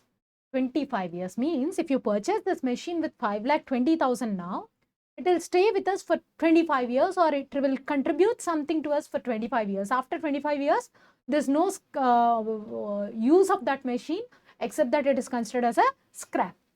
So a sinking fund is created to replace it by a new model at 25% higher cost after 25 years with a scrap value of realization of 25,000. Yes, let me tell you the meaning of this. Means the cost of the machine is 5,20,000. But it will stay with us for 25 years. Means I'm planning my future. Means in future I have to replace it, no. So, but in future there I'll get an advanced model, no. What is the cost of that machine? That is 25% higher than this cost. Means your 5,20,000 is considered as 100%, and the new machine is going to cost 25% more. It means it will be 125% of 5,20,000. Into 5,20,000. Okay, into 125%. So how much, guys? 6,50,000 is what I need for now or after 25 years? After 25 years means you must understand that 6,50,000 is the future value of my requirement. But guys, the scrap that is coming from the old machine, what is the amount of scrap that you are getting from the old machine? 25,000 means after 25 years to replace it with a new model, I need 6,50,000 as an investment. But I'm already having 25,000 with me. Means what do I need? 6,25,000. How much, guys? 6,25,000 is what I need for now or for future? for future. After how many years? 25 years. Guys, you must understand that this is just a future value. I don't know whether it is a question related to annuity or not.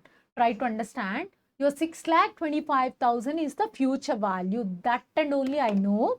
And the period of time is 25 years. Guys, try to understand. Not by reading the first line, you are in such a position to understand the question is related to annuity. That's what I have already told you. Now, let me read out the next line. So, what amount should be set aside every year? Guys, look at this line. What amount should be set aside every year? If you keep a certain sum every year, it's a single payment or sequence of payments? Yeah, sequence of payments. Since it is a sequence of payments, I'm calling it as an annuity. Guys, try to understand. Still, I'm not sure whether it is ordinary annuity or due annuity. That's what you need to understand. Not by reading the first line, you are in such a position to write down the formula directly. Okay. So, this is future value of annuity. If the sinking fund investment accumulates at 3.5% compound interest per annum, means by reading out the entire question, I'm not in such a position to understand whether a question is related to ordinary annuity or due annuity. In such a case, I must tell that it is always ordinary annuity. If nothing is specified about the type of annuity that we are here talking about, is this always ordinary annuity. Now tell me the formula for future value of ordinary annuity. A into 1 plus I whole to the power n minus 1 by I, and that is equals to 6,25,000. Now you must know what is I, because rate of interest is 3.5%. No, tell me what is 1 plus I means. 1.035. Okay, 1.035 whole power for how many years? 25 years. No, by I means 0.035. Take your calculator and calculate 1.035 whole power 25. So whole power 25 means you have to wait till 26 steps, guys. Till 26 steps you need to do that, guys. So let me show you the answer. 2.3632 is my answer. Next, minus 1. This one by 0.035. This is what I got. Now you have to take this entire quantity to the right side, no? Use divided by equals to. Divided by equals to. This is what I have. Into 6,25,000. Into 6,25,000. This is what my answer is. Okay. So, how much? 16,046 point something. Let's try to understand. It's not about writing multiple steps. Yeah, 16,046.27. Somehow you can take 16,050. Okay. Nearer answer you can pick. You need not worry about the perfect answer, guys, because if it is a deviation of decimals also, we'll get a difference of 100. You need not worry about that. Now, look at this.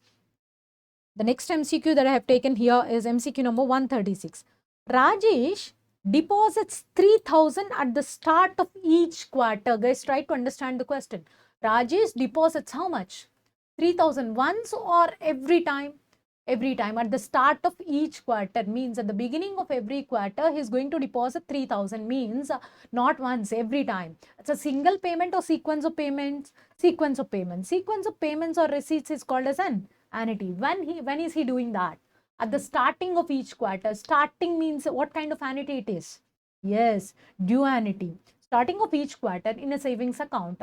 If the account earns 5.75% per annum compounded quarterly, because we are depositing the money per month or per quarter.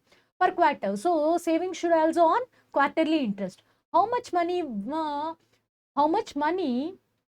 will he have at the end of 4 years?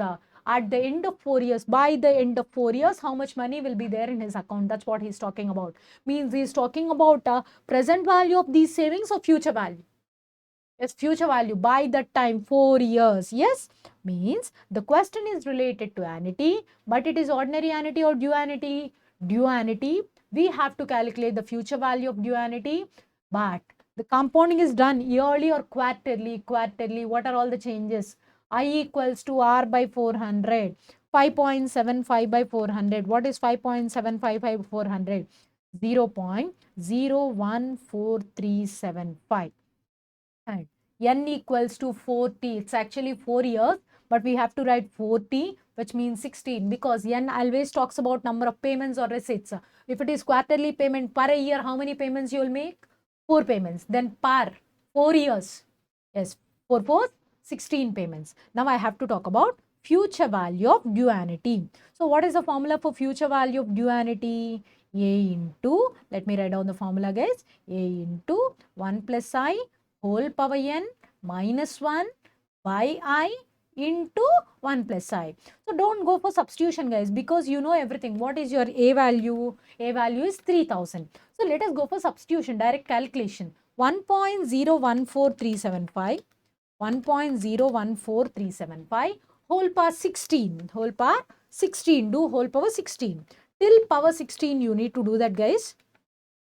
It means 17 steps, it is 1.2 something, minus 1 by 0.014375 into 1.014375, 1.014375 into A is how much? 3000. So let me show you my answer. This is what I'm having, 54,000 something. Yeah, 54,308.57 is what I have.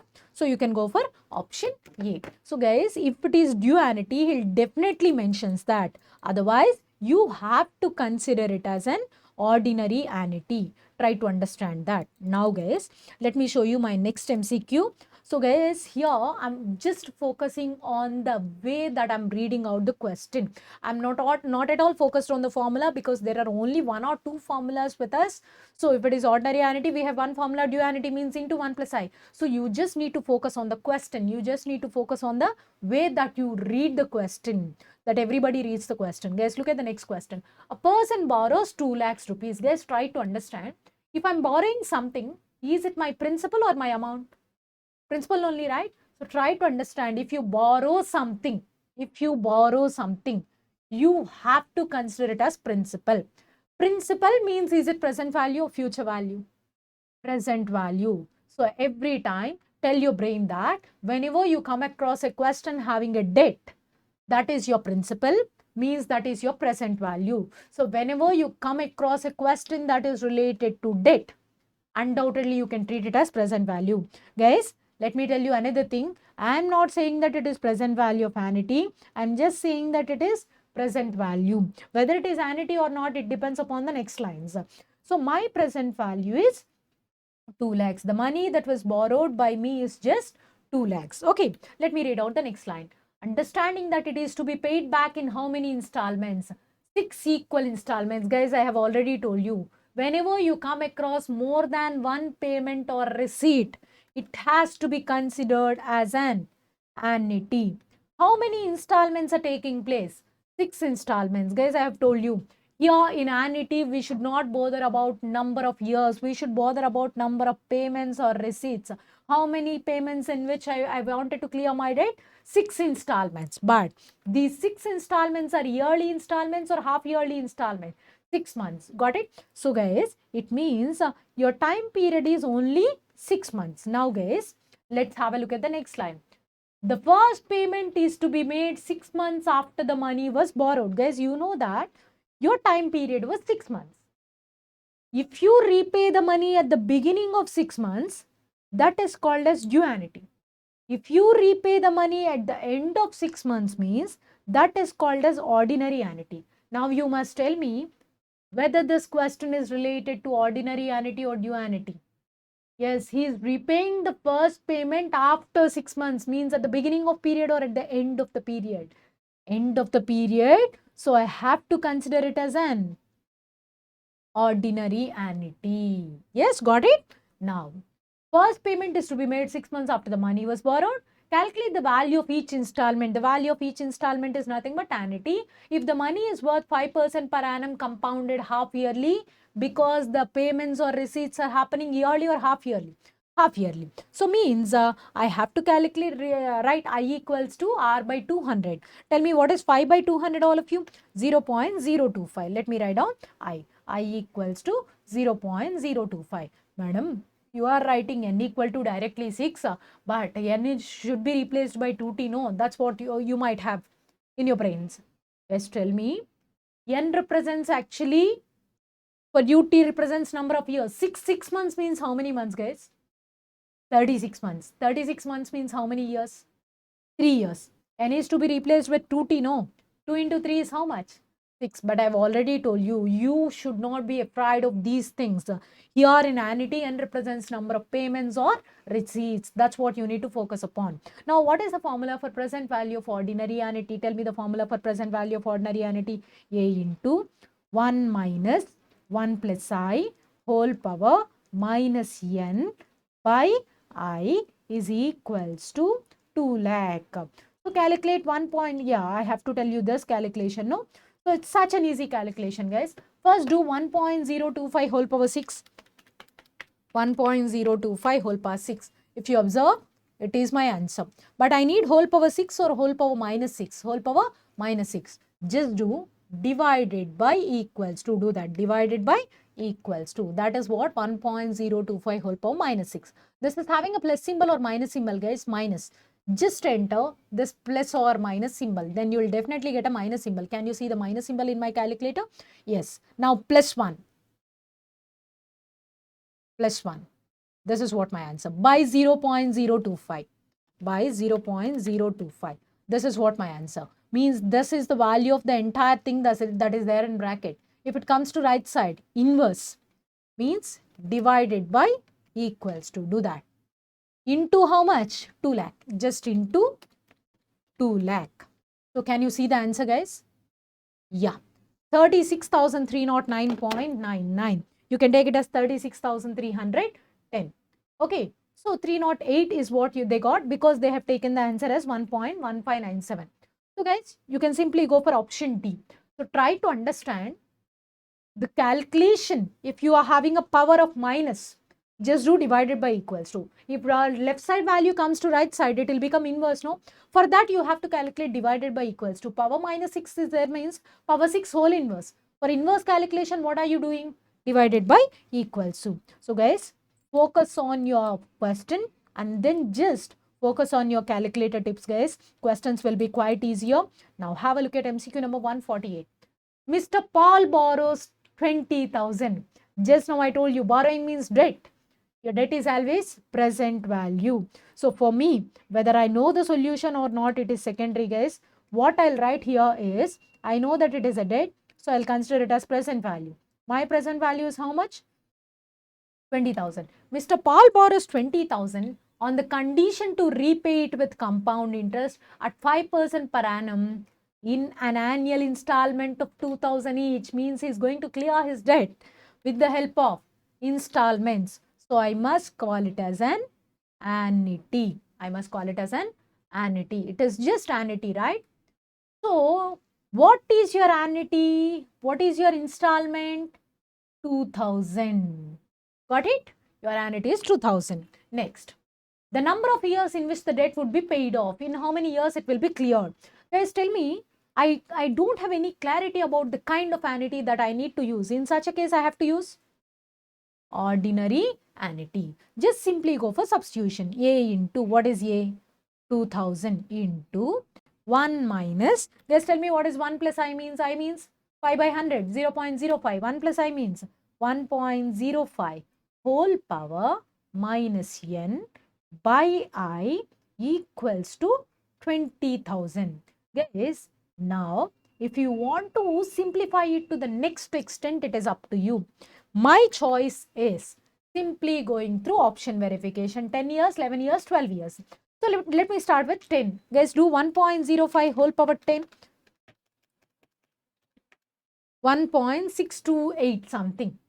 Whole power minus 10, no? Just do divided by equals to plus or minus plus 1 by 0.05 into 2,000.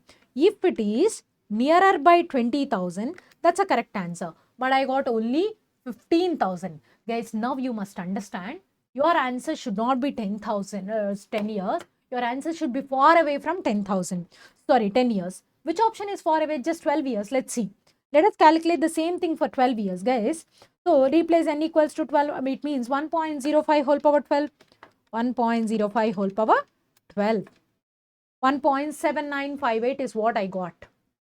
Divided by equals to plus or minus plus 1 by 0.05 divided by equals to, sorry guys, no, divided by equals to, into 2000.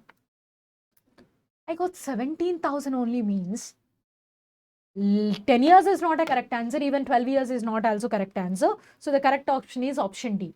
Madam, if we want to solve this question, how do you? Yeah, enter 20,000 in your calculator, guys. I'll tell you the process also. Enter 20,000. Have you? By 2000. It's 10 into 0.05. Okay. Next, minus 1. I got how much? Minus 0.5. As this is the value of minus 1.05 whole power minus n, I got minus 0.5. Let me cancellate this minus and this minus. So I got 1.05 whole power minus n equals to 0.5. So guys, I just wanted to know what is 1.05 whole power plus n, means I want to calculate the inverse of this fellow. Tell me the inverse of 0.5. What is the inverse of 0.5? 2. Now 1.05 whole power n equals to 2, no? Enter 1.05 in your calculator. Just enter into equals to till you get a nearer to 2. Guys, try to understand, your answer should not exceed 2. Your answer should not exceed 2. Your answer should be nearer to 2. It's 1.9799 that I got at my 15th step. 15th step means how many years? 14 years. If you want to confirm, you can simply go through option verification by taking n equal to 14. Madam, what can be the next one? Guys, if you look at the next one, it is 2.07, which is crossing 2. I've already told you, your answer should not exceed 2. It must be less than or equals to 2. Now, for now, you can pick option D, none as the correct answer through option verification. If anybody want to solve this question, this is a way that you need to approach. Okay. Now, let me show you the next question of mine.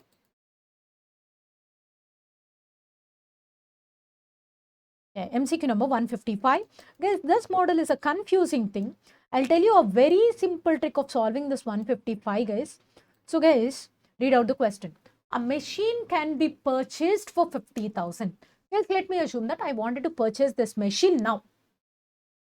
So, when it comes to machine problems, so let me tell you a very simple method of solving this question. So, what is the cost of the machine? 10,000, 15,000, 50,000. Let me assume that I don't have funds to purchase this machine. So, I opted installment scheme for this. Means, I don't have money to buy this machine, but I opted installments. Can you please tell me what is my debt? 50,000. It is my present debt or future debt? Present debt, as I'm purchasing the machine now only, right? So, it is my present debt, means I have already told you guys, whenever there is a word called debt, consider it as present value. So guys, it is purely my assumption that I wanted to purchase this machine with the help of installment scheme only, as I'm not having funds. Whenever you come across a question that is related to machine, just follow this rule. I don't have funds with me, means I'm purchasing this machine with the help of installments. So I'm considering as annuity. Okay. Now, machine will contribute 12,000 per year for the next 5 years. Means how many years machine lasts with us? 5 years. Means within these 5 years, we also need to clear this debt. Try to understand. What is the contribution from machine side? We are getting an income of how much, guys? 12,000 per year. How much per year? 12,000 per year. Try to understand. So, to purchase this machine, I opted EMI scheme, equal yearly installment scheme. Now, assuming the borrowing cost is 10% per annum, determine whether the machine should be purchased or not. What is the cost of borrowing that he is saying? 10% per annum. Now, guys, every time try to understand, if you purchase the machine with the help of installment scheme, you need not pay the first installment today. You have to pay the first installment after a certain period, whether it is half year or 1 year, it depends. Now, we have chosen yearly installment, no? So, it is always your ending of the period. So, I have to treat it as ordinary annuity.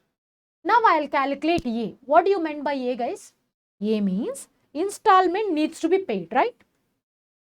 Installment to be paid per year, right?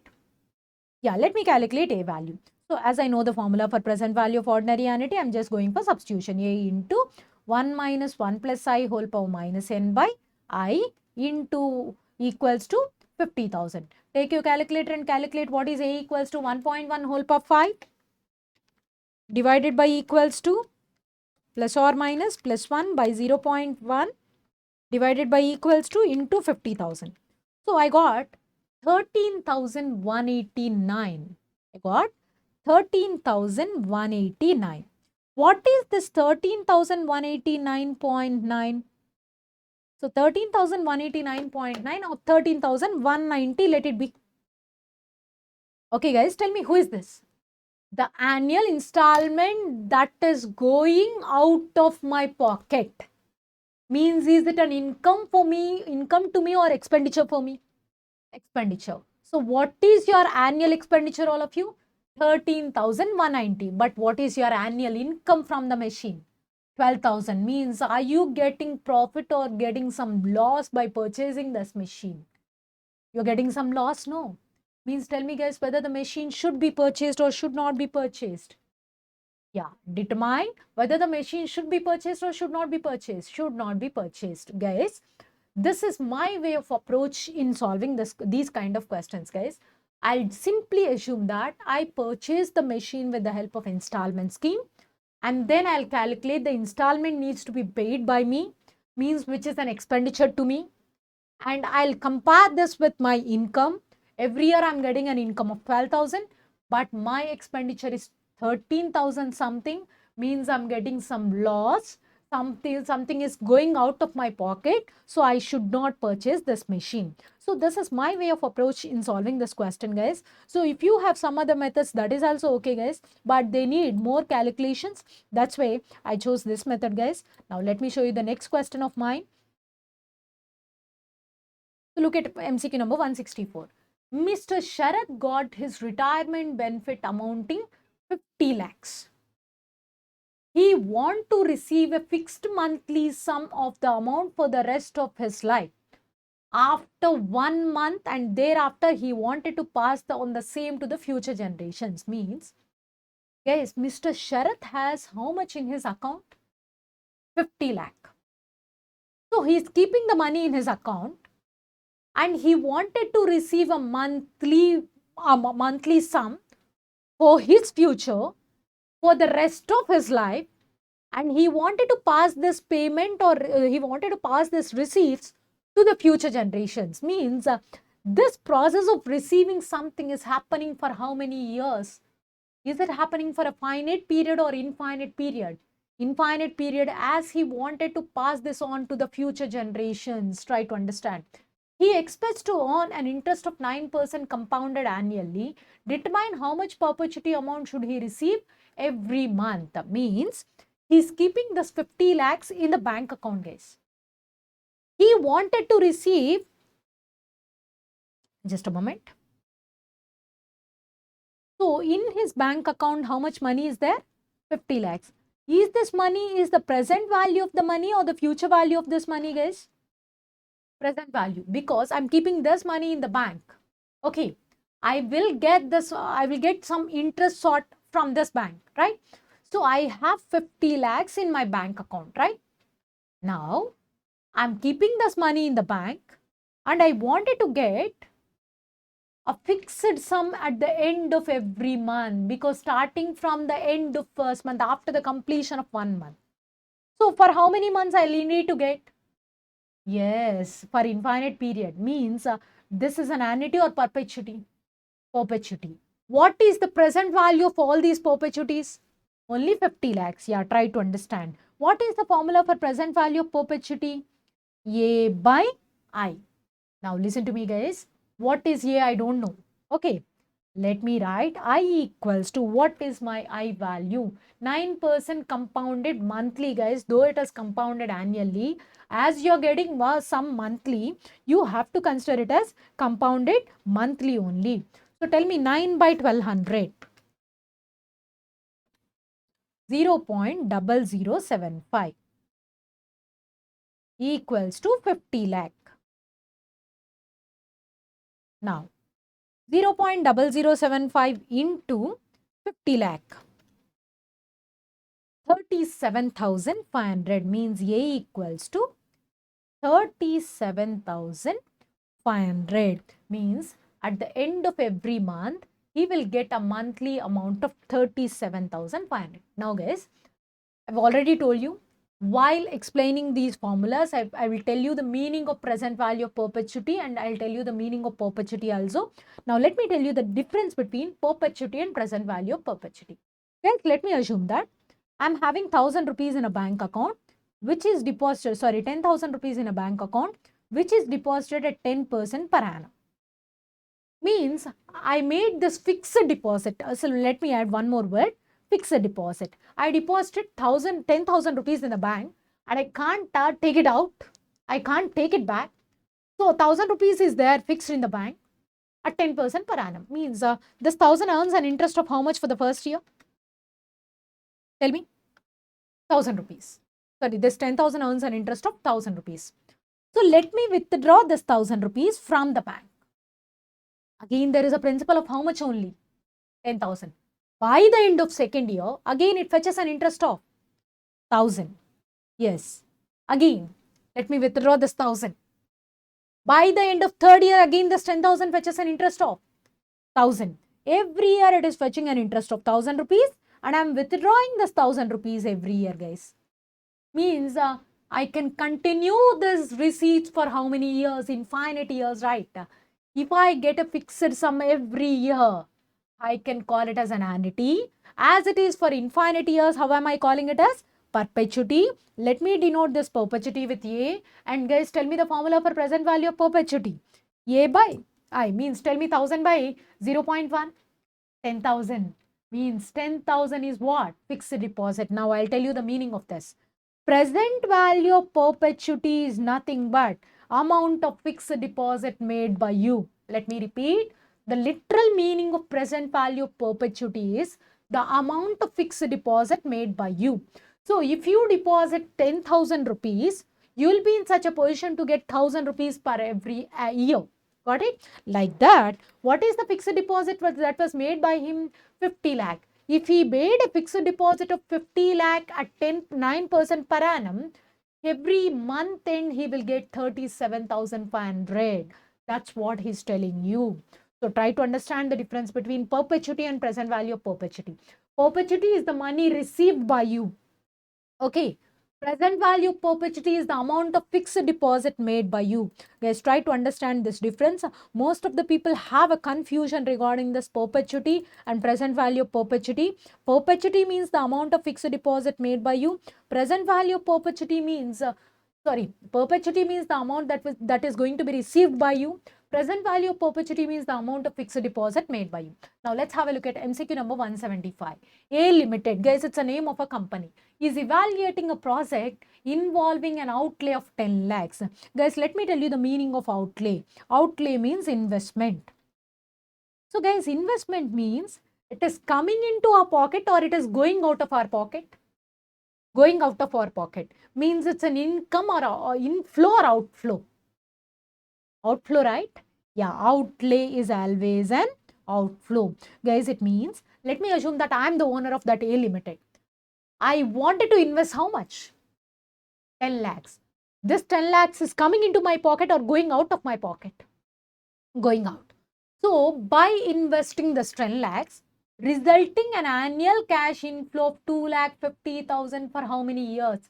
6 years means I took 10 lakhs out of my pocket and I invested somewhere. This investment is going to give you how much every year? 2,50,000 means after investing this 10 lakh at somewhere, I'm getting 2,50,000 a year. For how many years I'm getting? 6 years. Assuming the company's cost of capital is 10% per annum, determine NPV. Guys, NPV means net present value. The name itself is saying that I am talking about present value. NPV means net present value. And the formula for net present value is equals to present value of inflow minus present value of outflow. What is the formula for NPV? Present value of inflow minus present value of outflow. So guys, try to understand.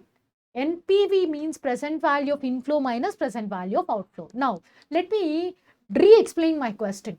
I'm investing how much in my business or somewhere else? 10 lakhs. At now I'm investing. At now I'm investing means is it my present value or future value? Present value. This investment is considered as inflow or outflow? Outflow. So what is the present value of my outflow? I'm very clear about it. It is 10 lakhs. What else I need to calculate? Inflow. So present value of inflow. Let me keep a subheading called present value of inflow. So guys, by investing this 10 lakhs in a business, I'm getting how much per year? It's 2,50,000 per year, no? Try to understand. You're getting 2,50,000 once or every year? Every year. So your inflow is not a single receipt. Your inflow is again creating annuity. So means you need to calculate present value of inflow. It means you need to calculate present value of annuity. Now guys, let me tell you one thing. After investing 10 lakhs on the same day itself, I'll not get 2,50,000. By the end of the period, I'll get 2,50,000. Means this inflow is ordinary annuity. So calculating present value of inflow is nothing but calculating present value of ordinary annuity. Do you guys know the formula for present value of ordinary annuity? Yes. What is the formula? A into, what is A? Annuity. How much annuity that you are getting? 2,50,000 into 1 minus 1 plus I. What is the cost of capital, Lana? 10%. So 10%, that is for how many years? 6 years by 0.1. So tell me, what is 1.1 whole power minus 6? Calculate 1.1 whole power 6 divided by equals to plus or minus plus 1 by 0.1 into 2,50,000. What's your answer? 10,88,815. 0.17 is there, guys, but I'm taking 10,88,815 is my present value of inflow. But what is the formula for net present value? Present value of inflow minus present value of outflow means 10,88,815 minus 10 lakh. What's your answer? 88,815 is your answer. So that is how, what's your answer, guys? Now you need to understand what is NPV. NPV means present value of inflow, net present value. So means you got 88,815 as NPV. What do you understand by this? Means by investing this 10 lakhs at somewhere, I'm getting a profit of 88,815 for today. Yes, that's what means future projections, people used to call it as. Yes, after investing this 10 lakhs, I'm getting 2,50,000. I'll not get, or I may get, or I might not get. But it's just a simple view of my future, guys. My net present value is 88,815, means I'm getting a profit only, means there's a chance of getting profit. So I can clearly invest. I can happily invest here as I'm getting profit, as I'm not getting any loss. That's what meant by, that is what the use of NPV, guys. So you have to calculate the present value of inflow minus outflow. Means for today, what it is going to give me. So for future, whether may I invest or not, it depends upon NPV. Got it, guys? Now, let me show you the next question of mine. The next question is MCQ number 178.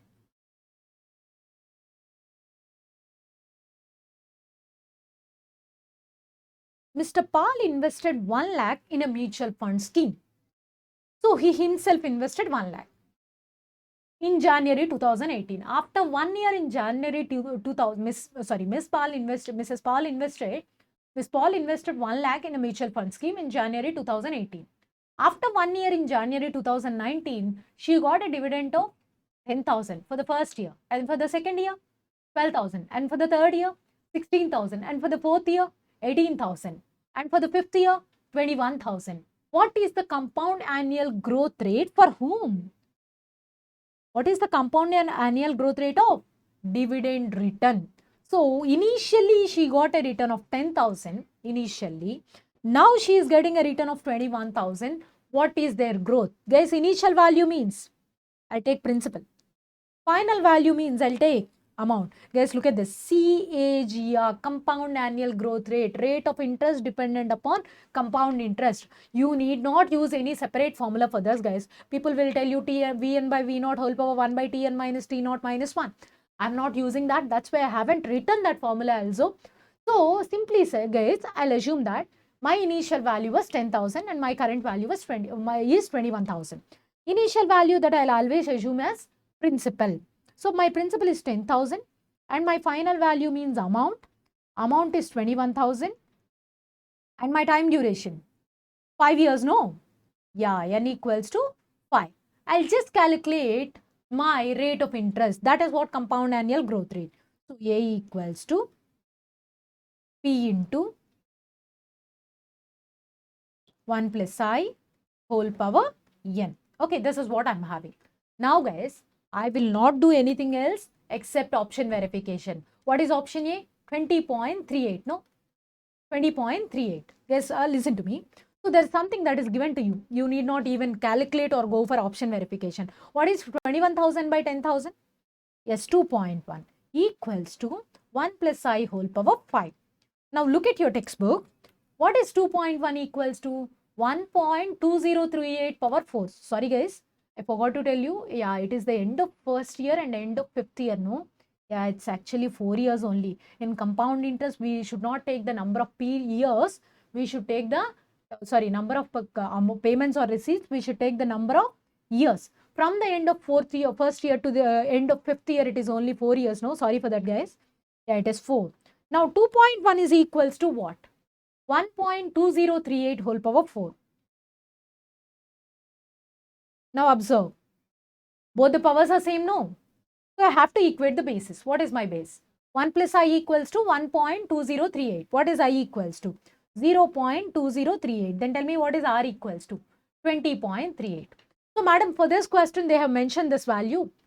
But if they haven't mentioned us, then how do we proceed with? Guys, I'll tell you a very simple trick. Just simply go through option verification. You said that I equal to 0.2038, no?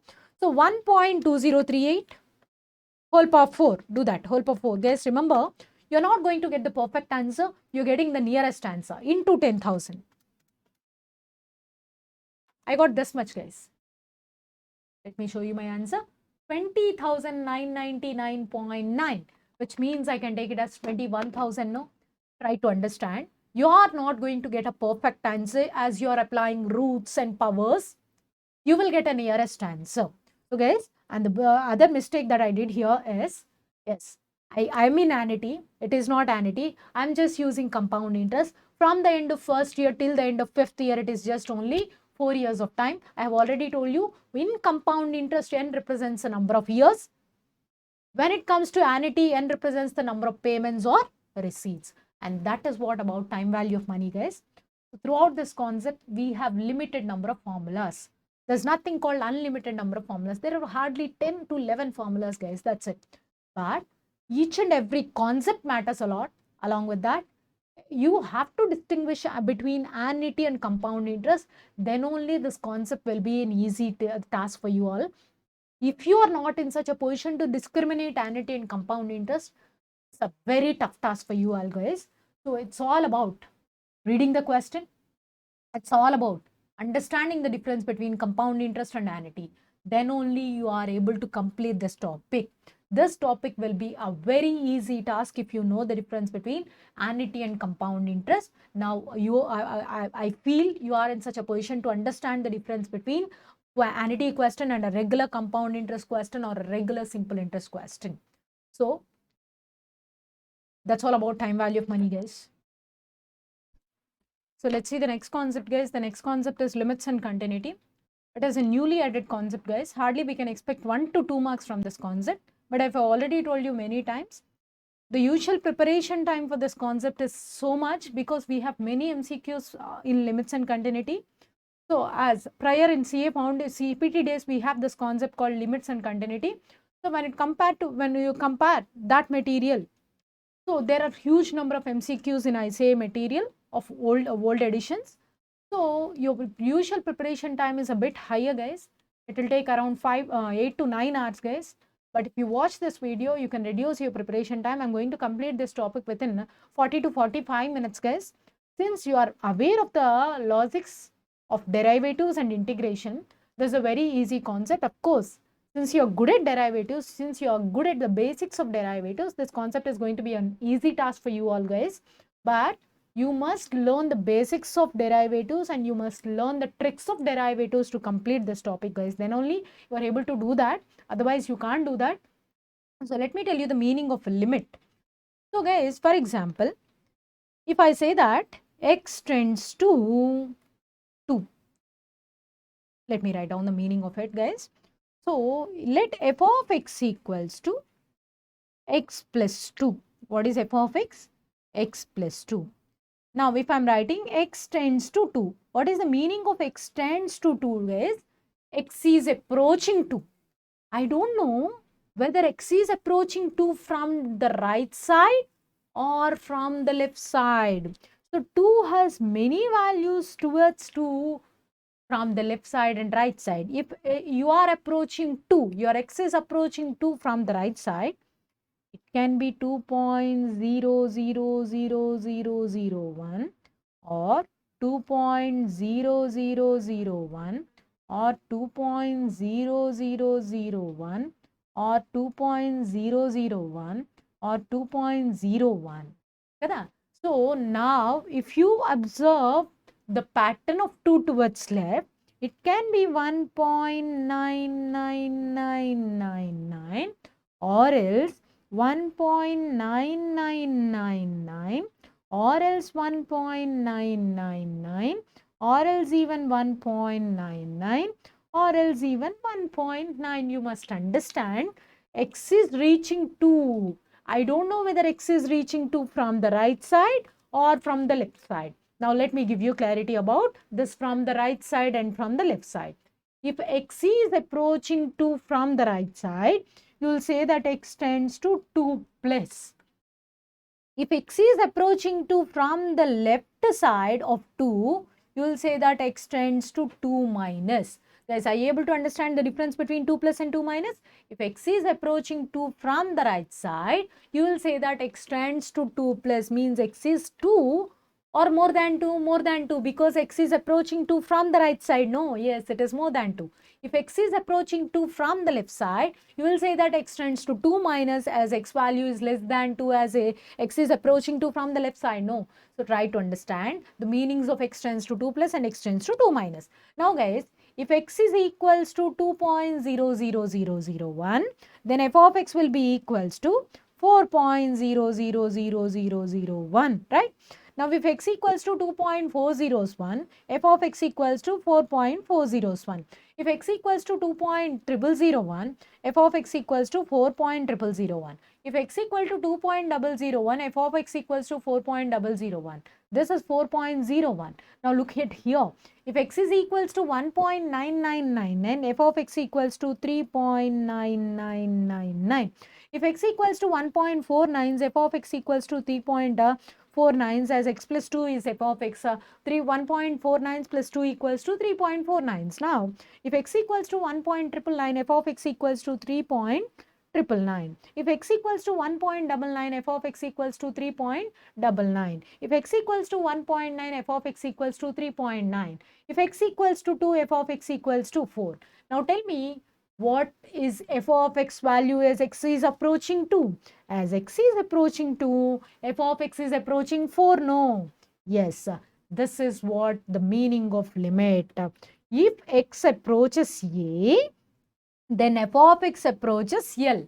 Then we'll say that limit x tends to a, f of x equal to L. Let me repeat. As x tends to 2, your f of x is reaching what?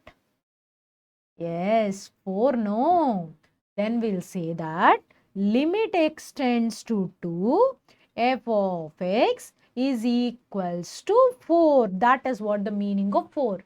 As x is approaching 2, f of x is approaching 4. Got it, guys? So, that is what the meaning of a limit, guys. Now, look at some basic deductions that are related to limits. Limit x tends to a, f of f plus g of x equals to, guys, wherever x is there, apply limit there.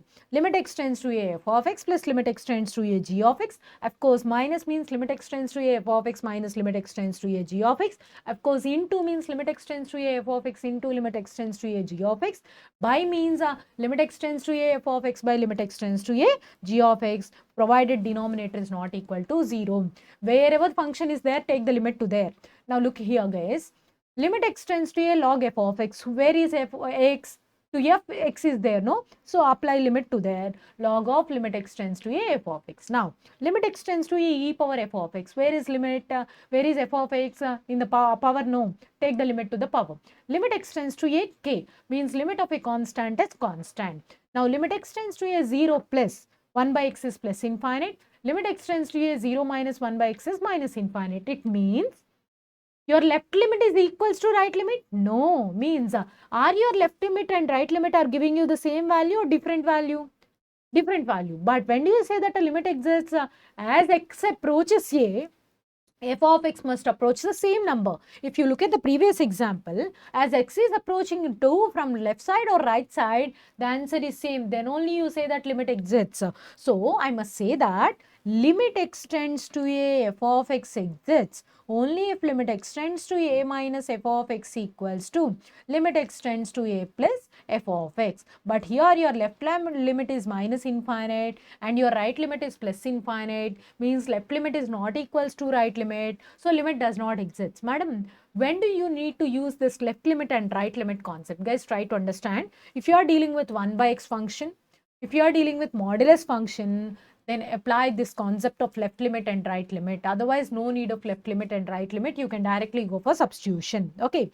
Now, so we have some other deductions, guys. So these are basic deductions, guys. So standard limits, limit x tends to a, x power n minus a power n by x minus a is n into a power n minus 1. With this, I wanted to add one more formula, guys. Limit x tends to a, x power m minus a power m by x power n minus a power n, and the formula is m by n into a power m minus n, m by n into a power m minus n. Okay. Now, next formula, limit x tends to 0, a power x minus 1 by x equals to log a to the base e. Limit x tends to 0, e power x minus 1 by x equals to log e to the base e. Limit x tends to 0, a power x minus b power x by x equals to log a by b. Base what? E. Limit x tends to infinite, 1 plus 1 by x whole power x equals to e. Now guys, look at this. Limit x tends to infinite, 1 plus a by x whole power bx equal to e power ab. There's an extension of that. If you know this formula, then this formula will be easy for you. You need not read this formula. Next, f. Look at the formula f. Limit x tends to 0, 1 plus x whole power 1 by x equals to e. So now if you know this formula called h, you need not read out the first formula. Limit x tends to 0, 1 plus ax whole power b by x equals to e power ab. Next, formula number I. So limit x tends to 0, 1 plus ax by x equals to e. Next, limit x tends to infinite, x plus a by x plus b whole power cx plus d equal to, guys, e power c into numerator minus denominator a minus b. So limit n tends to infinite mod r power n equal to 0 whenever modulus r is less than 1. Modulus r is less than 1 means minus 1 is less than r less than 1. If your r lies between minus 1 to plus 1, then limit n tends to infinite modulus r power n equal to 0. Madam, what happens if mod r is greater than 1? The answer is infinite. Okay. So look at this. E value is greater than 1, no? Greater than 1 power infinite is always infinite. Greater than power minus infinite means it tends to 1 by infinite. As x tends to infinite, 1 by x tends to 0, no? So you must write 0. Now you know the sum of first 10 natural numbers. What is the formula for sum of first 10 natural numbers? N into n plus 1 by 2. Sum of squares of first 10 natural numbers, n into n plus 1 into 2n plus 1 by 6. Sum of cubes of first 10 natural numbers, you can write n into n plus 1 by 2 whole square or n square into n plus 1 whole square by 4. It is completely up to you. If you add 1 for n times, you will get n only, right? So what is summation 1? N. Now can you please tell me what is summation k? Yes, summation k equal to kn. Now look at the next point, guys. If Sn equals to sum of n terms of a GP, then what is S infinite? You all know. A by 1 minus r. Look at this. S infinite means as n tends to infinite means S is infinite. What is the formula for S infinite? A by 1 minus r. But try to understand, this formula will be applicable only if mod r less than 1. If mod r greater than 1, the answer will be infinite. That's what I have already told you. Now look at this, guys.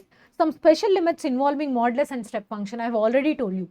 You need to calculate the left limit and right limit if you are dealing with 1 by x or modulus function or step function. Step function is not beyond is beyond our discussion, guys. Forget about step function. So whenever you are dealing with the modulus function or 1 by x function, calculate left limit and right limit. If they both are equal, then only we'll say that the limit exists. That's what this note is about. Next, L'Hospital rule. Guys, while you are dealing with a limit of f of x by g of x, please do apply limit to f of x separately and g of x separately. After applying limit, if you get either 0 by 0 or infinite by infinite format, don't leave it. So calculate the derivative of numerator and calculate the derivative of denominator separately and then apply the limit. Again, if you got 0 by 0, infinite by infinite, then again apply derivative. Then you will definitely get a certain value.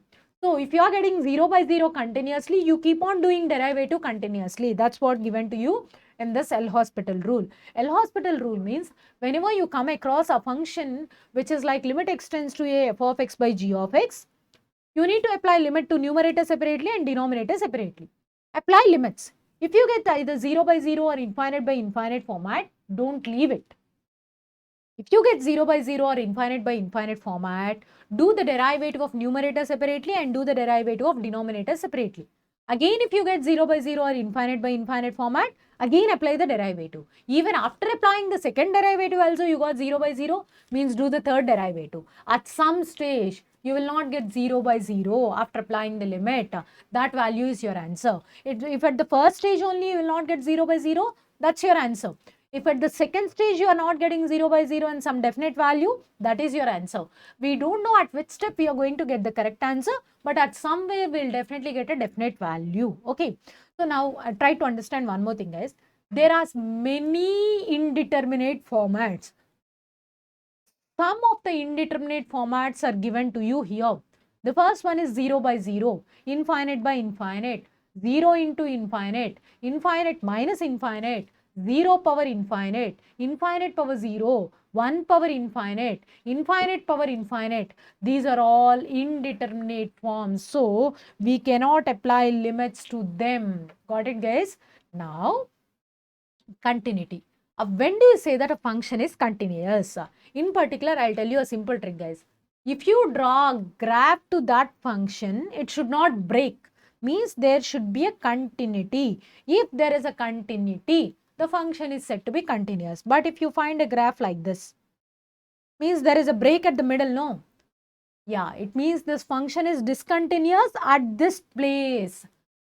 At somewhere else it is continuous.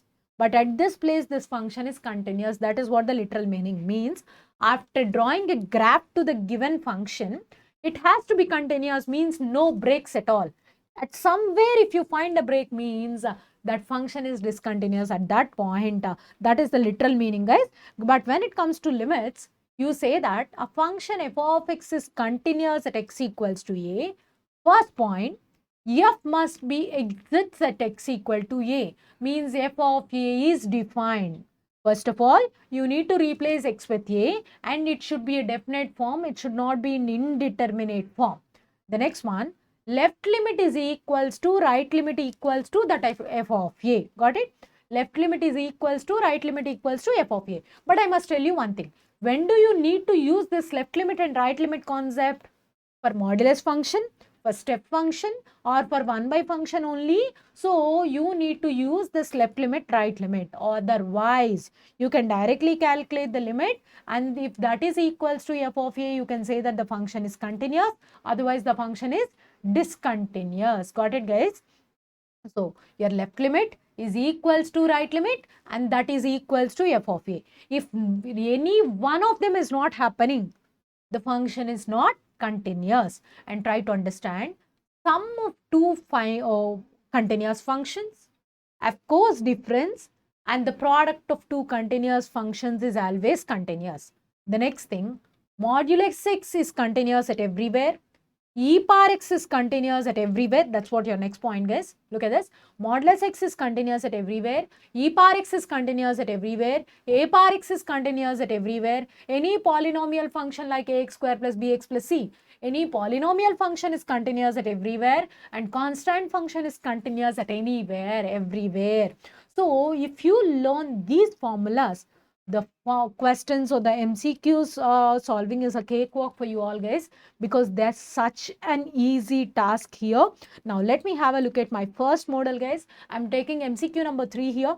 Guys, look at this. Evaluate limit x tends to 1, x square plus 3x minus 1 by 2x plus 4.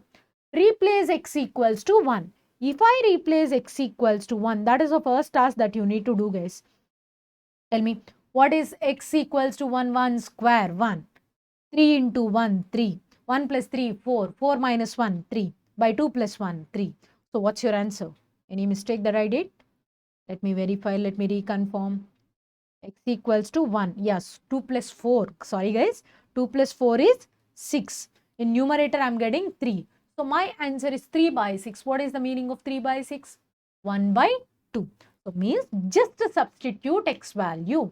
If you get a determinate form, that's what your answer is. So that's all about MCQ number 3. Now let me show you the next MCQ, guys. The next MCQ that I have taken here is this one, guys. Limit x tends to 1, x square minus 4x plus 3 by x square minus 6x plus 5. Guys, it's your turn. I have already told you what to do. Just replace x equal to 1. By replacing x equal to 1, you are going to get 1 minus 4 plus 3. How much? 0 in the numerator. Next, 1 minus 6 plus 5. Again 0 in the denominator. Just now we discussed about this fellow, guys. If you are getting 0 by 0, don't leave it. You have to use a rule called L-Hospital rule. Madam, what is this L-Hospital rule?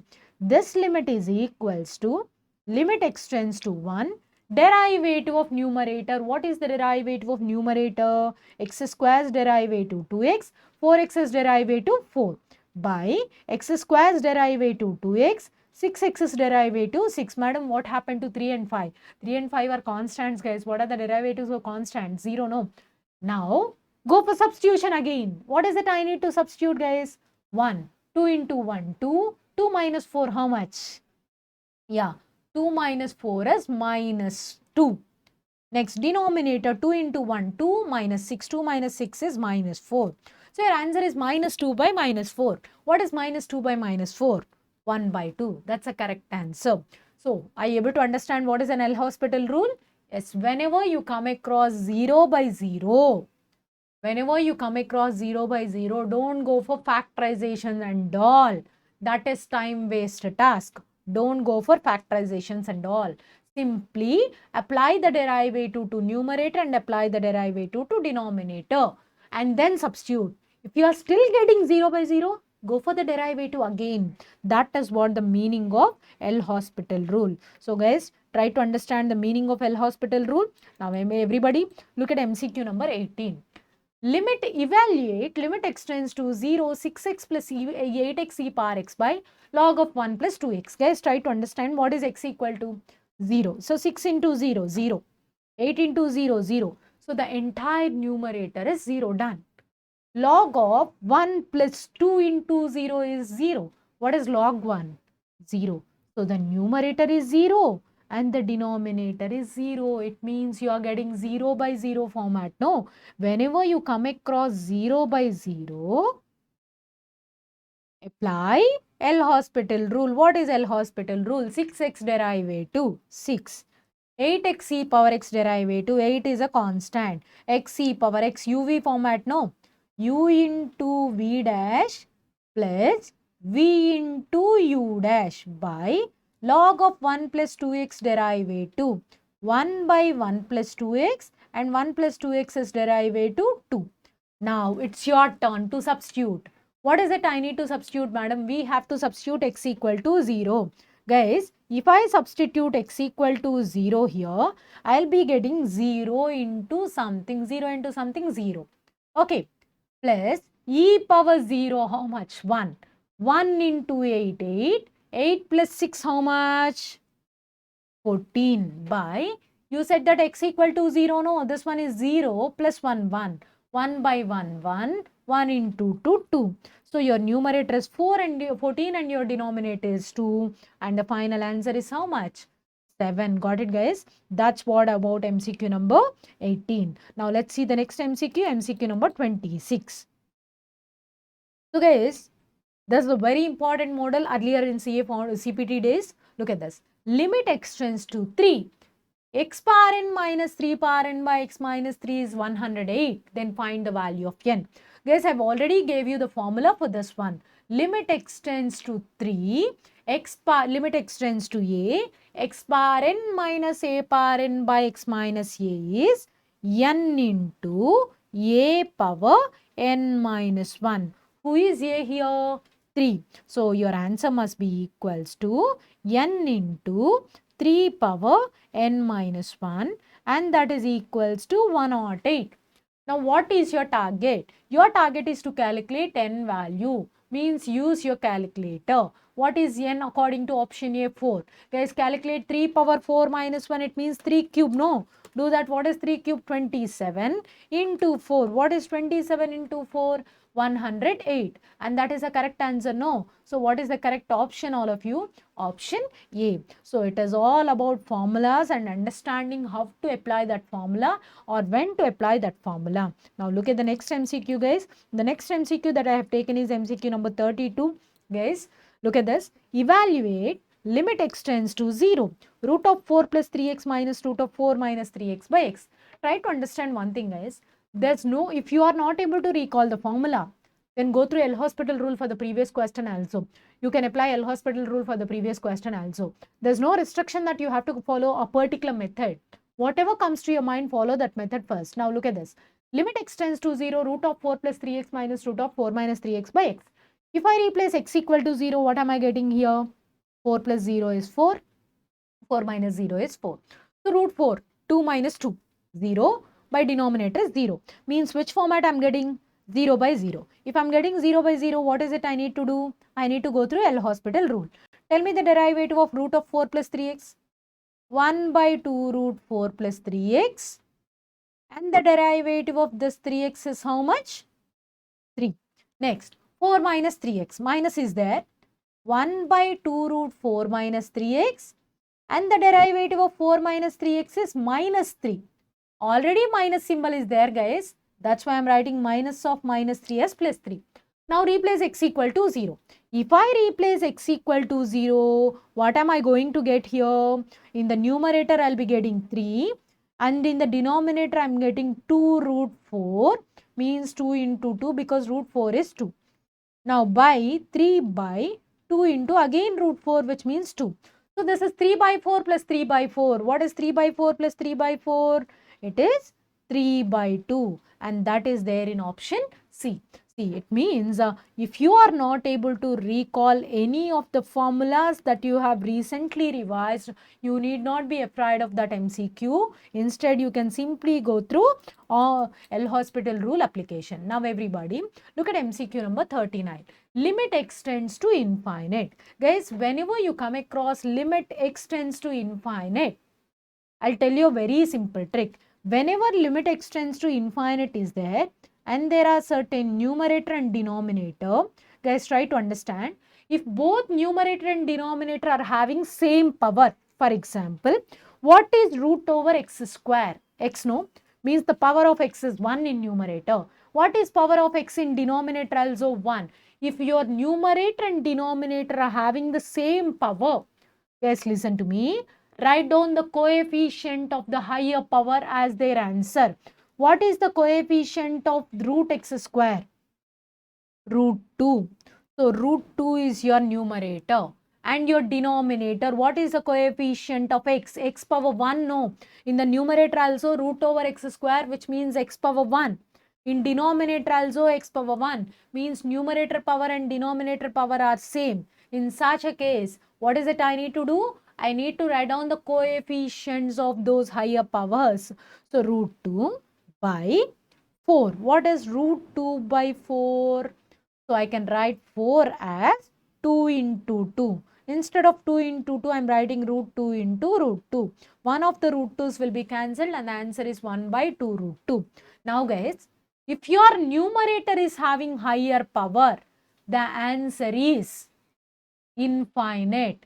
If your denominator is having higher power, the answer is 0. If you look at MCQ number 36, denominator is having higher power, so that the answer is 0. Suppose if my numerator's power is 10, numerator has a higher power, no, my answer is infinite. If both of them are having same powers, then ratio of their highest coefficients, if you look at this, x cube is the highest power, so ratio of their coefficients is 2/3 is your answer. So if both of them are having same powers, then ratio of their coefficients is the answer. And if your numerator is having higher power, the answer is infinite. If your denominator is having higher power, the answer is 0. Okay. Now look at the next question. Limit n tends to infinite 1/1 into 4, 1/4 into 7, 1/7 into 10 and so on n terms. Guys, whenever you come across the product of two terms this way, look at or observe the first terms of every part. What is the first term of first part? 1. Next, 4, 7, right? So remember, this is an AP. 1, 4, 7 is an AP. He'll give you the product of continuous two terms. 1/1 into 4. Next 1/4 into 7. What is the next term after 7? 10. 1/7 into 10. Next 1/10 into 13. Like that he'll give you. If you find that it is an AP, observe what is your first term. Your first term is 1. And what is your common difference? 3. And the sum of such infinite terms, as n tends to infinite, this is the sum of infinite terms, and the answer is 1/a into d. What is a here? 1. And what is d here? 3. So your answer is 1/1 into 3, which is nothing but 1/3 is your answer. So whenever you come across an AP which combines two terms like 1/a into a plus d, 1/a plus d into a plus 2d and so on. Let me write down the formula. If anybody want, you can copy this formula, guys. 1 by, or else limit n tends to infinite, 1/a into a plus d plus 1/a plus d into a plus 2d. Next, 1/a plus 2d into a plus 3d and so on, infinite terms. And so on, infinite terms. It means and so on n terms. As n tends to infinite, so we have to consider it as infinite terms. And the answer for this is 1/a into d. What is the formula for this? 1/a into d. Okay. Now let me show you the next question of mine. The next question of mine is MCQ number 52. Let's look at MCQ number 52. So evaluate limit x tends to 0. E power 5x minus e power 3x by x. Guys, this is a direct question and we have a formula. What is the formula? Let me write down the formula. Limit x tends to 0. E power ax minus e power bx by x equals to a minus b. Means you can write 5 minus 3, which is 2. It's formula method. Suppose if you are not able to recall this formula called e power ax minus e power bx by x, limit x tends to 0 as a minus b, then guys, please do substitute x equal to 0. If you substitute x equal to 0, you're getting e power 0. What is e power 0, all of you? 1. So next one also 1. 1 minus 1, 0 by 0. If you're getting 0 by 0, you can use L hospital rule. No. Tell me, what do I need to write? Limit x tends to 0. E power 5x derivative, e power 5x into 5 minus e power 3x derivative, e power 3x into 3. X is derivative 1. Let me replace x equal to 0. E power 0, 1. 1 into 5, 5. Minus e power 0, 1. 1 into 3, 3. So your answer is going to be 5 minus 3. What is 5 minus 3? The answer is 2. It means even if you are not able to recall the formula, so guys, do not be afraid of that question. You can simply solve the question. Okay. Now, look at MCQ number 58. So, limit x tends to 0, 7 power x minus 2, 1 by 2 power x minus 1. So, that's the formula. Limit x tends to 0, a power x minus 1 by b power x minus 1 equals to log a by log b. Means what is your answer? Log 7 by log 2. That's what your answer. If you are able to recall that formula, that's okay for me. Or else, let me replace x equal to 0. What is 7 power 0? 1. 1 minus 1, 0. 2 power 0, 1. 1 minus 1, 0. So you're getting which format? 0 by 0 format. No. If you're getting 0 by 0, what is it you need to do? Applying L'Hospital rule. So what is L'Hospital rule? Tell me. Limit x tends to 0. What is the derivative of 7 power x? A power x into log a log 7 by, because once derivative is 0, forget about it. 2 power x derivative 2 power x into log 2. So what is 7 power 0? 1. 2 power 0, 1. What else is left? Log 7 by log 2. Guys, it is completely up to you. If you are able to recall the formula, just go through the formula, or else simply go through L'Hospital rule. L'Hospital rule is everywhere. So, but look at MCQ number 61. Limit x tends to infinite 1 plus 2 by x whole power 3x. So guys, I have already told you the formula for this. Limit x tends to infinite 1 plus a by x whole power bx is equals to e power ab, means e power 2 into 3, which is going to be e power 6. That's a formula, guys. Simply go through the formula. Now look at MCQ number 64. Evaluate limit x tends to 5 plus mod x minus 5 by x minus 5. Guys, try to understand. X tends to 5 plus means x is greater than 5 or less than 5? Yes, greater than 5. If x is greater than 5, what is x minus 5 equals to? Greater than 0. Now guys, all of you please try to understand. The definition of modulus x is modulus x equals to plus x when x greater than 0, minus x when x less than 0, 0 when x equal to 0. You said that x minus 5 is greater than 0. Then what is modulus x minus 5? X minus 5 only, right? Yes. X minus 5, and the denominator is also x minus 5. No, x minus 5 will be cancelled and your answer is 1. So try to understand the definition of modulus x, guys. So modulus x equals to plus x when x is greater than 0, minus x when x is less than 0, 0 when x equal to 0. Now look at 75, all of you. Discuss the continuity of f of x at x equals to 1. Guys, I have already told you. A function f of x is continuous at x equals to 1 if limit x tends to 1 minus f of x equals to limit x tends to 1 plus f of x equals to f of 1. That's what you need to understand. Now listen to me. First of all, before getting started, you must know whether f of 1 exists or does not exist. What is f of 1? F of x when x equal to 1. What is f of 1? 3 by 2. What is its value? 3 by 2. Now let me calculate the left limit. Limit x tends to 1 minus. 1 minus means x is less than 1 or greater than 1? Less than 1. No. If x is less than 1, what is f of x? X. Let me replace x here. So if I replace x equals to 1, what am I going to get? 1. So your left limit is 1 and your f of x is 3 by 2. Are they both equal? No. It means you need not calculate the right limit. Sometimes you need not calculate the f of 1 value. It depends. So whatever you take, it will give you the answer. Your left limit is not equals to right limit. Of course, right limit is 1 plus x, no? If I replace 1 plus x, what am I getting? 1 plus 1. 1 plus 1 means 2. Means your left limit is 1 and your right limit is 2. Is your left limit equals to right limit? No. Means function is not, limit even does not exist. So how do you talk about continuity?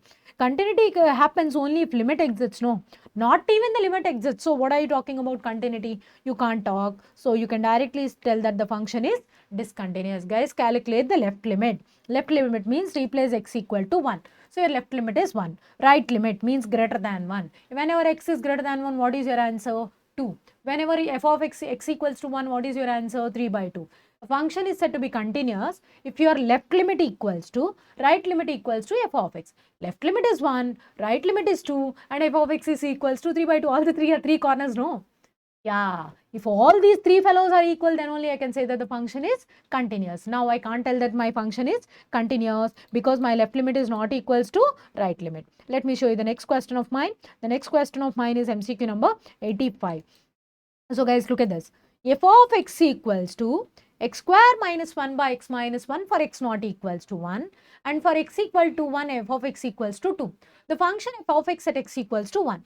So I need to verify whether my function is continuous or discontinuous. Guys, is there anything called left limit or right limit? No, it is directly said that x is not equal to 1. In such a case, I must tell that if limit x tends to 1 f of x equals to f of 1, I'll say that my function is continuous. Guys, tell me what is f of 1? F of 1 means x value equals to 1 f of x value. If x equals to 1, what is f of x? 2. So means f of 1 is 2. So now limit extends to 1 f of x. So what is f of x? F of x should be equals to x square minus 1 by x minus 1. So if this limit equals to 2, I'll say that my function is continuous. Now tell me guys, forget about this 2. If I replace x equal to 1, I'm getting 0 by 0, no? If I'm getting 0 by 0, what is it I need to do? L'Hospital rule. What is x square's derivative? 2x. What is 1's derivative? 0. X derivative 1. So now replace x equal to 1, what are you getting? 2. Means your limit equal to 2 and your f of 1 equal to 2. Means limit is equals to f of 1, no? How do you talk, what do you talk about continuity? Yes, the function is continuous. The function is continuous. Try to understand. If your limit is equals to f of x, you can say that the function is continuous. As the limit is equals to f of 1, I'm telling that my function is continuous. So that's what about limits and continuity, guys. So try to understand one thing. Each and every concept is important here. Mainly, continuity factors are very important. And next, formulas plays a very important role. If you forget the formula at anywhere, do not be afraid of that. L'Hospital rule will always support you or will always assist you. But that L'Hospital rule will assist you only if your question contain, if you are aware of derivatives formulas. Otherwise, you can't do that, guys. So that's all about limits and continuity. So let's see the next concept, guys. The next concept is differential calculus or derivatives. From this concept, we can expect 2 to 3 marks, guys. But the significance of this topic or the importance of this topic is such that with this concept, you are able to solve limits. With this concept, you are able to complete integration also. Means people feel that with the help of limits, you will do a differentiation. Yes, of course, that's a regular scenario also. But when it comes to our preparation strategy, we'll prepare differentiation first, because in limits or limits and continuity concept, there are certain shortcuts. There are almost 3/4 of the shortcuts which are dependent upon differentiation basic concepts, guys. Means if you are able to prepare differentiation, you'll be in such a position to answer differentiation. Of course, the limits, of course, the option verification for integration is also possible. So my suggestion to you all is, whether you are non-maths people or maths people, you prepare the basic models. And of course, when it comes to double differentiation or triple differentiation, it means to say higher order differentiation, avoid them. So guys, if you are a math student and you are preparing for differential calculus, means it will take max to 3 to 4 hours only, guys. But if you are a non-math student, it takes at least 10 hours of preparation time for this concept called differential calculus. So by watching this video, you can reduce your length of your preparation time, guys. One more thing that I can assure you by watching this video is, you can get all the easy shortcuts of calculating differential calculus, sums related to differential calculus, guys. So let's get into the concept. So what is a differentiation or what is a derivative? Let y equals to f of x be a function. Means y is like ax square plus bx plus c. Means y is a function of x, like that. It means y is dependent upon x. Means there exists a change in x, a change in y, only if there exists a change in x, because I am saying that y is dependent upon x. So y is like ax square plus bx plus c, like this it is there. Means y is dependent upon x. So there exists a change in y only if there exists a change in x. So that change in y is compared with change in x and is called as derivative of y with respect to x. dy means change in y due to a change in x. So change in y due to a change in x is called as derivative of y with respect to x. Guys, look at this. I'm saying that y equals to at square plus b. It means y is dependent upon what? T. So you are able to calculate the derivative of y with respect to t only as y depends upon t. First, try to understand the meaning of derivative. Not by hearting dy by dx doesn't give you even 1 mark, guys. Try to understand what is dy by dt. There exists a change in y due to a change in t. That's what you need to understand. Now, the next thing is, guys, try to understand. I'm saying that y equal to g of t. Means y is a function of t. So there will be a change in y only if there exists a change in t. So we are able to calculate the derivative of y with respect to t, but not with respect to x everywhere in the universe. As y is a function of t, there exists a change in y if there exists a change in t. So I can calculate dy by dt but not dy by dx every time. As y dependent upon t, I can calculate dy by dt. If y depend upon h, I can calculate dy by dh. If h depends upon y, I can calculate dh by dy. Try to understand. So the meaning of dy by dx is change in y for a small amount of change in x. That is called as dy by dx. Try to understand the meaning of dy by dx. Don't by heart them, guys. So I have given this here in our material. We have provided many formulas of basic differentiation, guys. The first formula, d by dx of constant is 0, d by dx of x power n into x power n minus 1, d by dx of x is 1, d by dx of 1 by x is minus 1 by x square, d by dx of root x is 1 by 2 root x. Of course, d by dx of a power x into log a to the base e, and d by dx of e power x is e power x, d by dx of log x is 1 by x, d by dx of mod x is equals to 1 mod x by x. So guys, here I want to tell you another important set of important formulas, guys. You know, u by v rule, u into v rule. So look at this, we have given h of x equals to f of x into g of x. We are writing it as u into v because you guys are aware of u into v. So the formula for d by dx of u into v is u into dv by dx plus v into du by dx. Some people will write like this.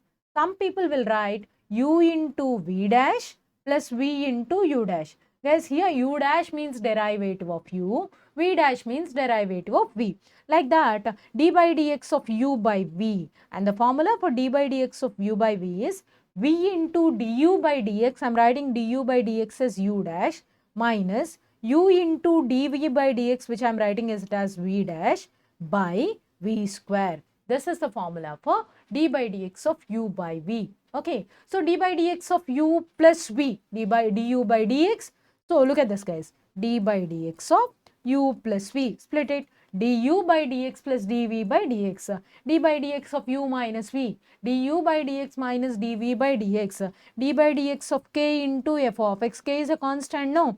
Throw it outside. So k into d by dx of f of x. These are some another basic deductions. And guys, look at this. There's a very important thing. What is e power x expansion? 1 plus x by 1 factorial plus x square by 2 factorial plus x cube by 3 factorial plus and so on. Now next, if y equal to ax plus b by cx plus d, guys, instead of this formula, by heart this formula. If y equals to a f of x plus b by c f of x plus d, then dy by dx equals to ad minus bc into f dash of x by denominator whole square, which means cf of x plus d whole square. Okay, now chain rule, d by dx of f of g of x. You can write f dash of g of x into d by dx of g of x. D by dx of, guys, you can combine both the formulas and you can write, sorry guys, d by dx of log x plus square root of x square plus or minus a square equals to 1 by x square plus or minus a square. Guys, I must tell you one thing, this formula is there in integrations as well. So you will find a similar formula in integrations also. Next, another formula that I wish to share you here is, if y equals to log of a f of x plus b by c f of x plus d, then dy by dx equals to, again, ad minus bc into f dash of x by, this time the denominator is numerator into denominator, means af of x plus b into cf of x plus d. Next, there's another important formula, guys. If you are dealing with both the functions of x and y, if you have a question like both the functions of x and y, consider that question as f of xy equal to 0, means bring everybody to either left side or right side. So bring all the values of x and y together and keep it at either left side or right side and mark it as f of x comma y equal to 0. In such a case, dy by dx equals to minus fx by fy. Here, let me tell you the meaning of fx, guys. Fx means derivative of f with respect to x, where y is a constant. Who is constant? Y is constant. Like that, fy means derivative of f with respect to y, where x is a constant. Got it, guys? So, and another important formula is, if x power m into y power n equals to x plus y whole power m plus n if and only if dy by dx equals to y by x power m into y power n equals to x plus y whole power m plus n if and only if dy by dx equal to y by x. And one more thing. So, d by dx of x power x, by heart the formula for d by dx of x power x. d by dx of x power x is x power x into 1 plus log x, or else you can write it as x power x into log ex also. Okay. So, both of them are same, guys. By heart this formula as well. Okay. Now, these two formulas are some more important formulas, guys. If y equals to root f of x plus root f of x plus root f of x and so on infinite, then dy by dx equal to f dash of x by 2y minus 1. And if y equals to f of x power f of x power f of x and so on infinite, then dy by dx equals to y square by 1 minus y log f of x into f dash of x by f of x. Got it, guys? Now, what is the slope of a tangent to the curve? If y equals to f of x is a curve, then the slope of the tangent to the curve is dy by dx. What is the formula for slope of tangent to the curve, guys? Dy by dx. Okay. Now, there's a concept called maxima minima that I'll explain while explaining MCQs, guys. Now, let's get into the MCQ part, guys. So, guys, here I have chosen mostly one question from each and every model. So, let me take my first question, which is MCQ number 12. All of you look at this. If y equals to e power a log x plus e power x log a, then dy by dx equals to. So guys, look at this. E power a log x. Can I write a log x as log x power a? Yes. So guys, now tell me, there's no base that is given for the logarithm, means what is your base? E. Both the bases are same, no? What's your answer? X power a. The simplified value of the first expression is x power a. Can you please tell me the simplified value of next expression then? Yes, a power x. So it means what is y equal to, all of you? X power a plus a power x. Y equals to x power a plus a power x. Now guys, we have to calculate dy by dx. Nana, the first expression looks like x power constant, means I have to consider it as x power n. What is the derivative of x power n? N into x power n minus 1, which means a into x power a minus 1. And tell me the derivative of a power x. Derivative of a power x is a power x into log a. Guys, tell me about the base. Yes, base e. So your answer is a into x power a minus 1 plus a power x into log a, and that is there in option B. So we have taken only one thing here, guys. We are bringing this a to the power so that it will be whole power a, and if the base is not specified, we'll take the base as e. As both the bases are same, the answer will be x power a, and the next one answer will be a power x. Got it, guys? So it is all about simplification, guys. If you know how to simplify an expression, the question is such an easy task. Now, look at 17th question. The derivative of the function root of x plus root x. The derivative of the function root of x plus root x. Guys, do not be afraid of such kind of questions.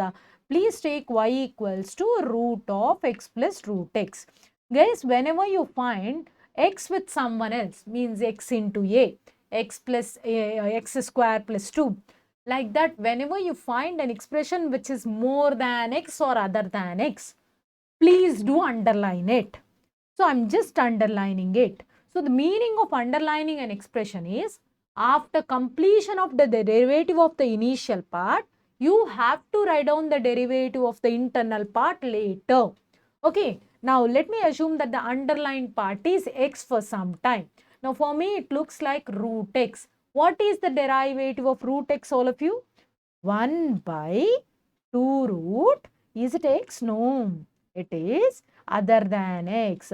I'm calling it as other than x. Whenever I found an expression which is other than x, I'll just underline it and I'll consider it as x and I'll write my formula. Then next, within bracket, I'll multiply my answer with the derivative of the underlined part. What is the underlined part? X derivative 1 plus root x derivative 1 by 2 root x. Got it, guys? This is what the derivative of root of x plus root x, and the answer is option C. Now guys, I just wanted to ask you one more example. Suppose if I have given you y equals to root of log x. Is the value that is inside of root is x or other than x? Other than x. That's why I'm underlining it. What is the derivative of root x? 1 by 2 root. In place of x, who is there? Log x. Fix it. Tell me the derivative of log x. What is the derivative of log x? 1 by x. This is what your answer is. Try to understand. Okay. So, whenever you find more than x, just underline it. Consider it as x for some time so that you will be in such a position to write the formula. After writing the formula, multiply your answer with the derivative of the underlined part. Now, let me go for the next question. The next question that I have taken here is MCQ number 26.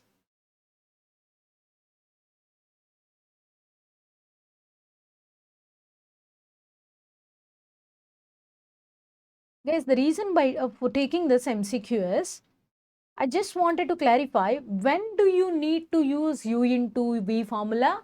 When you should not use u into v formula. For example, if I am having an expression y equal to 2 power x into 3 power x. Are both the expressions are of a power x kind or not? Yes. In such a case, you should not use u into v formula. If you are using u into v formula in this case, means you're complicating the question. Try to understand. Don't do that. It is just a simplification matters. So don't do that. Suppose if I find an MCQ like log x into log x plus 1. Both of them are same kind of functions, no? For such kind of functions, u into v rule, or if I gave you like log x by log x plus 1, for those kind of functions also u by v rule is not so required. There will be some other shortcut. There will definitely be some other simplification. Don't directly apply u into v formula or u by v formula if both the functions are same functions. Try to understand. Okay, in such a case, there exists some other shortcut or some other simplification. Look for that. So, you need to apply u into v formula or u by v formula only if both u and v are of different kinds of functions. U is one kind of function and v is other kind of function. Now, if you look at our question, y equals to e power x into log x, e power x is an exponential function, log x is a logarithmic function. It is the product of two different functions. So now I can happily apply u into v. Guys, I'm assuming that e power x is u and I'm assuming that log x equals to v. Derivative of uv is u into v dash plus v into u dash. So let me write dy by dx. What is u? E power x. Keep e power x aside. V dash. What is the derivative of log x? 1 by x. Plus v is a constant, means keep log x as a constant. V, who is v? Who is u? Yes, e power x. What is the derivative of e power x? E power x. Anything comes outside? Yes, e power x comes outside. What else is left? 1 by x plus log x. If you want to do LCM still, yes, do the LCM inside of bracket. E power x into 1 plus x log x by x. That's what your answer is, e power x into 1 plus x log x by x, and that is there in option A. So guys, try to understand. So you should not use u by v or u into v formula whenever you find a similar expression in both numerator and denominator. Now look at MCQ number 34. If f of x equals to log of x minus 1 by x plus 1 to the base e, then f dash of x and f dash of x equals to 1. Then the value of x. Guys, try to understand. F of x is log of x minus 1 by x plus 1. People will split it as log a by log of a by b, log a minus log b. Then they will calculate. Then they will simplify. Don't do that. Just now I gave you a formula to calculate the derivative of log of a f of x plus b by c f of x plus d. And the derivative of log of a f of x plus b by c f of x plus d is ad minus bc into f dash of x by numerator into denominator. For me, numerator is a f of x plus b and denominator is c f of x plus d. Now let me write what is my f of x according to the question. F of x equals to log of x minus 1 by x plus 1. Log of x minus 1 by x plus 1. Instead of that, I am writing this way, guys. Now guys, can you please note down who is A, who is B, who is C, who is D? A is 1, B is -1, C is 1, D is 1. Who is f of x? X. Try to understand. This fellow is f of x, guys, not outside fellow. Then dy by dx equals to, sorry, d by dx I must write. dy by dx equals to AD. What is AD? 1 minus BC. What is BC? -1. Minus of -1? +1. So the answer is 2 into what is f of x here? X. So f dash of x1 by numerator. Numerator means x -1 into denominator means x +1. So f dash of x equals to 2 by x -1 into x +1, and it is given like f dash of x equals to 1. So means 2 by x -1 into x +1 equals to 1. So let me write what is 2 equal to. What is 2 equal to? X -1 into x +1. How much? X square minus 1. Please bring this -1 to the left side. What is x square equals to? 2 plus 1. How much? 3. If x square equals to 3, what is x equals to? Don't write √3, guys. Write it as plus or minus √3. Whether he gives it to you or not, it is secondary. You keep on writing plus or minus symbol. Sometimes he'll give you, sometimes he'll not give you. Whether he gives you or not, it is secondary, guys. Please keep on writing plus or minus symbol. Now look at MCQ number 39. X equal to at cube, y equals to a by t cube, then dy by dx is equals to. Yes, just now I told you that x is a function of what? T. So you are able to calculate dx by dt only. You can't calculate dy by dx directly. Try to understand. X is a function of t. So I am able to calculate the derivative of x with respect to t only. Here who is constant? A is a constant. So keep a aside. Tell me the derivative of t cube. 3t square. Got it? Now, y equals to a by t cube. Guys, I am writing this a by t cube as a into t power -3 for your better understanding. Now, let me write what is dy by dt. A is a constant. Keep it aside. T power -3 derivative is -3 into t power -3 minus 1, which is t power -4. Got it? So now we know what is dy by dx, what is what is dy by dt, and what is dx by dt. But what is our target, guys? Our target is to calculate dy by dx. I can't calculate dy by dx directly because y is not a function of x. Y is a function of t and x is a function of t. That's why I'm writing this one as dy by dt by dx by dt. What is dy by dt according to you? Tell me. -3a t power -4 minus 3a t power -4 by what is dx by dt? 3a t square. Who are going to be cancelled here? 3a will be cancelled. Let me cancel it 3a and 3a.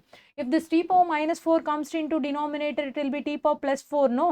T power 4 into t square. Bases are same. No. Powers are to be added. So your answer is -1 by t to the power 6, and that is there in option A. Okay, got it, guys? Now look at the next MCQ, MCQ number 40. X square y square plus 3xy plus y equals to 0, then what is dy by dx? Guys, if you want to solve this question through your regular mathematical tricks, you people will write x square y square as u into v. You will write x square into 2y into dy by dx plus y square into 2x. That's how you will write. Don't do that. So, I have already given you a shortcut for this question. I will tell you what is that shortcut. Let me write down the question. X square y square plus 3xy plus y equal to 0.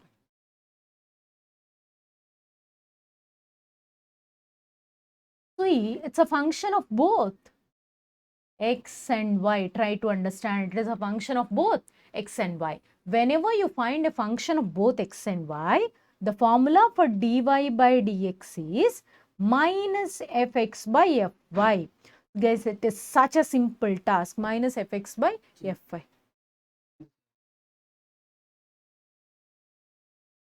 So dy by dx equals to minus fx by fy. What is the meaning of minus fx?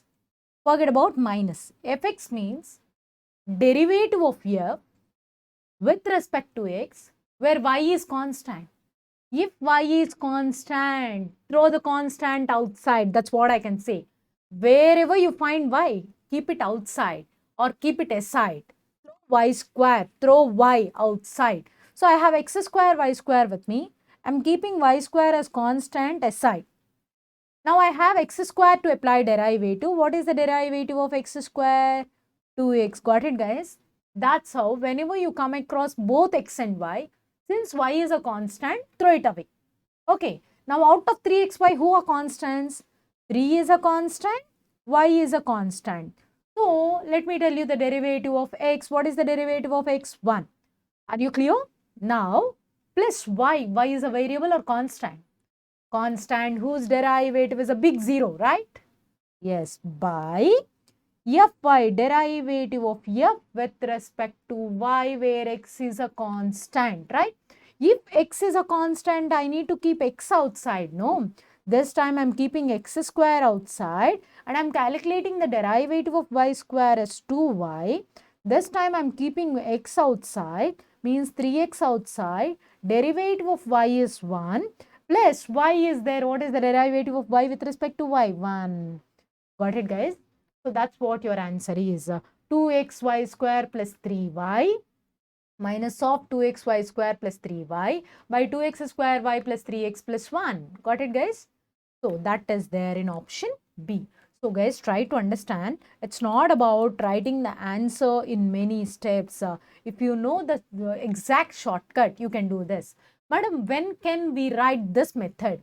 Guys, try to understand. Your question must be in terms of x and y, and your answer also must be in terms of x and y. Then only use this method. Otherwise, don't use this method. Okay. So your question and options, both of them are in terms of x and y. Now everybody, look at MCQ number 53. People have a big problem with applying logarithm. So some people will say that, madam, you know how to when to apply logarithm, but we don't know when to apply logarithm. Simply, I'll tell you a simple logic, guys. A logarithm for a question is applied in derivatives only if your question contains dy by dx by y. Try to understand. Whenever you come across a question, dy by dx by y, undoubtedly apply logarithm to the question. The other thing is, if you find a variable power variable, what do you need to find? A variable power variable. Is it variable power variable? No, guys. 2 is a constant. Constant power variable is there, no. So don't do that. Don't apply logarithm. Now look at this. X minus y power y. X is a variable, x minus 1 is a variable, y is also variable. In such a case, you can apply logarithm. Now look at 53. If x power y equals to y power x, then calculate dy by dx.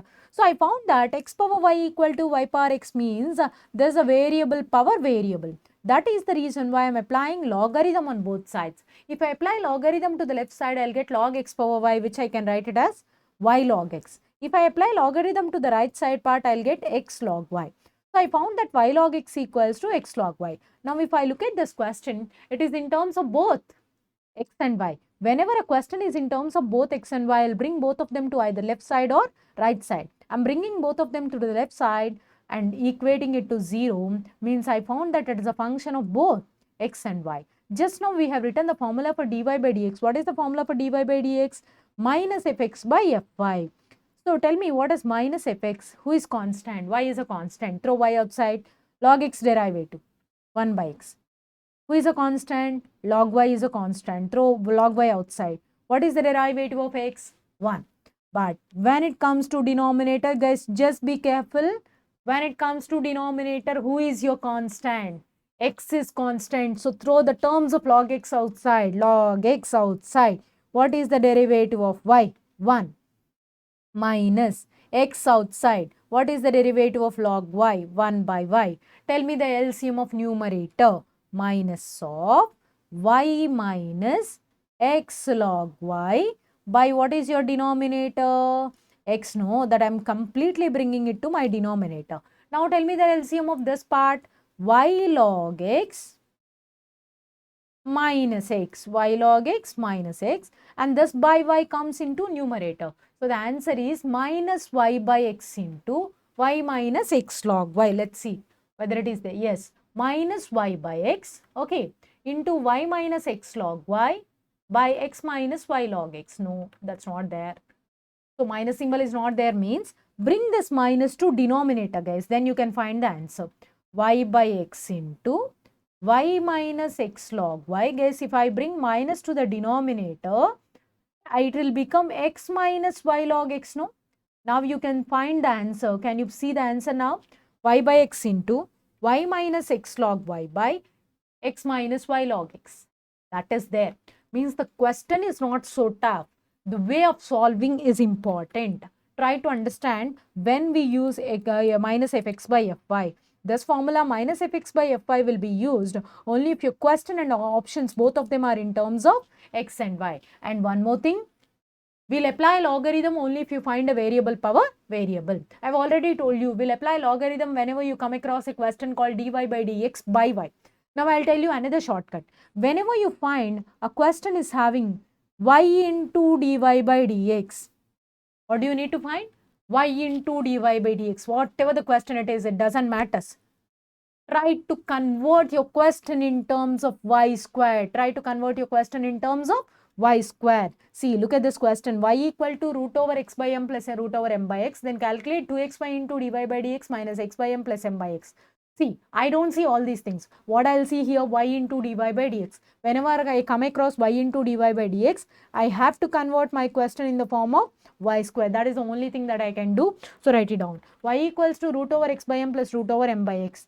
Apply squaring on both sides. So right side part looks like a plus b, no? So what is the formula for a plus b whole square? A square means x by m plus b square means m by x plus 2ab. What is 2ab? 2 into x by m into root over m by x. Both of them will be cancelled and the answer is 2. Now apply derivative on both sides. What is the derivative of y square? 2y dy by dx. And that is equals to x by m derivative is 1 by m by x derivative is minus m by x square, 2 derivative is 0. But what do you need to have? 2y dy by dx or 2xy dy by dx? 2xy. That is the reason why I'm multiplying with x on both sides. So if I multiply with x on both sides, I'll be having 2xy into dy by dx equals to, guys look at this, x into 1 by m means I can write it as x by m. Next, x into m by x square. This one will be cancelled. No, what else is left? Minus m by x. Bring both of them to left side. So your question is 2xy dy by dx minus x by m plus m by x, and that is equals to 0. That's it.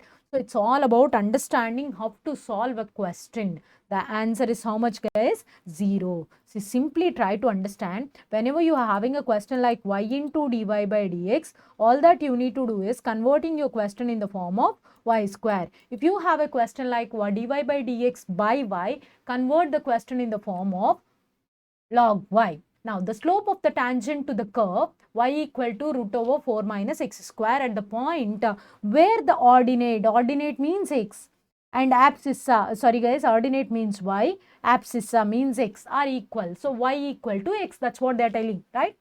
So, we have to calculate the slope of the tangent. What is the formula for slope of tangent? Dy by dx, no? So, let us calculate dy by dx. Y equal to root over 4 minus x square, no?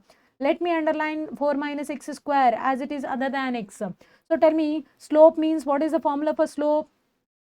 Dy by dx. Let me write what is dy by dx. Dy by dx is equals to 1 by 2 root 4 minus x square. Guys, try to understand root x derivative is 1 by 2 root x, but the derivative of 4 minus x square is 4's derivative is 0, x square's derivative is minus 2x because there is a minus symbol. If you look at the denominator, can you please tell me who is your denominator? Root over 4 minus x square. Can I write root over 4 minus x square as y? Yes. Now I have to calculate the slope of the tangent at which ordinate and abscissa are equal means y equal to x. Guys, if y equal to x means both of them will be cancelled. No. What else is left? Minus 1. So at y equal to x, slope is equals to minus y by y, and that is going to be minus 1. So try to understand the question, guys. It's not that MCQ is difficult. It's all about how you understand the question. Now look at 81. So f of x equals to 2x cube minus 9x square plus 12x plus 5 has a maximum at the point. So guys, there's a process to calculate maxima minima. Now I'm going to show that process only. So let me write down the question. F of x equals to 2x cube minus 9x square plus 12x plus 5 minus 9x square plus 12x plus 5. So guys, to calculate the maxima minima, there are certain steps. The first step is calculation of f dash of x. All of you calculate f dash of x. What is f dash of x? 6x square minus 18x plus 12. This is f dash of x. After calculating f dash of x, within bracket only equate f dash of x to 0. Don't write this one inside of the question, inside of your solution. Equate f dash of x to 0. Means I have to equate 6x square minus 18x plus 12 equal to 0, right? So, 6x square minus 18x plus 12 equals to 0. Guys, anybody comes outside? Of course, 6 table will come outside. No, let me cancel that. What else is left? X square minus 3x plus 2 equal to 0. Which means x minus 1 into x minus 2 equal to 0, right? So, what are your roots, all of you? 1 and 2. Keep them aside. Forget about them. Now, please calculate f double dash of x in your regular solution. What is f double dash of x? 12x minus 18. All of you listen to me.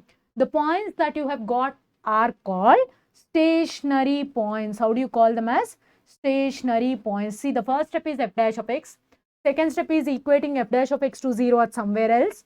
And the third step is f double dash x calculation. Now, we are going to complete the question or conclude the question, guys. Listen to me.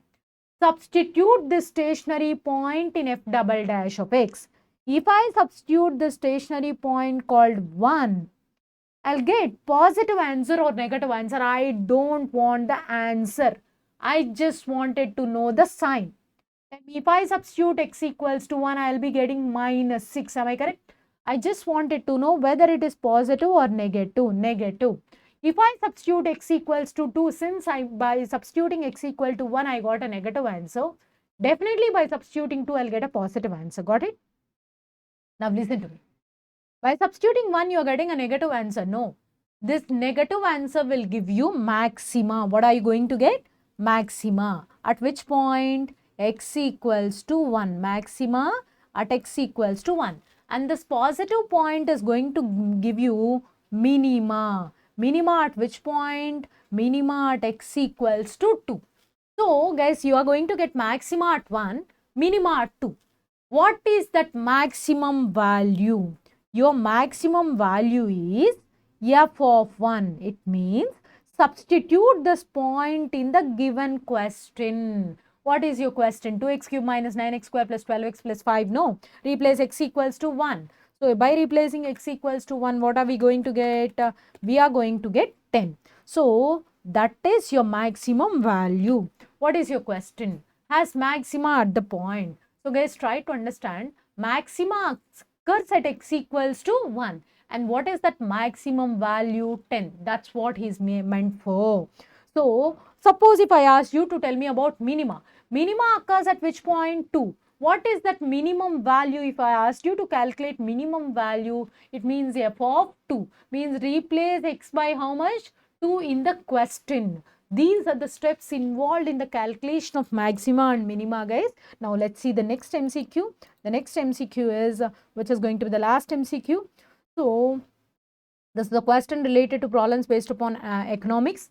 If the cost function of a commodity is given by C equal to 150x minus 5x square plus x cube by 6, where C stands for cost and x stands for output. It means this is the cost of producing how many articles? X articles. Now, let me read out the next line. If the average cost is equals to the marginal cost, then the output is equals to. Guys, he said that average cost equals to marginal cost. Let me tell you the meanings of average cost and marginal cost. Average cost equals to total cost by number of units produced.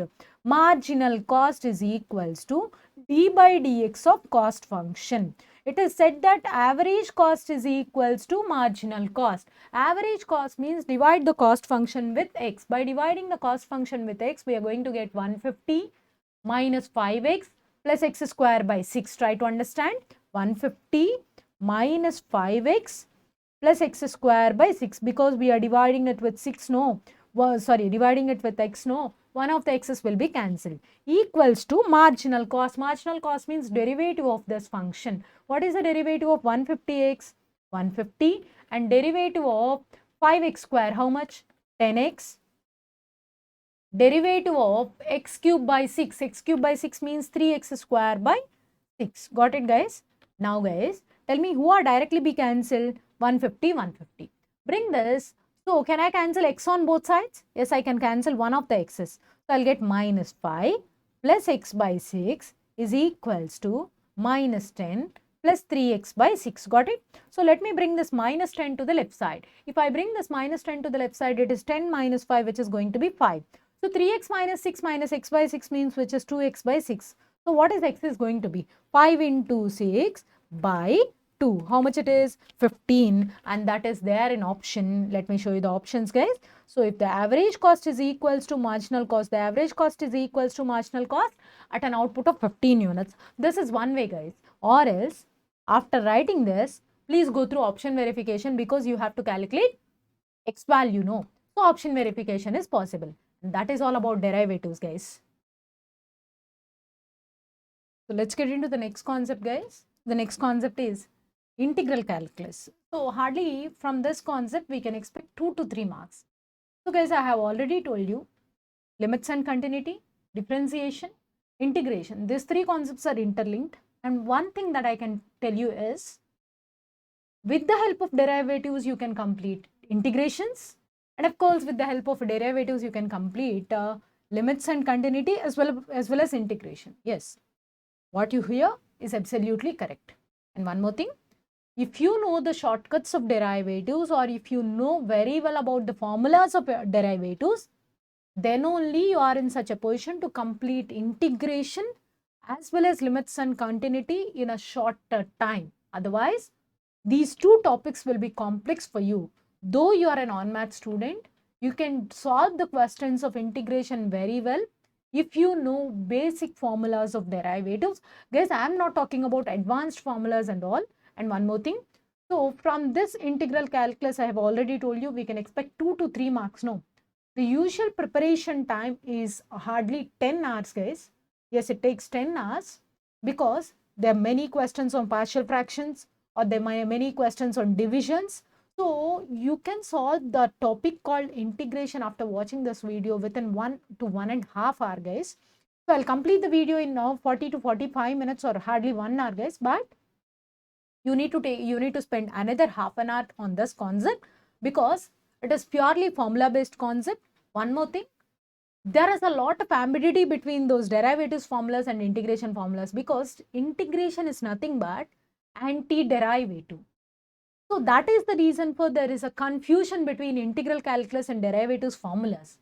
So do not get confused. This confusion will not happen only if you read the formulas thoroughly, only if you practice the formulas thoroughly. So practice the formulas thoroughly and then only get into the concept called integrations. So first of all, let me tell you the definition of integration, guys.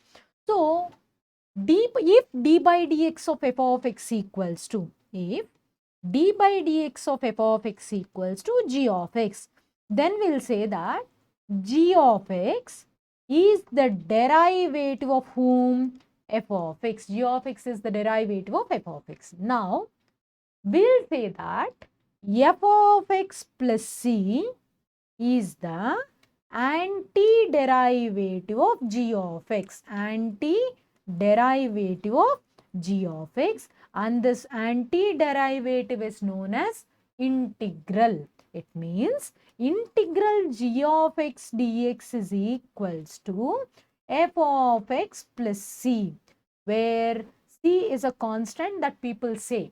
But for me, integration is used to calculate the area bounded by any irregular shape between coordinate system under x-axis. So, if you want to calculate the area of this irregular shape, it is not possible for you to write down any formula, as it is not a regular shape like circle or square or rectangle. If they are regular shapes, you have a formula. For square, there is a formula. For rectangle, there is a formula to calculate the area. To calculate the area of any irregular shape, you will take the help of integration, and there is a chance of getting error. That error involved in the calculation is denoted by C. It's not like C is a constant, guys. So because we are calculating the area of this irregular shape between coordinate system with the help of a graph, there's a chance of getting error. That error is denoted by C, and you must understand that C can be either positive or negative or even 0, because C is an error. People say that plus C and it is a constant. So people feel that C is always positive. But when it comes to your intermediate, if you are a math student, in your intermediate you have seen many questions in which C is negative.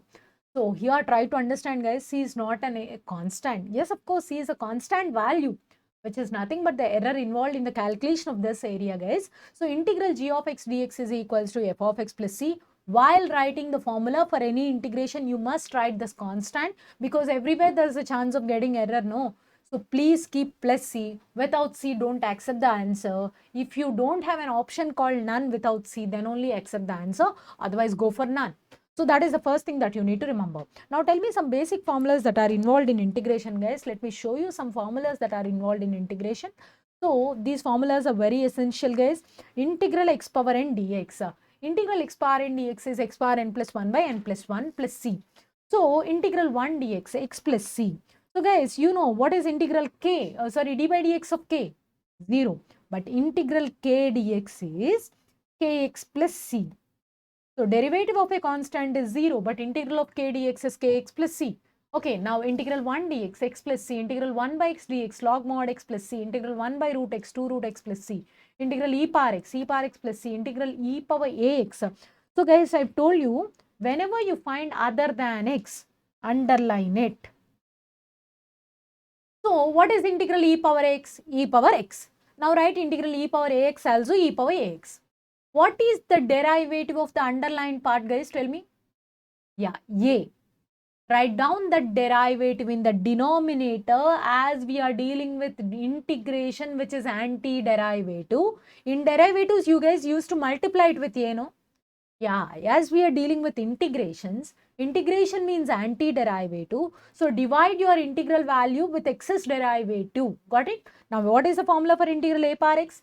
A power x by log a. Now integral c into f of x, I have already told you, throw the constant outside and apply integration. Now integral 1 by x square minus a square dx, the formula is 1 by 2a log mod x minus a by x plus a. Integral 1 by a square minus x square log 1 by 2a log mod a plus x by a minus x. And I have already told you, this formula will be there in your derivatives topic. D by dx of log mod x plus square root of x square plus or minus a square is 1 by x square plus or minus a square.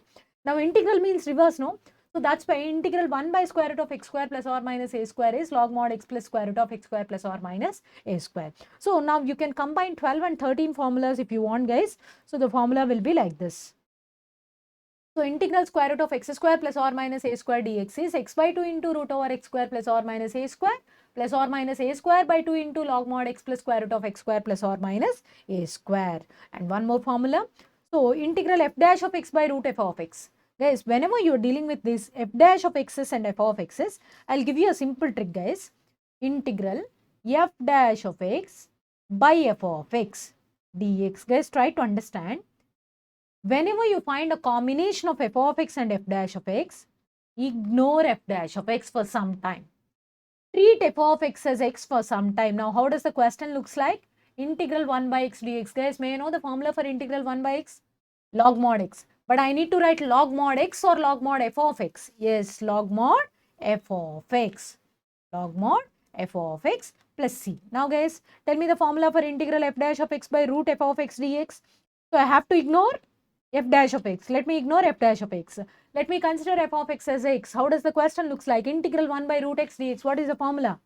2 root x means 2 root f of x plus c. That's how. You can skip writing or reading this formulas. If you are good at the regular formulas, this formula will be easy for you.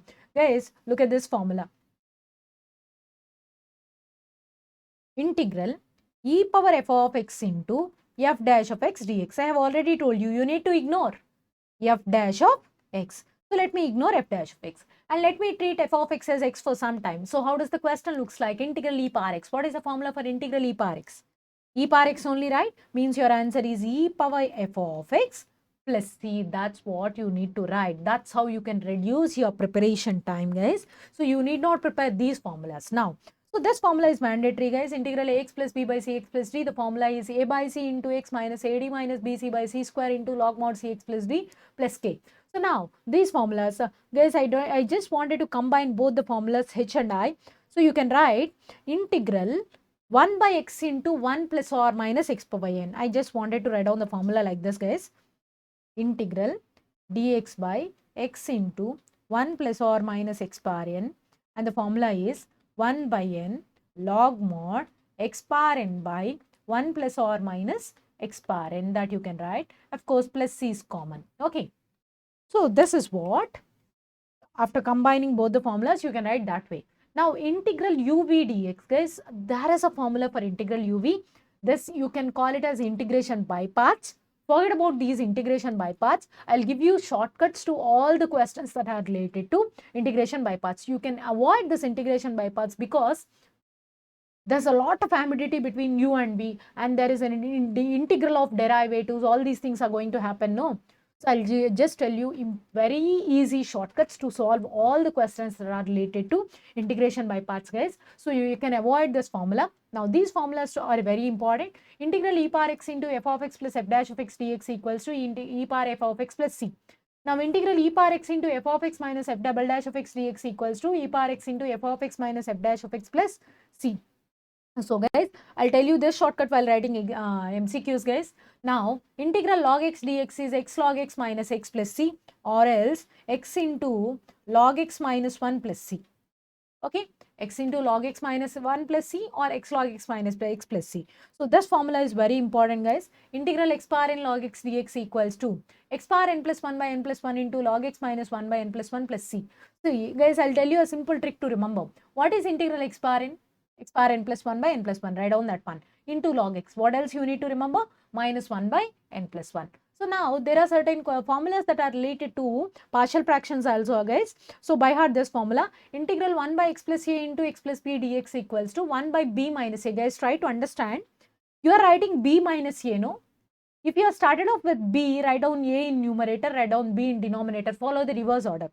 Suppose if you want to write 1 by a minus b, what do you write? Log of x plus b by x plus a. Okay, got it? Now, integral x dx by x square plus a square into x square plus b square equals to, same way, 1 by 2 into b square minus a square. You have started off with b, so you need to write a in numerator and you need to write b in denominator. Follow the reverse order. If you are writing 1 by a square minus b square into 2, then you have to write log mod x square plus b square by x square plus a square plus c. So these are very important shortcuts, guys, because if you want to avoid partial fractions, because you know partial fractions itself is a 4 marks question, no? So if you want to solve a question with the help of partial fractions, you need to do partial fractions and you need to do integration, means it will be a 7 marks question, guys. So by heart those two formulas to avoid partial fractions. Okay, so I'll give you some other shortcuts that are related to partial fractions while explaining MCQs, guys.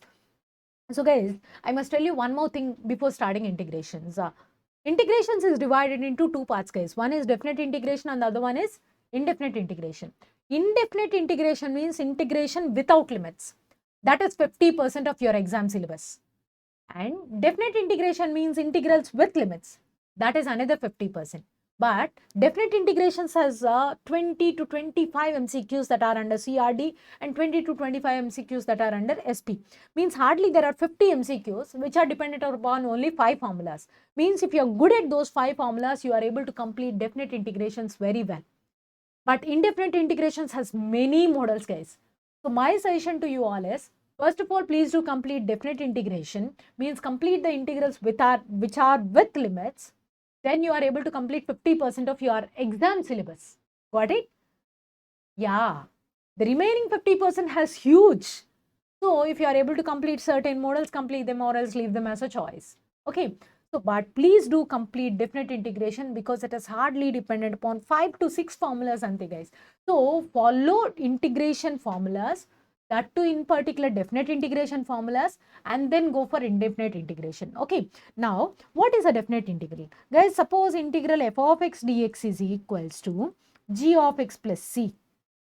Then integral a to b f of x dx is equals to integral a to b f of x dx is equals to g of b, substitute the upper limit and then use minus symbol, then substitute the lower limit. Madam, what happens to plus c?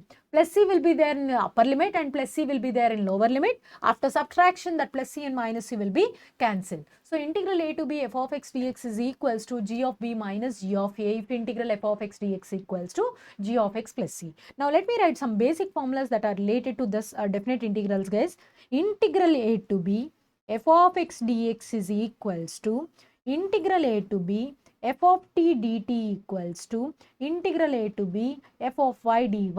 So, with this formula, what I wanted to convey means there's no problem even if there is a change in the variable in the integration, whether it is x, whether it is t or whether it is y. If it is a function of the same thing, means if it is of f, you can write anything. The next thing that I wish to tell you is integral a to b f of x dx is equals to integral a to b f of a plus b minus x dx. Got it?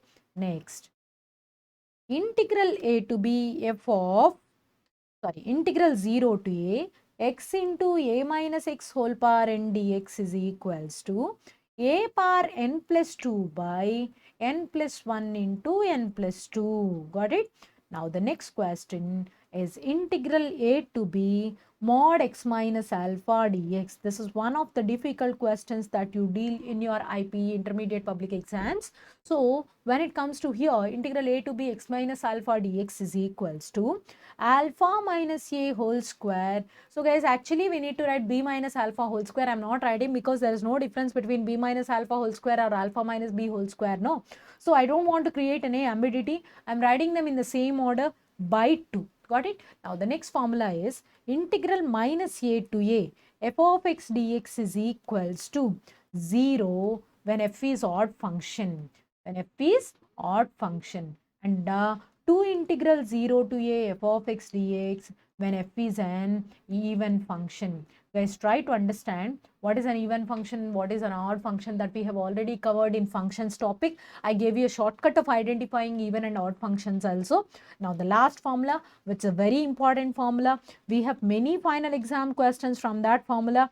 Integral a to b f of x dx by f of x plus f of a plus b minus x is equals to b minus a by 2, upper limit minus lower limit by 2. I'll tell you a very easy way of identifying this question, guys. If your numerator and denominator are having same functions, yes, let me repeat. If you are having the same functions in both numerator and denominator that are repeated, then just simply use upper limit minus lower limit by 2 is your answer. Yeah, that's what I can tell you. So, these are some basic formulas that are related to integration, guys. Now, let's get into the MCQ part, guys. So, what is the MCQ part? First, the first MCQ that I have taken here is MCQ number 8. Let's look at this. Integral x square by x plus 1. People will say that this is a division method, or else some people will solve the question by writing x square minus 1 plus 1 and then they divide with x plus 1. So, then they'll go for that. So, at the time of exam, guys, we can't be in such a position to write multiple methods. So, guys, to all the questions of integration, there's one open option, which is option verification. Madam, option verification means it is calculating derivative. If we calculate the derivative of option A and we got the question, that is okay. But how do we calculate the derivative of option D? Means we have to calculate 4 derivatives, no? So, how do you recommend that? People will ask me like that. Guys, if you observe the options, there's a small difference between option A, option B, option C. It is just a matter of plus minus symbols or a constant that is related to a term. Try to understand. They are not having huge differences. And let me tell you, there's no difference between option A and option B completely. Option A, option B, option C, even if option D is there also, there's not much difference that is there. There's a smaller difference. The smaller difference is, the difference that you need to understand is, it is just a plus minus symbols or a constant difference. So there's no problem even if option D is a correct answer, because I'm not writing multiple derivatives. I'm writing only one derivative after changing. If not option A, I'll just change the term sign of the symbol terms, and then I'll verify the answer. So do not be afraid of option verification. People will feel like that, guys. So try to understand we are not doing many derivatives. Now let me solve first question. Integral x square by x plus 1. So guys, I'm going through option verification. I'm writing my option A. So if I get derivative of option A as the question, that is the correct answer. What is the derivative of x square? 2x by 2. What is the derivative of minus x minus 1? What is the derivative of log x plus 1? 1 by x plus 1. Guys, tell me what is 2x by 2? What is 2x by 2? 2x by 2 is nothing but x. Now tell me the LCM. What is the LCM? X plus 1. Tell me how do you write? X minus 1 into x plus 1. Got it? X minus 1 into x plus 1 plus 1. Tell me what is x minus 1 into x plus 1? X square minus 1 plus 1 by x plus 1. Tell me what's your answer. Minus 1 plus 1 got cancelled. No. Else what else you get? X square by x plus 1. And that is a correct answer. Are you able to understand? Yes, you got the correct option, guys, because this is my question. No. Yes, we are done. No need of writing minus 1 plus 1. No need of division method. Nothing, guys. Simply calculate the derivative of an option. If you are able to get the question, you are done. That's it. So that's why I always tell the people to prepare derivatives very well. If you are good at derivatives, you are able to complete all these questions very well. Now look at 17th MCQ, guys. Integral 2x plus 3 whole power 7. Guys, let me underline 2x plus 3. So if madam underlined something means it is other than x, because we have already discussed the same concept in derivatives topic, no? Now it looks like, let me consider the underlined part as x for some time. How does the question looks like? Integral x power 7. Guys, may I know what is integral x power 7? X power n formula. X power n plus 1 means 2x plus 3 whole power 7 plus 1 means 8 by 8. We are done with writing x power n plus 1 by n plus 1. But there is something that is underlined. You should not leave it. You should tell me the derivative of the underlined part. What is the derivative of the underlined part? 2. Guys, are we in derivatives concept or in integration concept? Integration concept. So you must divide the answer with your derivative, means into 1 by 2. Of course, plus C is always recommended. Tell me the answer then. 2x plus 3 whole power 16 whole power 8 by 16 plus C. See how much easier it is if you know the concept. It's not this question or that question, guys. Any question you can solve it through the same way. So try to understand. So who is f of x? Who is the part that needs to be underlined? Everywhere the questions are easy, guys. So try to understand. Now the next question that I have taken is MCQ number 22. Guys, look at MCQ number 22. Integral 1 by x into log x whole square. Guys, there are two functions here. One is x and the other one is log x whole square. So guys, whenever you come across two functions, with one is having higher power and the other one is having lower power. Let me repeat. One is having higher power and the other one is having lower power. I always feel that higher power serves as f of x, lower power serves as f dash of x.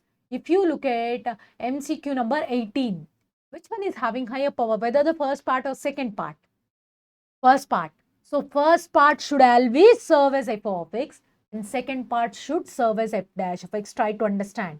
When it comes to MCQ number 19, x square plus 1 and 3x, these are the two things, no? X square plus 1 is a higher power. Higher power should always serve as f of x. When it comes to MCQ number 20, there are two parts. The first part is having higher power. So first part serves as f dash of f of x. When it comes to MCQ number 21, there are numerator and denominator, in which numerator is having a power of x square, but the denominator is having a power of x cube. So denominator serves as f dash f of x and the numerator serves as f dash of x. That's what I wish to tell you, guys. I can't tell you multiple MCQs here, but I'll tell you the logic behind solving every question, guys. So try to understand. There are two parts. One is x and the other one is log x. The term that is having higher power serves as f of x. So who is f of x? Log x. So now let me write down the question, guys. My question is integral dx by x into log x whole square.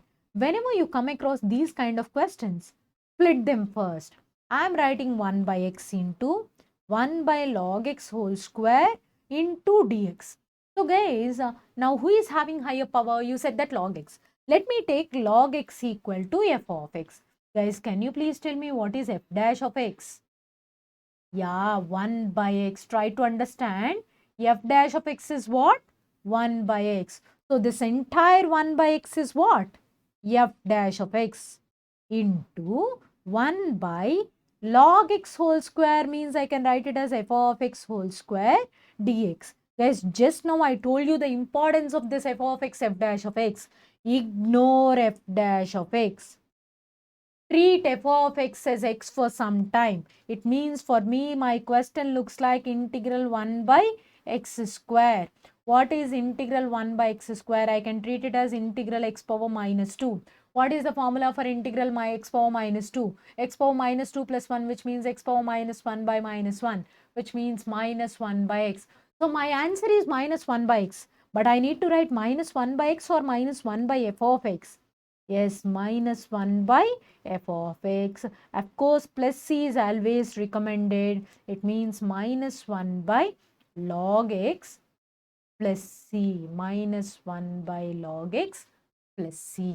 That's what your answer is. If you want, you can do that, verify it. Madam, can't we go through option verification? Yes, guys, you can go. 1 by log x. For me, it looks like 1 by x, no? Derivative is minus 1 by log x whole square. Log x is other than x. So, we have to write the derivative. Is it your question? No. So, what is the difference between your question and your answer? A minus symbol. But if you look at option B is having a minus symbol and minus of minus will be plus. So, you're getting your question. Are you able to understand? See how much easier it is if you go through option verification. Means even if you don't know who is f of x and who is f dash of x, simply go through option verification. That chance is 100% is there. So try to understand the importance of option verification here, guys. So everywhere, guys, if you are dealing with powers of e or powers of a, there is, if you find more than power x in powers of e or a, consider that one as f of x. Now, let me show you the next MCQ. Next MCQ is MCQ number 30. Guys, forget about the model number or model name that is provided to you. So, because in the final exam, he will not provide you these model numbers and model names, no. Now, look at your question. Your question is having two parts. One is numerator and the other one is denominator. Your numerator's degree is 1, but your denominator's degree is 2. Yes, I have already told you. The one which is having higher power, if you are dealing with two functions, whether they both are in numerator, they both are in denominator. One is in numerator and the other one is in denominator. I've told you, consider the term that is having higher power as f of x and lower power as f dash of x. Now tell me, who is f of x? 2x square plus 3x plus 1 is f of x. I'm writing it as root f of x. Guys, tell me the derivative of f of x. 2x square's derivative 4x, 3x's derivative 3, 1's derivative 0, means this is f dash of x dx. Guys, what is it you need to ignore? Tell me, guys. You need to ignore f dash of x and consider f of x as x for some times. So, your question looks like integral 1 by root x dx. What is the formula for integral 1 by root x dx? 2 root x, no. It means your answer is 2 root f of x plus c. You need not by heart a new formula if you know the logic. So, your answer is 2 root f of x means 2 root 2x square plus 3x plus 1 plus c, and hence the correct option is option A. So guys, for this question also, if you want to do option verification, that is 100% open. Option verification is always open for any question in integrations. Try to understand. So there's none of the question that is not dependent upon option verification, guys. Every question is dependent upon option verification. Now coming into the most difficult area that people feel as integration by parts. Guys, I'll tell you all the shortcuts that are related to integration by parts. Though I have chosen one MCQ, I'll give you all the tricks, guys. So now I have to calculate integral x square e power 3x. So guys, if I come across a question called integral x square e power 3x, I'll definitely need to go through integration by parts, but I'll tell you a very simple trick. Whenever you are dealing with e power x and x power n, throw e power x outside, means leave e power 3x outside. Try to understand, it's not e power x, e power more than x. Now write down x square in the first part as the coefficient is x square. Guys, do differentiation continuously till you get 0. Let me repeat. Do differentiation to x square continuously till you get 0. Tell me the derivative of x square. 2x. Tell me the derivative of 2x. 2. Got it? Now, there is e power x or e power other than x? Other than x. Tell me the derivative of that 3x. 3 no. Write down by 3 in denominator. The next term if you are having means you have to write 3 square. If you are having the next term then write 3 cube. Still you are having the other term means you have to write 3 power 4 like that. If you are having e power 2x you have to write by 2 square by 2 cube by 2 power 4 like that. Now tell me about the symbols. Keep a plus symbol for the first term. Next minus symbol for the second term. Next plus symbol, of course plus c, and that's what your answer is. Of course you can write 3 square as 9, 3 cube as 27. So if you want you can take e power 3x inside, so that the answer will be e power 3x into x square by 3 minus 2 by 9 into e power 3x into x plus 2 by 27 into e power 3x plus c. That's how you can solve any MCQ. Guys, per suppose if I asked you what is integral x power 4 e power 2x dx. So take e power 2x outside, bring e power 2x outside, write down x power 4, x power 4 derivative is 4x cube, 4x cube derivative is 12x square, 12x square's derivative is 24x, 24x's derivative is 24 and then 24's derivative is 0. So I'm closing my bracket. There is e power x or other than x? Other than x, its derivative is 2, next 2 square, next 2 cube, next 2 power 4, next 2 power 5. First one is having plus, next minus, next plus, next minus, next plus. That's how you can complete the MCQ. Try to understand. Now guys, if you are dealing with integral 2 power x into x cube. So throw 2 power x outside.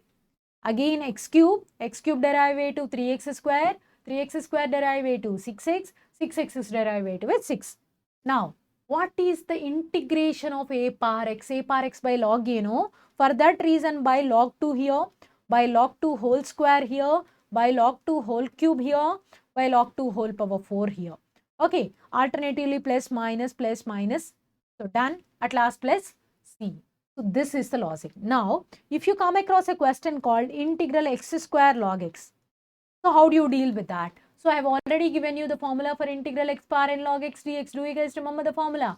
X power n plus 1 by n plus 1 into log x minus 1 by n plus 1. Use that formula. So I have already told you a formula for integral log x dx. What is the formula for integral x log x dx? X into log x minus 1 plus c, or x log x minus x plus c. With this, you can complete all the questions that are related to integration by parts by using all these shortcuts. You need not do integration by parts. If you are not able to recall all these shortcuts, then option verification is already there, guys. But I don't recommend option verification because it is such a huge task. So instead of option verification, you would have chosen this way, means identifying the shortcuts. Now, look at the next question, which is MCQ number 46. Integral 2 plus 3x by 3 minus 2x dx. So guys, I have already told you the formula for integral ax plus b by cx plus d. Let me write down the formula for integral ax plus b by cx plus d dx.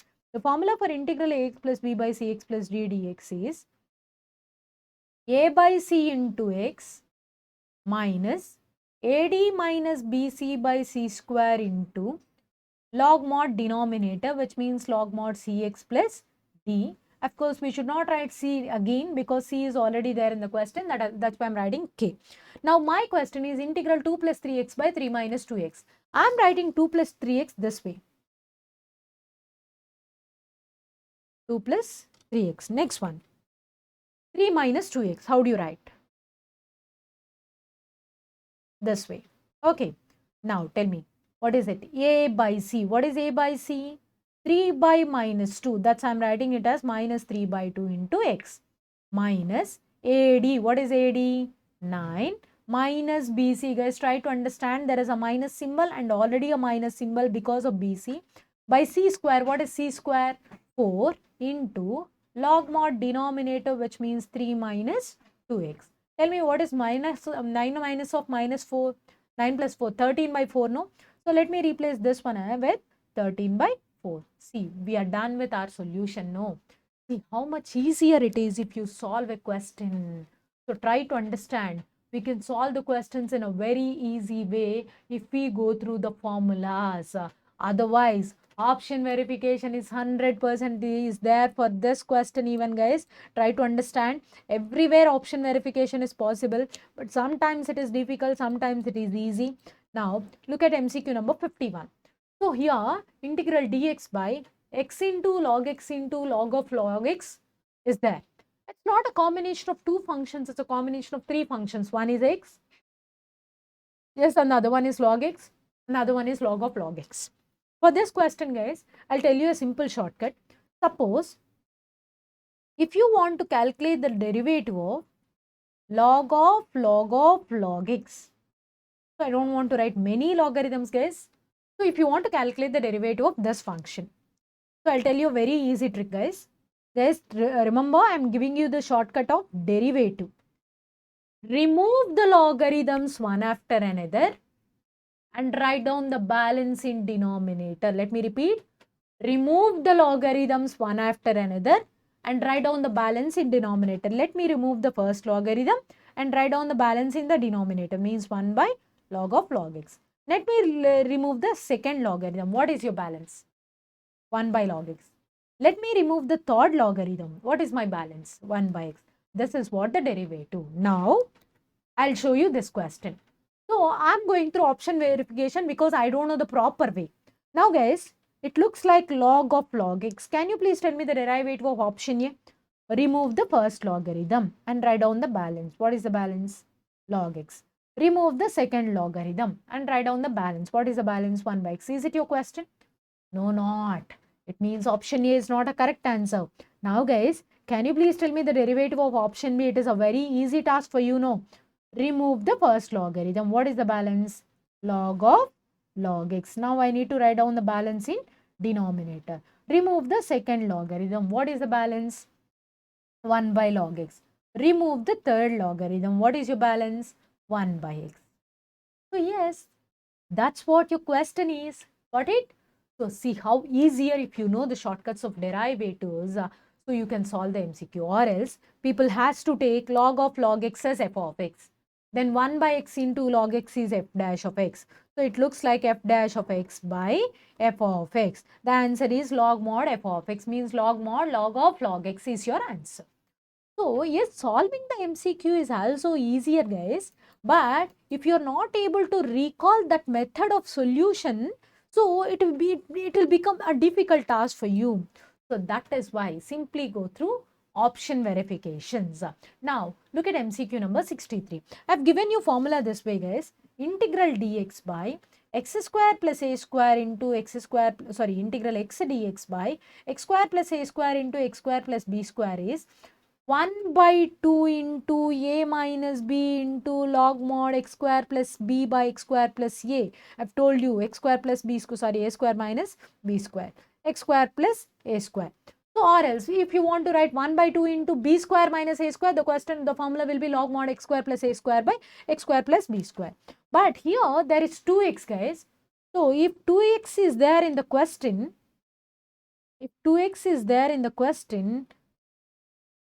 then you need not write by 2 here. Got it? Now, that is one way. Means, guys, let it be a square, let it be b square. A square minus b square is negative. No, don't do that then. Write b square minus a square. Means I'm writing 1 by 2 minus 1. Guys, try to understand. I'm starting with 2 minus 1. So, I must write log mod 2 in numerator or 1 in numerator. 1 x square plus 1 by x square plus 2. Now, guys, tell me what is 2 minus 1? 1 only, right? Now, how does the answer looks like? Log of a by b. Can you please split it? Log a minus log b means log x square plus 1 minus log x square plus 2 plus c. Yeah, that's what the correct answer. But suppose if you are not able to recall this formula at the time of exam. Guys, I'll always tell you, option verification is there. Can you please tell me the derivative of log of x square plus 1?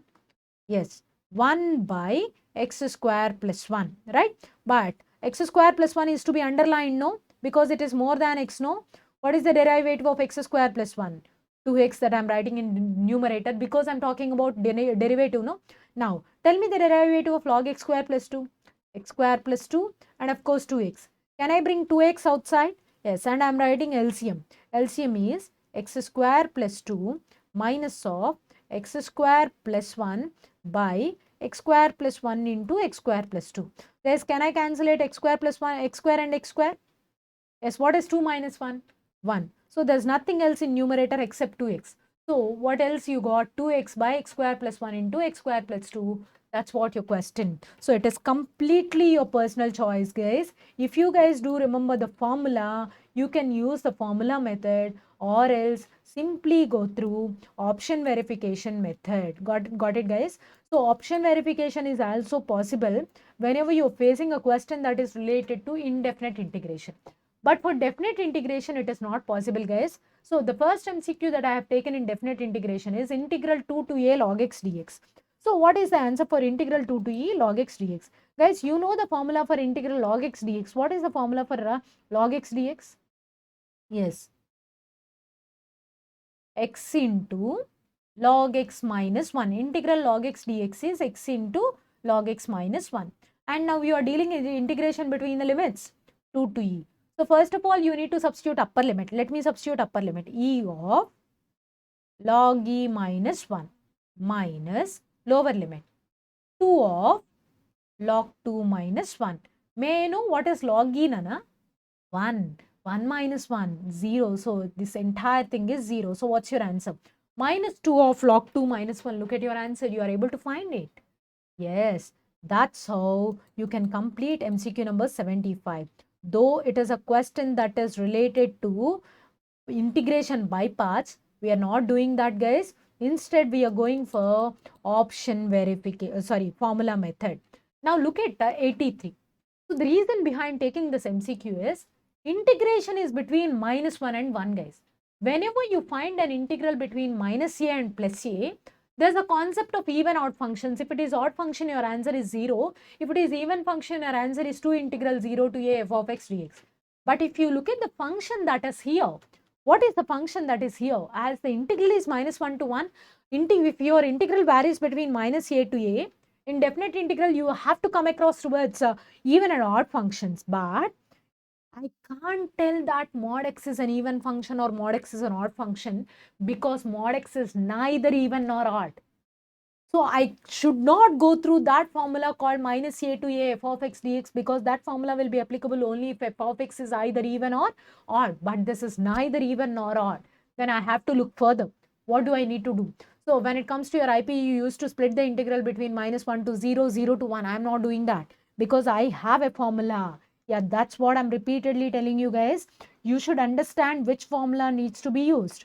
So integral a to b mod x minus alpha dx I've given you like alpha minus a whole square plus alpha minus b whole square by 2. Yes guys, actually you need to use b minus alpha whole square, but I'm not writing that. Now my question is integral minus 1 to 1 mod x dx. I'm writing it as mod x minus 0 dx. Who is alpha? 0. Who is a? Minus 1. Who is b? Plus 1. So alpha means 0 minus of a, which is minus 1 whole square, alpha minus a whole square plus alpha minus b whole square by 2. What is 0 minus 1 whole square? 1. 1 square 1 plus 1 square 1. 1 plus 1 2 by 2 and the answer is 1. See how simple it is if you know the logic, if you know the formula. So with this all, I want to convey you only one thing, guys. For how much importance that you need to give to the formulas, guys. Guys, I'm repeatedly telling you the importance of formulas. Please focus on the formulas for the topics called. Not only for these topics, for every topic, formula plays a very important role. Now look at MCQ number 89. Integral 0 to 5 x square dx by x square plus 5 minus x whole square. Guys, look at this. My integration has something in numerator and something in denominator. Both of them are having same powers. I can't take one thing as f of x and the other one as f dash of x, as both of them are having same powers. But if I look at my question thoroughly, my numerator and denominator has the same functions. No. If your denominator and numerator have the same functions, then I just told you the formula will be like integral a to b f of x dx by f of x plus f of a plus b minus x. But if you don't remember the formula, just remember one simple logic. If your numerator and denominator are having the same functions that are repeated, then your answer is upper limit minus lower limit by 2, which means 5 minus 0 by 2. That means the answer is 5 by 2. If you look at MCQ number 90 also, the same functions got repeated in numerator and denominator. So the answer will be upper limit minus lower limit by 2. Try to understand. So how easier it is if you know the formula, guys, or else you must calculate this question. That is a very tough task, guys. Now look at the last question, guys. MCQ number 98. There's a question related to problems on economics, guys. So you must remember the importance of this concept because there are many changes made by ICAI to these kind of questions, many additions made by ICAI. So look at 98. The marginal cost function of manufacturing X pairs of shoes is 6 plus 10x minus 6x square. The total cost of producing a pair of shoe is 12 rupees. Find the total cost function. So guys, try to understand. Marginal cost means derivative. Derivative of what? Cost function means we were provided with d by dx of c of x, or in simply I can say c dash of x. So this is d by dx of c of x, which is 6 plus 10x minus 6x square. But I need to calculate the total cost function, means I need to remove this derivative. How do I remove the derivative? Yes, I need to apply anti-derivative. What is anti-derivative? Integral. That's why I'm applying integral on both sides. If I apply integral on both sides, I'll be getting c of x, because integral and derivative are opposite words, no? Now tell me, what is integral 6 dx? 6x. Integral 10x dx. 10x square by 2, that I'm writing it as 5x square. Integral 6x square dx. 6x cube by 3, that I'm writing it as 2x square plus k. Madam, then you must write a constant at the left side also, because at the left side also we are writing integration. No. Yes, guys, left side will get one integration constant. Right side will get another integration constant. So there are two constants. If I bring the left side constant to right side, it will become C1 minus C2 or K1 minus K2. That K1 minus K2, that madam is writing K. Simply believe one thing, guys. You need not write two constants if you are doing two integrals. One is at left and the other one is at left. You can bring both the constants to either right side or left side and write it as one constant. Okay, got it? So now I am writing my constant as k by bringing k to the right side. So guys, try to understand what is c of x. Can you please tell me the meaning of c of x? This is where most of the people do the mistake. They'll write the answer as option E. I'll tell you why. Because people feel that C of x is the cost of producing how many pairs of shoes? X pairs of shoes. C of x is the cost of producing how many pairs of shoes? X pairs. Now look at this. This is the total cost of producing how many pairs of shoes is 12 rupees. A pair means one pair. Means what is x value equal to? 1. So if x equal to 1, C of x equal to 12. Let me replace x equal to 1 here. 6 plus 5 minus 2 plus k. If x equal to 1, the cost is how much, guys? 12 rupees. 6 plus 5, how much? 11. 11 minus 2, how much? 9. If you bring this 9 to the left side, k value will be equal to 3. Then tell me, what is C of x equal to? 6x plus 5x square minus 5. Sorry guys, this is 5x, no? Sorry, this is 2x cube minus 2x cube plus how much k equal to? 3. This is the cost function.